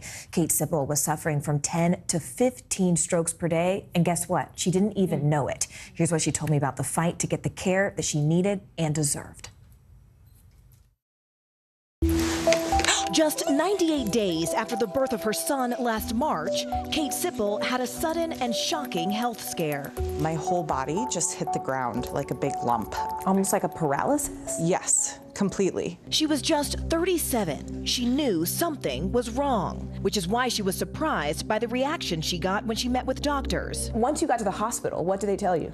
They pretty much told me I had conversion disorder. which is where you put stress into clinical signs. So doctors effectively said, this is all in your head? Yes. After going to 2 different doctors, she was finally able to see a neurologist who ordered an emergency MRI. And finally, the 3rd doctor, the neurologist, says something's wrong and you need to go back immediately. Correct. To the hospital. Correct. It turns out she was having 10 to 15 minor strokes per day. The diagnosis, a rare disease known as moya moya, where at least one major artery to the brain is blocked and new blood vessels form to make up for the blockage. The name moya moya, a Japanese term for puff of smoke, which is what the disease can often look like on diagnostic scans. And they said, well, here's the medication we're going to have you on, and you'll be fine. You know, we can live with a couple TIAs here and there. TIAs meaning those mini strokes. Correct. But for Kate, that risk was still too great. Frustrated and with hope waning, Kate wrote a letter to her son, unsure if she would live to raise him. What did you say to him? I want to be there to give you so much advice and hug and kiss you every day. I am sorry I can't be. I hope this is all for nothing and I will be able to grow old and tell you all of these things in person. I love you, your mama. Took a lot of bravery. Yeah. Thinking of her baby boy and the family she loves, Kate refused to give up and reached out to the Cleveland Clinic, where experts say although her specific disease is rare, it is more common in women, and that strokes in general are more common than people think. In fact, every year, nearly 800,000 Americans suffer from a stroke, nearly 240,000 of them experiencing transient ischemic attacks, or TIAs, also known as mini strokes like Katie's, which can be harder to detect and often serve as a warning for a larger stroke to come. People and family members, they're experts on themselves. Dr. Andrew Russman was part of the team that treated Kate at the Cleveland Clinic. Weakness or numbness or speech difficulty or trouble with vision or balance, seek the stroke expertise in the emergency department when you're having those symptoms. What would have happened to Kate if she didn't get the diagnosis when she did? The fact that she didn't ignore her symptoms, that was a critical difference in preventing her from having a more disabling stroke. For Kate, the diagnosis came just in time. In November of last year, Cleveland Clinic doctors were able to do a bypass surgery, creating a new source of blood flow to her brain. She's been stroke-free ever since. Since the surgery? None. Not a single mini stroke? No. Do you feel any of the numbness or tingling or paralysis? No, not at all. What do you hope that other people take away from your story? I hope that people realize, don't take the first opinion as it is what it is. People need to be their own advocates. They need to find someone that can help them. Do you think that your own persistence saved your life? 100%. If I wouldn't have called, if I wouldn't have had a family support system to say, you're right, you need to do something about this, I truly do not think I would be here today. So Kate says that listening to her body and being vocal, right, Vicki? Yeah, no, go for it, Morgan, yep. About her symptoms saved her life, so she wants to make sure that others really pay attention to get the signs, that they listen to their signs of their bodies, and they can get the help that they need and that they really deserve. Yeah, really important story, important to remind us to fight for ourselves. Absolutely. All right, well, Instagram and Facebook, well, they're under fire again. This is a first-of-its-kind lawsuit that was just filed, alleging the social media giant's content led a young girl down a destructive spiral. Alexis Spence made her first Instagram account as an 11-year-old fifth grader. The lawsuit says Facebook and Instagram's algorithms almost immediately pointed her toward content that glorified eating disorders and self-harm. NBC News investigative reporter Jesselyn Cook joins us now. And Jesselyn, this is a really unprecedented first lawsuit of its kind to cite the Facebook papers that were leaked in October last year. So start by kind of getting us back on track. Give us a recap of those leaked documents and what they revealed. Sure. So last fall, former Facebook product manager Frances Haugen leaked thousands of internal documents from Meta, showing internal research that Meta had been conducting over the previous 3 years. And among the many big takeaways was that Meta knew Instagram was toxic for teenage girls in particular, while continuing to aggressively try to recruit more teens to its platform. Some of Meta's findings, in Meta's own words, included, quote, "We make body image issues worse for 1 in 3 teen girls," referring there to Instagram.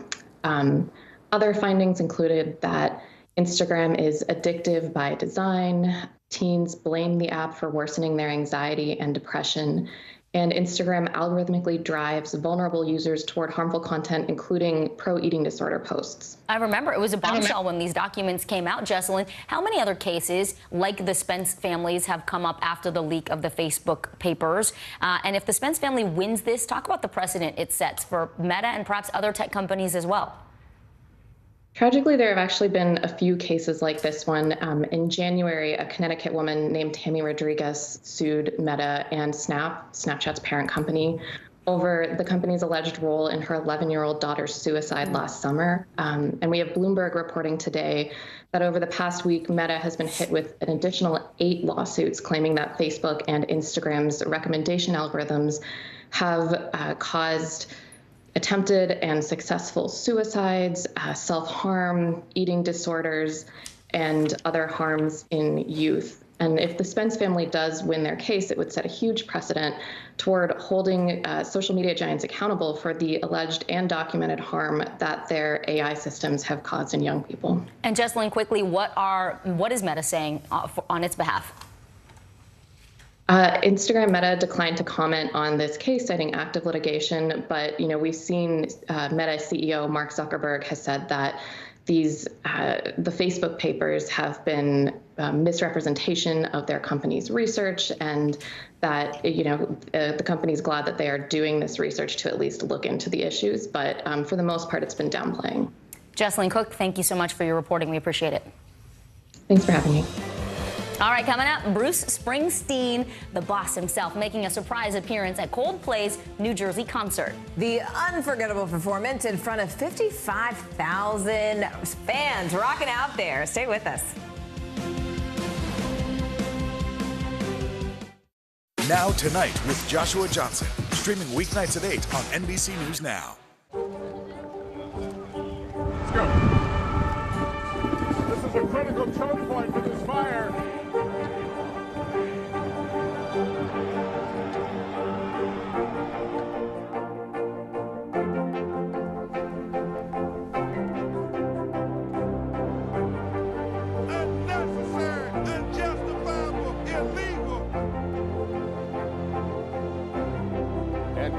From New Orleans, late military operation witnessing the massive crowds. I admire you both.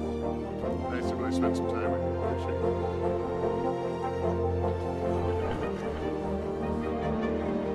At any moment now.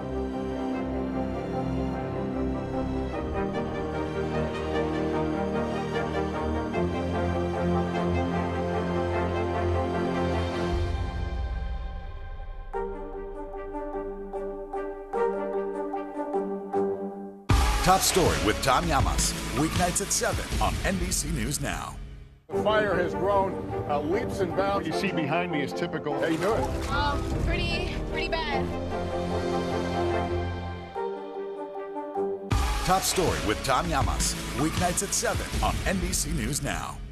Still to come on the Channel 2 News. Well, the waters are certainly receding now. Still too close to call. Lester Holt reporting from Ground Zero, as it's being referred to. It is, in fact, a taste of freedom. The Haitian people know a little something about resiliency. What's the biggest risk right now? Some of the troops who have been proud. I want to welcome you to the first presidential debate. In fact, we've been told we can't go any farther. You with some resilient folks. Let me get a hint.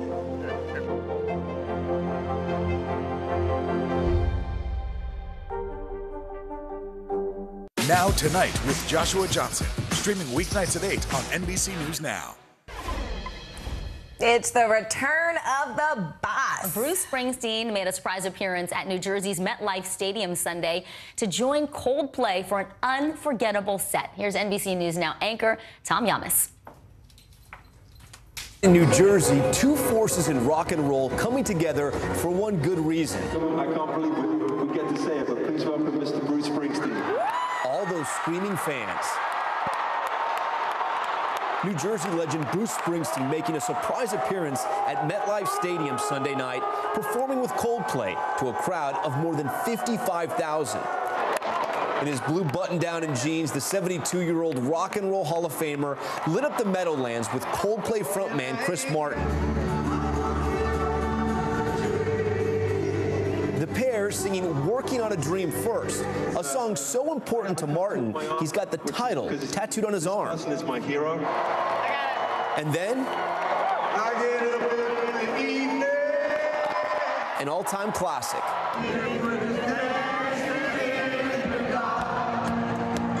Martin, who calls Bruce his hero, joining the boss on keys for a duet of Dancing in the Dark. With this performance, the New Jersey Giant celebrating 38 years since the release of his iconic 1984 album, Born in the USA, which sold more than 30 million copies, and it's cited by critics as one of the greatest albums of all time. Now, after 6 years off the road, Springsteen and the E Street Band will reunite and go on tour early next year, delighting fans around the world. But for now,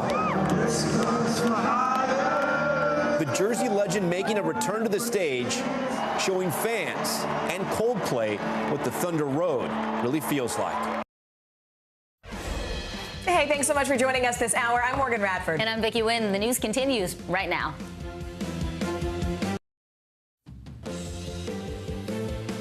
Right now on NBC News Now, confronting Congress, survivors of the Uvalde and Buffalo shootings recount their moments of terror. Among them, an 11-year-old girl from Robb Elementary. I thought he was going to come back to the room, so I grabbed the blood and I put it all on me. The message they're sending to lawmakers about the need to take action. Return of Omicron, health officials tracking 2 new strains of the COVID variant, the surge happening across America, and which states are being hit hardest. And power trips. Charging your electric car may be easier than ever. In fact, you may not have to stop at all. The unique new concrete that could keep your ride on the move.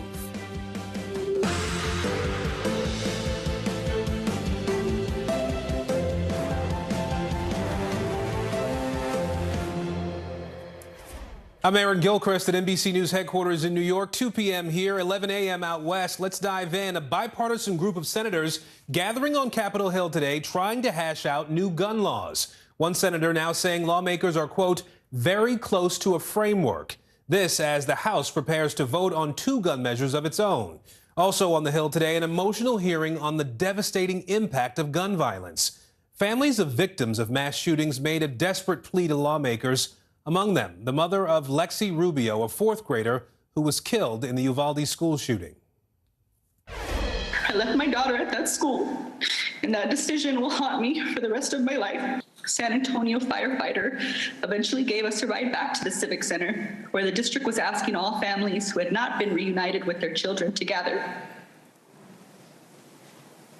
Soon after, we received the news that our daughter was among the 19 students and 2 teachers that died as a result of gun violence. Somewhere out there, there's a mom listening to our testimony, thinking, I can't even imagine their pain, not knowing that our reality will one day be hers, unless we act now. Meanwhile, Attorney General Merrick Garland has announced an investigation into the law enforcement response at Robb Elementary. The review will be comprehensive, it will be transparent, and it will be independent. Leading us off this hour, NBC News Capitol Hill correspondent Ali Rafa and Justice correspondent Pete Williams. Ali, we'll start with you on this. If you watched just a few seconds of the hearings this morning, you know it was extremely emotional testimony we heard. What were some of the key takeaways today? Yeah, Aaron, extremely emotional testimony from some of the survivors and the families of the victims, as you mentioned, of 2 of those mass shootings, the Uvalde as well as the Buffalo, New York mass shooting. One of them, the mother of a 20-year-old who was shot in the back, the neck, also his leg, talking about what she's going through as she helps him clean his wounds since this shooting. We had our very own Gabe Gutierrez, who was in the room during some of these emotional testimonies, saying the anger, the frustration frustration and sadness in the room was palpable. Several of these lawmakers visibly shaken, holding back tears when these testimonies were given. You played a clip there of the parents of one of the victims, one of these fourth graders, as well as 11-year-old Mia Carrillo, who spoke in a pre-recorded video talking about what she experienced that day as she watched her classmates get shot in this classroom. We also heard from Uvalde's only pediatrician who attended Robb Elementary himself, talking about what he witnessed that day, just the carnage of these children's bodies, how he helped to potentially aid some of these victims. Take a listen to some key parts of several of these testimonies earlier today. There's a door between our classrooms, and he went to there and shot my teacher and told my teacher good night and shot her in the head. And then he shot some of my classmates and the whiteboard. I thought he was going to come back to the room, so I grabbed the blood and I put it all over me. The first casualty I came across was Mia Carrillo. She was sitting in the hallway. Her face was still clearly in shock, but her whole body was shaking from the adrenaline coursing through it. The white Lilo and Stitch shirt that she wore was covered in blood, and her shoulder was bleeding from a shrapnel injury. Committee Chairwoman Carolyn Maloney is saying that she hopes listening to these emotional testimonies will prompt lawmakers to finally act on some sort of gun legislation. Aaron. Speaking of which, Ali, on the other side of the hill there, what about those talks on new gun laws? Are senators any closer to a compromise? Well, our team caught up with several senators after they met privately again this morning, and they're saying that the framework is there, that these negotiations are ongoing, which is a good sign. They said that the outline is what they're still working on, really the specifics of this gun legislation. Remember that they need at least 10 Republicans to vote with Democrats to break this filibuster to get any sort of reform passed. So far, we know that Republicans have expressed support for hardening of schools, also expanding funding for mental health services, and some of the talks provisions that have bipartisan support already are making juvenile records available for 18 to 21-year-olds who are attempting to buy an assault rifle, as well as expanding background checks to gun hobbyists, as well as creating grants or incentives for red flag laws to be implemented on a state-by-state basis. Senator Dick Durbin said that as these negotiations are continuing, he's hopeful for a bill potentially next week, but that is very optimistic. Aaron. Pete Williams, I want to bring you in here. We've been talking about Uvalde, obviously. I want to talk about the investigation into the shooting at the school there. First, I want to play a little bit of what Attorney General Merrick Garland said today, and we'll talk about it on the other side. We will be doing site visits at the school. We will be conducting interviews of an extremely wide variety of stakeholders, witnesses, families, law enforcement, government officials, school officials, and we will be reviewing the resources that were made available after in the aftermath. The review will culminate in a final report, which will include our findings and recommendations, and it will be made public. So, Pete, a lot of detail there, but we know that there were lots of former and current law enforcement who said that the response at this school was botched in so many ways. What is the investigation going to look like from the Department of Justice? Well, we know a lot about how this is going to work because the Justice Department has done this in the past. It did it after the shooting at the government facility in San Bernardino, at the Pulse nightclub in Orlando, after the big shooting in Las Vegas of the man who fired down on concert goers from his hotel window. And in all those cases, what the government does is they go in and try to reconstruct exactly what happened. So that will be one part of this report, a complete incident reconstruction moment by moment to try to nail down precisely what happened. When did he arrive, the shooting of his grandmother, and so forth. They will interview lots of people who were involved, as many people as they can who were involved that day, who were involved in formulating the policy at the school. And it does include the people who will do this work are 5 retired law enforcement people and 1 current law enforcement people and some other law enforcement experts, 9 people in all. And we know from these past reports that they will also make recommendations on what they believe police departments could do better in the future. So the report will have a value from both those perspectives, but this is going to take a long time. This will be months. It could be up to a year before this is done. All right, Pete Williams in Washington Bureau, Ali Raphael on the Hill for us. Thank you both. Now, during a hearing in the House on Capitol Hill today, a pediatrician from Uvalde described what it was like for young patients as they flooded into the emergency rooms with their parents outside, desperate for answers. Then at 12:30, business as usual stopped, and with it, my heart. A colleague from a San Antonio trauma center texted me and said, "Why are pediatric surgeons and anesthesiologists on call for a mass shooting in Uvalde?" I raced to the hospital to find parents outside yelling children's names in desperation and sobbing as they begged for any news related to their child. Those mothers' cries I will never get out of my head.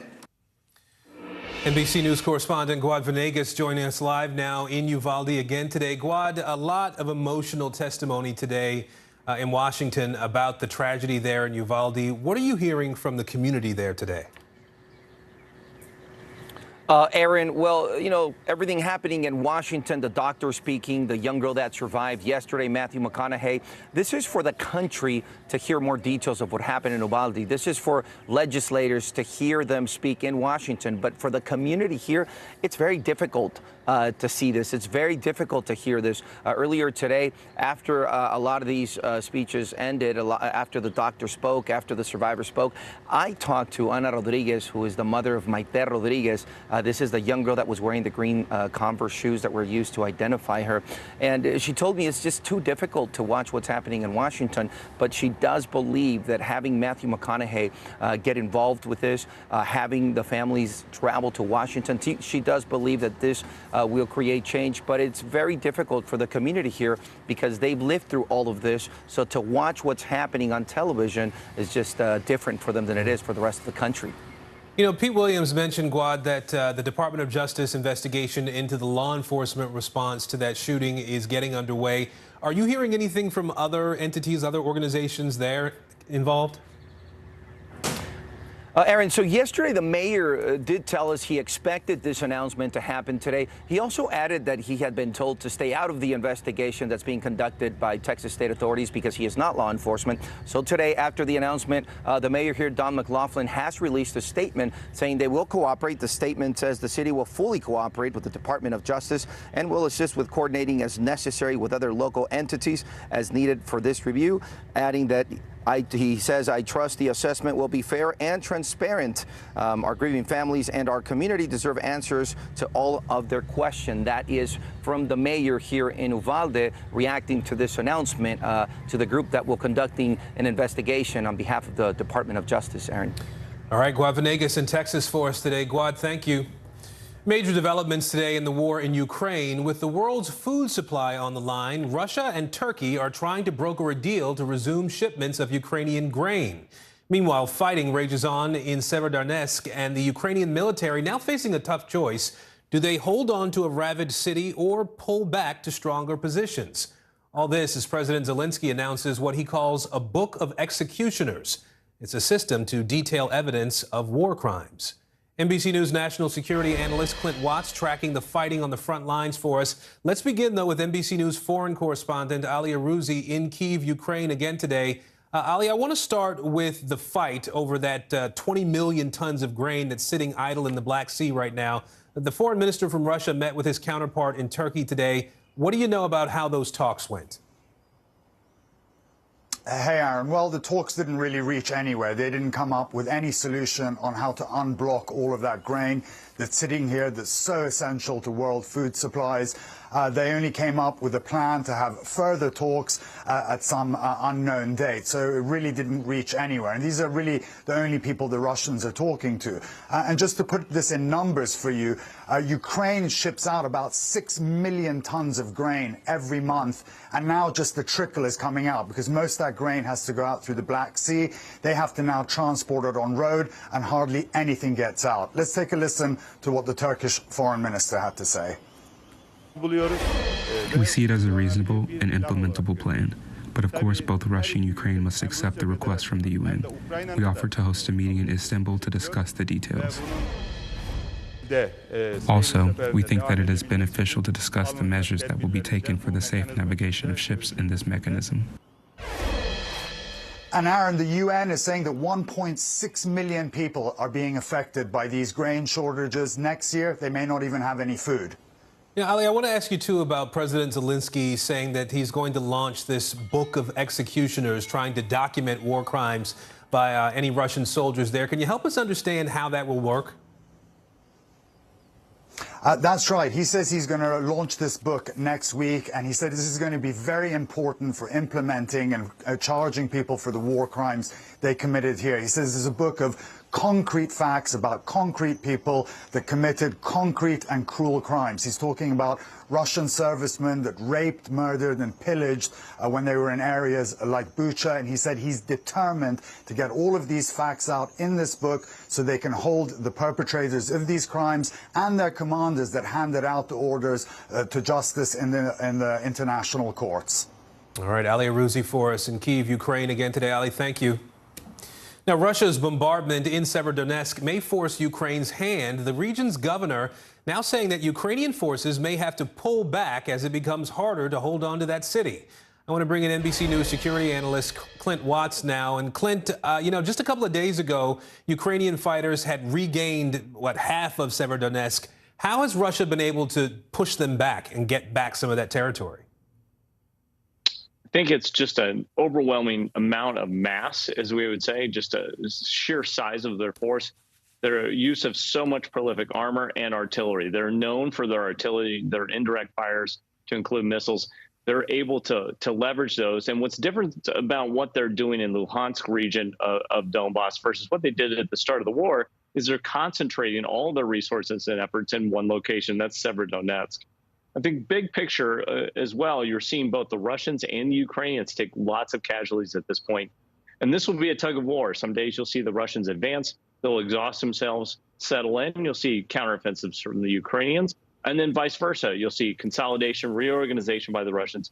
They will then push forward again. I think for the Ukrainians, they're trying to figure out what's the best defensive positions they can establish against an unending artillery barrage and nonstop armor assaults.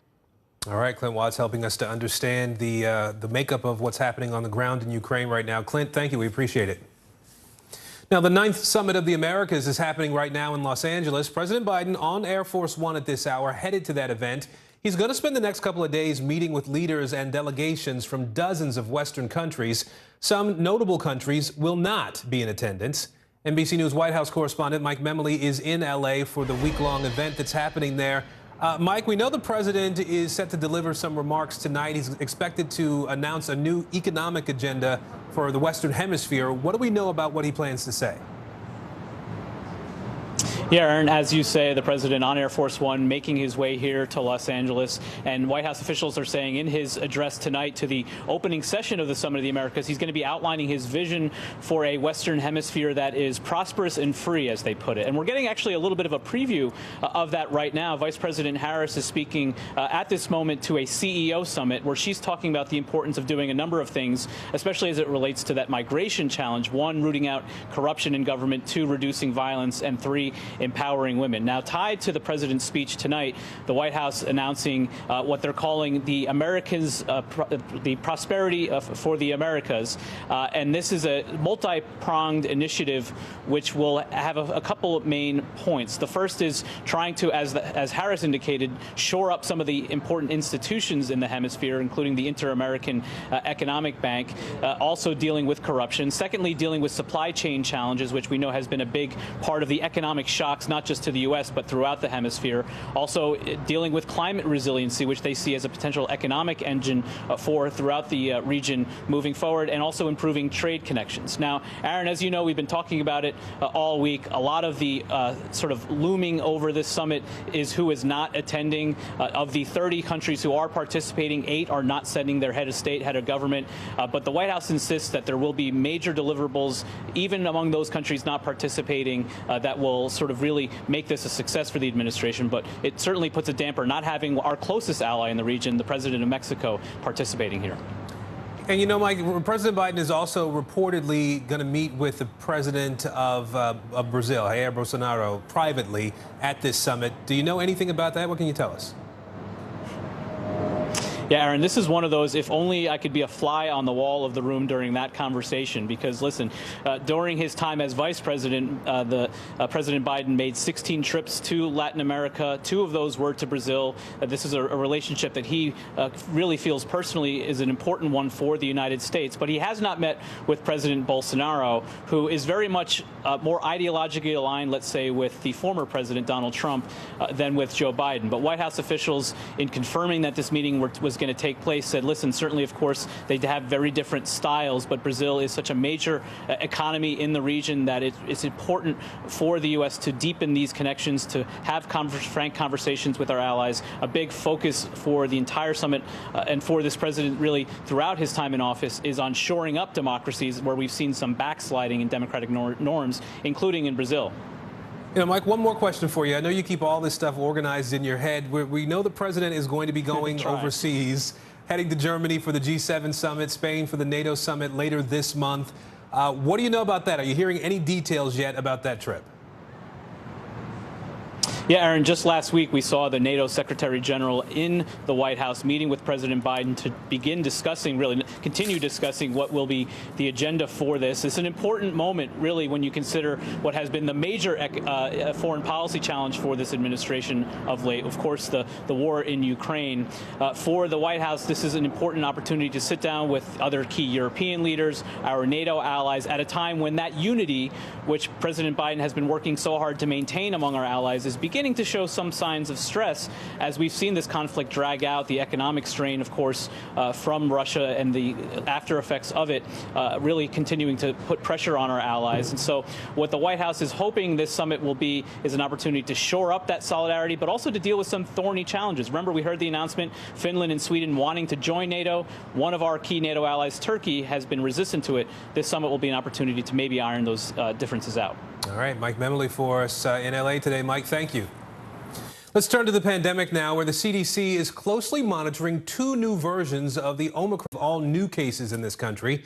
New COVID cases are up nearly 5% in just the last 2 weeks. Deaths are also up more than 4% in the same time period. NBC News medical reporter Erica Edwards is joining us now. Erica, what do we know about these new Omicron subvariants?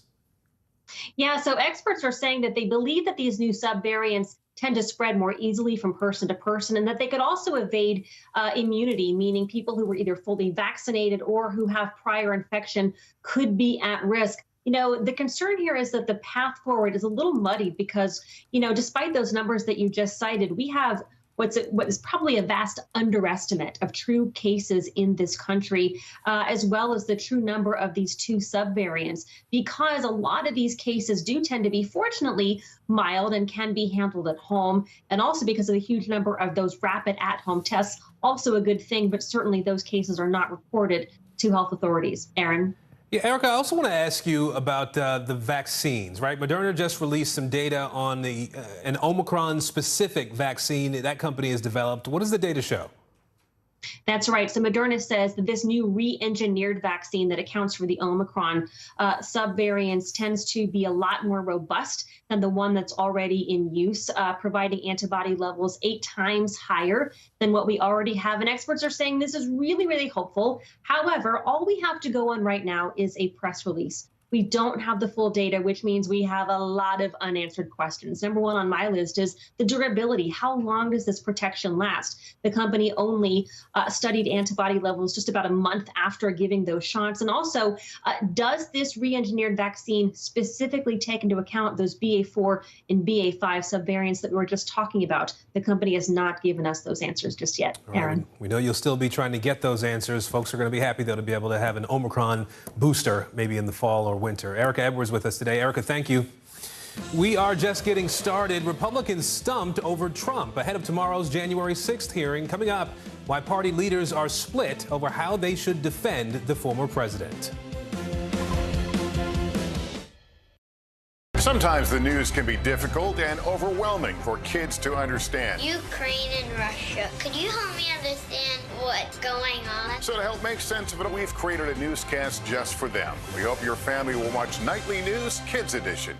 These days, it feels like the news never stops. So let's get into it. What's happening right now, what it all means for you for an hour every day. It can be hard to keep up, so let's get started together. Hallie Jackson Now, weekdays at 5 on NBC News Now. This is a very different kind of program. We're here to start conversation about the big things happening in our world. Professor, I'm not asking you to predict the future, but what do we think that the new normal is going to be? Is part of this that everyone's rethinking their jobs during this pandemic and their relationship to their employers? What is your biggest tip for any parent who's concerned about this? It's not my job to tell you what to think. My job is to think about what you tell me. Now Tonight with Joshua Johnson, streaming weeknights at 8 on NBC News Now. The Republican Party split over how to defend former President Donald Trump ahead of tomorrow's first primetime January 6th hearing. One faction of the GOP wants to ignore the proceedings altogether. Another is looking to counter it with direct programming.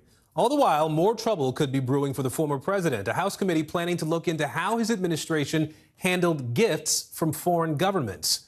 I want to bring in senior congressional reporter Scott Wong now. Scott, why do some Republicans believe ignoring tomorrow's hearing will work in their favor? Well, they're looking at polls, right? I mean, NBC News just this week had a poll showing that just 45% of Americans blame Donald Trump for the mob of his supporters attacking the Capitol on January 6th. That was down 7% from just the days after the attack. So interest in January 6th has fallen, and Republicans believe that voters right now care about the bread and butter economic issues more than January 6th. Things like high gas prices, inflation.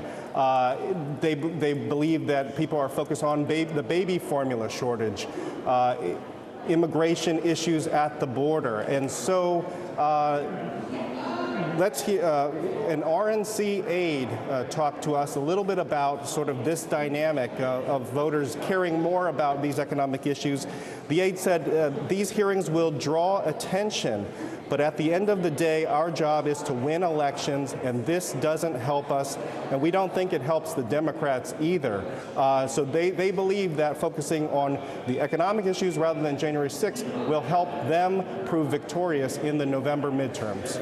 So let's dig a little bit more into that if we can, Scott. There are those Republicans who are pushing to counter-program against the hearing.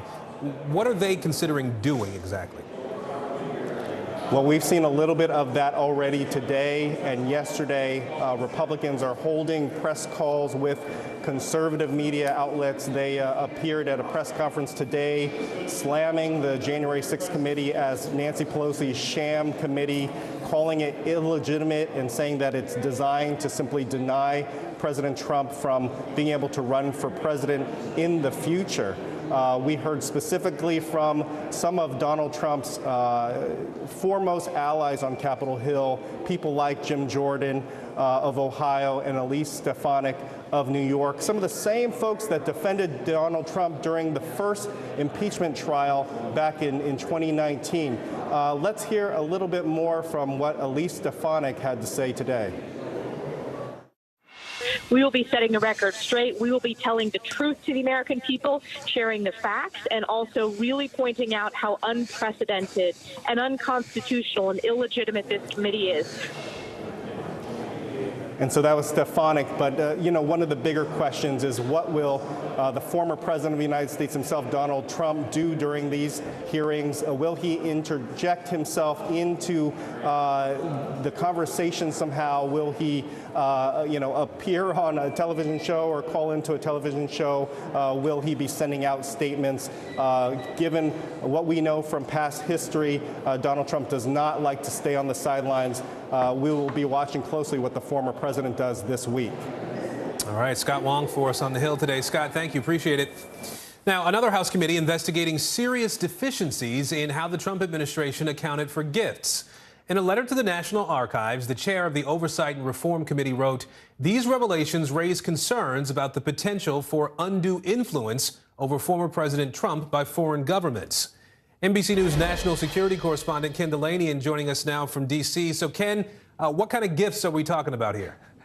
And by the way, Aaron, failure to account for is government speak for they're missing. And one of the gifts that disappeared was a $5,800 bottle of whiskey from the government of Japan. That has never been found. Also at issue is a Louis Vuitton golf bag, photos from French President Macron that are allegedly valued at more than $8,000, and a gold-frame portrait of Trump from the Vietnam Prime Minister valued at more than $3,000. We also know from news reports that Trump got a variety of other gifts, many of which the government is now saying they cannot account for. Aaron. We kind of know what happened to the whiskey. I mean, you don't share that.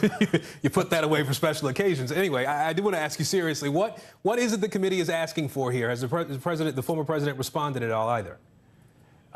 He has not responded. The committee is asking for records from the National Archives, which is the repository of presidential records, White House records, because they want to try to get to the bottom of this. And look, amid all the different conflicts of interest and ethical accusations against Trump, this seems like small potatoes, but it's just another example of how Trump broke norms. You know, presidents get foreign gifts, and there's an emoluments clause of the Constitution that says you're not allowed to accept them. And so you account for them and you give them to the State Department, and in this case, government officials say in many cases that was not done, Aaron. All right, Ken Delaney in Washington for us today. Ken, thank you. You bet. A major shakeup for San Francisco and a runoff election in L.A. Still ahead, the major takeaways from this week's primaries in California. These days, it feels like the news never stops. So let's get into it. What's happening right now, what it all means for you for an hour every day. It can be hard to keep up, so let's get started together. Hallie Jackson Now, weekdays at 5 on NBC News Now. To cover the news, you have to be in it. These are families trying to board those trains to Poland. I also want to get home. You'll get home. Every night, it's your news playlist. Top Story with Tom Llamas, weeknights at 7 on NBC News Now. Bottom of the hour now. Here's what we're watching right now. A man under arrest accused of threatening to kill Supreme Court Justice Brett Kavanaugh. Police arrested 26-year-old Nicholas John Roski outside the justice's home in Maryland. Investigators say he arrived there in a taxi with a gun and a knife. Security around all the justice's homes has been tightened since protests broke out last month over that leaked draft opinion of what would overturn Roe v. Wade. U.S. Marshals searching for 3 inmates who escaped from a Missouri jail. Officials say the men cut a hole in the ceiling, entered a water heater storage area, and broke an exit door to escape. They are considered armed and dangerous and are believed to now be in Kansas. And a man suspected of stealing a 2020 Olympic gold medal has been arrested in Southern California. Police say the medal was stolen from U.S. volleyball player Jordan Pelter's car while it was in Anaheim in a garage. That man has been charged, but the medal is still missing. Gas prices hitting a new record high today, and they're showing no signs of coming down. The price of regular unleaded now sits at $4.96 a gallon. That's up 4 cents from just yesterday and 40 cents from a month ago. NBC News correspondent Zincle Esemwa live for us at a gas station in Chicago today. So Zincle, we know that Illinois is one of 10 states seeing average gas prices over $5 a gallon now, actually $2 more than last year this time in that state. What are you hearing there? What are drivers saying about all these price increases?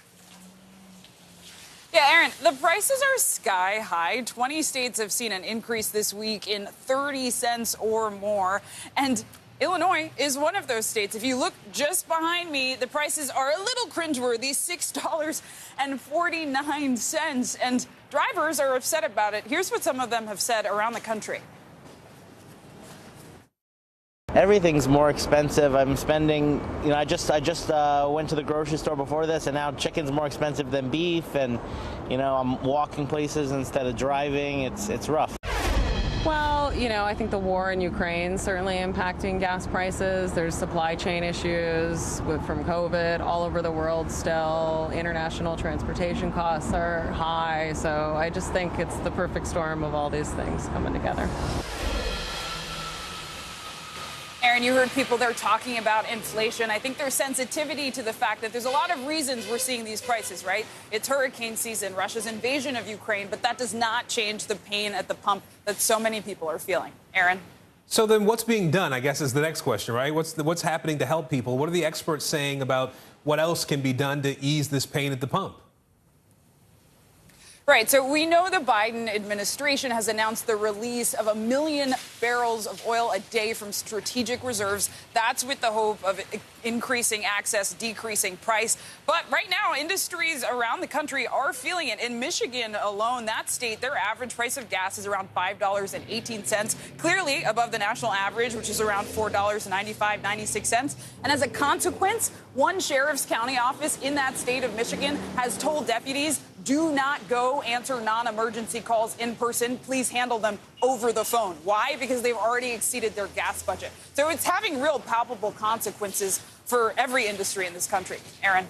All right, Zincle Esamoah for us in Chicago today at a gas station there. Zincle, thank you. Well, it could be a major step forward in making electric cars last longer on the road. A German tech company teaming up with a concrete manufacturer to make roads that can charge your car while you drive. CNBC senior correspondent Diana Olick has that story. She joins us now. Hi, Diana. Hey, Aaron. Yeah, think of it like putting your phone on a wireless charging pad, only the pad is the road, the phone is your car, and you're moving. At Purdue University in Indiana, researchers are road testing new technology, literally, that would charge your car as you drive. Magnetic concrete, or so-called inductive charging, invented by a German startup called Magment.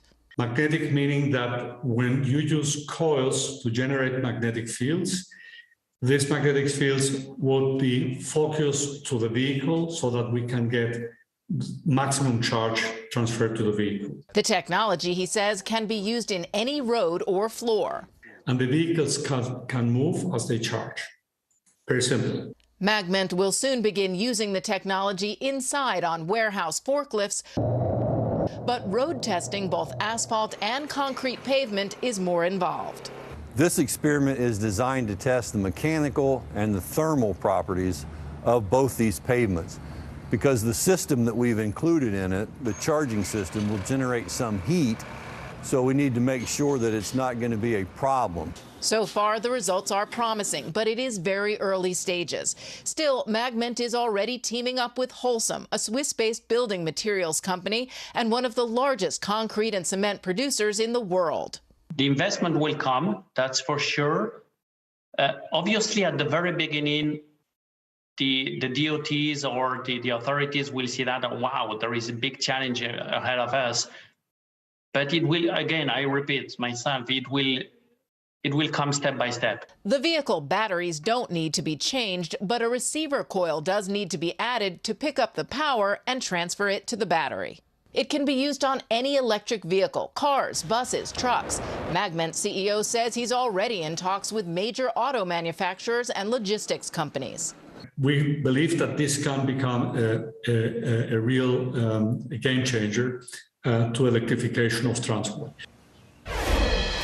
So the idea is that just like an express lane, you would drive into a charging lane, which would charge the car and then, of course, charge you for the cost. Researchers and the companies involved say this could be a reality on roads somewhere in anywhere from 2 to 5 years. Aaron? Isn't technology amazing? We can do so much these days.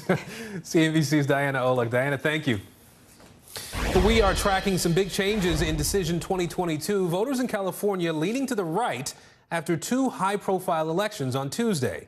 People in San Francisco decided to fire that city's progressive district attorney in a recall election.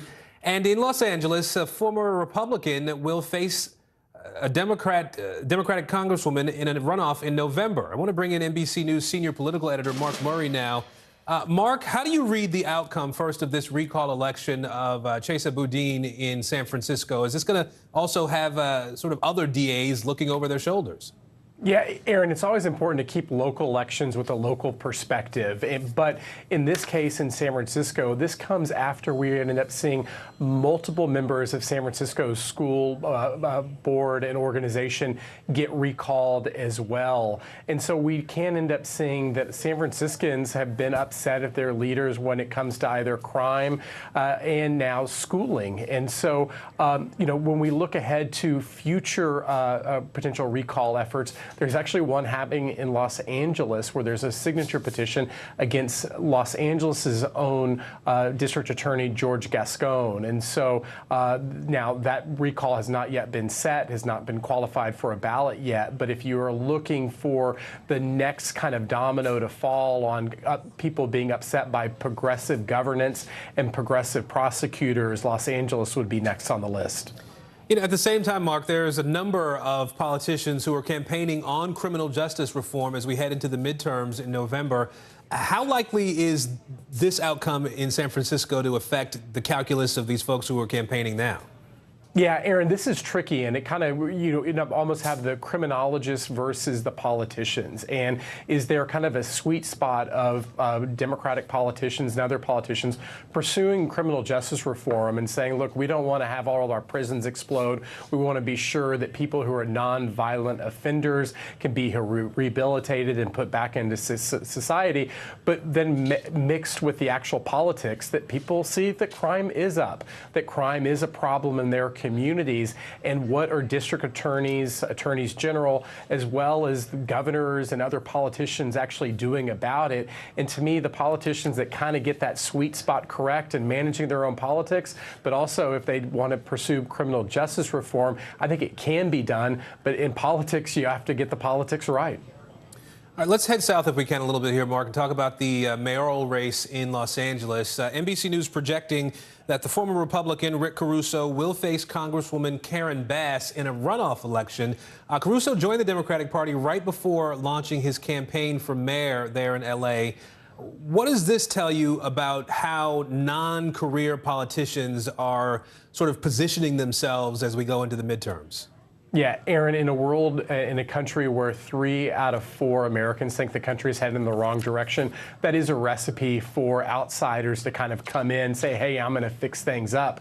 But you are right. One of the things that will be litigated in this runoff is that Rick Caruso is a former Republican. And in an overwhelmingly Democratic city, that could end up being a liability. The good news for Rick Caruso is that he has millions and millions of dollars to be able to spend. He spent some $40 million in this initial round of voting, and I think we're going to see millions and millions more come in between now and November.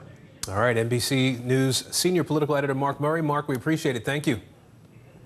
Well, as we mentioned earlier, the 9th Summit of the Americas happening in Los Angeles right now. The guest list this year has been the center of controversy. Leaders of several countries are refusing to attend because the U.S. excluded Cuba and other leftist governments.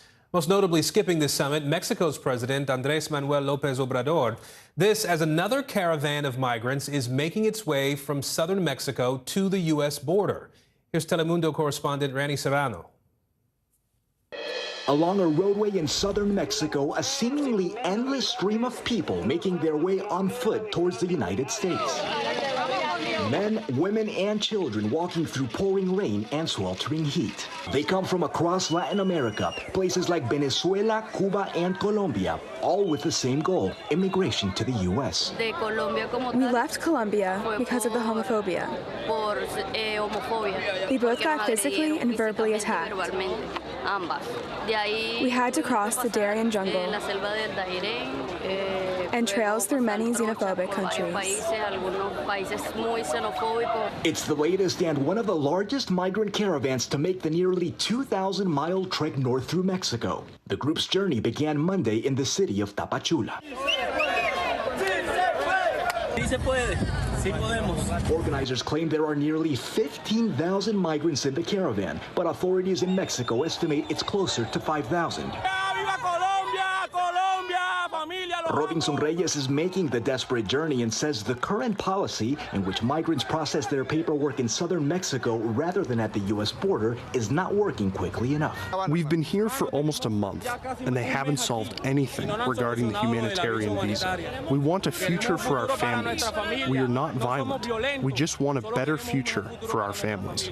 The caravan setting off on the very same day that world leaders from across the hemisphere meet in Los Angeles at the Summit of the Americas. It's the first time the U.S. has hosted the triennial conference since it began in Miami in 1994. But this year's summit kicking off with controversy over a number of exclusions. The United States refusing to invite leaders from Cuba, Venezuela, and Nicaragua. The president's principled position is that we do not believe that dictators should be invited. Prompting leaders like the president of Mexico, Andrés Manuel López Obrador, to skip the conference and send a representative instead. No puede haber cumbre de las Américas si no participan todos los países del continente americano. Now the presidents of Honduras, El Salvador, and Guatemala following suit, announcing they too would not attend the summit. Señor presidente de la República, el doctor Alejandro Yamatei, no asistirá a la Cumbre de las Américas. The absence of the countries from which many of the migrants originate threatening to derail the goals of the summit. Randy Serrano from Telemundo reporting there. We're going to take a look at headlines around the world for you after a break. First, though, why get a manicure when you can get a manicured? There's a new nail polish on the market now. Does this color look familiar to you? Kind of like cheese, specifically. You see it right there. Velveeta cheese. Yeah, Velveeta getting together with a nail polish company to make one of the strangest products we've ever seen. Look at this. Apparently, this actually smells like Velveeta, too. If you have a nail biting problem, this is not going to help you. We don't recommend finding out whether this tastes like Velveeta is the point there. But you know what? Slap one of these in some on with the Oscar Mayer bologna face mask. Go to town, right? Cheesy nail polish. Yeah, that really happened. News is happening now. Look at what's making headlines around the world. We're coming on the air with breaking news. This is a significant moment. Whenever it happens, wherever you are, NBC News, streaming free now.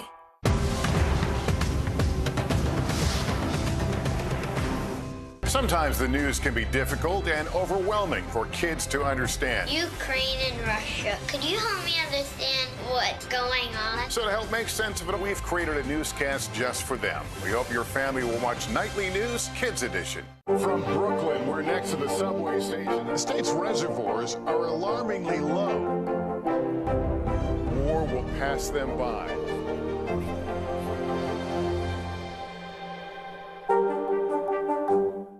Women's basketball has been systematically held back.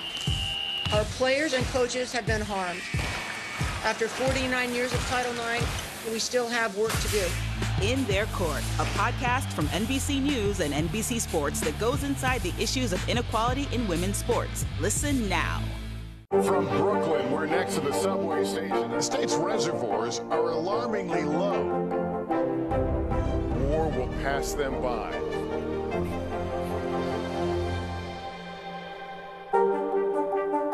Sometimes the news can be difficult and overwhelming for kids to understand. Ukraine and Russia. Could you help me understand what's going on? So to help make sense of it, we've created a newscast just for them. We hope your family will watch Nightly News Kids Edition. When was the last time you made space to listen to somebody?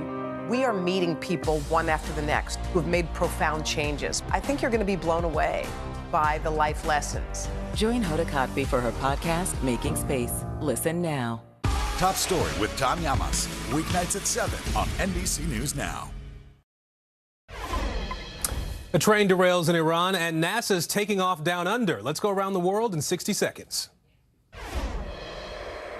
Germany, where a car drove into a crowd of people in Berlin today. At least one person died, dozens were hurt. A local newspaper identified the person killed as a school teacher who was walking with a group of students. The government says it's too early in the investigation to speculate on the driver's motive. Iran, where at least 21 people died when a train derailed today. At least 86 others were injured. That train went off the tracks after it hit an excavator. State television said 5 of the 11 train cars tipped over. And Australia, where NASA says it's planning to launch 3 rockets in the coming weeks. Australia's new Prime Minister, Anthony Albanese, is excited about NASA's announcement. The idea that NASA is directly involved here in Australia should be something of pride for all Australians. This is the first time NASA will fire rockets from a commercial facility outside the U.S. And that's the world now. British prosecutors say they've authorized charges against former Hollywood mogul Harvey Weinstein. The 70-year-old currently serving a 23-year prison sentence here in the U.S. He was convicted of rape and assault NBC News foreign correspondent Claudio Lavanga has been following this story for us. So, Claudio, what is Weinstein being charged for? Hey, Aaron. Well, the police in London issued a statement in which they said they authorized charges on 2 counts of indecent assault against a woman in the city of London in 1996. In the statement, the police said that the alleged assaults took place in the months of July and August, and the woman, the assailed woman, is now in her 50s. But this is only one of several investigations that the London police have opened following revelations against Weinstein in 2017, and it must be noted that England is one of the countries where there is no statute of limitations when it comes to crimes that involve rape and sexual assaults, and therefore this could not be the last that we hear about charges against Weinstein. Aaron? So, Claudio, if he's convicted, what's going to happen to him, given the fact that he's already in prison here in the U.S.? Well, that's right. The way it works in England is that once charges are authorized, the suspect must be formally charged in a police station in England before court proceedings can begin. And that means that, as you said, because Weinstein is going to be in prison in the United States for a very long time, it is very unlikely that the charges will be formalized, and therefore the trial cannot start until then. But certainly this is yet another dent in Weinstein's reputation. All right, Claudio Lavanga for us in Rome today. Claudio, thank you. Potential new hope for millions of patients battling cancer. We take a look at the breakthrough experimental treatment right after a quick break. NBC News, streaming free now. Women's basketball has been systematically held back. After 49 years of Title IX, we still have work to do. In Their Court, a podcast from NBC News and NBC Sports that goes inside the issues of inequality in women's sports. Listen now. Top Story with Tom Llamas is your news playlist on NBC News Now. And now, you can listen to it as a podcast. Available anytime and anywhere. When was the last time you made space to listen to somebody? We are meeting people one after the next who've made profound changes. I think you're going to be blown away by the life lessons. Join Hoda Kotb for her podcast, Making Space. Listen now. Now Tonight with Joshua Johnson. Streaming weeknights at 8 on NBC News Now.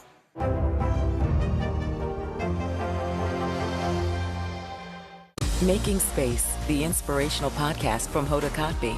Listen now. To cover the news, you have to be in it. This is how so many towns and cities are protecting themselves. You can actually see they're pushing the gates open every night. It's your news playlist. Top Story with Tom Llamas. Weeknights at 7 on NBC News Now. Sometimes the news can be difficult and overwhelming for kids to understand, so we've created a newscast just for them. We hope your family will watch Nightly News Kids Edition.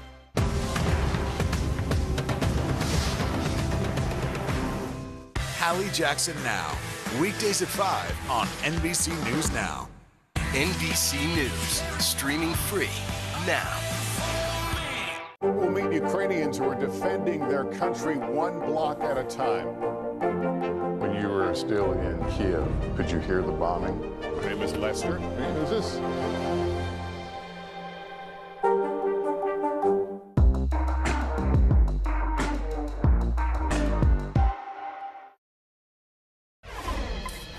A small but dramatic cancer study has been producing results doctors are calling unheard of. Every single patient with a rare form of cancer saw their tumors disappear after receiving an experimental immunotherapy drug. NBC News medical contributor Dr. Natalie Azar joining us now to talk a little bit more about this. So, Doc, this study was small. We know that, with the results so far from only about 14 patients, but they all experienced complete remission here. What are we to make of that? That is what is so astounding about this. So this was immunotherapy that is used in what is referred to as locally advanced rectal cancer. So that's like stage 2, stage 3. That means the cancer has maybe spread to some local lymph nodes, but has not had distant metastases. So the standard of care, not immunotherapy, but the standard of care would normally be chemo and then radiation and then surgery. And only about 25% of patients, if they do that, will experience a remission. And here we have 14 patients who completed the 6-month treatment, they're hoping to enroll up to 30, but the 14 patients who completed the 6 months of treatment, Aaron, all of them had a complete clinical remission and did not require surgery or chemo or radiation. Many of them have been followed for up to a year and have not had a recurrence. So this is just, this is turning the oncology world on its head, because nobody ever talks about 100% response rate in any cancer. It's pretty amazing when you talk about it, as you lay it out there. What makes this drug so different from all the other types of treatment? You mentioned chemo. What makes this so different? So the beautiful thing about immunotherapy and how it is distinct from chemotherapy is that it is very targeted treatment of cancer. If you think about chemo, it is indiscriminate. It kills cancer cells and it kills a lot of really good things too, good healthy cells. But with immunotherapy, what you're essentially doing is harnessing the power of your own immune system, which is supposed to be finding and killing cancer cells. It's enabling your own immune system to do that. There's multiple different kinds of immunotherapy. Last week, we reported on immunotherapy for pancreatic cancer. It all has to do with the mutation that is present in these cancers. So it's not specific to the organ, Aaron. It's not that this treatment is only going to be for rectal cancer. It's going to be for any cancer, anywhere in the body that has this particular mutation that this immunotherapy is targeting. Which would be absolutely revolutionary as we look at all the different types of cancer out there and the impacts. Dr. Natalie Azar, we appreciate you helping us understand this a little bit more. Thank you. Of course, it is crucial to look out for any warning signs telling you it's time to head to the doctor. Well, one woman with stroke-like symptoms was shocked when doctors told her it was all in her head. NBC News Now anchor Morgan Radford has her fight for answers. Just 98 days after the birth of her son last March, Kate Sipple had a sudden and shocking health scare. My whole body just hit the ground like a big lump. Almost like a paralysis? Yes, completely. She was just 37. She knew something was wrong, which is why she was surprised by the reaction she got when she met with doctors. Once you got to the hospital, what did they tell you? They pretty much told me I had conversion disorder, which is where you put stress into clinical signs. So doctors effectively said, this is all in your head? Yes. After going to 2 different doctors, she was finally able to see a neurologist who ordered an emergency MRI. And finally, the 3rd doctor, the neurologist, says, something's wrong and you need to go back immediately. Correct. To the hospital. Correct. It turns out she was having 10 to 15 minor strokes per day. The diagnosis, a rare disease known as moya moya, where at least one major artery to the brain is blocked and new blood vessels form to make up for the blockage. The name moya moya, a Japanese term for puff of smoke, which is what the disease can often look like on diagnostic scans. And they said, well, here's the medication we're going to have you on. And you'll be fine. You know, we can live with a couple TIAs here and there. TIAs meaning those mini strokes. Correct. But for Kate, that risk was still too great. Frustrated and with hope waning, Kate wrote a letter to her son, unsure if she would live to raise him. What did you say to him? I want to be there to give you so much advice and hug and kiss you every day. I am sorry I can't be. I hope this is all for nothing and I will be able to grow old and tell you all of these things in person. I love you, your mama. Took a lot of bravery. Yeah. Thinking of her baby boy and the family she loves, Kate refused to give up and reached out to the Cleveland Clinic, where experts say although her specific disease is rare, it is more common in women, and that strokes in general are more common than people think. In fact, every year, nearly 800,000 Americans suffer from a stroke, nearly 240,000 of them experiencing transient ischemic attacks, or TIAs, also known as mini-strokes like Katie's, which can be harder to detect and often serve as a warning for a larger stroke to come. People and family members, they're experts on themselves. Dr. Andrew Russman was part of the team that treated Kate at the Cleveland Clinic. Weakness or numbness or speech difficulty or trouble with vision or balance, seek the stroke expertise in the emergency department when you're having those symptoms. What would have happened to Kate if she didn't get the diagnosis when she did? The fact that she didn't ignore her symptoms, that was a critical difference in preventing her from having a more disabling stroke. For Kate, the diagnosis came just in time. In November of last year, Cleveland Clinic doctors were able to do a bypass surgery, creating a new source of blood flow to her brain.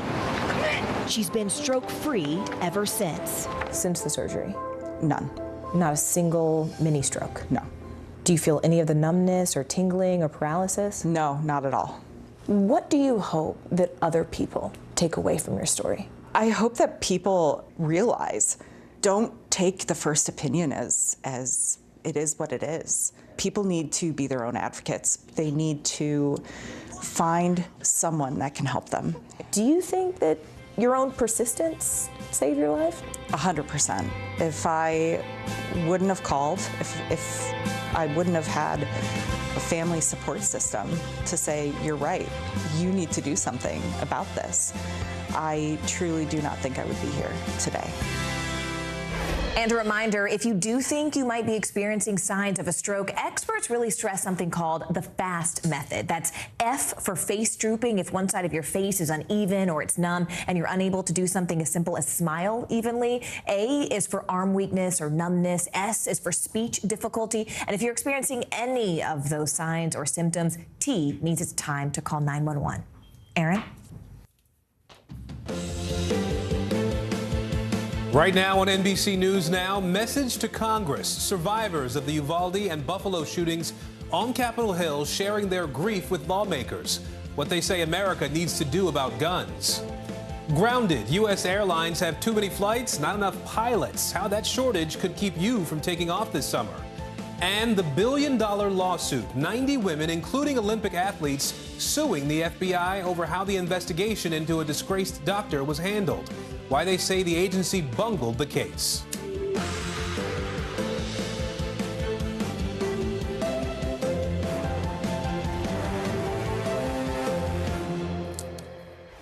Noon on the West Coast now, 3 p.m. here at NBC News headquarters in New York. I'm Aaron Gilchrist, and we begin this hour on Capitol Hill, where talks are still underway. A bipartisan group of senators trying to make progress on an agreement for new gun restrictions. As I stand here today, as we are working through negotiations with our Republican colleagues, I am preparing to succeed. I am preparing to save lives. Now, on the other side of the Capitol, a highly emotional hearing. A House committee heard pleas from those directly impacted by gun violence, including relatives of the Uvalde and Buffalo shooting victims. We don't want you to think of Lexi as just a number. She was intelligent, compassionate, and athletic. She was quiet, shy unless she had a point to make. But she knew she was right. She so often was. She stood her ground. She was firm, direct, voice unwavering. So today, we stand for Lexi, and as her voice, we demand action. NBC News Capitol Hill correspondent Ali Rafa at her post for us today. Let's begin, though, with Guad Venegas in Uvalde. Guad, we did hear from Attorney General Merrick Garland just announcing this review of the law enforcement response to Robb Elementary School after the shooting there. What do we know about this review, and how are people there responding? Aaron, well, yesterday the mayor spoke about this announcement. He told reporters he expected this to happen today. He had also mentioned that he was asked by authorities here to stay out of the current investigation because he's not law enforcement. So today, after the announcement, he releases a statement saying that they will cooperate. The city will cooperate with that investigation. He also adds that they trust the process will be fair and transparent. That is from Uvalde Mayor Don McLaughlin. As we all wait for more details on the other investigation, the current one conducted by state authorities here, the district attorney has not spoken since we found out that Texas State Senator Roland Gutierrez had been told to stay out of that investigation as well. So we're waiting for more details on the official state investigation, as we know that the Department of Justice begins with their own investigation, Aaron. And Guad, we're going to get into the hearing on the Hill today with Ali Rafa. Actually, we'll do that now. Guad Venegas for us in Uvalde. Guad, thank you. Let's turn now to NBC's Ali Rafa on Capitol Hill. Ali, let's start with that hearing on the Hill today. Who did lawmakers hear from, and what was their message? Yeah, Aaron, this hearing was extremely emotional, both for lawmakers as well as the people who testified. We heard from survivors of these two mass shootings in Uvalde and Buffalo, as well as the victims' families, some of them speaking very frankly, very passionately. Our own Gabe Gutierrez was inside the room saying that the frustration, sadness, and anger was palpable. He said several lawmakers were visibly shaken, holding back tears. We heard from the mother of a 20-year-old who survived that mass shooting in Buffalo. He sustained multiple gunshot wounds to his neck, his back, his leg. She said, she recalled how difficult it's been to help him clean his wounds since this shooting. You could hear a pin drop in the room when 11-year-old Mia Carrillo talked about what she witnessed when the shooter entered her classroom and shot several of her classmates. This is the 11-year-old who smeared the blood of her dead best friend to play dead and survive that shooting. We also heard from Uvalde's only pediatrician who attended Robb Elementary School himself, who helped potentially triage victims that day. He recalled just the carnage and the condition of these children's bodies when he finally entered the school. And he said he compared the lawmakers, he spoke in front of to doctors like him, and he said that U.S. citizens are like patients, saying, quote, "We are bleeding out and you are not there." I want you to take a listen to a little bit of some of this emotional testimony from several of these people earlier today. To the lawmakers who feel that we do not need stricter gun laws, let me paint a picture for you. My son, Zaire, has a hole in the right side of his neck, 2 on his back, and another on his left leg, caused by an exploding bullet from an AR-15.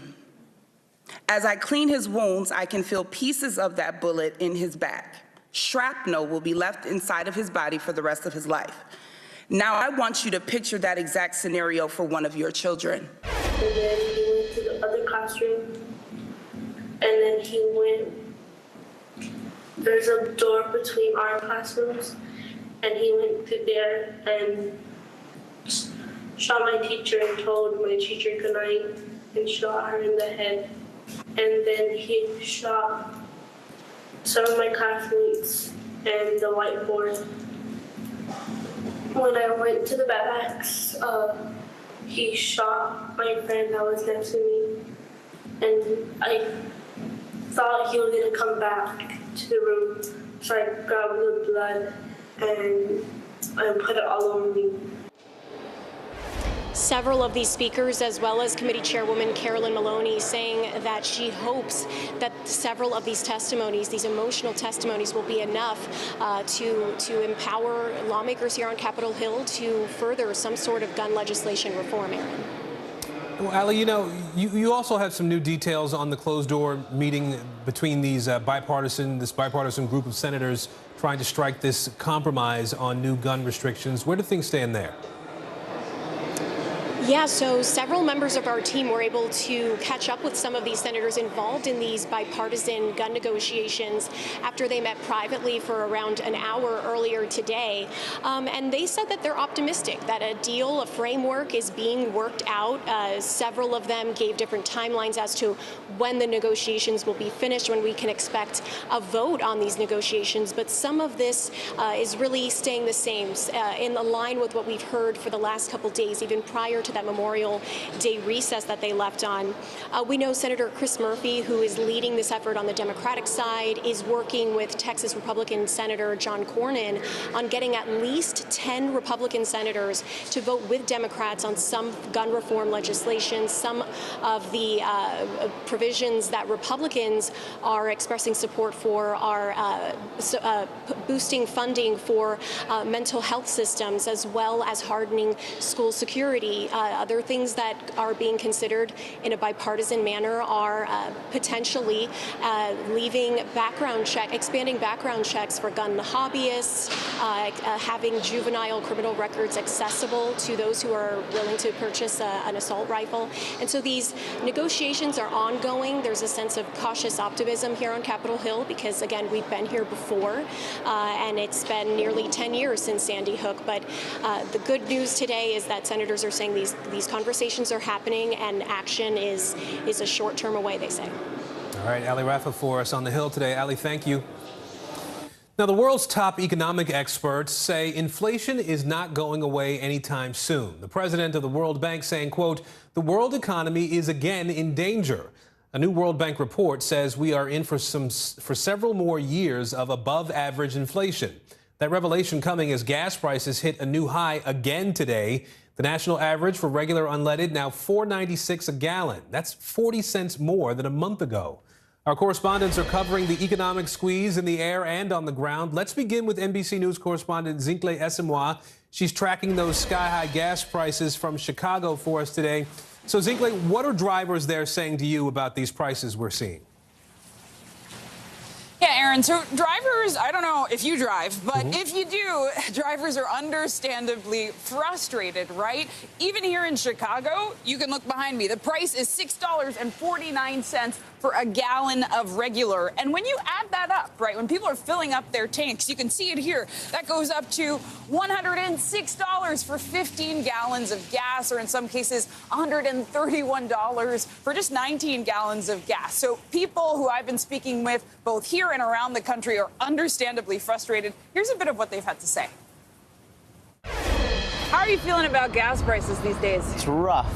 I'm paying about double of what I used to pay when I think before COVID, I think I paid maybe $25-30 to fill up my car. I just paid $65 right now.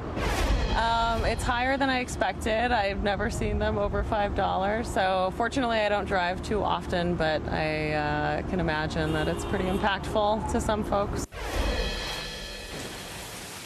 And it's important to remember this is not just impacting individuals, right, but entire industries. The stat that I cannot get over is that in the state of Michigan, the national average for a gallon of gas is $5.18. That's above the national average. And as a consequence, one county sheriff's office said they're asking sheriff's deputies not to go answer non-emergency calls in person because they've already exceeded their gas budget for the year. And so those are some of the consequences of these high numbers. Aaron. That's kind of a scary reality, too, that police may not be able to respond in every instance. I think people then are looking for some sort of relief, right? Where's the help on this? Can you talk a little bit about what's being done to try to bring gas prices down? Yeah, people do want relief, and even on this rainy Chicago day, people still need to fill up their cars, and we've seen that. So there is a few things being done. One, the Biden administration is trying to partner with Iran and Saudi Arabia and Venezuela to increase access to oil. We've also heard an announcement from Biden saying that he would release 1 million barrels of oil a day, and that's an effort to increase access to oil. But on a practical level, individuals I've talked to say they're consolidating trips. Maybe they're going to pick up their kids and the groceries in one run. And experts worry that if we hit that very scary $5 an average gallon by Friday, that may mean people just stop or halt their driving altogether. So this is something to watch. Aaron? All right, Zincle Esemwa for us in Chicago today. Zincle, thank you. Now, this country has a serious labor problem as well. Millions of job openings out there, not enough workers to fill them, though. That shortage is extending into the skies, too. America's biggest airlines are short on thousands of pilots, and that could mean significant delays for your summer getaways. Here's NBC News aviation correspondent Tom Costello. Yeah, good day. At the start of the year, the airline industry, wanted to hire about 13,000 pilots. But over the last decade, the supply of new pilots is about 5,000 to 7,000. So the math doesn't add up. How could that affect your travel? Check before you go to make sure your flight hasn't been canceled, especially if you're headed to a smaller regional airport. The great escape of 2022 is out of the gate. You have a completely full flight today? But even if you booked your summer travel months ago, beware. The airlines are still struggling with staffing and schedules. American Airlines just announced it's grounded 100 regional jets because it doesn't have the pilots to fly them. We're hiring 2,000 pilots this year. Getting them all through training is a real task. Virtually every airline has grounded some of its regional planes or cut their schedules. I'm deeply sorry. Alaska Airlines CEO saying last month it all came down to pilot staffing. Simply put, we had 63 fewer pilots than what we planned for when we built our schedule. The most affected airports, smaller cities serviced by the regional airlines that have lost pilots to the big carriers. There's just not enough pilots, and it's not a quick fix. What happened? During the pandemic, many pilots took early retirement, and the airlines did not expect passengers to come surging back so quickly. Complicating the problem, pilots are required to retire when they're 65, regardless of their physical health. I think 65 is the new 50. Rich Seiler has been flying for 40 years, first with the Navy, then Delta. He had to retire earlier this year when he turned 65, even though he felt he could keep flying. We are trained, we are evaluated constantly. We should be able to come back in and do the job until we physically or mentally can't do it. Now, Congress may consider raising the retirement age, while Republic Airways wants to lower the flight hour and training requirements for new pilots. The big airlines and the unions are opposed. In the meantime, fewer pilots, fewer planes, and fewer seats could be a problem that lasts through Christmas and for years to come. It's not going to get fixed in the next 12 months, that's for sure. Some CEOs at United are saying it's 3 to 5 years of this type of issues. Both the FAA and international regulators require pilots to retire at 65. So even if Congress were to change that age to maybe 67, those pilots would still not be allowed to fly into Europe or Canada, where 65 is the age.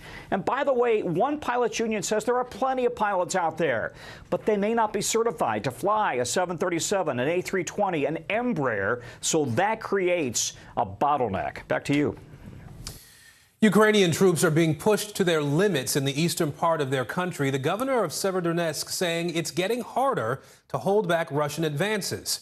Soon, the Ukrainian military may have to retreat and hand over that city. Joining us now, our NBC News foreign correspondent Ali Arouzi in Kyiv and senior White House correspondent Kelly O'Donnell, who's traveling with the president in Los Angeles today. Ali, we are 3.5 months now into this war. I know that you spoke to a woman today whose daughter and son-in-law were killed in the fighting there in Ukraine. Talk to us about the perspective you heard today. Hey, Aaron, that's right. We went to the town of Borodyanka, which is northwest of Bucha, where all of those atrocities were committed. And this is a place that has also been devastated by the Russians. And we spoke to Maria. She's a 77-year-old grandmother. And when the Russian shelling started in her town, she took cover in the basement of an apartment building with her daughter, son-in-law, and grandchildren. The Russian shelling killed her daughter and her son-in-law. She lost her home. She lost all of her documents. She's now living in temporary housing. Her life has been torn apart, simply devastated. Let's take a listen to what she had to tell us.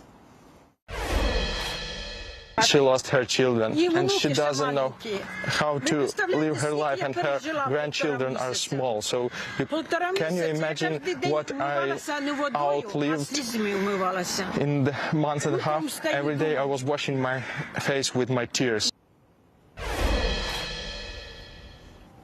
And Aaron, the smell of death was still very prevalent around that apartment building. It's hard to imagine how people like that at the age of 77 are coping with this kind of tragedy, torn away from her family. Her grandkids are now living in Poland. Just no words can really articulate how they're dealing with what they're dealing with there, Ali. Kelly, I do want to bring you in here. President Biden obviously in L.A. for the Summit of the Americas there, but he's going to be traveling to Europe, we know, later this month for the G7 and NATO summits. The war obviously going to be top of mind for everybody there. What are allies expecting from President Biden and these summits? Well, good to be with you, Aaron. It will be critically important for President Biden to try to maintain the kind of unity among members of these key organizations, NATO and the G7, because this war has stretched much farther and much longer than many of the member nations had believed would be possible. And so there's an enormous cost to that in terms of ongoing military and humanitarian support. And that doesn't even begin to touch on the human cost that Ollie's reporting just outlined and what has happened certainly to European neighbors that have been receiving so many of the refugees from Ukraine. So for President Biden, who, as you mentioned, is here on his way here to Los Angeles for dealing with what's happening in the Western Hemisphere, trying to hold that unity together. So how can they continue to keep pressure on the Russian regime to try to bring this war to an end, and how to support Ukraine? Those will be key discussions, and Ukraine will be front and center in much of that when the president visits Germany and Spain later this month. Aaron? All right, Kelly O'Donnell for us in L.A., Ali Arouzi in Ukraine today. Thank you both. Now, the FBI is seizing the electronic data of a retired four-star general at the center of an illegal lobbying investigation. Former Marine Corps General John Allen accused of secretly lobbying Qatar to steer U.S. foreign policy. NBC News national security correspondent Ken Delanian joining me now. So, Ken, the FBI's potential case here is outlined in some new court filings. What can you tell us about them? That's right, Aaron. And we're learning about this because of a search warrant affidavit that was supposed to be filed under seal, but it was made public by mistake and unearthed by the New York Times and the Associated Press. The FBI in this document is explaining to a judge that probable cause exists to believe that retired Marine General John Allen committed crimes in an effort to get a warrant to seize his phone, email, and text records. And what the FBI agent alleges in this warrant affidavit is shocking. The FBI says it has evidence that not only did John Allen secretly lobby for the government of Qatar in violation of federal law, but that he lied about it to federal agents and hid records in an attempt to cover it up. For example, the FBI says Allen failed to produce emails in response to a subpoena that showed he tried to disguise payment for his lobbying as a speaking fee. It says Allen deceived top White House and Pentagon officials about his relationship to Qatar as he was lobbying them. And the FBI says Allen offered a false version of events during a voluntary interview. These are incredibly serious allegations, Aaron. So, Ken, what kind of punishment is the general facing here if he's found guilty? So no charges have been filed. This is just an affidavit. But if these allegations are charged and then proved in court, this retired four-star general could face a significant prison term, Aaron. This isn't just about failing to register as a foreign lobbyist. It's about lying to investigators and obstructing justice, according to this document. Now, I should say a spokesman for General Allen told me that his efforts with regard to Qatar in 2017 were to protect the interests of the United States and the military personnel stationed there, and that he received no fee. But again, this is just flatly contradicted by this FBI agent's sworn statement, Aaron. And Ken, there's also some breaking news involving the Trump family and that civil investigation into their finances in New York. What have you learned? That's right. Tom Winter is reporting that, according to a judicial order, Donald Trump and his daughter Ivanka Trump will testify in this case behind closed doors on July 15th, barring any last-minute changes from the courts. As you'll recall, this has been in litigation for some time, and the Attorney General of New York has won at several levels, at the lower court level, at the appeals court level, and finally now it appears that she has secured the sworn testimony of Donald Trump. And remember, this is a civil investigation into whether the Trump Organization committed financial fraud. There is also a separate criminal investigation, and that was the issue in this case. Trump had said that he shouldn't be required to testify if he's got criminal charges hanging over his head. The judges said basically, you're free to assert the Fifth Amendment and not answer any questions, but you have to show up and take the deposition, and that is what appears to be happening right now. All right, Ken Delanian for us in Washington today. Ken, thank you. A major development this hour in the crisis at the U.S.-Mexico border. NBC News has learned the Department of Homeland Security plans to send migrants to cities deeper inside the U.S., far beyond the border with Mexico. The first will be Los Angeles. NBC News correspondent Julia Ainsley is in El Paso, Texas now with this exclusive reporting. So, Julia, walk us through this new plan and the reasoning behind it. Well, this new plan, we understand that it's in the planning phase, but could be launched in the coming weeks, is to take immigrants from shelters like this, where I am in El Paso, Texas, and move them interior to LA, followed by Albuquerque, Houston, Dallas, and then they could come up with other cities further into the interior. The reason why is because shelters like this one are getting overcrowded. Even though Title 42 is still in place, there's a large surge at the border, still record highs, and they want to decompress these areas so that these shelters don't get overrun. When they do get overrun, they end up having street releases. So this plan would take them very quickly from Border Patrol into cities like LA, where they will then be placed with a shelter in Los Angeles who can do what this shelter is doing here, which is to place them on a bus, on a flight, get them to their final destination. But this is the first time the federal government has been using their own funds to take migrants from the border directly into the interior. And Julia, you've also been reporting that DHS officials have jokingly referred to the new model as the Abbott plan. What can you tell us about that? Well, if you remember, Governor Greg Abbott here in Texas just a few weeks ago launched what a lot of people would call a publicity stunt to move migrants from Texas to Washington, D.C. He dropped them off after a 30-hour bus ride in front of the Capitol. A lot of migrants got on that bus because it was a free bus ride. So what I'm hearing from people inside DHS is they thought that's actually not a bad idea. The governor wanted to show that we couldn't handle immigration. Let's actually take a page from his book and instead move migrants further into the country so that you don't have a bottleneck at the U.S. border. So now they're calling it the Abbott plan, and it's launching soon. All right, Julia Ainsley in El Paso for us today. Julia, thank you. Much more to come today. A Supreme Court decision on the future of abortion in America could come any day now. Just ahead, the urgent race to protest abortion providers' digital security. We'll meet Ukrainians who are defending their country one block at a time. When you were still in Kiev, could you hear the bombing? My name is Lester. Hey, who's this? Sometimes the news can be difficult and overwhelming for kids to understand. Ukraine and Russia. Could you help me understand what's going on? So to help make sense of it, we've created a newscast just for them. We hope your family will watch Nightly News Kids Edition. When was the last time you made space to listen to somebody? What I learned from a very young age is radical love, radical forgiveness.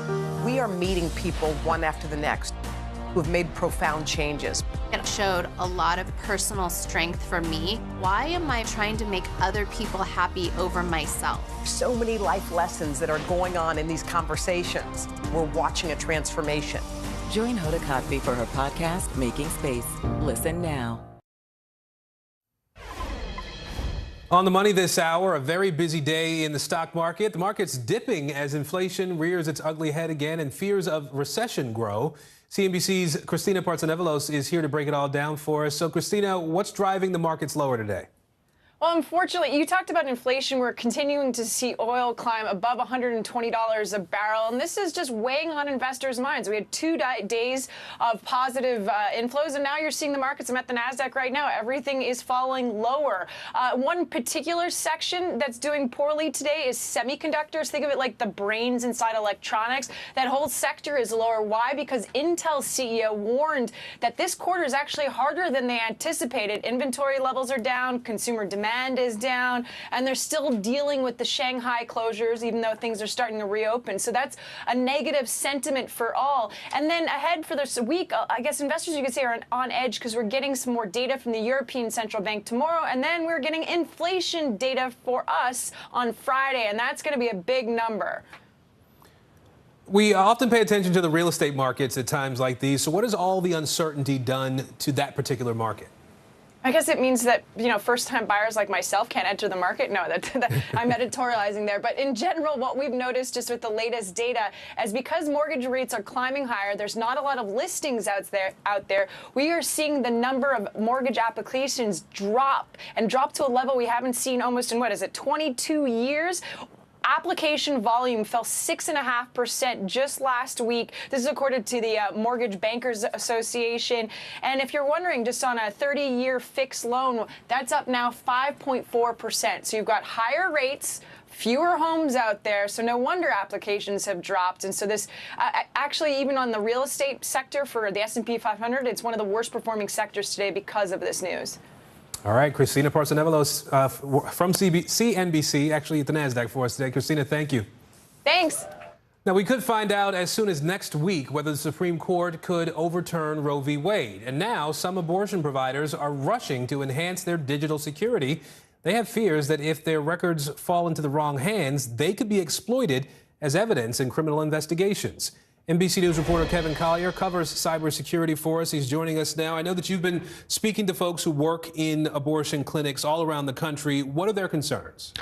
Well, you know, if Roe v. Wade is overturned, there's going to be this whole new landscape, legal landscape, where all kinds of activity these abortion providers have been engaged in suddenly might be criminalized, including some fears that there's these aiding and abetting laws, so that even giving medical advice could, in some cases, constitute an illegal act. Mm-hmm. So all of a sudden, they're rushing to protect their communications for fear, you know, that this could be used, you know, something you text, something you type, could be used as criminal evidence in a prosecution against you. So you say they're rushing to protect their information. How are they going about that? What are they doing to try to make sure they can sort of shore up their cybersecurity? The biggest one is using Signal, which is the most kind of effective, straightforward encryption app that you can everyone can download. You know, set your messages to disappear. They're encrypting their emails. They are shying away from more public forums like Facebook, and some of them are just using good old-fashioned pen and paper. Never go wrong with pen and paper. Kevin Collier, we appreciate your reporting on this. Thank you so much. Yeah. Now, the expensive and contentious race for Los Angeles mayor is not over yet. After the break, we go one-on-one with one of the candidates heading for a runoff. When was the last time you made space to listen to somebody? We are meeting people one after the next who have made profound changes. I think you're going to be blown away by the life lessons. Join Hoda Kotb for her podcast, Making Space. Listen now. Sometimes the news can be difficult and overwhelming for kids to understand, so we've created a newscast just for them. We hope your family will watch Nightly News Kids Edition. These days, it feels like the news never stops. So let's get into it. What's happening right now, what it all means for you for an hour every day. It can be hard to keep up, so let's get started together. Hallie Jackson Now, weekdays at 5 on NBC News Now. Top Story with Tom Llamas, weeknights at 7 on NBC News Now. NBC News, streaming free now.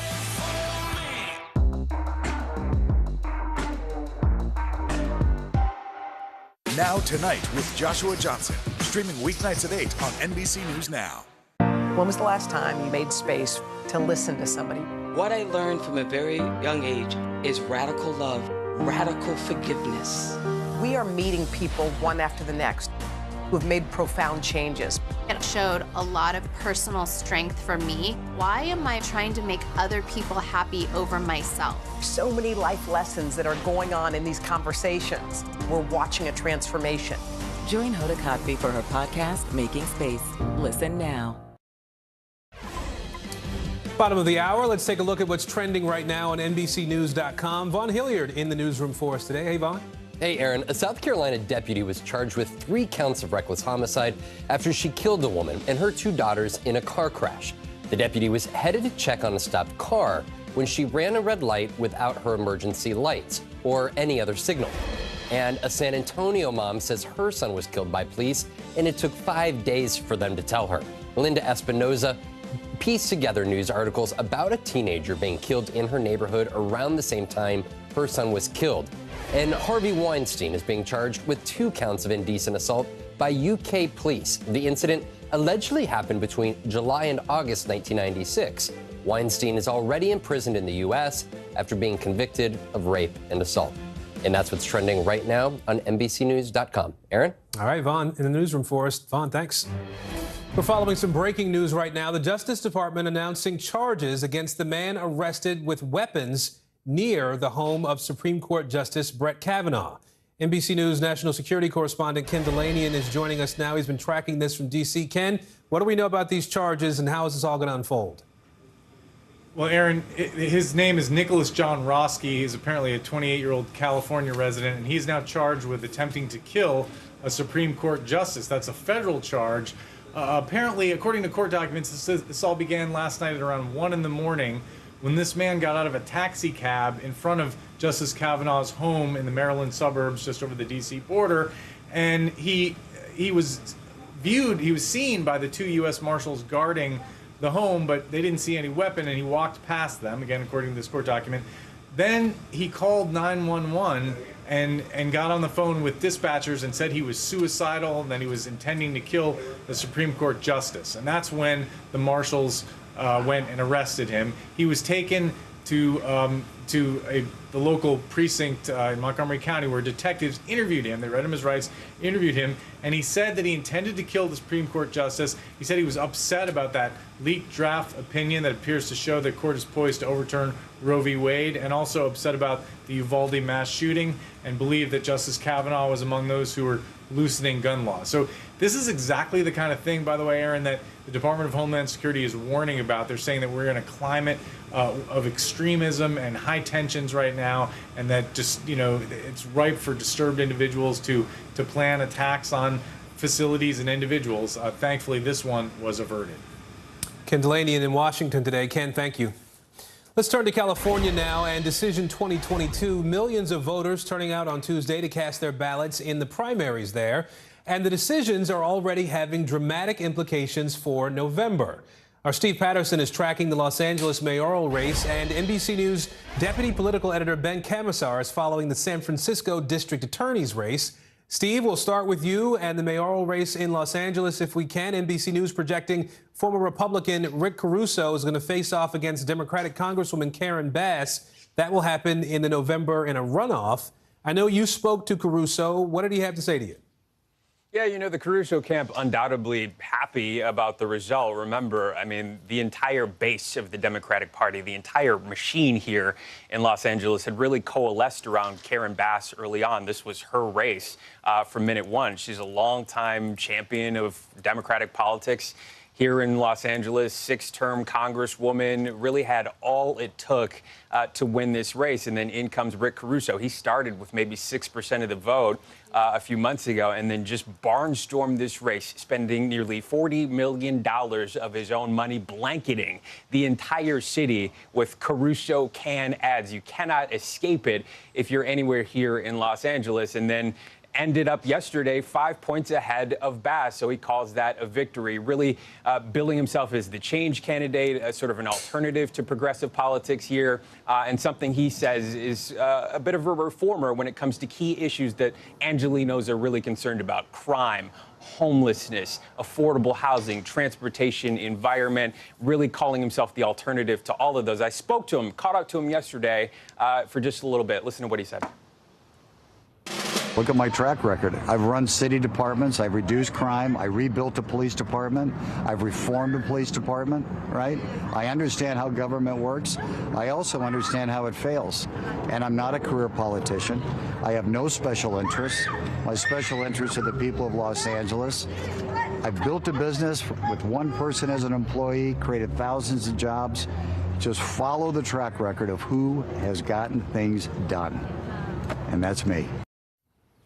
Caruso ahead in the polls, 42 to Bass's 37. Neither candidate expected to get to the 50% it would take to avoid a runoff. So come November, it is mano a mano with 5 more months of campaigning ahead.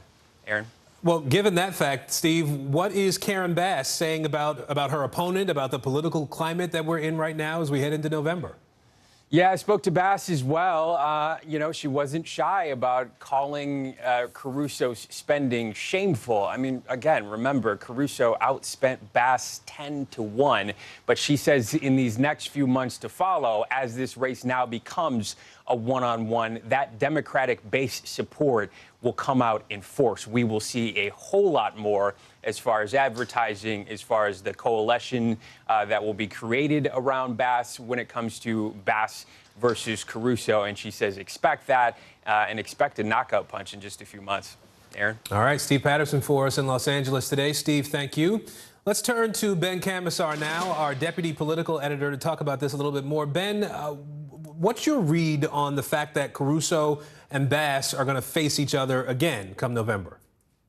Yeah, I think Steve really nailed it. I mean, my first thought is that Rick Caruso is about to spend a whole lot more money. $40 million in the mayoral race is unfathomable. It is just an outrageous amount of money. You can do it when you have deep pockets, but certainly it is a big reason why Caruso was able to go up so dramatically in the polls. He's probably going to have to do that again if he wants to keep the pressure up on Bass. I mean, it's an interesting race. Obviously, there are voters, a lot of voters say they're tired of the status quo. You also, though, have the flip side where, as Caruso being a former Republican, he was the most conservative candidate in this large field. Now, Bass can consolidate the Democratic vote and the progressive vote, and now that they don't have anywhere else to go. So I think you're going to see that coalescing. And the question is, can Caruso keep together the more moderate voters, maybe, and former Republican, as a former Republican candidate in that race? You know, Ben, a ton of big names in Los Angeles endorsed one of the two candidates here, Bass or Caruso. How do those endorsements really stack up? Yeah, I mean, it says a lot about their backgrounds, frankly. I mean, Caruso, he's a billionaire former police commissioner, civilian police commissioner. He's got the backing of both some big names in the police world, former Chief Bill Bratton, who was in L.A. as the police chief, but also known for New York as well. But he's also got some, big name celebrities like a Kris Jenner and a Snoop Dogg and Kim Kardashian, too.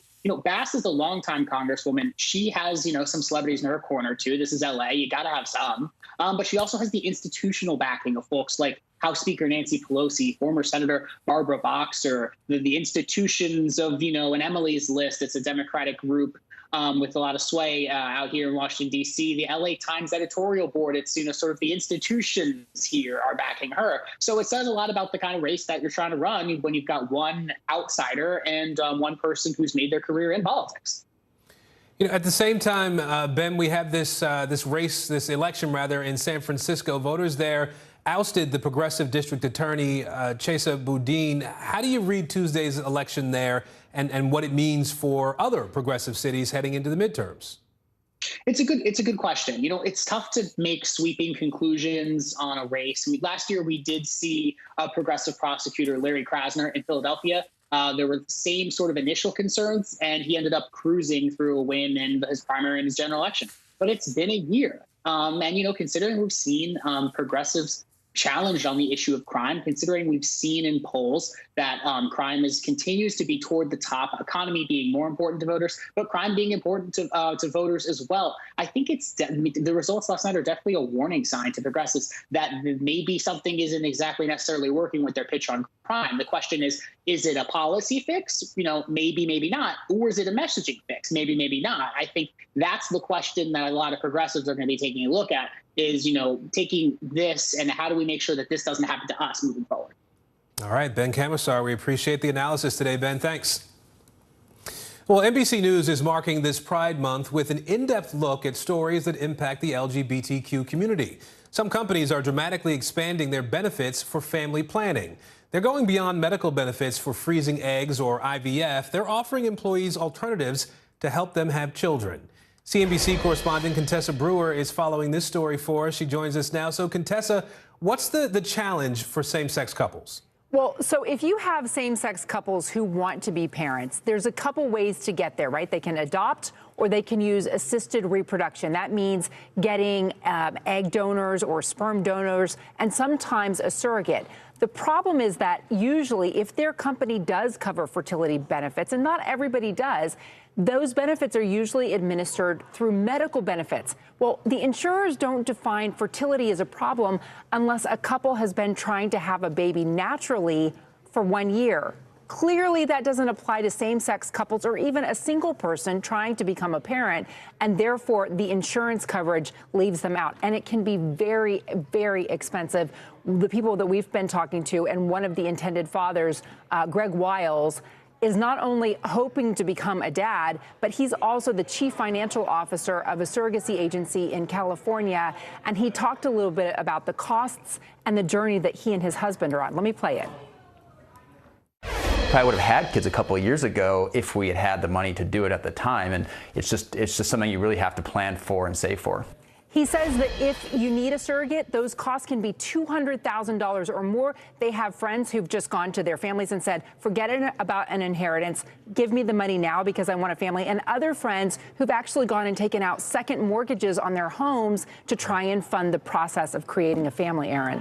And so these companies step in here. Obviously, we know that the cost is topping $200,000 in some cases. How do these companies explain why it's worth it for them to help employees take on such a large expense? Well, let me just name some of the big names that everybody knows that are sort of leading the way in making sure that they are giving a kind of employee benefit to everyone. For instance, you have Meta, Google, Apple, you have Mass Mutual, you have LinkedIn, JP Morgan. The benefits vary, but basically the idea behind it is we're going to give our employees, and it doesn't matter whether you're a straight couple, a same-sex couple, a single person trying to have a baby, there's a set amount of money that you can put toward adoption, you can put it toward assisted reproduction, but it's up to you how you use this money. And they're really leading the way. We talked to Starbucks about it, and Starbucks said to me, look, the bottom line is we want to keep our employees happy. We are in the business of making sure that our employees like working at Starbucks, that they think we're a good place to work. But don't forget, a lot of investors, a lot of stakeholders now want the companies they invest in to show that they are inclusive. And you can help meet those requirements by making sure that the people in your company are treated fairly. All right, Contessa Brewer for us at CNBC today. Contessa, thanks. Sure. Well, attorneys for Johnny Depp are speaking out after their lawsuit against Amber Heard. Coming up, what they think led to the $15 million judgment for their client.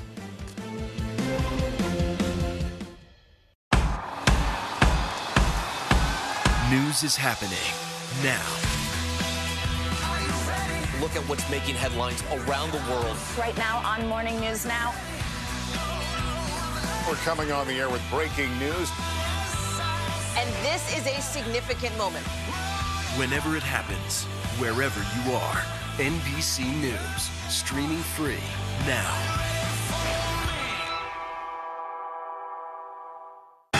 Right now on NBC News Now. We've got all the angles covered tonight.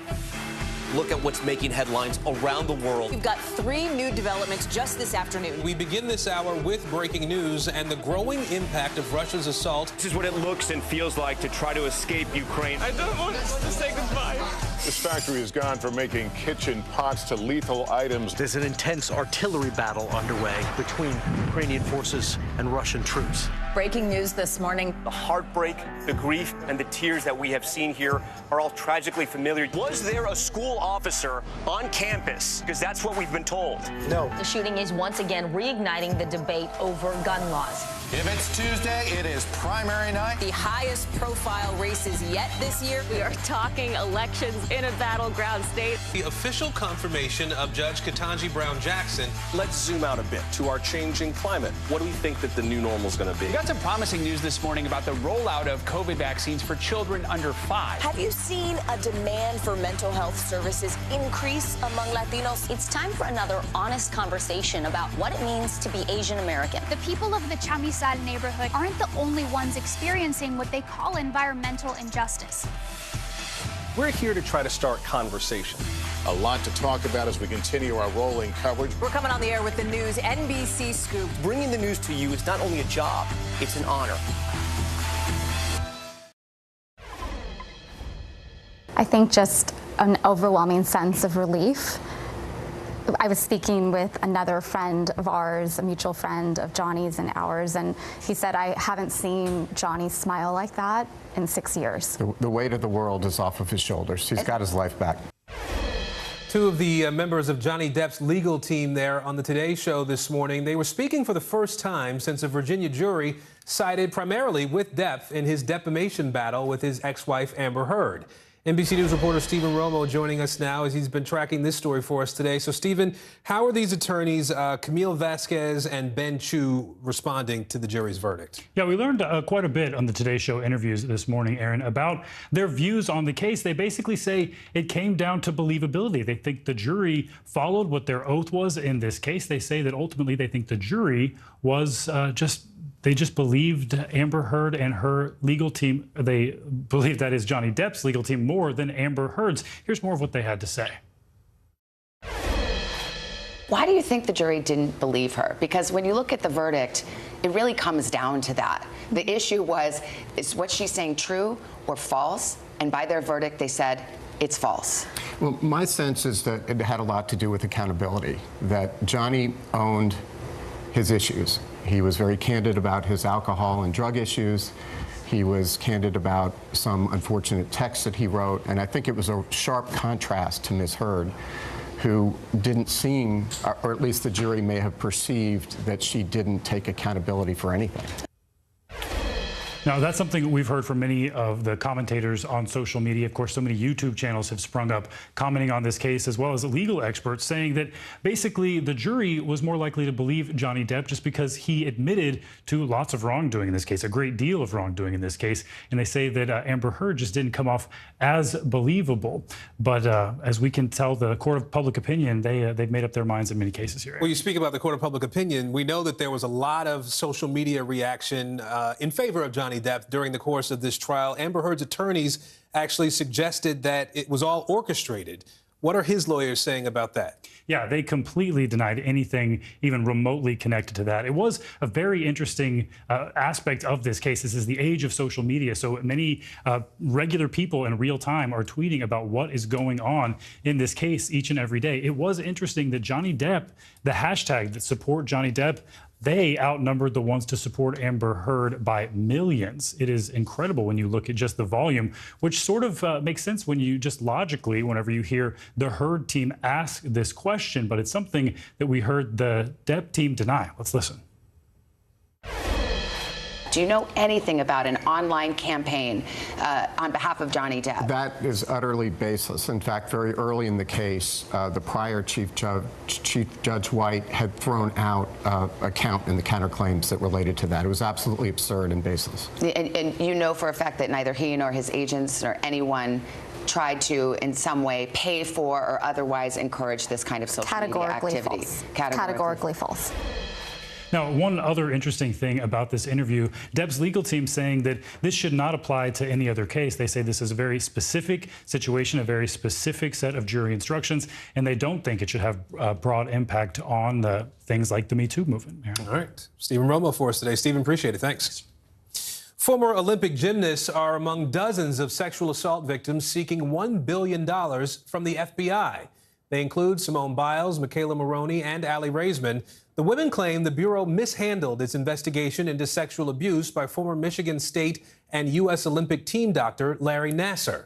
NBC News supervising investigative producer Sarah Fitzpatrick is following the story for us.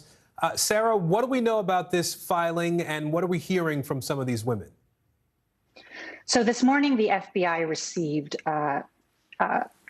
claims that 90 women were intending to sue them under what is called the Federal Tort Claims Act, which allows individuals to sue the federal government when they believe that they have been the victim of wrongdoing or inappropriate government behavior. Many of these women are athletes, young gymnasts who were abused by Larry Nassar in the year after the FBI first received credible complaints that Olympic gymnasts and national team gymnasts were being abused. So essentially, these women are taking the FBI to account and attempting to receive substantial damages for the injuries that they received as a result of the FBI's inaction and attempts to obfuscate or cover up the extent of this abuse. You know, Sarah, this claim comes, a little more than a week after the Justice Department said the FBI agents who the Inspector General said failed in the Nassar investigation are not going to face any charges. How does that factor into this filing? I think that factors in that it was a major motivator. The women involved in these claims are some of the most decorated gymnasts that have been fighting, asking for accountability for years and years and years. And they have heard directly from the FBI that mistakes were made here, that things needed to change. But they've seen no actionable evidence that anything has changed. And I think there's a real concern that if you cannot trust the most responsible law enforcement agency in the United States that something like this could happen again, and it could happen on a grand scale. So I think the fact that the Justice Department, after acknowledging major issues but not choosing to prosecute, leaves these women feeling like the only avenue is a legal one. All right, Sarah Fitzpatrick with us today. Sarah, thank you. There is more news after a short break. Stay with us.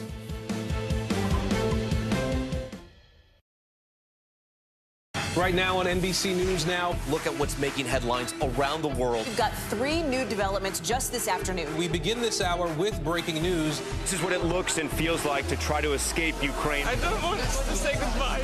This factory has gone from making kitchen pots to lethal items. There's an intense artillery battle underway. Breaking news this morning. The heartbreak, the grief, and the tears that we have seen here are all tragically familiar. Was there a school officer on campus? Because that's what we've been told. No. The shooting is once again reigniting the debate over gun laws. If it's Tuesday, it is primary night. The highest profile races yet this year. The official confirmation of Judge Ketanji Brown Jackson. Let's zoom out a bit to our changing climate. What do we think that the new normal is going to be? The rollout of COVID vaccines for children under 5. Inflation is cutting into almost everything. Another honest conversation about what it means to be Asian American. We're coming on the air with the news NBC Scoop. Bringing the news to you is not only a job, it's an honor. Right now on NBC News Now, look at what's making headlines around the world. We've got 3 new developments just this afternoon. we begin this hour with breaking news. This is what it looks and feels like to try to escape Ukraine. I don't want to say goodbye. This factory has gone from making kitchen pots to lethal items. There's an intense artillery battle underway. Breaking news this morning. The heartbreak, the grief, and the tears that we have seen here are all tragically familiar. Was there a school officer on campus? Because that's what we've been told. No. The shooting is once again reigniting the debate over gun laws. If it's Tuesday, it is primary night. The highest profile races yet this year. The official confirmation of Judge Ketanji Brown Jackson. Let's zoom out a bit to our changing climate. What do we think that the new normal is going to be? The rollout of COVID vaccines for children under 5. Inflation is cutting into almost everything. Another honest conversation about what it means to be Asian American. We're coming on the air with the news NBC Scoop. Bringing the news to you is not only a job, it's an honor. Let's go. This is a critical choke point for this fire.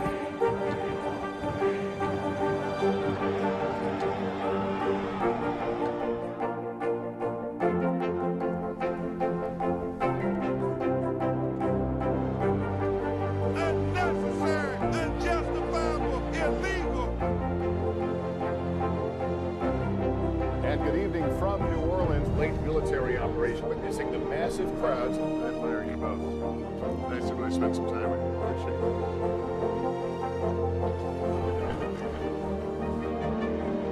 At any moment now.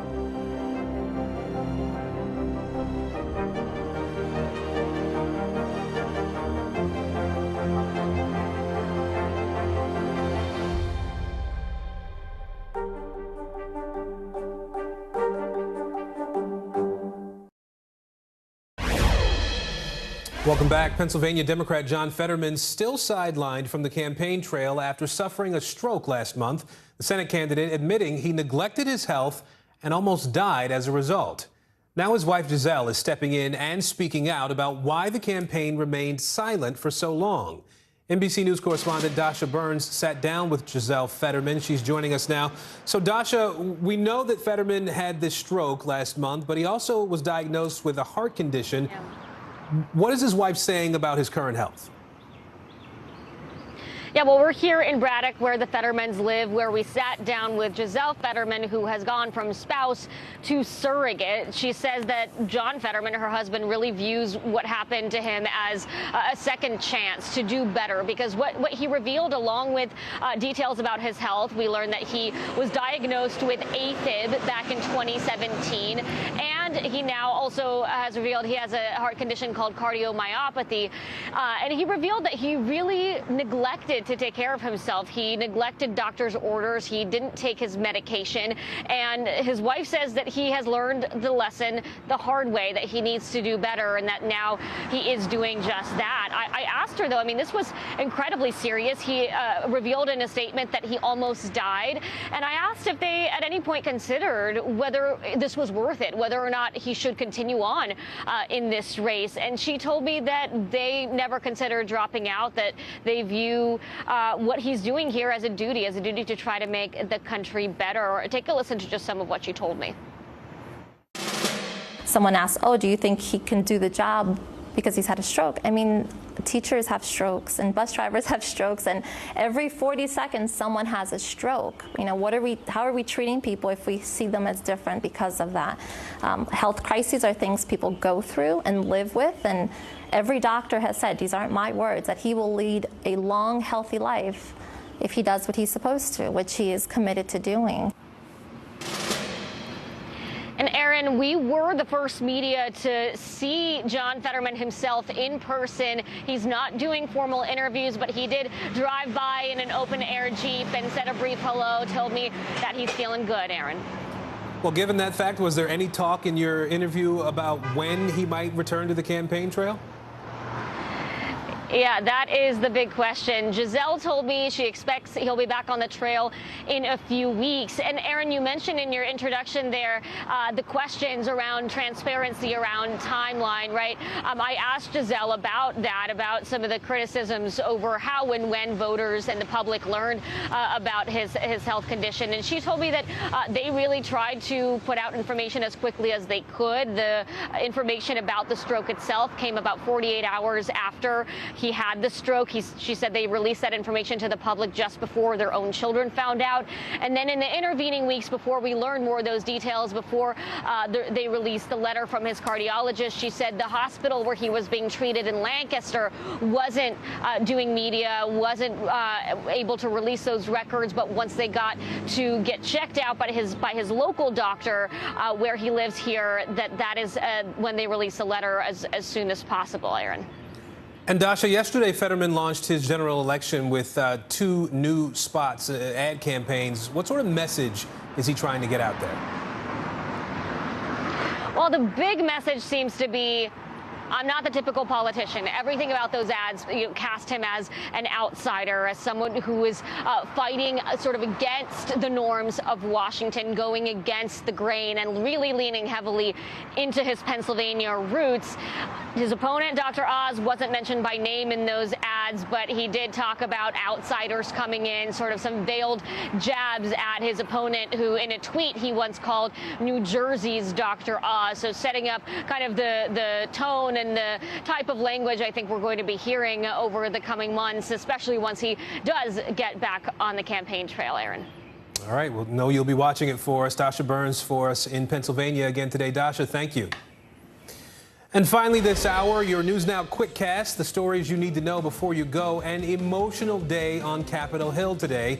House lawmakers heard from survivors and victims' families from the Uvalde and Buffalo shootings about the need for urgent action on gun laws. Gas prices nationwide inching ever closer to the $5 per gallon mark. The average price for a gallon of regular unleaded right now is up 60 cents in just a month. And the CDC is tracking 2 new strains of the Omicron variant. New COVID cases are up nearly 5% in just the last 2 weeks. I'm Aaron Gilchrist. Thank you for making us a part of your day. Meet the Press Now is up next.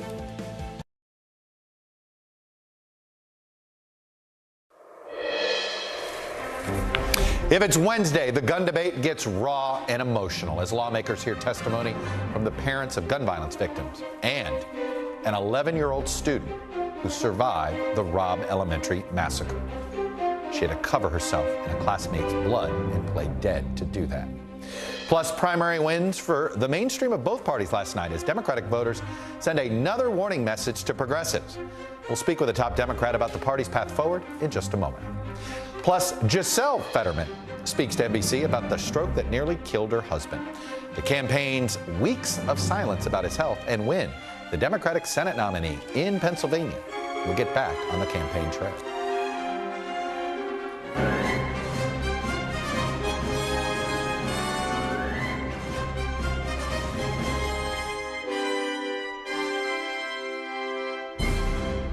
Welcome to Meet the Press Now. I'm Chuck Todd, and thanks for streaming with us today. If it's Wednesday, we've got quite a bit of primary results from elections across 7 states yesterday. We're going to get there in a moment.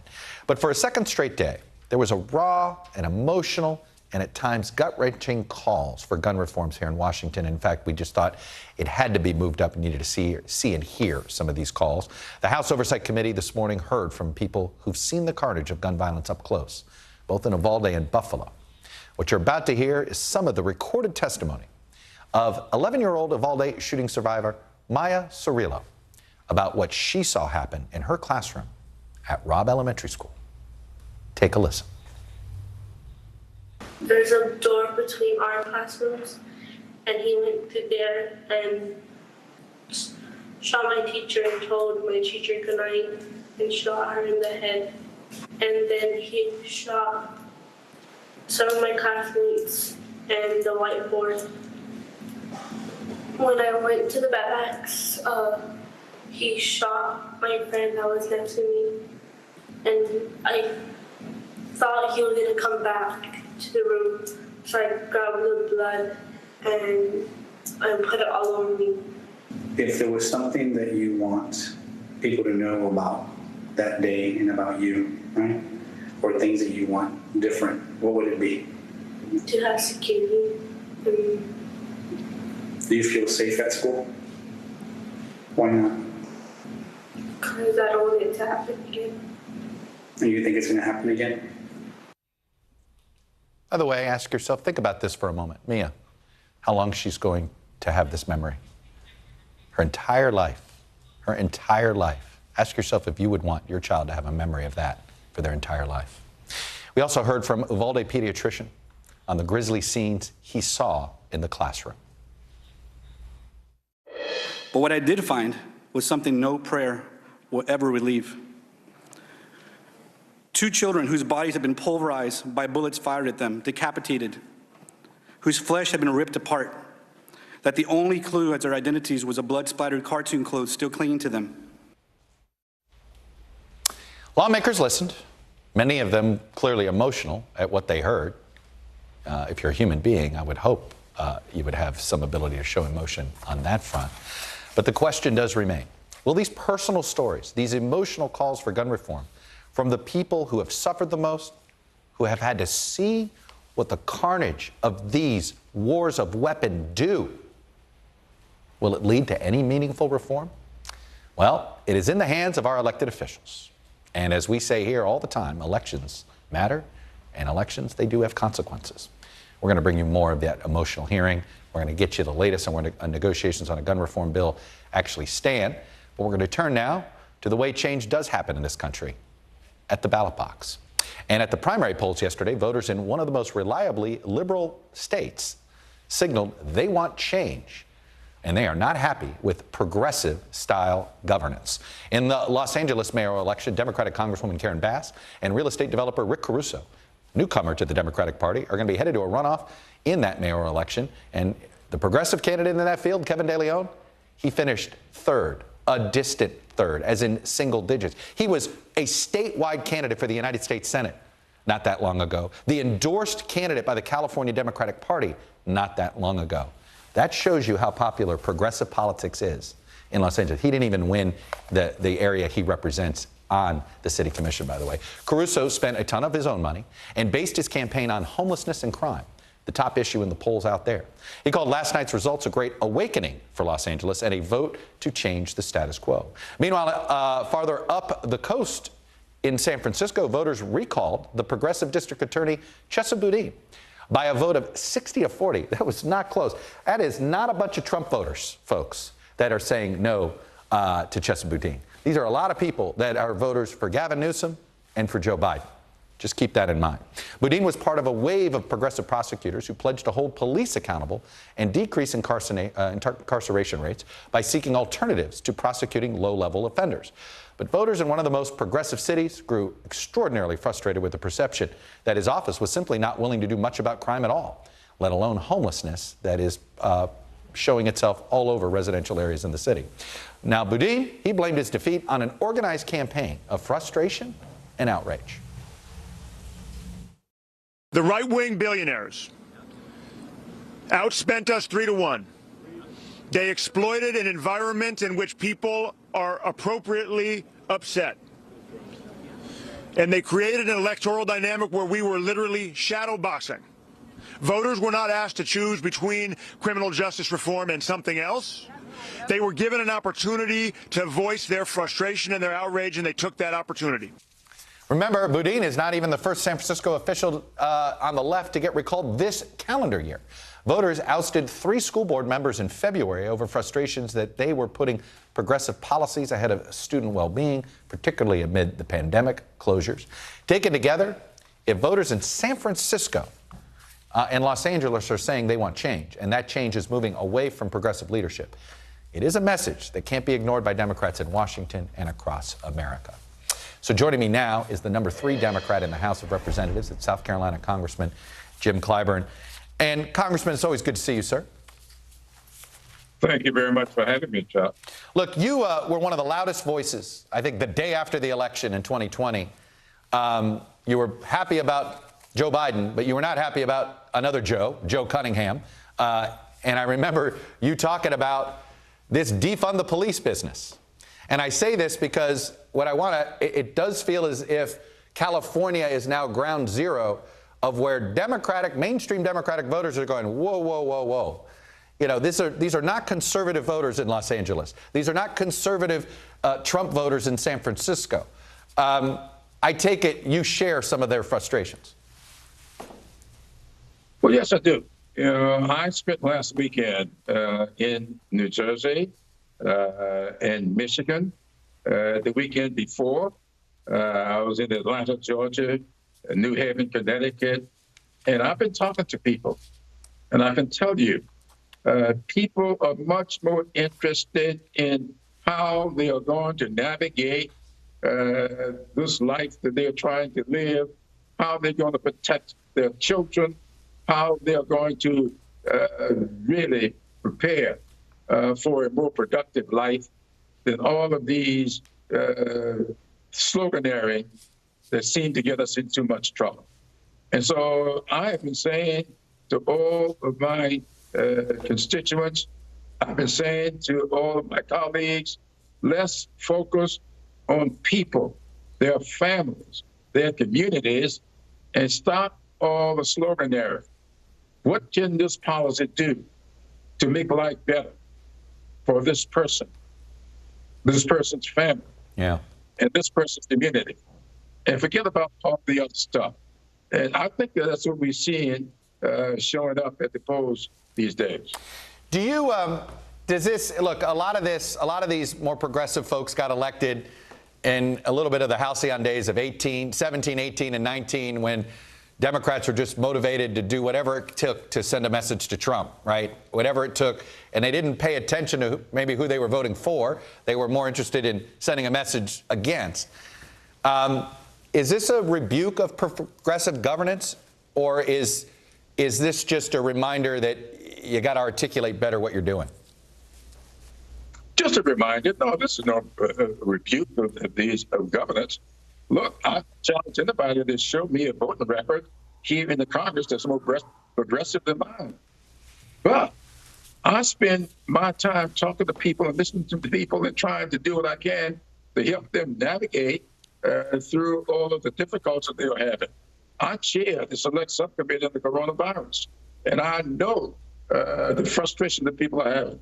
I know people want their children not just to be safe in schools from gun violence, they also want to be safe from the kind of HVAC systems that don't work, restrooms that ain't up to par. The kinds of things, they want their children to have a good learning environment. Right. And we need to talk all of that holistically, not just what may be the order of the day, but what may be on people's minds as they try to get their families and their children ready for the future.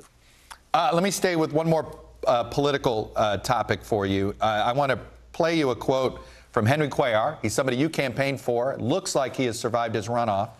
But he's very opinionated about the progressive movement these days. Let me play something he said, and I'm curious of your reaction.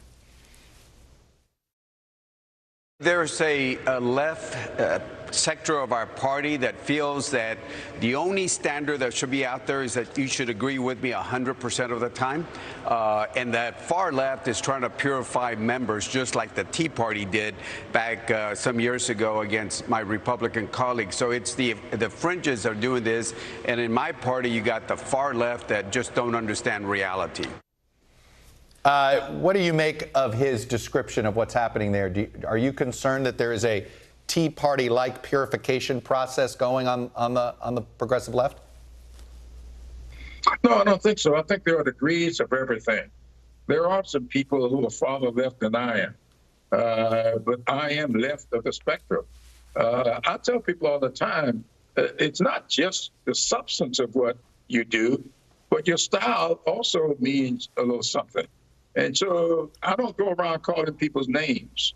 I try to talk to people based upon what the situations are.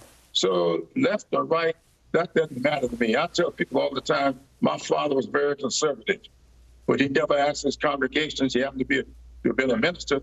He never asked his congregations to give conservatively. He asked them to give liberally. And so we have to have balance in our lives. So I don't get carried away with whether it's left or right. I just try to do what is right. Let's talk about the gun issue here. And I want to ask you this more from the terms of, let's go back to where I started. Joe Cunningham. What is a gun law that can get passed that a Joe Cunningham could get elected in South Carolina and support? Now, I know he's not in Congress right now. He wouldn't be voting on it. But you get the spirit of my question. What's realistic and something that you could get done here in Washington and wouldn't get you unelected in South Carolina? Well, Joe Cunningham lives down in Charleston. He lived through the Emanuel 9. Yeah. He understood what that young man had on his mind when he bought those guns. He wanted to start a race war. We saw what happened up in Buffalo. That young man, less than 21 years old, being indoctrinated by somebody, wanted to start a race war. We keep taking all the stuff out of this equation. These things about guns cannot be limited to people who may be hunters. Your Second Amendment rights should not give you the right to buy weapons of war to start a race war. It ought not allow you to get the weapons of war and go into a classroom and tear up the bodies of little children. We have limits on the First Amendment, and there are limits on the Second Amendment as well. This whole notion that the Second Amendment rights cannot be curtailed, cannot in any way be moderated, that's just not realistic. So Joe Cunningham can vote for raising the age from 18 to 21. Joe Cunningham could vote for getting rid of bump stocks to make an automatic weapon out of just an ordinary weapon. Or what we call ghost guns, going online and making a gun that is dangerous. Right. Or what we call red flag laws. I raise a red flag if I try to deposit more than $10,000 in my bank account. Yeah. So why don't we have red flags when someone gets two big guns and go back and get 30 rounds of what we call high capacity cartridges or magazines? That ought to raise a red flag. And if you're doing it legally, then explain it to those that ask. Just like if you deposit more than $10,000, if you're not doing anything wrong, you shouldn't have anything to fear. If anybody's checking up on you, right, Congressman? That's exactly what I think. All right. Congressman Jim Clyburn, I always feel like our viewers learn something from you when you're on. I appreciate it. Thank you, sir. Appreciate you. Thank you very much. Well, it wasn't just mainstream Democrats who had a decent night. It was a pretty good primary night for mainstream Republicans, as defined, say, not being so Trumpy, although some of the votes are still being counted. So joining me now to break down more of last night's primaries. Who else but Mr. Kornacki at the big board. You know, Steve, I want to be careful drawing large conclusions here, but it's sort of a general, it did feel as if you're somebody that's keeping score through the prism of Trump, it wasn't Trump's best night, although there's a bigger test coming in a week. Yeah, I think exactly. And I think what we saw last night in some ways kind of increases the suspense for next week. Let's start in California, because there were two districts in particular where I think what you'd call the Republican establishment, mainstream Republicans, national Republicans, whatever term you want to use, were concerned about their incumbents potentially not getting out of the top two primary last night. So let's take a look at those two districts. Number one is the 40th district here. This is Young Kim, freshman Republican Congresswoman. Now, you notice there's no check mark next to her name yet. NBC has not called this yet, but you do see she's got about a 10-point lead over her closest Republican opponent. Remember, open primary California, Democrats, Republicans, same ballot, top two advance. So this is what Republicans were hoping to see, mainstream Republicans were hoping to see. Greg Rath was the Republican who was trying to rally kind of the pro-Trump right, sneak into that second spot. Looks like he's got a tough, again, we haven't called it, but would be surprising at this point if he takes out Young Kim. So that would be something the mainstream Republicans were very much hoping to see. Here's something else that I think is a little bit more complicated. The other district in California they're worried about, David Valadao, Republican incumbent. Now, he voted to impeach Donald Trump after January 6th last year. Now, there's one Democrat in this race, Rudy Salas, state legislator. He's clearly finishing first. He's through to the general election. This race drew 3 Republican candidates, and you can see one, Chris Matisse, is closer to Valadao. Again, we've not yet projected that Valadao is actually going to finish second and advance to the general election, although it would be a pretty steep hill for Matisse to climb as the final results come in. But you add up the Matisse and Medeiros votes, and you're ahead of the Valadao count there. So it speaks to a fracturing of the Republican party there in that district from that Valadao vote. And again, this is a very difficult district for Valadao in a general election, because it voted for Joe Biden by 13 points. But I think the surprise last night that I think nobody was quite ready for, and that complicates things heading into next week, is this one in Mississippi, the 3rd district in Mississippi. Almost all the votes are counted now, and an incumbent here, an incumbent Republican, Michael Guest, is still running in second. He's running behind a challenger, Michael Cassidy. Guest voted for the independent January 6th commission. Cassidy made that a major issue in his campaign. It looks like whatever happens with the final votes that are counted here, this is going to go to a runoff. Mississippi's a runoff state. There's a real chance that Guest is going to lose his seat, and the main reason he's going to lose his seat is because of that vote for the January 6th commission. So you say it sets up the suspense for next week in South Carolina. You got Nancy Mason, incumbent, being challenged by Trump-backed Katie Arrington, and then you've got Tom Rice, Republican who voted for impeachment. There's your Trump-backed opponent, Russell Fry, and a few others. So read those tea leaves last night however you want, but I think, we're getting 2 clear tests next week. Yeah, no, and Rice feels like we're headed to a runoff. Obviously not a third candidate in the first there, so we shall see. And impeachment may matter more than January 6th, but as you showed in Mississippi. And at some point, Steve, I'm going to make you break this down a bit regionally. It does feel as if Trump does better in the South at times than he does in other parts, but let's see. We got a whole bunch of primaries in August before we can make those claims. Exactly. Mr. Kornacki, as always, sir, thank you. Thanks. Coming up, we're going to head back to Capitol Hill. We're going to look at more of that emotional gun violence testimony that we've seen, how Washington is reacting to it, and whether it will have an impact. And as we go to break, I also want to give you some of President Biden's reaction to last night's election results and what he says it means on the issue of violent crime. I think the voters sent a clear message last night. Both parties have to step up and do something about crime as well as gun violence. It's time the states and the localities spend the money they have to deal with crime, as well as retrain police officers, as well as provide for more community policing. It's time to get on with doing that, and that's what I think the message last night from the American public was in all the primaries. Thank you. When was the last time you made space to listen to somebody? What I learned from a very young age is radical love, radical forgiveness. We are meeting people one after the next who have made profound changes. It showed a lot of personal strength for me. Why am I trying to make other people happy over myself? So many life lessons that are going on in these conversations. We're watching a transformation. Join Hoda Kotb for her podcast, Making Space. Listen now. News is happening. now. Look at what's making headlines around the world. Whenever it happens, wherever you are, it's here now. When was the last time you made space to listen to somebody? We are meeting people one after the next who've made profound changes. I think you're going to be blown away by the life lessons. Join Hoda Kotb for her podcast, Making Space. Listen now.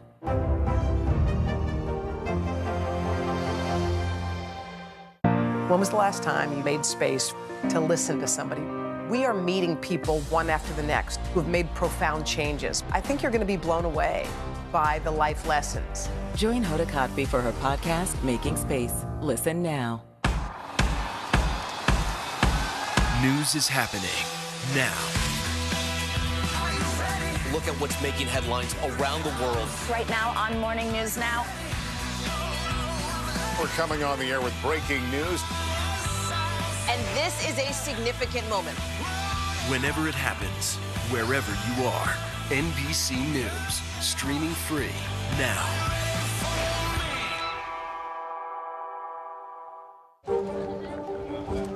Let's go. This is a critical choke point for this fire.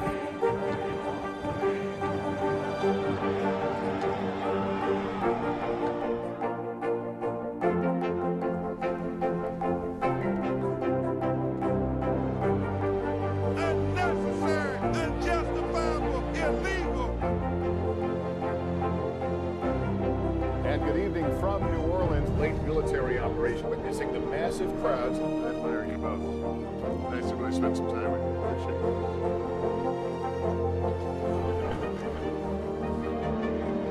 At any moment now.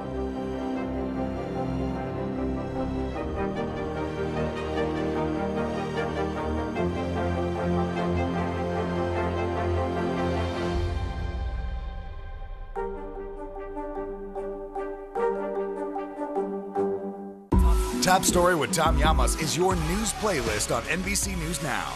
And now, you can listen to it as a podcast. Available anytime and anywhere.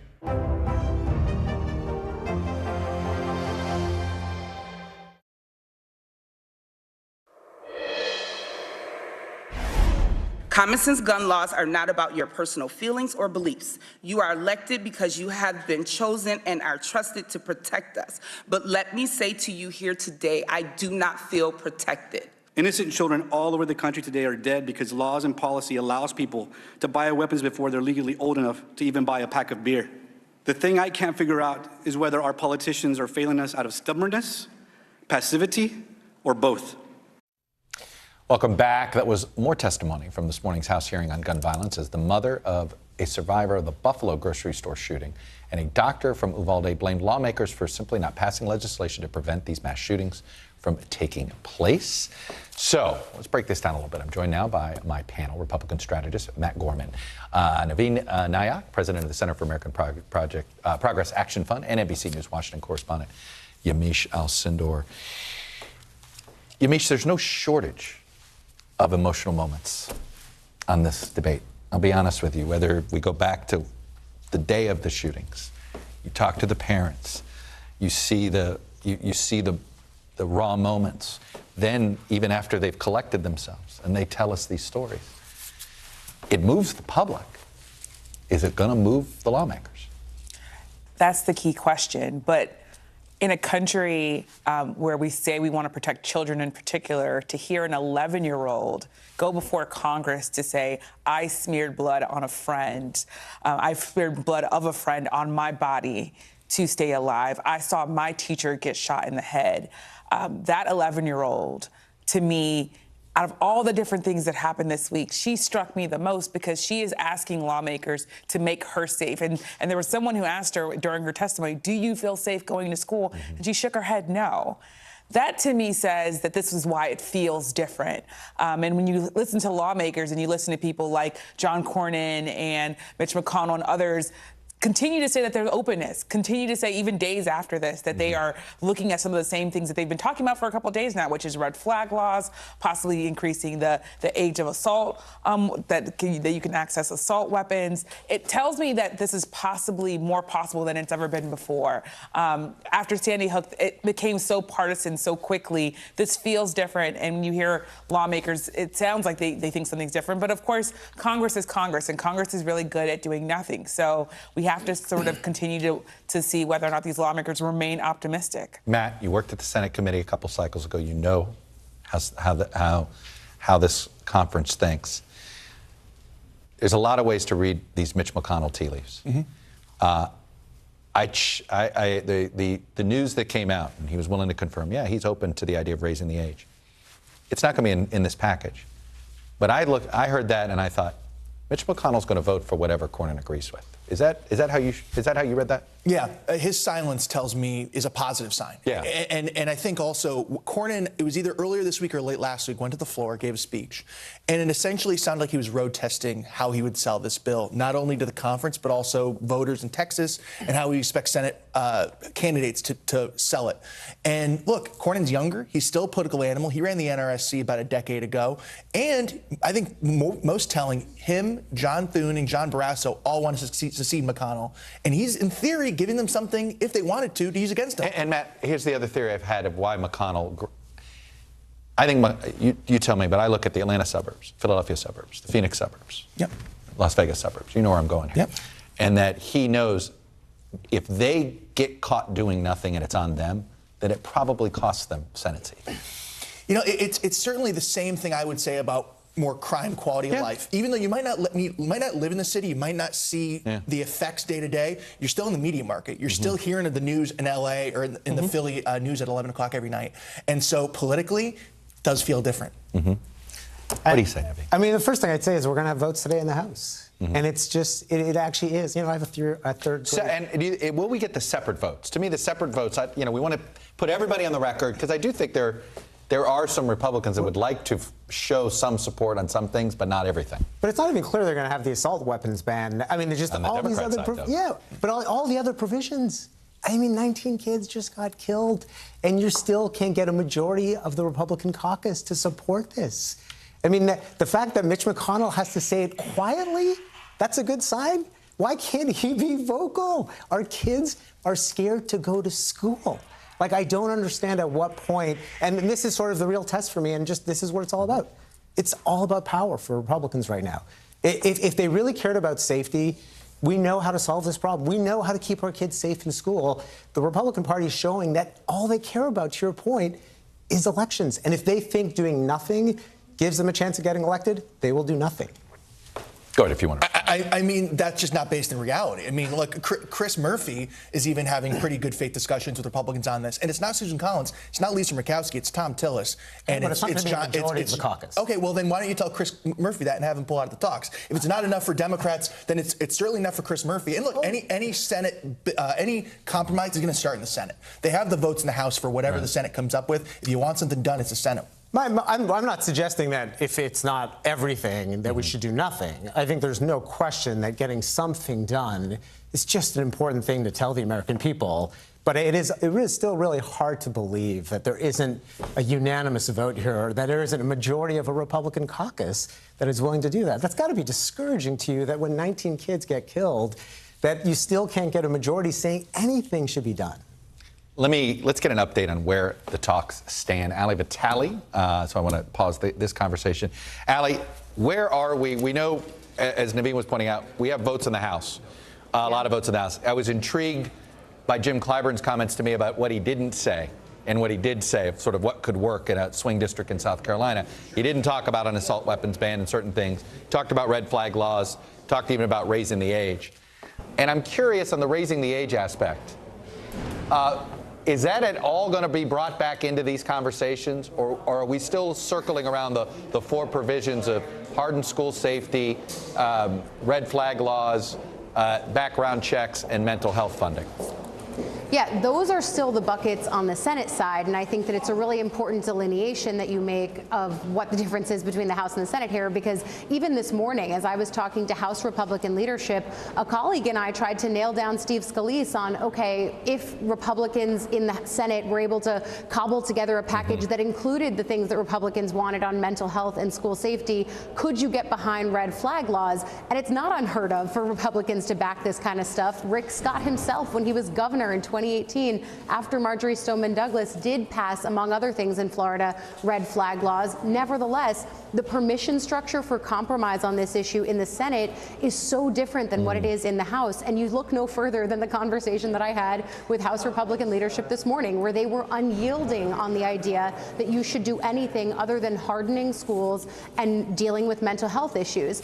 I also think there's another conversation that's top of mind for me right now with Chris Jacobs, who said he's not running for re-election now, even though he came out and said he wanted to do something on assault weapons and other key provisions there. What he was saying is that he said to me very candidly, you know, hardening schools might be a piece of this, but you can't harden every grocery store and movie theater, and that's just the reality here. But of course, reality and politics don't always necessarily match up. I will say there's still some optimism, so your panel's not wrong, but those talks are just kind of still ongoing with no deadline really to them. Well, look, you brought up something that I was just about to play, and I'm glad you did. Thank you, Ali Vitale, and that is the Steve Scalise reaction, because I think he speaks for sort of the more conservative mainstream wing of the party, who's not ready to sign on to many of these ideas. Take a listen to Congressman Scalise.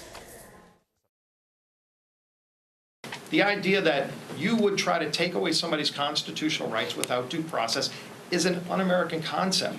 But I'm asking, in the bill, they've never attempted to work with us to even address whether due process should be part of the package. But my question is not about the House bill. Are you against red flag laws as a broad proposition? What I've been concerned about is this idea that if you think that just taking guns away from American citizens is the answer, we've seen over and over how that's not worked.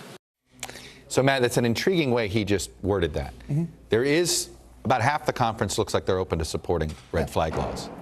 But that is going to be the pushback that you hear, and that is usually an effective pushback with voters, conservative voters, which is they want to take your guns. Exactly. And look, no matter what they come up with, you're going to hear that to some extent. That's just to be expected. I think to the point about the political side of this, if you're a young Kim, if you're somebody running in, say, Bucks County, I think you're going to have somewhat support of this. And again, it all depends on what comes out of the Senate. I think that I wouldn't get ahead of myself, and I wouldn't commit to anything until I see a Senate package. But I think you're probably going to see half that. You mean, are Democrats disciplined enough to let the Republic, if it's not going to happen, let it be Republican on Republican political crime?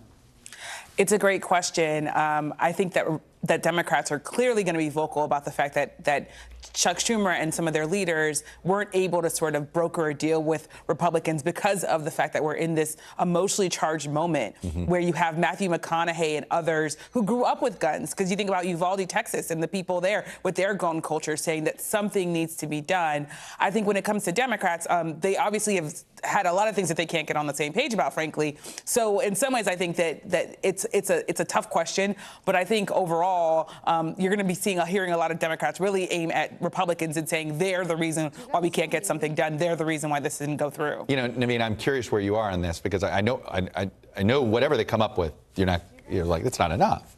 On the other hand, I imagine you wouldn't mind being able to say they wouldn't even do that at the end of the day. But can you celebrate if they get something? Of course. I mean, this really should be the point of it. We're trying to keep people's lives safe. So absolutely, I think getting any progress is progress. I think that is. I think you got to show. I just think that yes, the Democratic base might be frustrated that not more was done, but not getting anything done, I think, is really dispiriting for the long haul, for politics. I mean, what are these people doing here? As Chris Murphy said the next night or that same night, what are they doing here if they can't even keep our kids safe in school? Matt, what is your sense? I mean, I know Cornyn wants 20 votes because you can't just find 10. Yeah. I am sure there are a few senators that are just struggling with this decision. Yes? Yeah, I think so. The hinge point for me is if they include raising the age I would expect to see fewer Republicans than 20. This is just pure speculation. I think it's more of a hinge point. You even heard McConnell say that. I think if that's not in the bill, I think 20 is realistic. Well, then it sounds like they're not going to include the age limit. Yeah, it does. As of today, I heard Joni Ernst and Murkowski are pushing for that. But McConnell, we all know he has his finger in the pulse of the caucus. If he doesn't think there's votes, it won't be the votes. Yeah. But to get back to your question, that's why it says it really is about what ends up in the bill. Because if you don't have something that makes people actually feel safer, if you don't have something that people walk away with being able to say, yes, I'm not going to possibly be able to have to see another 11-year-old testify before Congress. I'm not going to have to hear another mother pull off her flip-flops and run a mile to a school because of this provision. If that doesn't happen and people don't walk away with that, I could see a lot of Democrats still being vocal about the fact that not enough was done. I want to play unfrozen caveman lawyer here, which is just sort of like there were 2 mass shootings, both were 18 years old, and we're not touching the age limit. Like, I wonder, Matt, if it's one of those, well, if you don't do that, then you do anything. Yeah. Well, what I would say to unfrozen caveman lawyer, though, is if imagine a little while ago, you have Chris Murphy and John Cornyn announcing a major package on guns, and for Democrats to say that's not enough, I would be startled. I mean, I assume part of the age limit thing that's going on here is the Supreme Court's going to weigh in on this, right? On this age issue, I think in a New York case, perhaps in the next, could be days. Right, and further take away the state's ability to actually regulate these laws. So I think this is the point. The courts are hamstringing states' ability to do these things, and Congress is saying, we're not going to do anything. Where does that leave people? All right, bad news, I got to take a break. Good news, you guys can't go anywhere. Coming up, we're going to talk about new questions about the health of John Fetterman, the Democrats' candidate for Senate in Pennsylvania, as he recovers from a stroke. My NBC colleague Dasha Burns caught up with both Fetterman and his wife. That's next.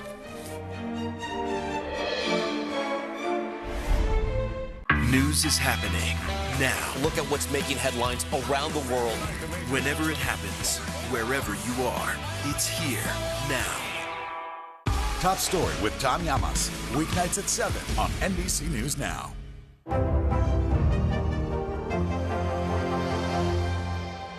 Women's basketball has been systematically held back. After 49 years of Title IX, we still have work to do.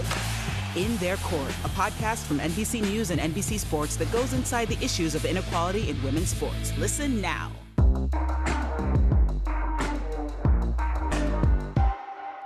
NBC News, streaming free now. These days, it feels like the news never stops. So let's get into it. What's happening right now, what it all means for you for an hour every day. It can be hard to keep up, so let's get started together. Hallie Jackson Now, weekdays at 5 on NBC News Now. To cover the news, you have to be in it. This is how so many towns and cities are protecting themselves. You can actually see they're pushing the gates open every night. It's your news playlist. Top Story with Tom Llamas, weeknights at 7 on NBC News Now. These days, it feels like the news never stops. So let's get into it. What's happening right now, what it all means for you for an hour every day. It can be hard to keep up, so let's get started together. Hallie Jackson Now, weekdays at 5 on NBC News Now. What would you like to see from the federal government to keep Buffalo safe? If there is legislation brought to you to ban contraception, would you sign it? What should be focused on that could reduce inflation and avoid a recession? If it's Sunday, it's Meet the Press.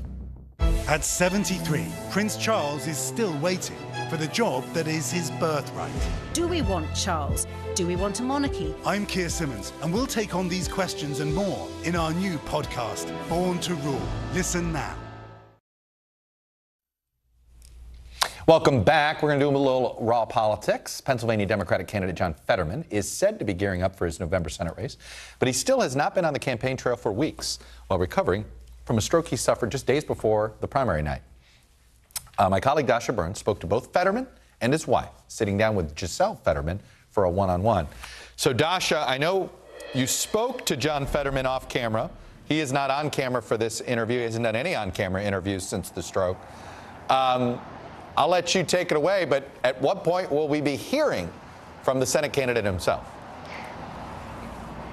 Yeah, all great questions and all questions we're still sort of waiting on answers on. John Fetterman dropped by briefly in his open-air Jeep. He came and said hello. I asked how he's feeling. He said he was feeling good. But you're right, he's not doing formal interviews right now. So instead, we sat down with his wife, Giselle Fetterman, who has gone from spouse to surrogate in the last several weeks. And, you know, she told me that John really views what has happened to him as a second chance. We learned from the letter from his cardiologist and from his own statement that he was diagnosed with AFib back in 2017, but neglected to follow doctor's orders. He didn't take his medication. He didn't come in for a follow-up. And he said he has learned his lesson. Giselle says he's learned it the hard way. You know, I asked her if the stages of sort of emotion that we all go through, you know, when a loved one is in harm's way, I think oftentimes there's that initial worry or fear. Then there's the relief knowing that they're okay. And then sometimes, Chuck, at least for me, there's frustration if it's their own actions that sort of put them in that situation. And I asked if she was frustrated with her husband, and she told me yes. And I want you to hear just a little bit of what she told me. Take a listen. I remember the AFib happening. I remember he went to the hospital then, but I had 3 tiny babies. Yeah. It was a very quick visit to the hospital. It didn't seem that big, but I was also managing so much more. I don't think a spouse is responsible for that. I think we all have to take responsibility. So, you know, back then he lost a ton of weight and was really active and looked and felt great. And that's kind of where it was. Whether he was filling his prescriptions, I mean, I'm not like his mother, so Nor should anyone be. Nor should anyone be. But again, it's a lesson he had to learn the hard way. John, as you mentioned, won, you know, every county. He clearly has a lot of support and a lot of people invested in him and his future and in this race. Do you think that those voters deserve to know some of this information sooner? I think we did. I mean, we turned around in under 48 hours. I think that's really soon. And after his cardiologist visit, we released it the next day. I don't know how much sooner we can do than that. Chuck, I also did ask Giselle when voters can expect to see John back on the campaign trail. She said the timeline is looking like a few weeks, so end of June, early July. But of course, this is a serious condition. He suffered a stroke, and you know, we'll see what that timeline practically actually looks like. Dasha Burns, it's a fascinating interview, fascinating decision by the Fettermans and how they've gone about this. Really appreciate the hard work you've been doing. I'm joined now by the panel again, Republican strategist Matt Gorman, Naveen Nayak, President of Center for American Progress Action Fund, and NBC News correspondent Yamiche El-Sindor. Look, a little history here. Tim Johnson suffered a stroke, couldn't really speak, and he won re-election in 2002 and was able to pull that off. Mark Kirk suffered a stroke. I believe he did not win re-election. I think voters process these things very personally, I think, sometimes depending on what they know about a healthcare situation. But Yamiche, the thing that can trip up candidates is if it doesn't feel like they're telling us everything. I was going to say this really is going to come down to one key word, and it's transparency. Do voters feel like John Fetterman is giving them the information that they deserve as someone who is running to lead the state of Pennsylvania? I think it's an interesting decision to put the second lady on, to put his wife on, and to have him sort of talking to Dasha but not wanting to do a formal sit-down interview. I think that makes it a little bit questionable about in sort of why he's not going on camera. Why are they not? Yeah. Why is he not ready? That being said, the fact that he put out a statement that said, "I almost died." Yeah. I mean, you can't really get more transparent than that in terms of sort of telling people this was serious. He wasn't saying, "Oh, I'm kind of getting over this." He was saying, "I could have lost my life." It is interesting, of course, to see what the Republican candidate, Dr. Oz, ends up doing about sort of talking about this and how he ends up spinning this and how he ends up messaging on this. It's a sensitive topic. I mean, time's on Fetterman's side for now. Listen. Until it's not. I mean, right? Meaning, like, he's still got, I think, nobody's demanding him on the trail, honestly, till Labor Day. Yeah. Yeah. No, and I think if his health is fine, I really have a hard time seeing how this becomes an issue. He's not, age isn't a factor. I mean, this guy. And he's not running to be president. I don't mean to say that there is I think that there's, in some of the voters' minds, there'll be a difference. And if there's one thing you'd say about this guy, is he's not a shady politician. This guy is like, I mean, he wears it on his sleeve, quite literally. And so I think it's going to be hard to pin him as being, not being transparent with voters. And if his health is fine, just given the way it looks. I was encouraged by the fact that, he had B-roll footage there of him talking to Dasha in the Jeep. And being in the Jeep, being in the driver's seat, we couldn't confirm. People are going to ask, did he drive there? Did he not? We don't know. So we can't do that. But the fact, you're right, it gave the appearance of feeling. Matt, put your NRSC or give a warning shot to your friends there. This is tricky do you ignore it, let voters make their own decision about it?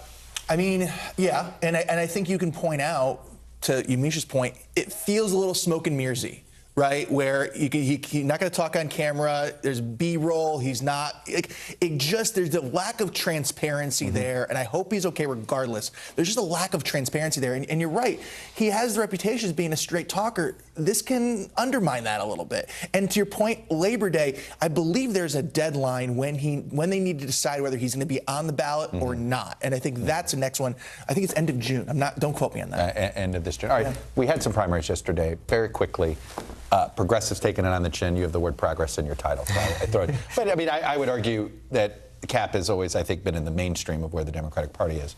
But what would you say is the message that appears mainstream Democratic voters sent to progressive Democrats in San Francisco? I actually think the president said it really well. It's like crime is a real issue. Democrats cannot hide from this issue, and they shouldn't hide, right? Crime is an issue everywhere in the country. I mean, Fresno, not too far from San Francisco, has a higher murder rate. They have a Republican mayor. They've got a former police chief. This is a problem across the country, and people are frustrated. And this is where I think, our first conversation around gun violence. There's no question that the rise in violent crime in this country is a rise in gun violence, right? 80% of the homicides in this country are committed with a firearm.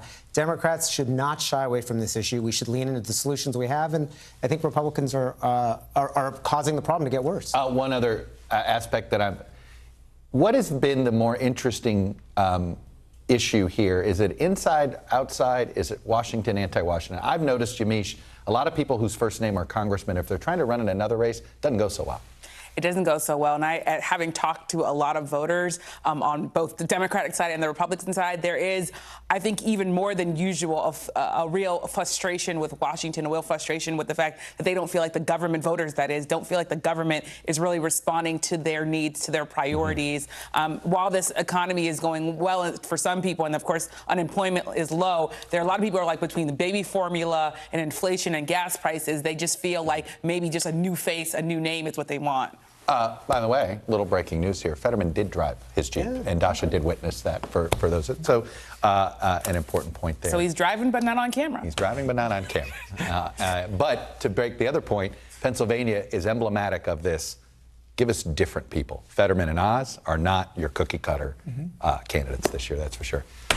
Thank you, guys. Welcome to a lengthy panel. This is what life in streaming is all about. You can catch more of Dasha Burns' interview with Giselle Fetterman tonight on the NBC Nightly News. And you can also find more of it on our newly relaunched Meet the Press blog at nbcnews.com/meetthepress.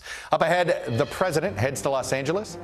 He's going to attend a U.S.-hosted Summit of Americas, but it's the folks not attending that are making the headlines. You're watching Meet the Press now.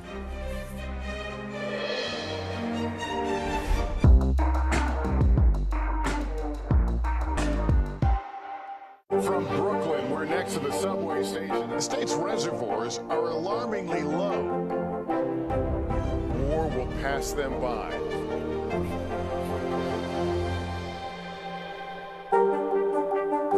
Live from Ukraine, from Mayfield, Kentucky, from Waukesha, Wisconsin. To cover the news, you have to be in it.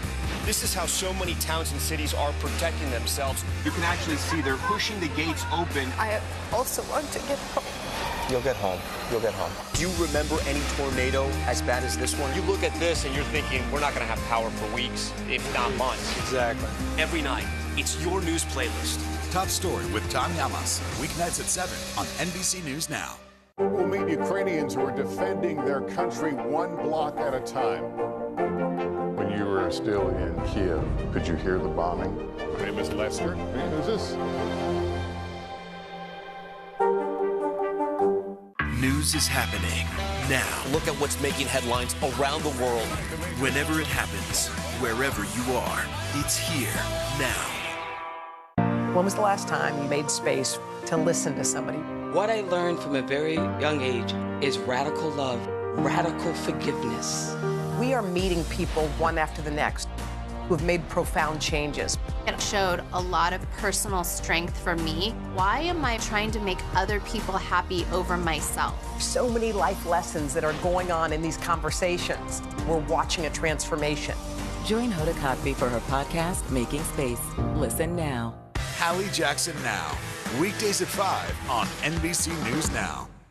News is happening now. Look at what's making headlines around the world. Whenever it happens, wherever you are, it's here now. Let's go.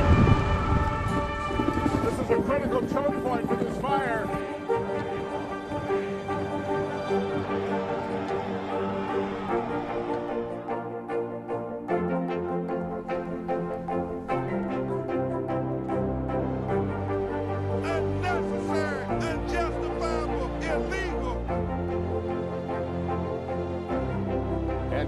From New Orleans, late military operation, witnessing the massive crowds. I admire you both. Nice to really spend some time with you. Appreciate it.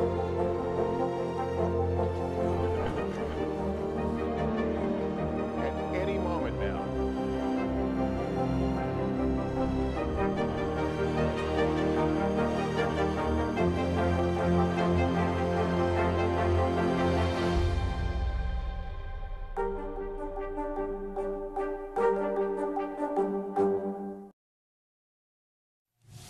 Welcome back. You are looking at live pictures out of Los Angeles. That's where President Biden has just landed. And as we mentioned, he's there hosting the Summit of the Americas. The White House has been counting on the summit as an opportunity to lead on issues like immigration and climate change, try to bring some hemispheric unity, if you will. But the event so far has been dominated more about who's not in attendance. Representatives from Cuba, Venezuela, and Nicaragua were not invited by the United States over concerns about human rights and a lack of democratic policies and democracy in those countries. That decision led to Mexican President Andrés Manuel López Obrador, known as AMLO, deciding to skip the summit. And guess what? He's not alone. He's one of a half dozen Central American leaders who aren't in L.A., including the leaders of Guatemala, Honduras, and El Salvador, the so-called Northern Triangle of Central America. And those were three leaders that we know the White House personally leaned on to try to get there. Ian Bremer is president of the Eurasia Group and G0 Media. He's author of the new book, a really good book. It's not a long read, so you should get it. The Power of Crisis: How Three Threats and Our Response Will Change the World, Whether We Like It or Not. But Ian, I want to start with our hemisphere here. And this, I mean, we're the United States of America. We're hosting the first Summit of the Americas since the 1990s. And we have this many no-shows from leaders. How does the United States not take this as a regional insult? Well, I mean, more states are coming than aren't coming. So, I mean, if it was a vote, I guess we're sort of winning. But you're right, it's a problem. But of course, it's also not been a priority. Biden's trip to Asia has been much more important. His upcoming trip to the Middle East, especially if there's a Saudi visit, much more important with where oil prices are right now. Upcoming NATO summit in Madrid with a NATO expansion and dealing with the Russian war in Ukraine. I mean, pretty much every other region of the world has been getting a lot more attention than the Western Hemisphere, than Latin America. And the two big issues that are driving the attention of most of the leaders when they talk about the United States are migration, where the Americans don't have a positive policy agenda. We're too divided. And trade, where the Americans don't have a positive policy agenda because we're not interested in providing market access. So even if they all showed up, it's not clear that we'd be able to get a lot done. Look, I as a kid who grew up in South Florida, have my own interest in Latin American politics, and nothing's more frustrating for me over 30 years than to watch administration after administration pledge when they campaign in Florida to say they're going to focus more on the Western Hemisphere, and literally they get into office and Europe and Asia distracts them. And I think this is why we can't get good relations when it comes to migration. Well, there's also the point that the Chinese have a much longer leaders in power, and they're able to take a longer view at their foreign investments. And the Belt and Road has meant that Latin American economies have larger trade relationships with China. than they do with the United States. And we talk about Build Back Better World. You remember that announcement we made for big infrastructure investments back at the G7, but there's really been no meat on that bone over the last year. And so, I mean, even if you're a government that's quite friendly and well disposed to the United States, like Colombia's President Duque, who's making his last visit before the upcoming elections, he needs to hedge much more with the Chinese because those guys are writing the big checks. Yeah. And look, I mean, the Argentines are here because their economy is in free fall and they desperately need the IMF. And they desperately need the American nod on that. But that feels more like 20th century Washington consensus, a bit of a holdover than what most of the South American countries are thinking about right now. Hey, look, I don't have a ton of time, but you brought up the Saudi trip. That is a trip that was supposedly on, then it's not on for when they say it's down the road. This doesn't appear to be a scheduling snafu. It certainly looks to me like there's a certain principal that doesn't want to do this trip, and there's a whole bunch of people around him that are insisting that he do this trip. I think that he's moved towards yes. The Saudis with OPEC Plus have actually increased production recently. There's been a ceasefire with Yemen. There's been some significant negotiations, diplomacy between the Saudis and the Israelis, which is pretty productive. America's two largest allies in the region. Look, Biden said when he was running for office that he was going to make Saudi Arabia into an international pariah. He probably still feels that way. He was wrong. It was never going to happen. The people were already had the Khashoggi murder in the rearview mirror. And the fact is that a combination of economic reform, deep pockets, and oil prices at $1.20 makes the Saudis a lot more relevant, including to the United States. So if you made me bet, Biden's making that trip. He just may not make it when they scheduled it. Your book, what is interesting to me about your book is you identify the big three crises, technology, climate change in particular. But I'm curious, can we solve these big crises without some strong, small d democracy around the world? It is certainly harder when the most powerful country in the world is also the most politically dysfunctional of the advanced industrial democracies. And yet, the fact that power itself is becoming more diffuse, the fact that governors and mayors and bankers and CEOs and NGOs in the United States move the needle on things like climate change, and the fact that the Europeans come out of the pandemic stronger as the EU than they were coming in, means that the solutions are actually more diffuse. And so maybe they're not the big, bold solutions of the Marshall Plan after World War II, but there's absolutely more capacity for progress and for hope. Well, there's quite a few other countries where it's a lot, you can make a lot more progress working with the private sector than the public sector. I can't believe that that's what's going to happen here, but that may be the answer. Ian Bremmer, thank you, sir. And again, don't miss his new book, The Power of Crisis, How Three Threats and Our Response Will Change the World. We talked all about that and more, by the way, in a recent podcast on the Chuck Toddcast. So get it wherever you get your podcasts. And we've already got a new one up today on Wednesday morning quarterbacking primary night. And a quick programming note. Catch special coverage of the first public hearings of the House investigation into the January 6th attack on the Capitol. It's tomorrow at 8 p.m. Eastern. It's right here on NBC News and on NBC News Now. Thank you all for being with us this hour. We'll be back tomorrow with more Meet the Press Now. NBC News Now coverage continues with Hallie Jackson right after this break. Sometimes the news can be difficult and overwhelming for kids to understand. Ukraine and Russia. Could you help me understand what's going on? So to help make sense of it, we've created a newscast just for them. We hope your family will watch Nightly News Kids Edition. Women's basketball has been systematically held back. Our players and coaches have been harmed.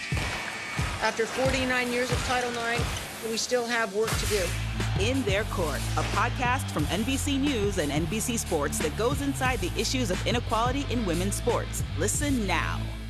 News is happening now. Look at what's making headlines around the world. We're coming on the air with breaking news. This is a significant moment. Whenever it happens, wherever you are, NBC News, streaming free now. We're here to start conversations about the big things happening in our world, because it's not my job to tell you what to think.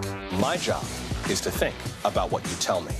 Now Tonight with Joshua Johnson, streaming weeknights at 8 on NBC News Now. Top Story with Tom Llamas is your news playlist on NBC News Now. And now, you can listen to it as a podcast, available anytime and anywhere. Sometimes the news can be difficult and overwhelming for kids to understand. Ukraine and Russia. Could you help me understand what's going on? So to help make sense of it, we've created a newscast just for them. We hope your family will watch Nightly News Kids Edition. To cover the news, you have to be in it. This is how so many towns and cities are protecting themselves. You can actually see they're pushing the gates open every night. It's your news playlist. Top Story with Tom Llamas, weeknights at 7 on NBC News Now. At 73, Prince Charles is still waiting for the job that is his birthright. Do we want Charles? Do we want a monarchy? I'm Keir Simmons, and we'll take on these questions and more in our new podcast, Born to Rule. Listen now.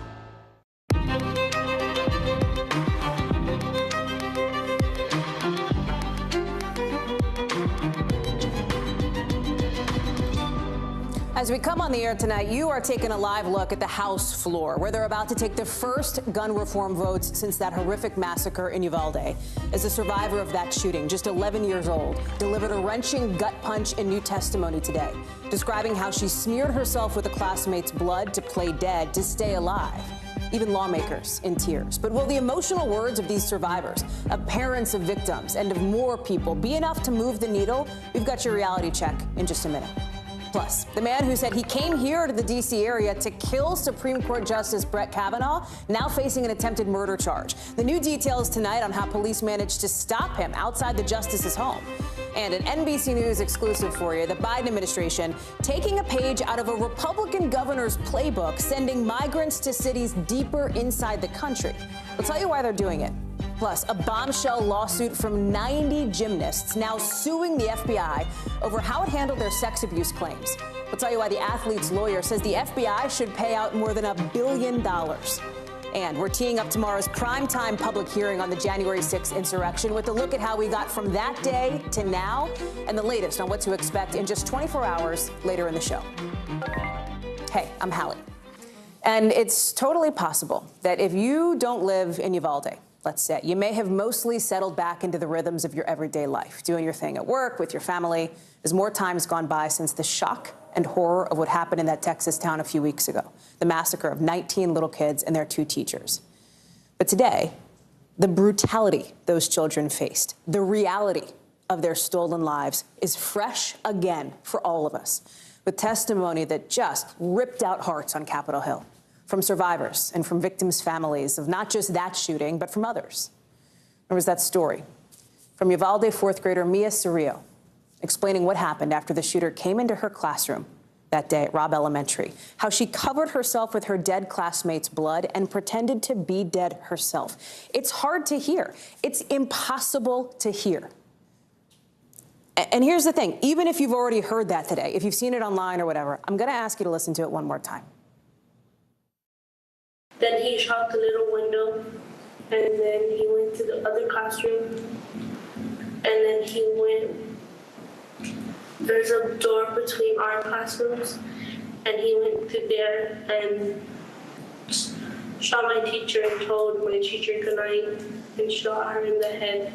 And then he shot some of my classmates and the whiteboard. When I went to the barracks, he shot my friend that was next to me, and I thought he was going to come back to the room, so I grabbed the blood and I put it all over me. It's hard to hear, but it is essential to hear. And so is this, the parents of 10-year-old Lexi Rubio, Kimberly and Felix Rubio, reliving their own trauma, giving us the excruciating TikTok of how they tried to find their daughter that day, expecting to find her on one of the buses full of evacuated students, checking local hospitals, and waiting outside the school before they heard the worst possible news. San Antonio firefighter eventually gave us a ride back to the Civic Center, where the district was asking all families who had not been reunited with their children to gather. Soon after, we received the news that our daughter was among the 19 students and 2 teachers that died as a result of gun violence. Somewhere out there, there's a mom listening to our testimony, thinking, I can't even imagine their pain, not knowing that our reality will one day be hers. And every one of these awful stories, and by the way, the fact that there are so many stories is telling in and of itself, but every one of these awful stories ended in a similar way, basically begging Congress to do something different from what they've done or not done before. And right now, that's still an open question. We talked about how the House, as we speak, is voting on a bunch of gun proposals, including one that would raise the age to buy a semi-automatic weapon from 18 to 21. That's probably going to pass on party lines, but it's going to hit a brick wall in the Senate, meaning it's not going to become law, most likely. So then what is next for those families, for this country? Let me bring in Ali Vitale now, live for us on Capitol Hill. And Ali, I spoke with one of the lawmakers who is in the room for this hearing today, who said the agony was palpable. Like it was a physical sense of agony as these people relived their trauma for lawmakers to try to convince them to change their minds. Yeah, that's exactly what our colleagues in the room said as well. You saw lawmakers holding back tears. I know all of us who have been listening and watching all day have been doing the same, sometimes unsuccessfully holding back tears, because these are the most raw and gut-punching of stories that can be shared in these halls. And you're right that they all end in the same way, asking people to do something. Those conversations are ongoing now, but this hearing was so visceral, both in the remembrances of the parents of the one student herself. You just heard her, fourth grader, telling what it was like to be in that room as she watched her friends and her teacher killed by a man with a gun who came into their classroom. The fact that there are so many, I think you're right. We didn't just hear from people who were impacted by Uvalde. We heard from people who were impacted by Buffalo just a week prior to that. There are so many of these stories to share. The hope on the part of the committee is that by sharing them in such a visceral and raw way, it can jog this conversation that has been so mired in partisanship. On the other hand, we've seen moments like this before and not seen change. So this is really an open question of if right now is different. And that's the question, is like, what is the level of optimism that people should feel? Because after the Sandy Hook massacre, people know about what happened then, right? Calls for change, nothing happened. Same after a series of other shootings, El Paso, the Las Vegas mass shooting, Dayton, that shooting there. We saw, again, talks that ultimately collapsed. So where do the talks now stand, Ali? Because the key focus is not really what we've showed live already in the show, which is this vote that's going to be happening on the House floor. Because again, this is not me being like a cynical political reporter. This is just the reality. That is not going to go anywhere in the Senate, almost certainly. What the focus is on now are those talks on the Senate side. More modest proposals here, including, for example, expanding background checks to include juvenile records for younger gun buyers, et cetera. Do you think we'll know more by the end of the week on where things stand on that front, Ali? Yeah, that's really the open question here, too, because there's been an arbitrary conversation around, well, by the end of the week, there could be details. That could still be true. Some of the negotiators, though, after they met today, kind of threw cold water on the idea that we were going to get details by the end of the week. I say arbitrary for these deadlines because that's what the negotiators have said. Chris Murphy, the guy who's leading the Democratic side of these conversations for gun violence prevention negotiations, say that, yeah, the end of the week would be nice, but at the same time, if compromise takes longer than that, they're going to take the time that they need. At this point, we're still kind of light on details, though.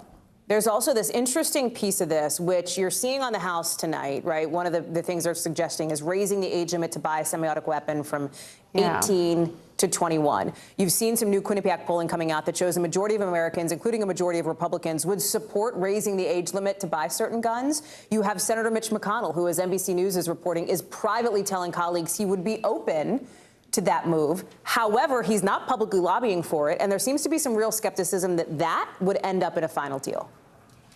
That skepticism is completely warranted because in talking with people who are part of these negotiations today, it seems like that conversation around raising the age limit, even with people like McConnell privately expressing their support for it, that's not really on the table right now. Nevertheless, the House is going to do what they're going to do with it, but you spoke to the realities here. Just because the House does something doesn't mean the Senate does it. We've seen that time and again. Ali Vitale, live on the Hill, thank you so much. And tonight, as we talk about what happened in Uvalde, there is news there, too. including on the police response that has left some people in that town furious over why it took so long for officers to get in that classroom and take out the shooter. You now have the U.S. Attorney General announcing new key details about what he describes as a transparent and independent review of the law enforcement response in that town. It's not a criminal investigation, but they're going to have a team of 9 people looking at police policies, at communication, at how officers were deployed to Robb Elementary School. AG Merrick Garland saying the findings will end up in a report which will then be made public. The review is actually requested by Uvalde's mayor. And we should point out here, it's kind of rare, somewhat, for the DOJ to be getting involved. Most reviews are conducted by local law enforcement agencies. We're also just finding out, really as we were coming on the air, that tomorrow morning in Texas, state lawmakers there will hear testimony from law enforcement on that Uvalde response. We will see that. And it's all coming as the town continues to honor the lives of these children whose lives were stolen today. 10-year-old Annabelle Rodriguez laid to rest. Guad Venegas is in Uvalde. And Guad, let me start with this DOJ review. What does the Department of Justice hope to find, and what are you hearing from people in town about it? Hallie, well, yesterday the mayor spoke to the media and he said he was expecting this announcement to be made today. So we know, as you mentioned, that these investigations are done by local authorities. We know that Texas state investigators have been on this from the beginning, but there's been issues, briefings that contradicted the previous briefings, and people that just don't trust what they're hearing. So as you said, this review has been requested, and now the DOJ will be conducting the review. Now, the mayor of Uvalde also released a statement today saying that the city will fully cooperate with the Department of Justice and will assist with coordinating whatever is necessary with local entities. They also believe, the city of Uvalde believes, it will be fair and transparent. So I think people here just want more answers to the questions that they have. It's been over a week since we got a briefing from Texas state authorities, so we're all waiting for some type of official information that could answer some of those questions as to why officers stayed outside of the school for so long. Hallie? Well, some Texas state lawmakers may get some of that information, Guad, potentially at this hearing we're just learning about tomorrow morning. Now, I say hearing, but I want to be clear. It's an executive session, meaning we could hear from lawmakers before and after, but we're not going to watch it. Like, we're not going to watch it happen the way we watched today's hearing in the U.S. Capitol happen. But this is, it seems and feels like a key moment for lawmakers in the state of Texas to find out more, even behind closed doors, about what went down here. Hallie, so Texas State Senator Roland Gutierrez is the one legislator that has been speaking to the media throughout this whole week. And in the conversations that we've had, he keeps bringing up the officers. In the conversations we have, he always says, you know, I want to talk to the officers. It's really the officers that were here, that responded, that got certain instructions. They know what happened, and he's been wanting to talk to them. So now we have this investigative committee that's going to be speaking to them. As you say, it will be private, but the key to a lot of these answers is going to be to the officers and whatever it is they testify. Now, as you mentioned, we'll have to wait and see if any of these state legislators that will be in that hearing will be speaking to the media and releasing further details. But a lot of the answers will be with these officers who were present when it all happened, Hallie. Guad Venegas, live for us in Uvalde. Guad, thank you. Late this afternoon, a man facing a judge was charged with attempted murder after police said he brought a gun near Supreme Court Justice Brett Kavanaugh's home and told them, allegedly, that he had the intention to assassinate the Supreme Court justice. Authorities say 26-year-old Nicholas John Roski also had a knife, had pepper spray, had like burglary-type tools. Stopped a block away from Justice Kavanaugh's house. He was arrested. Police say he came all the way from California with a gun in his suitcase. He allegedly told investigators he decided to target Kavanaugh because he was angry about the possibility the Supreme Court could overturn Roe versus Wade, that landmark abortion rights ruling. And he was angry about the school shooting in Uvalde. Kavanaugh lives in a suburb of D.C. here. His home has been the scene of protests after a draft of the court's decision suggesting a majority of justices would overturn Roe was leaked last month. I want to bring in Pete Williams. Pete, we know that this person called the police on himself. What else do we know about what happened? I think you've sketched out the details pretty well here. The authorities say that he arrived in a taxi cab, got out all dressed in black, carry a backpack with a suitcase in front of the justice's house, and was witnessed by 2 federal marshals. Now, that's a key point to know, that there is this expanded security at the justices' houses, which was stepped up in response to all the protests that you were just talking about. Then, according to the police, he walked a block away. That's when he called 911 and said he was having suicidal thoughts and that he came here to kill Justice Kavanaugh. He was questioned twice, once by Maryland police, Montgomery County Police, and he told them that he's the one, that's where they got the statement that he was upset about the potential decision on abortion and possibly on gun rights. And then he told in a separate interview with the FBI, both times after giving his Miranda warnings, that he wanted to kill the justice and then kill himself. A couple of points here, Hallie. One is the security around justices' houses has been stepped up. Merrick Garland did that. He talked about doing that today again when he was asked about this. But the second thing is there is a bill in Congress, and has been for a while, that would block the personal information of judges about their home addresses and their family members from the Internet. That has been stalled in the Congress. Apparently, Senator Rand Paul thinks it should go further than that, do the same thing for members of Congress. But let me just read you an interesting line out of the court filing today against this man, whose name is Nicholas John Roski. It says that he began thinking about this and decided he would come to kill the justice after finding the justice's Montgomery County address on the Internet. So this continues to be a pretty serious problem. And that is why there has been, as you say, the response from the DOJ, but also some of the political reaction, too, as it relates to what you mentioned, this bill that the House has not yet passed that would extend security protections to justices. So there's two. One is the one that would give more security to justices and their families. That's the one that passed the Senate and is blocked in the House. But the separate one that would keep this material off the Internet, that is stalled in the Senate. Pete Williams, live for us on that. Thanks for staying on top of that story for us, Pete, developing today. Appreciate it. We've got some more breaking news that's actually just into us now. Former President Trump and two of his adult children, Donald Trump Jr. and Ivanka Trump, set to testify in the civil investigation into his business dealings in New York. Basically, there is a date on the calendar now, right, after months of legal maneuvering from the Trumps to try to avoid this exact moment. It's going to be Friday, July 15th. That's when they'll start. They're hoping to finish by the end of the next week. Remember here, this is part of the New York Attorney General's investigation into the Trump Organization for potentially basically illegally manipulating the values of real estate owned by the company, essentially a look into the Trump Org's business practices. Tom Winter joins me now. And Tom, again, the Trump family have been trying to avoid this by saying legally they didn't have to and didn't want to do this, right? How is this going to work? These are going to be separate interviews, and it's not like we're going to get to watch them unfold live. Not at all. Exactly, Hallie. The attorneys are invited. The Trumps are invited in separate interviews, as you say. But you and I and everybody watching us are most certainly not invited. This is going to be a deposition. It's not clear yet whether it's going to take place virtually, in some sort of a Zoom-type conference, or whether it will take place in person. We don't know the specific location or the timing of it, but we do know from a standpoint of what hour of the day, but we do know that both sides have agreed that it should happen on July 15th, unless the New York State Court of Appeals somehow comes in here and stays this if there's any sort of additional filing by the Trumps.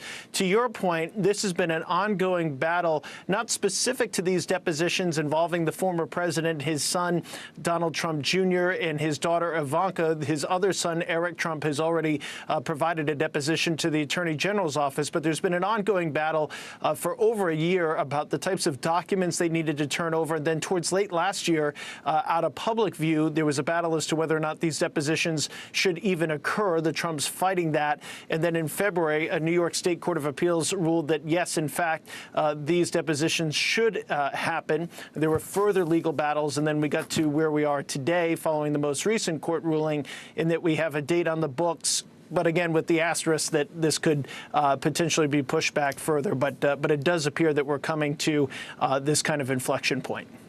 Well, I'd like to pre-book you now for July 15th, Tom, to be on the show. So thank you in advance for your cooperation.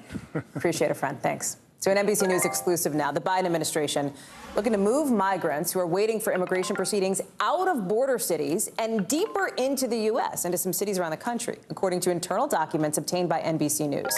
So this is what's going to happen. It's going to start in Los Angeles, according to these documents. Other cities involved include Albuquerque, Houston, and Dallas.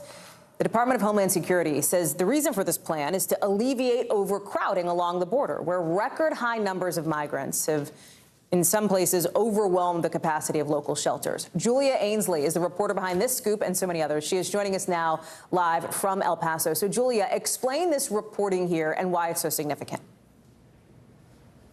Well, Hallie, right now I'm in a commissioner's courtroom in El Paso. This is a city that's had to deal with a lot of overcrowding when they get big surges of migrants coming through. Right now, they're seeing over 8,000 a day. That's on top of the already record highs that we saw just last month. Here in El Paso, the problem is they don't have enough shelters to take in all those migrants. So what DHS, we understand, is now planning, and this hasn't been officially put in the works yet, but they're making contingency plans for the next surge to then start sending migrants away from cities like El Paso to places like Los Angeles, Dallas, Albuquerque, Houston, places that migrants could go by bus from the border and then stay in shelters there. Now, you might be thinking, don't migrants always end up inside the interior of the country anyway? And yes, they do, but they're the ones who pay for those bus tickets, for those plane tickets. In this case, it's trying to get them out of the border as quickly as possible so that for those who do qualify to make their claims before an immigration judge, then they go ahead and get out of the border as quickly as possible to prevent a backlog so that you don't have people sleeping on the streets in cities like El Paso. What do you anticipate the political fallout to this being, Julia? Well, Hallie, I would imagine that we would hear from Republicans who say, look, now the Biden administration is in the business of busing immigrants into the interior of the country and might say that this would signal an open border policy. But what I've been told by senior DHS officials is that it's not an open border policy. In fact, it's trying to have a safe, orderly, and humane immigration process, which was the president's first goal on this topic when he took office, although a lot of people might say that he hasn't lived up to that expectation so far. There's another piece of your reporting that I found interesting, a tongue-in-cheek reference to Texas Governor Greg Abbott, because some DHS officials are kind of sort of jokingly or teasingly calling this the Abbott plan. Explain that. Yeah, so if you remember, just a few weeks ago here in Texas, Governor Greg Abbott decided to pull what a lot of people saw as a political stunt by putting migrants on buses and sending them to Washington, D.C., just right outside the Capitol, trying to unburden his state of migrants and put them at the feet of Washington political leaders. Well, now DHS officials are saying, you know what? Not such a bad idea, Governor. We might do the same. We want to go ahead and pay for these buses because we found that there were a lot of migrants who said, look, I'll take a free trip rather than trying to rely on someone in my family, trying to pull together resources to get to a final destination where I might be able to stay with my family and go before an immigration judge. Why not take a free ride? And so that's what they're doing now, providing more free rides to cities across the country, Hallie. Julia Ainsley, live for us inside one of the government offices there in El Paso, Texas. Julia, good to see you. Thanks. Just within the last few minutes, we saw President Biden land out west to host a big summit, the Summit of the Americas, it's called. But for the next 3 days, he plans to focus on three big issues: the economy, climate, and what you just heard from Julia about, immigration. There he is. He's getting off the plane at LAX not too long ago. Later tonight, he's going to kick off his trip officially with a big speech. That said, it's a trip that's been in some ways a little bit overshadowed by some drama over who was and who was not invited for this summit. It's supposed to bring together leaders from North, Central, and South American countries. But this week, the Biden administration said Cuba, Nicaragua, and Venezuela were not allowed to attend because they're not democracies. They don't respect human rights. Well, that backfired in a way because now Mexico, Bolivia, Honduras, and St. Vincent and the Grenadines all dropped out of the event in solidarity. Joining me now, Kelly O'Donnell in L.A., Ed Augustin in Cuba. And Kelly, let me start with you in Los Angeles. Let's not be unclear. There's still a lot of leaders coming, right, from Latin American countries, a number of them. There's also some who aren't going to be here. What is the message that the Biden administration is going to push, and how much is this like attendee drama taking away attention from the focus of this? Well, it is certainly the drama before the diplomacy, and the guest list has been fraught for the weeks leading up to this because the U.S. as host did not want to invite autocrats to attend a conference about these kinds of issues on U.S. soil. So that's the snub coming from the U.S. to Cuba, Venezuela, and Nicaragua. The other nations that, in sympathy to their fellow members of the Latin American community, said that's kind of old thinking. There are too many issues at stake here. All all of the nations should be included are those that said, no thanks, we're going to pass on this summit. But there are 23 heads of government that will be part of it. And once things get rolling and underway, perhaps the actual issues will take center stage, because they are big issues. And this is a summit that does not happen annually. It's every few years. And so these are issues that have been waiting for a moment to get their time. And it was planned, and the U.S. became host long before we knew there was going to be a war in Ukraine, and long before we knew COVID was going to have this lock on so many parts of the world that it has had. And so the Biden administration feels strongly that it should have a big agenda for its own extended neighborhood. So from Canada all through South America, there will be a lot of important issues to discuss. But as the president just arrived, the buildup was a lot about who's in and who's not in and what those signals send. And as you know, there's also some speculation, and it's only that at this point, would the president at some point visit Saudi Arabia? Not a democratic country. And so there are some issues about, is there an unfairness in the approach of the administration? And that's one of the criticisms they've faced over this. The U.S. says it doesn't regret not inviting Cuba, Venezuela, and Nicaragua, and wants to stand for these democratic principles. Hallie? Kelly O'Donnell advancing President Biden out west in L.A. tonight. Kelly, thank you. Ed Augustin is joining me now from Havana to the reaction on all of this. So, Ed, what are we seeing and hearing from Cuba on this decision? Well, the Cuban government is clearly insulted at not having been invited, but I'm sure they're also simply delighted by the unprecedented number of Latin American countries that have publicly called on and pressed the United States to invite them to the summit. I mean, this has never happened before on this scale. As you said in your introduction, the presidents of Mexico, Bolivia, and other countries are not attending and have publicly said they're not attending because Cuba and other countries have not been invited. But as well as that, the presidents of Chile and Argentina, while they're at the summit, they also publicly called on the U.S. to invite all the countries of the Americas. Take migration, for example. Right now in Mexico, there are thousands of migrants on a caravan making their way up to the U.S. border, where they hope to make it to the U.S. And according to some reports, the majority of those migrants are from three countries: Cuba, Venezuela, and Nicaragua. Those countries aren't at the table, so they can't hash out the difficult issues of how to address dangerous, irregular migration. That's, of course, a problem for the Biden administration with U.S. officials. Take healthcare, for example, which is another major issue that's going to be talked about at the summit. The island from which I speak to you is the only country in Latin America to have developed its own COVID vaccines. Over 90% of the population here has been vaccinated, and because of those vaccines, COVID levels here are very, very low. They've also sent hundreds of doctors throughout the pandemic to Latin American countries, many of those with those Cuban vaccines that have helped keep vaccine levels less high than infection rates less high and less awful than they would have been in a lot of these countries with very low healthcare coverage. So I think the conclusion of many Latin American heads of state is that it doesn't make sense. It's somehow incoherent. It's odd to have a summit talking about the most critical issues of the Americas when the whole of the Americas aren't invited.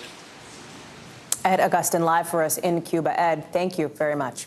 Let's get you over to the Ukraine now, where today the West is warning millions of people could die from hunger because Russia is refusing to unblock Ukraine's ports. Right now, you've got more than 20 million tons of grain basically being held hostage there.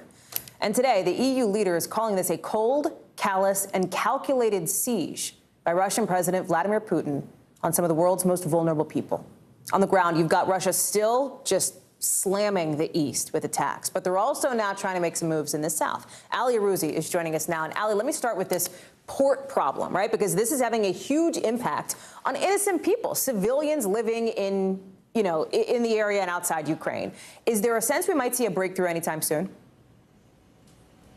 Hey, Hallie, unfortunately, it doesn't feel that way at all. Look, the Kremlin is blaming Ukraine for a problem they created. The Russians had talks with the Turks today. They couldn't come up with an agreement how to solve this problem. There was no solution they could find there. The only plan they came up with is to hold talks again, and they couldn't even nail down a date for those talks. And look, the UN chief is saying that this blockade is causing an unprecedented wave of hunger and misery in the world. The food shortages are affecting 1.6 billion people across the world. He says if this goes on till next year, we're not talking about food shortages, but we're talking about starvation and famine. And just to put this into numbers for you, Hallie, Ukraine ships out about 5 to 6 million tons of grain every month. Now that's down to a trickle, and it's affecting people from Africa to the Middle East. So this is becoming a very serious problem, but the Russians don't seem to be taking it seriously. It also comes, as we talked about, Russia is hitting the east still, looking to the south. What are you hearing from people where you are about what it's like right now? Well, Hallie, we went to Borodyanka today, and that's near the Bucha area where we saw those terrible crimes committed by the Russians, and they've just devastated the community there. We visited a 77-year-old grandmother called Maria. She was hunkering down in a shelter when the Russians were shelling that place. She was there with her daughter, her son-in-law, and her 2 grandchildren. When those Russian shells hit the bunker they were in, her daughter and son-in-law were killed in front of her. Her entire house was destroyed. Her possessions were gone, and now her grandchildren are in refuge in Poland, and she's been torn apart from her family. Let's take a listen to what she had to say to us. She lost her children, and she doesn't know how to live her life, and her grandchildren are small. So can you imagine what I outlived in the month and a half? Every day I was washing my face with my tears. And Hallie, just walking around there weeks after the Russians have retreated, the stench of death was still prevalent in that area. It was really very upsetting to see. It is upsetting to hear about, Ali, and upsetting that even 100 days after this invasion started, more than that, we're hearing still these stories. Ali Arouzi, live for us in Kyiv. Thank you. Coming up, German police are trying to figure out what happened in Berlin when a car drove into a school group in a popular shopping district. What we know about what happened coming up, plus dozens of women, including top U.S. gymnasts, names you know, bringing $1 billion lawsuit against the FBI. They say the agency botched its investigation into sexual abuse by the former Team USA doctor Larry Nassar. We've got details on all this next.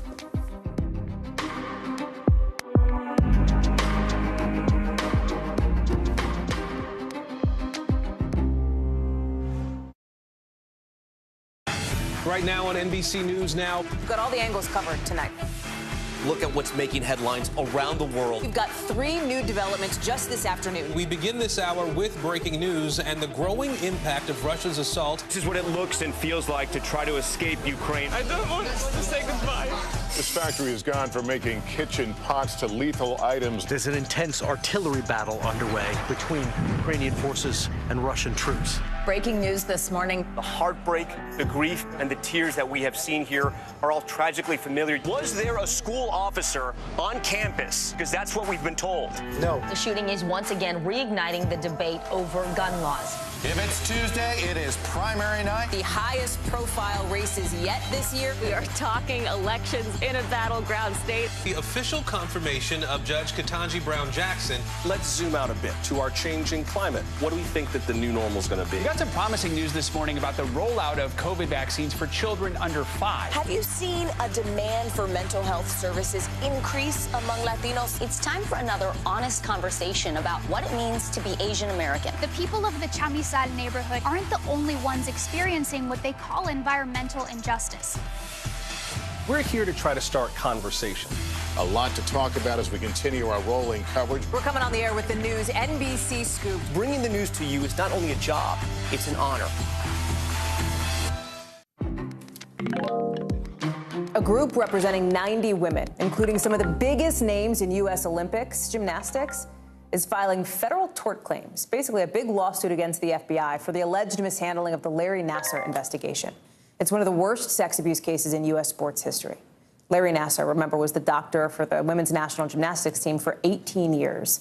And during that time, allegedly sexually assaulted at least 265 young women and girls. Back in 2018, he was sentenced to up to 175 years in prison for decades of sexual abuse. Well, now, the claims are being filed under an act which lets people who have been harmed by careless actions of the federal government to look for compensation. Isa Gutierrez has the latest details on this story. Over $1 billion. That's what Olympic gymnastics stars Simone Biles, Michaela Maroney, Aly Raisman, and 87 other women's tort claims against the FBI amount to. The filing claims the Bureau mishandled the Larry Nassar sex abuse case that's made headlines for years. We suffered and continue to suffer because no one at FBI, USAG, or the USOPC did what was necessary to protect us. The majority of the women say Nassar abused them after he'd already been reported to the FBI in 2015, during a year-long period when no meaningful investigative action was taken. The FBI failed to do what they were supposed to do. One of the attorneys representing the women tells me today's legal action was months in the making, sparked after this Justice Department Inspector General report revealed that 2 FBI agents failed to respond to allegations by gymnasts that Nassar had sexually abused them with the urgency that the allegations required. The report also said one of the agents lied to the Inspector General's office about their actions. So when we got that report, we knew that we had to hold them accountable. 2 months after the report came out, the FBI fired one of the accused agents. The Justice Department did not immediately respond to NBC News' request for comment. The FBI declined to comment and referred us to this congressional testimony from FBI Director Christopher Wray. There were people at the FBI who had their own chance to stop this monster back in 2015 and failed. Last month, the Justice Department announced the fired agent and his boss, who was also found responsible in the report, would not face charges. It's not just enough that they say that they failed. What value can you put on for being traumatized for the rest of your life? We have some people that are suicidal. We have some people that have been institutionalized. In a statement, Olympic gold medalist Michaela Maroney said it is clear that the only path to justice and healing is through the legal process. In 2017, more than 265 patients had come forward saying they'd been molested by the now disgraced doctor. Nassar pleaded guilty to abusing 10 of them. He's serving 175 years in prison. Last fall, Raisman, Maroney, Simone Biles, and other gymnasts called on Congress to remove the U.S. Olympics and Paralympic Committee's board due to its mishandling of the abuse allegations against Nassar. The FBI, USOC, and USAG sat idly by as dozens of girls and women continued to be molested by Larry Nassar. To be clear, I blame Larry Nassar, and I also blame an entire system that enabled and perpetrated his abuse. The USOPC defended its handling of the case. Issa is joining us now. And listen, can you help us understand here, Issa, what makes this case different from, similar claims or these types of claims that have been filed before, and whether this could go to trial? Yeah, absolutely, Hallie. So back in April, another 13 women came forward and filed similar claims against the FBI. Of course, what we're seeing today is 90 women, and again, including some of the most prominent names among the victims of Larry Nassar. They're each claiming $10 million in damages. As far as a trial goes, something that we're getting wrong here is that there's no lawsuit that's been filed yet, to be very clear. What happened today, what these claims filed did, was basically put the DOJ on notice. The Department of Justice now has 60 days to respond to these claims. They could say, we're going to resolve this through mediation, for example, or the attorney explained to me they could not respond in that way, in which case a formal complaint will be filed against the FBI. That could then go to trial. He tells me, the attorney representing the women tells me that he's confident that if it does go to a court, if it does go in front of a jury, that they will be able to prove that there was wrongdoing here on behalf of the FBI. Hallie. Issa Gutierrez, thanks so much for that. Let's get you over now to the 5 things our team thinks you should know about tonight. Number 1, police in Germany say somebody drove a car into a school group in Berlin, killing a teacher, hurting more than a dozen others. Officials have identified the suspect as a 29-year-old German-Armenian man who had posters in his car expressing some kind of views on Turkey. It's not clear whether what happened was intentional or not. We're going to keep an eye on this one. Number 2, those primary results we talked about on this show yesterday are finally in Los Angeles for that mayoral race. And it looks like Rick Caruso and Karen Bass are headed to a runoff election for mayor in November. Then in San Francisco, voters frustrated about crime rates recalled their progressive district attorney there, Chesa Boudin. And then in Iowa, Democrat Mike Franken, will face Republican Senator Chuck Grassley in November. That was an upset primary victory over Avery Finkenauer, although Grassley looks poised to hang on to that Senate seat overall. Number 3, Walmart heir Rob Walton has agreed to buy the Denver Broncos for a record amount of money. $4.65 billion. That's the most ever paid for any sports franchise. $4.65 billion. The NFL still has to approve that agreement. Number 4, reality TV stars Todd and Julie Chrisley have been convicted on federal charges, including bank fraud and tax evasion. A jury found them guilty of conspiring to defraud banks out of more than $30 million in basically fake loans. They'll be sentenced in October. Number 5, Moderna says a redesigned version of its booster shot seems to give stronger protection against the Omicron variant than the current booster does. The company says the new vaccine targets 2 strains of COVID and is going to be its lead candidate this fall. Moderna plans to submit data to the FDA sometime in the next few weeks. Still to come, the House committee investigating the January 6th attack, getting ready to roll out a primetime public hearing. We're going to get into what to watch for tomorrow, plus how we got here in the first place. That's our original right after the break.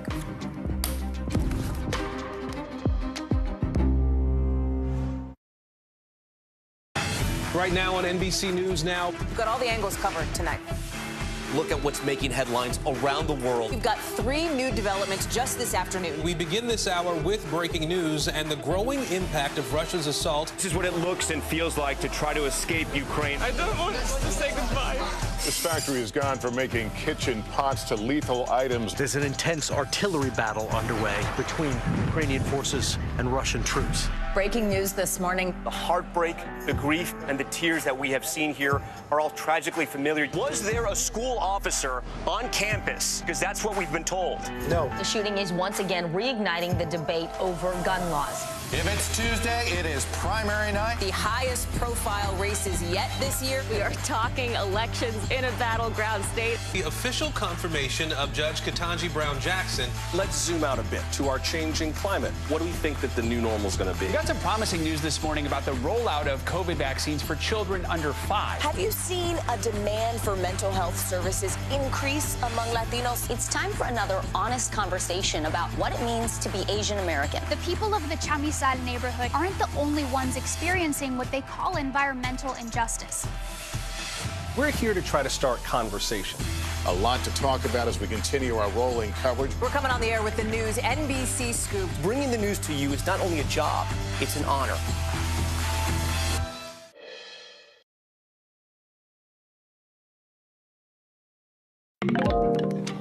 So tonight's original now with in-depth reporting on a topic we've been watching. And as you know, in just about 24 hours from now, almost exactly, actually, the House Select Committee looking into January 6th is going to start its first in a series of public hearings expected to focus on former President Donald Trump and his alleged role in the Capitol riot. The committee saying it's going to present previously unseen material, new witness testimony. In other words, stuff we didn't know about before.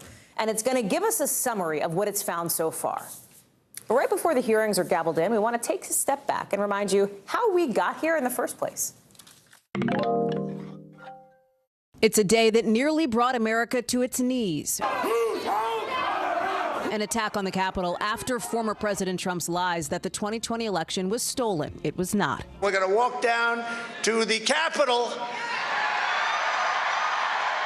and we're going to cheer on our brave senators and congressmen and women, and we're probably not going to be cheering so much for some of them. Angry rioters clashing with police, breaching the Capitol steps, going inside the building to try to stop the counting of electoral votes that would officially make Joe Biden the president. 5 people died, 2 of whom were officers who died by suicide after the insurrection, and about 140 people were hurt, with $1.5 million worth of damages to the Capitol building itself. Across the country, shock and, at first, fury. And at the Capitol, a new committee created intending to investigate and report on what led up to what they called the domestic terrorist attack on the Capitol. The committee's creation, controversial, with many Republicans decrying it as overly partisan and Democrats insisting it is a fact-finding mission. Ultimately, 7 Democrats and 2 Republicans began their work in late July of 2021 with public testimony from 4 police officers who defended the Capitol on January 6th. We simply want justice and accountability. For most people, January 6th happened for a few hours. But for those of us who were in the thick of it, it has not ended. Since then, the committee has conducted more than 1,000 depositions and interviews behind closed doors, received more than 140,000 documents, and issued 98 public subpoenas. Some complied with the subpoenas, like some members of the Trump family and former White House aides. Former White House Chief of Staff Mark Meadows did not testify at deposition scheduled by the House committee investigating that Capitol riot. Others refused to testify, like former White House Chief of Staff Mark Meadows and former White House aides Steve Bannon, Peter Navarro, and Dan Scavino. All four have since been held in contempt of Congress for refusing to testify. Former Trump aide Steve Bannon indicted for contempt of Congress. Bannon and Navarro were also indicted by a federal grand jury for contempt of Congress, both refusing to provide the committee with documents or testimony. The committee, more recently, escalating its investigation by subpoenaing members of Congress. They just issued subpoenas to 5 sitting members of Congress, including the House Republican leader, Kevin McCarthy. But all 5 of those members have declined to testify so far. They're not conducting a legitimate investigation. It seems as though they just want to go after their political opponents. So what are the committee's big revelations to this point? First, text messages showed members of Congress, journalists, and even members of the president's own family begging Mark Meadows to tell former President Trump to stop the insurrection. Messages initially obtained by CNN. Second, the committee found a more than 7-hour gap in White House phone logs during the riot when they know former President Trump had been in touch with Republican lawmakers like Leader McCarthy and Alabama Senator Tommy Tuberville. So that sets the stage for what we're about to see tomorrow. Sahil Kapoor joins me now from Capitol Hill. It is a primetime hearings. It's going to be carried right here on NBC News Now, anchored by Lester Holt. It's going to be across almost every other major network in primetime, except, by the way, for Fox News. This is a moment where, reportedly, by the way, a former TV producer executive is going to be, managing, working with the committee to put this on in primetime and for the rest of the hearings. It's a big moment for this committee because it is the very public revelation of what they've found so far. What do you know about this strategy here and whether or not this will meet the expectations that the committee has set so far? Well, Hallie, the goal of the committee is to take Americans back to that day of horrific violence, and they intend to do that with previously unseen material, as well as 2 individuals who had a pretty close view of that violence. That includes a documentary filmmaker who was trailing certain individuals, including, it seems, the far-right Proud Boys who have been charged with seditious conspiracy. This filmmaker was trailing them as the earliest moments of the violence began in the Capitol. And there's a Capitol Police officer who was trying to defend the Capitol complex from that violent mob, who suffered a traumatic brain injury. She's going to tell her story as well. Broadly, the committee is trying to reach a couple different kinds of Americans, including those who are sympathetic to their argument but may need a refresher. And let's have a listen there to that point, what Pete Aguilar, one of the members of the committee, had to say. We're going to lay out the evidence, and we're going to lay out the information that is before us and allow people to ask that question and to form their own opinions. But that's the task before the committee, and then ultimately to produce a report. The level of accountability is on the Department of Justice. And part of what the committee expects to issue at the end of this, Hallie, is legislative recommendations on how Congress and the United States government at large can prevent anything like this from happening again in the future. We know that House Republicans are planning tomorrow morning a news conference to presumably criticize what we'll be about to see tomorrow night in these primetime hearings. What else are you hearing about how, among the GOP, they plan to try to counter the committee's opening arguments here? That's right. We're getting a glimpse into the planned Republican counter-programming tomorrow, and that will include a press conference led by House Minority Leader Kevin McCarthy. It includes many figures in the top echelons of the House GOP. They're going to be describing this committee's work as illegitimate and partisan. Let's take those one at a time. They say it's illegitimate because Speaker Pelosi vetoed some of Kevin McCarthy's choices to serve on that committee, which resulted in him withdrawing all of them. Now, the reality is the statute makes very clear she has that option to do that. And that language, of course, was cribbed from the Republican-created House Benghazi Committee back in 2014. Federal courts have repeatedly upheld the legitimacy, lawfully speaking, of these subpoenas. As for partisan, well, that's a back-and-forth conversation that the two parties have been having repeatedly. The Democrats argue, Pelosi argues, that there are Republicans serving on this panel. It is bipartisan because Liz Cheney and Adam Kinzinger are members of the GOP caucus. Of course, they were not chosen by the Republicans. They have criticized Trump, and that's why McCarthy and his allies argue that this is a partisan committee. Meanwhile, the official election committees of the Republican Party, Hallie, are not particularly enthusiastic about getting involved in this. That's according to our colleagues Scott Wong and Peter Nicholas, who report that those committees don't believe this is a net benefit for the Republicans. They say it's not for the Democrats either, and they prefer to focus on economic issues, inflation, gas prices, things that President Biden is struggling with right now. Sahil Kapoor, hope you eat your Wheaties tomorrow, because I know it's going to be a long night for you and for many of our colleagues covering this. Thank you, Sahil. That includes, of course, all of us here at NBC News Now with our coverage of the January 6th public hearing right here, prime time, tomorrow, 8 o'clock Eastern, anchored by Lester Holt. I'm looking forward to joining my colleagues, Chuck Todd, and others for that coverage, too. To other news now, the pressure on, right, to get Brittany Griner out of a Russian prison. But remember, the WNBA superstar is not the only American who is being held in Russia. Paul Whelan has been, too, since 2018, since he was arrested on espionage charges that he and the U.S. government say are false. And in a new statement today, his family says the Justice Department is not supporting the release of any foreign nationals in their custody to free Americans. NBC News has reached out to the DOJ for a response. They had no comment. Whelan was left out of a prisoner exchange in April that brought home another detainee. Remember, Trevor Reed.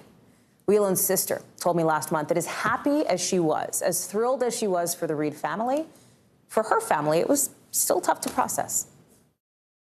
It was shocking when we heard the news in the morning, and we got a call from the State Department letting us know that Trevor was on his way home, but Paul wasn't.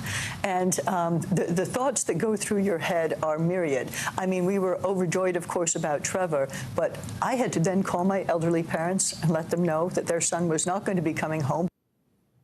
And that's the fear that Elizabeth Whelan is talking about now to the Associated Press, saying she's worried about what happens, right, if Griner does get released before her brother. Of course, adding that, yes, obviously she wants Griner to be freed, naturally. The State Department has not said whether prisoner swaps are being talked about that could get Griner, Whelan, or both home, or whether they'd accept a deal that releases one without the other. Steve Patterson is joining us now to talk about this. And let me take this sort of Paul Whelan bucket first. He was not released with Trevor Reed. We now have, a very high-profile push from basketball stars, from members of Congress who say we got to get Brittany Griner out of Russia. Is this an instance, do you think, where the Whelan family, and I've talked, as you know, Elizabeth Whelan, I've talked to the Reed family, what interesting to me is that the Reed family has said, they believe that shining a spotlight on Trevor's case helped get him out. And I wonder how much of this is Elizabeth Whelan and that family saying, hey, don't forget about our brother and our son. Yeah, well, as you well know, it's a mess. It's like a back and forth. On one hand, these now near constant calls for Griner's release help elevate Whelan's case. Of course, gives his family a bigger platform and a bigger spotlight. But then on the other hand, yeah, his family is worried that he will be completely overshadowed by somebody that, let's face it, is far more famous, whose case was far more in the news and international news. He's been in there, as you know, since 2018. After Reed's release, you can only imagine how devastated his family must have been.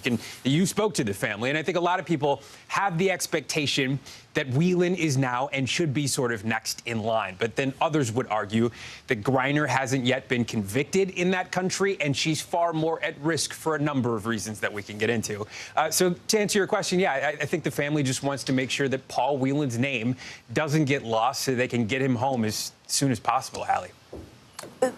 Brittany Griner, so much public pressure that started escalating once the State Department sort of changed the semantics in the way that they talk about her case, and basically it was seen as an escalation to try to get her out. Do we know that anything else, right, Steve, about this public pressure, what it might mean for the Biden administration to try to get a deal to get them out? We've heard from the administration before. They've said, listen, we're doing what we can. Go ahead.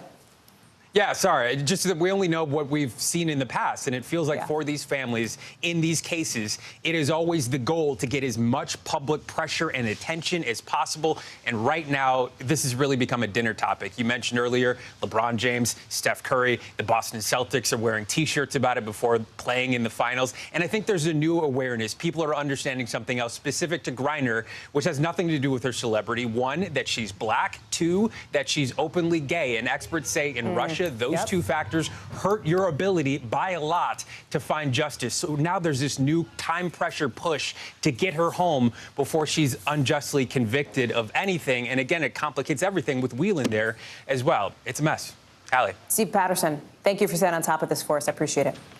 NBC News covers hundreds of stories every day, and because you couldn't possibly read or watch or listen to them all, our bureau teams have done it for you. This is what they tell us is going down in their regions in a segment we call The Local. From our Southeast Bureau, police in Florida have charged a man who they believe was behind a number of sex assaults back in the 1980s. How'd they do it?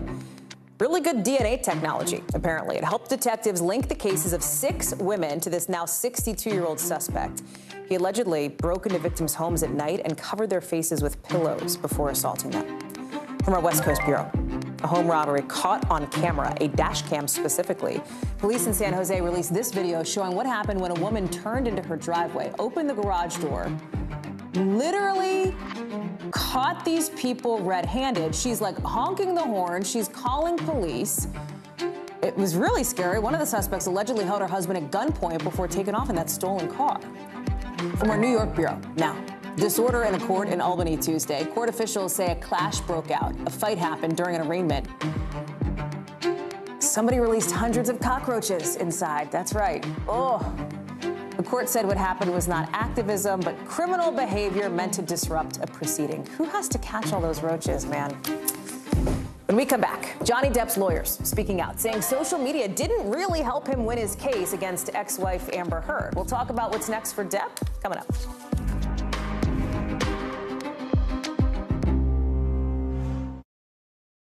News is happening now. Look at what's making headlines around the world. We're coming on the air with breaking news. This is a significant moment. Whenever it happens, wherever you are, NBC News, streaming free now. Women's basketball has been systematically held back.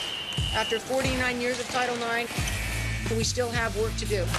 In Their Court, a podcast from NBC News and NBC Sports that goes inside the issues of inequality in women's sports. Listen now. Hallie Jackson Now, weekdays at 5 on NBC News Now. Let's go. This is a critical choke point for this fire.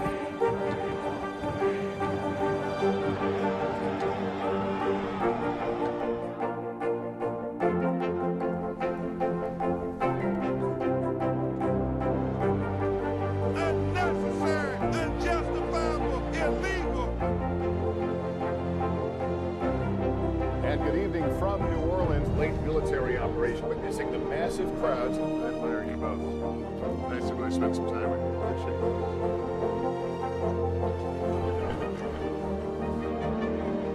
At any moment now.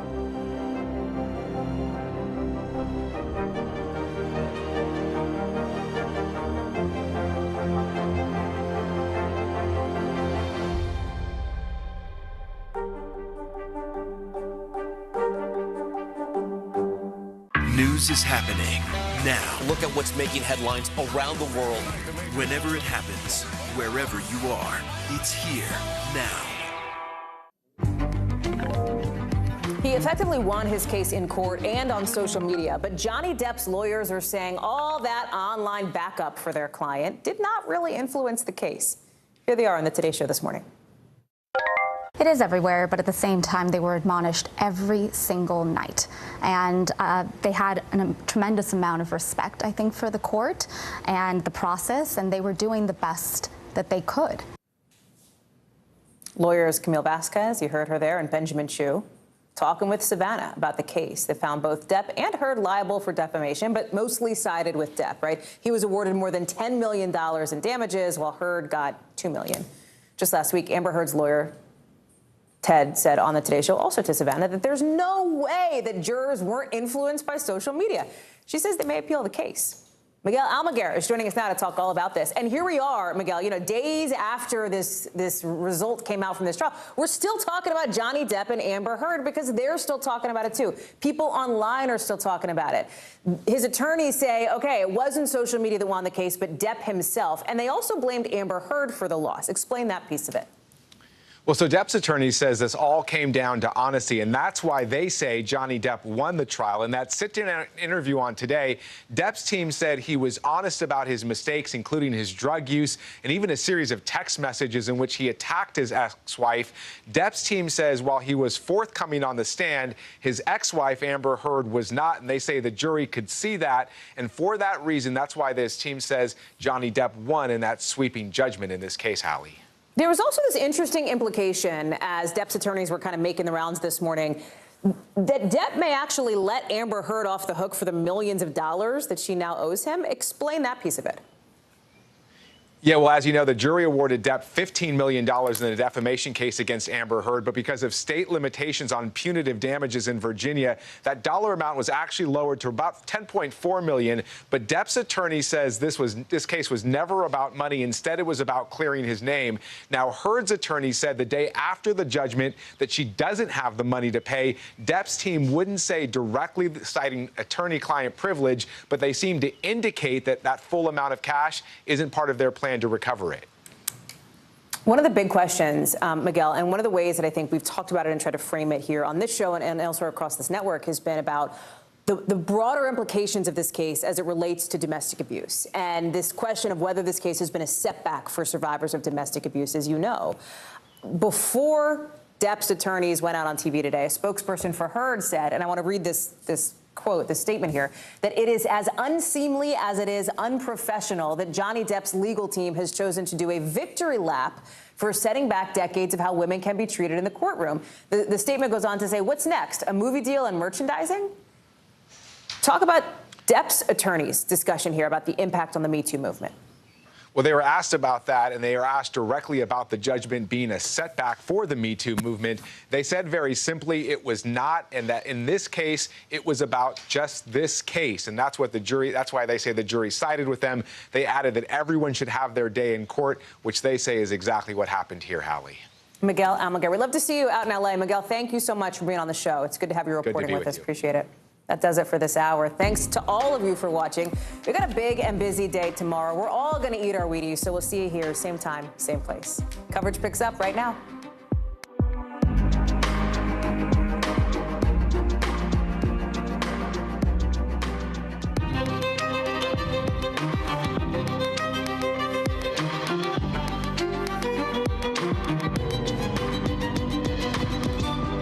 As we come on the air tonight, you are taking a live look at the House floor, where they're about to take the first gun reform votes since that horrific massacre in Uvalde. As a survivor of that shooting, just 11 years old, delivered a wrenching gut punch in new testimony today, describing how she smeared herself with a classmate's blood to play dead to stay alive.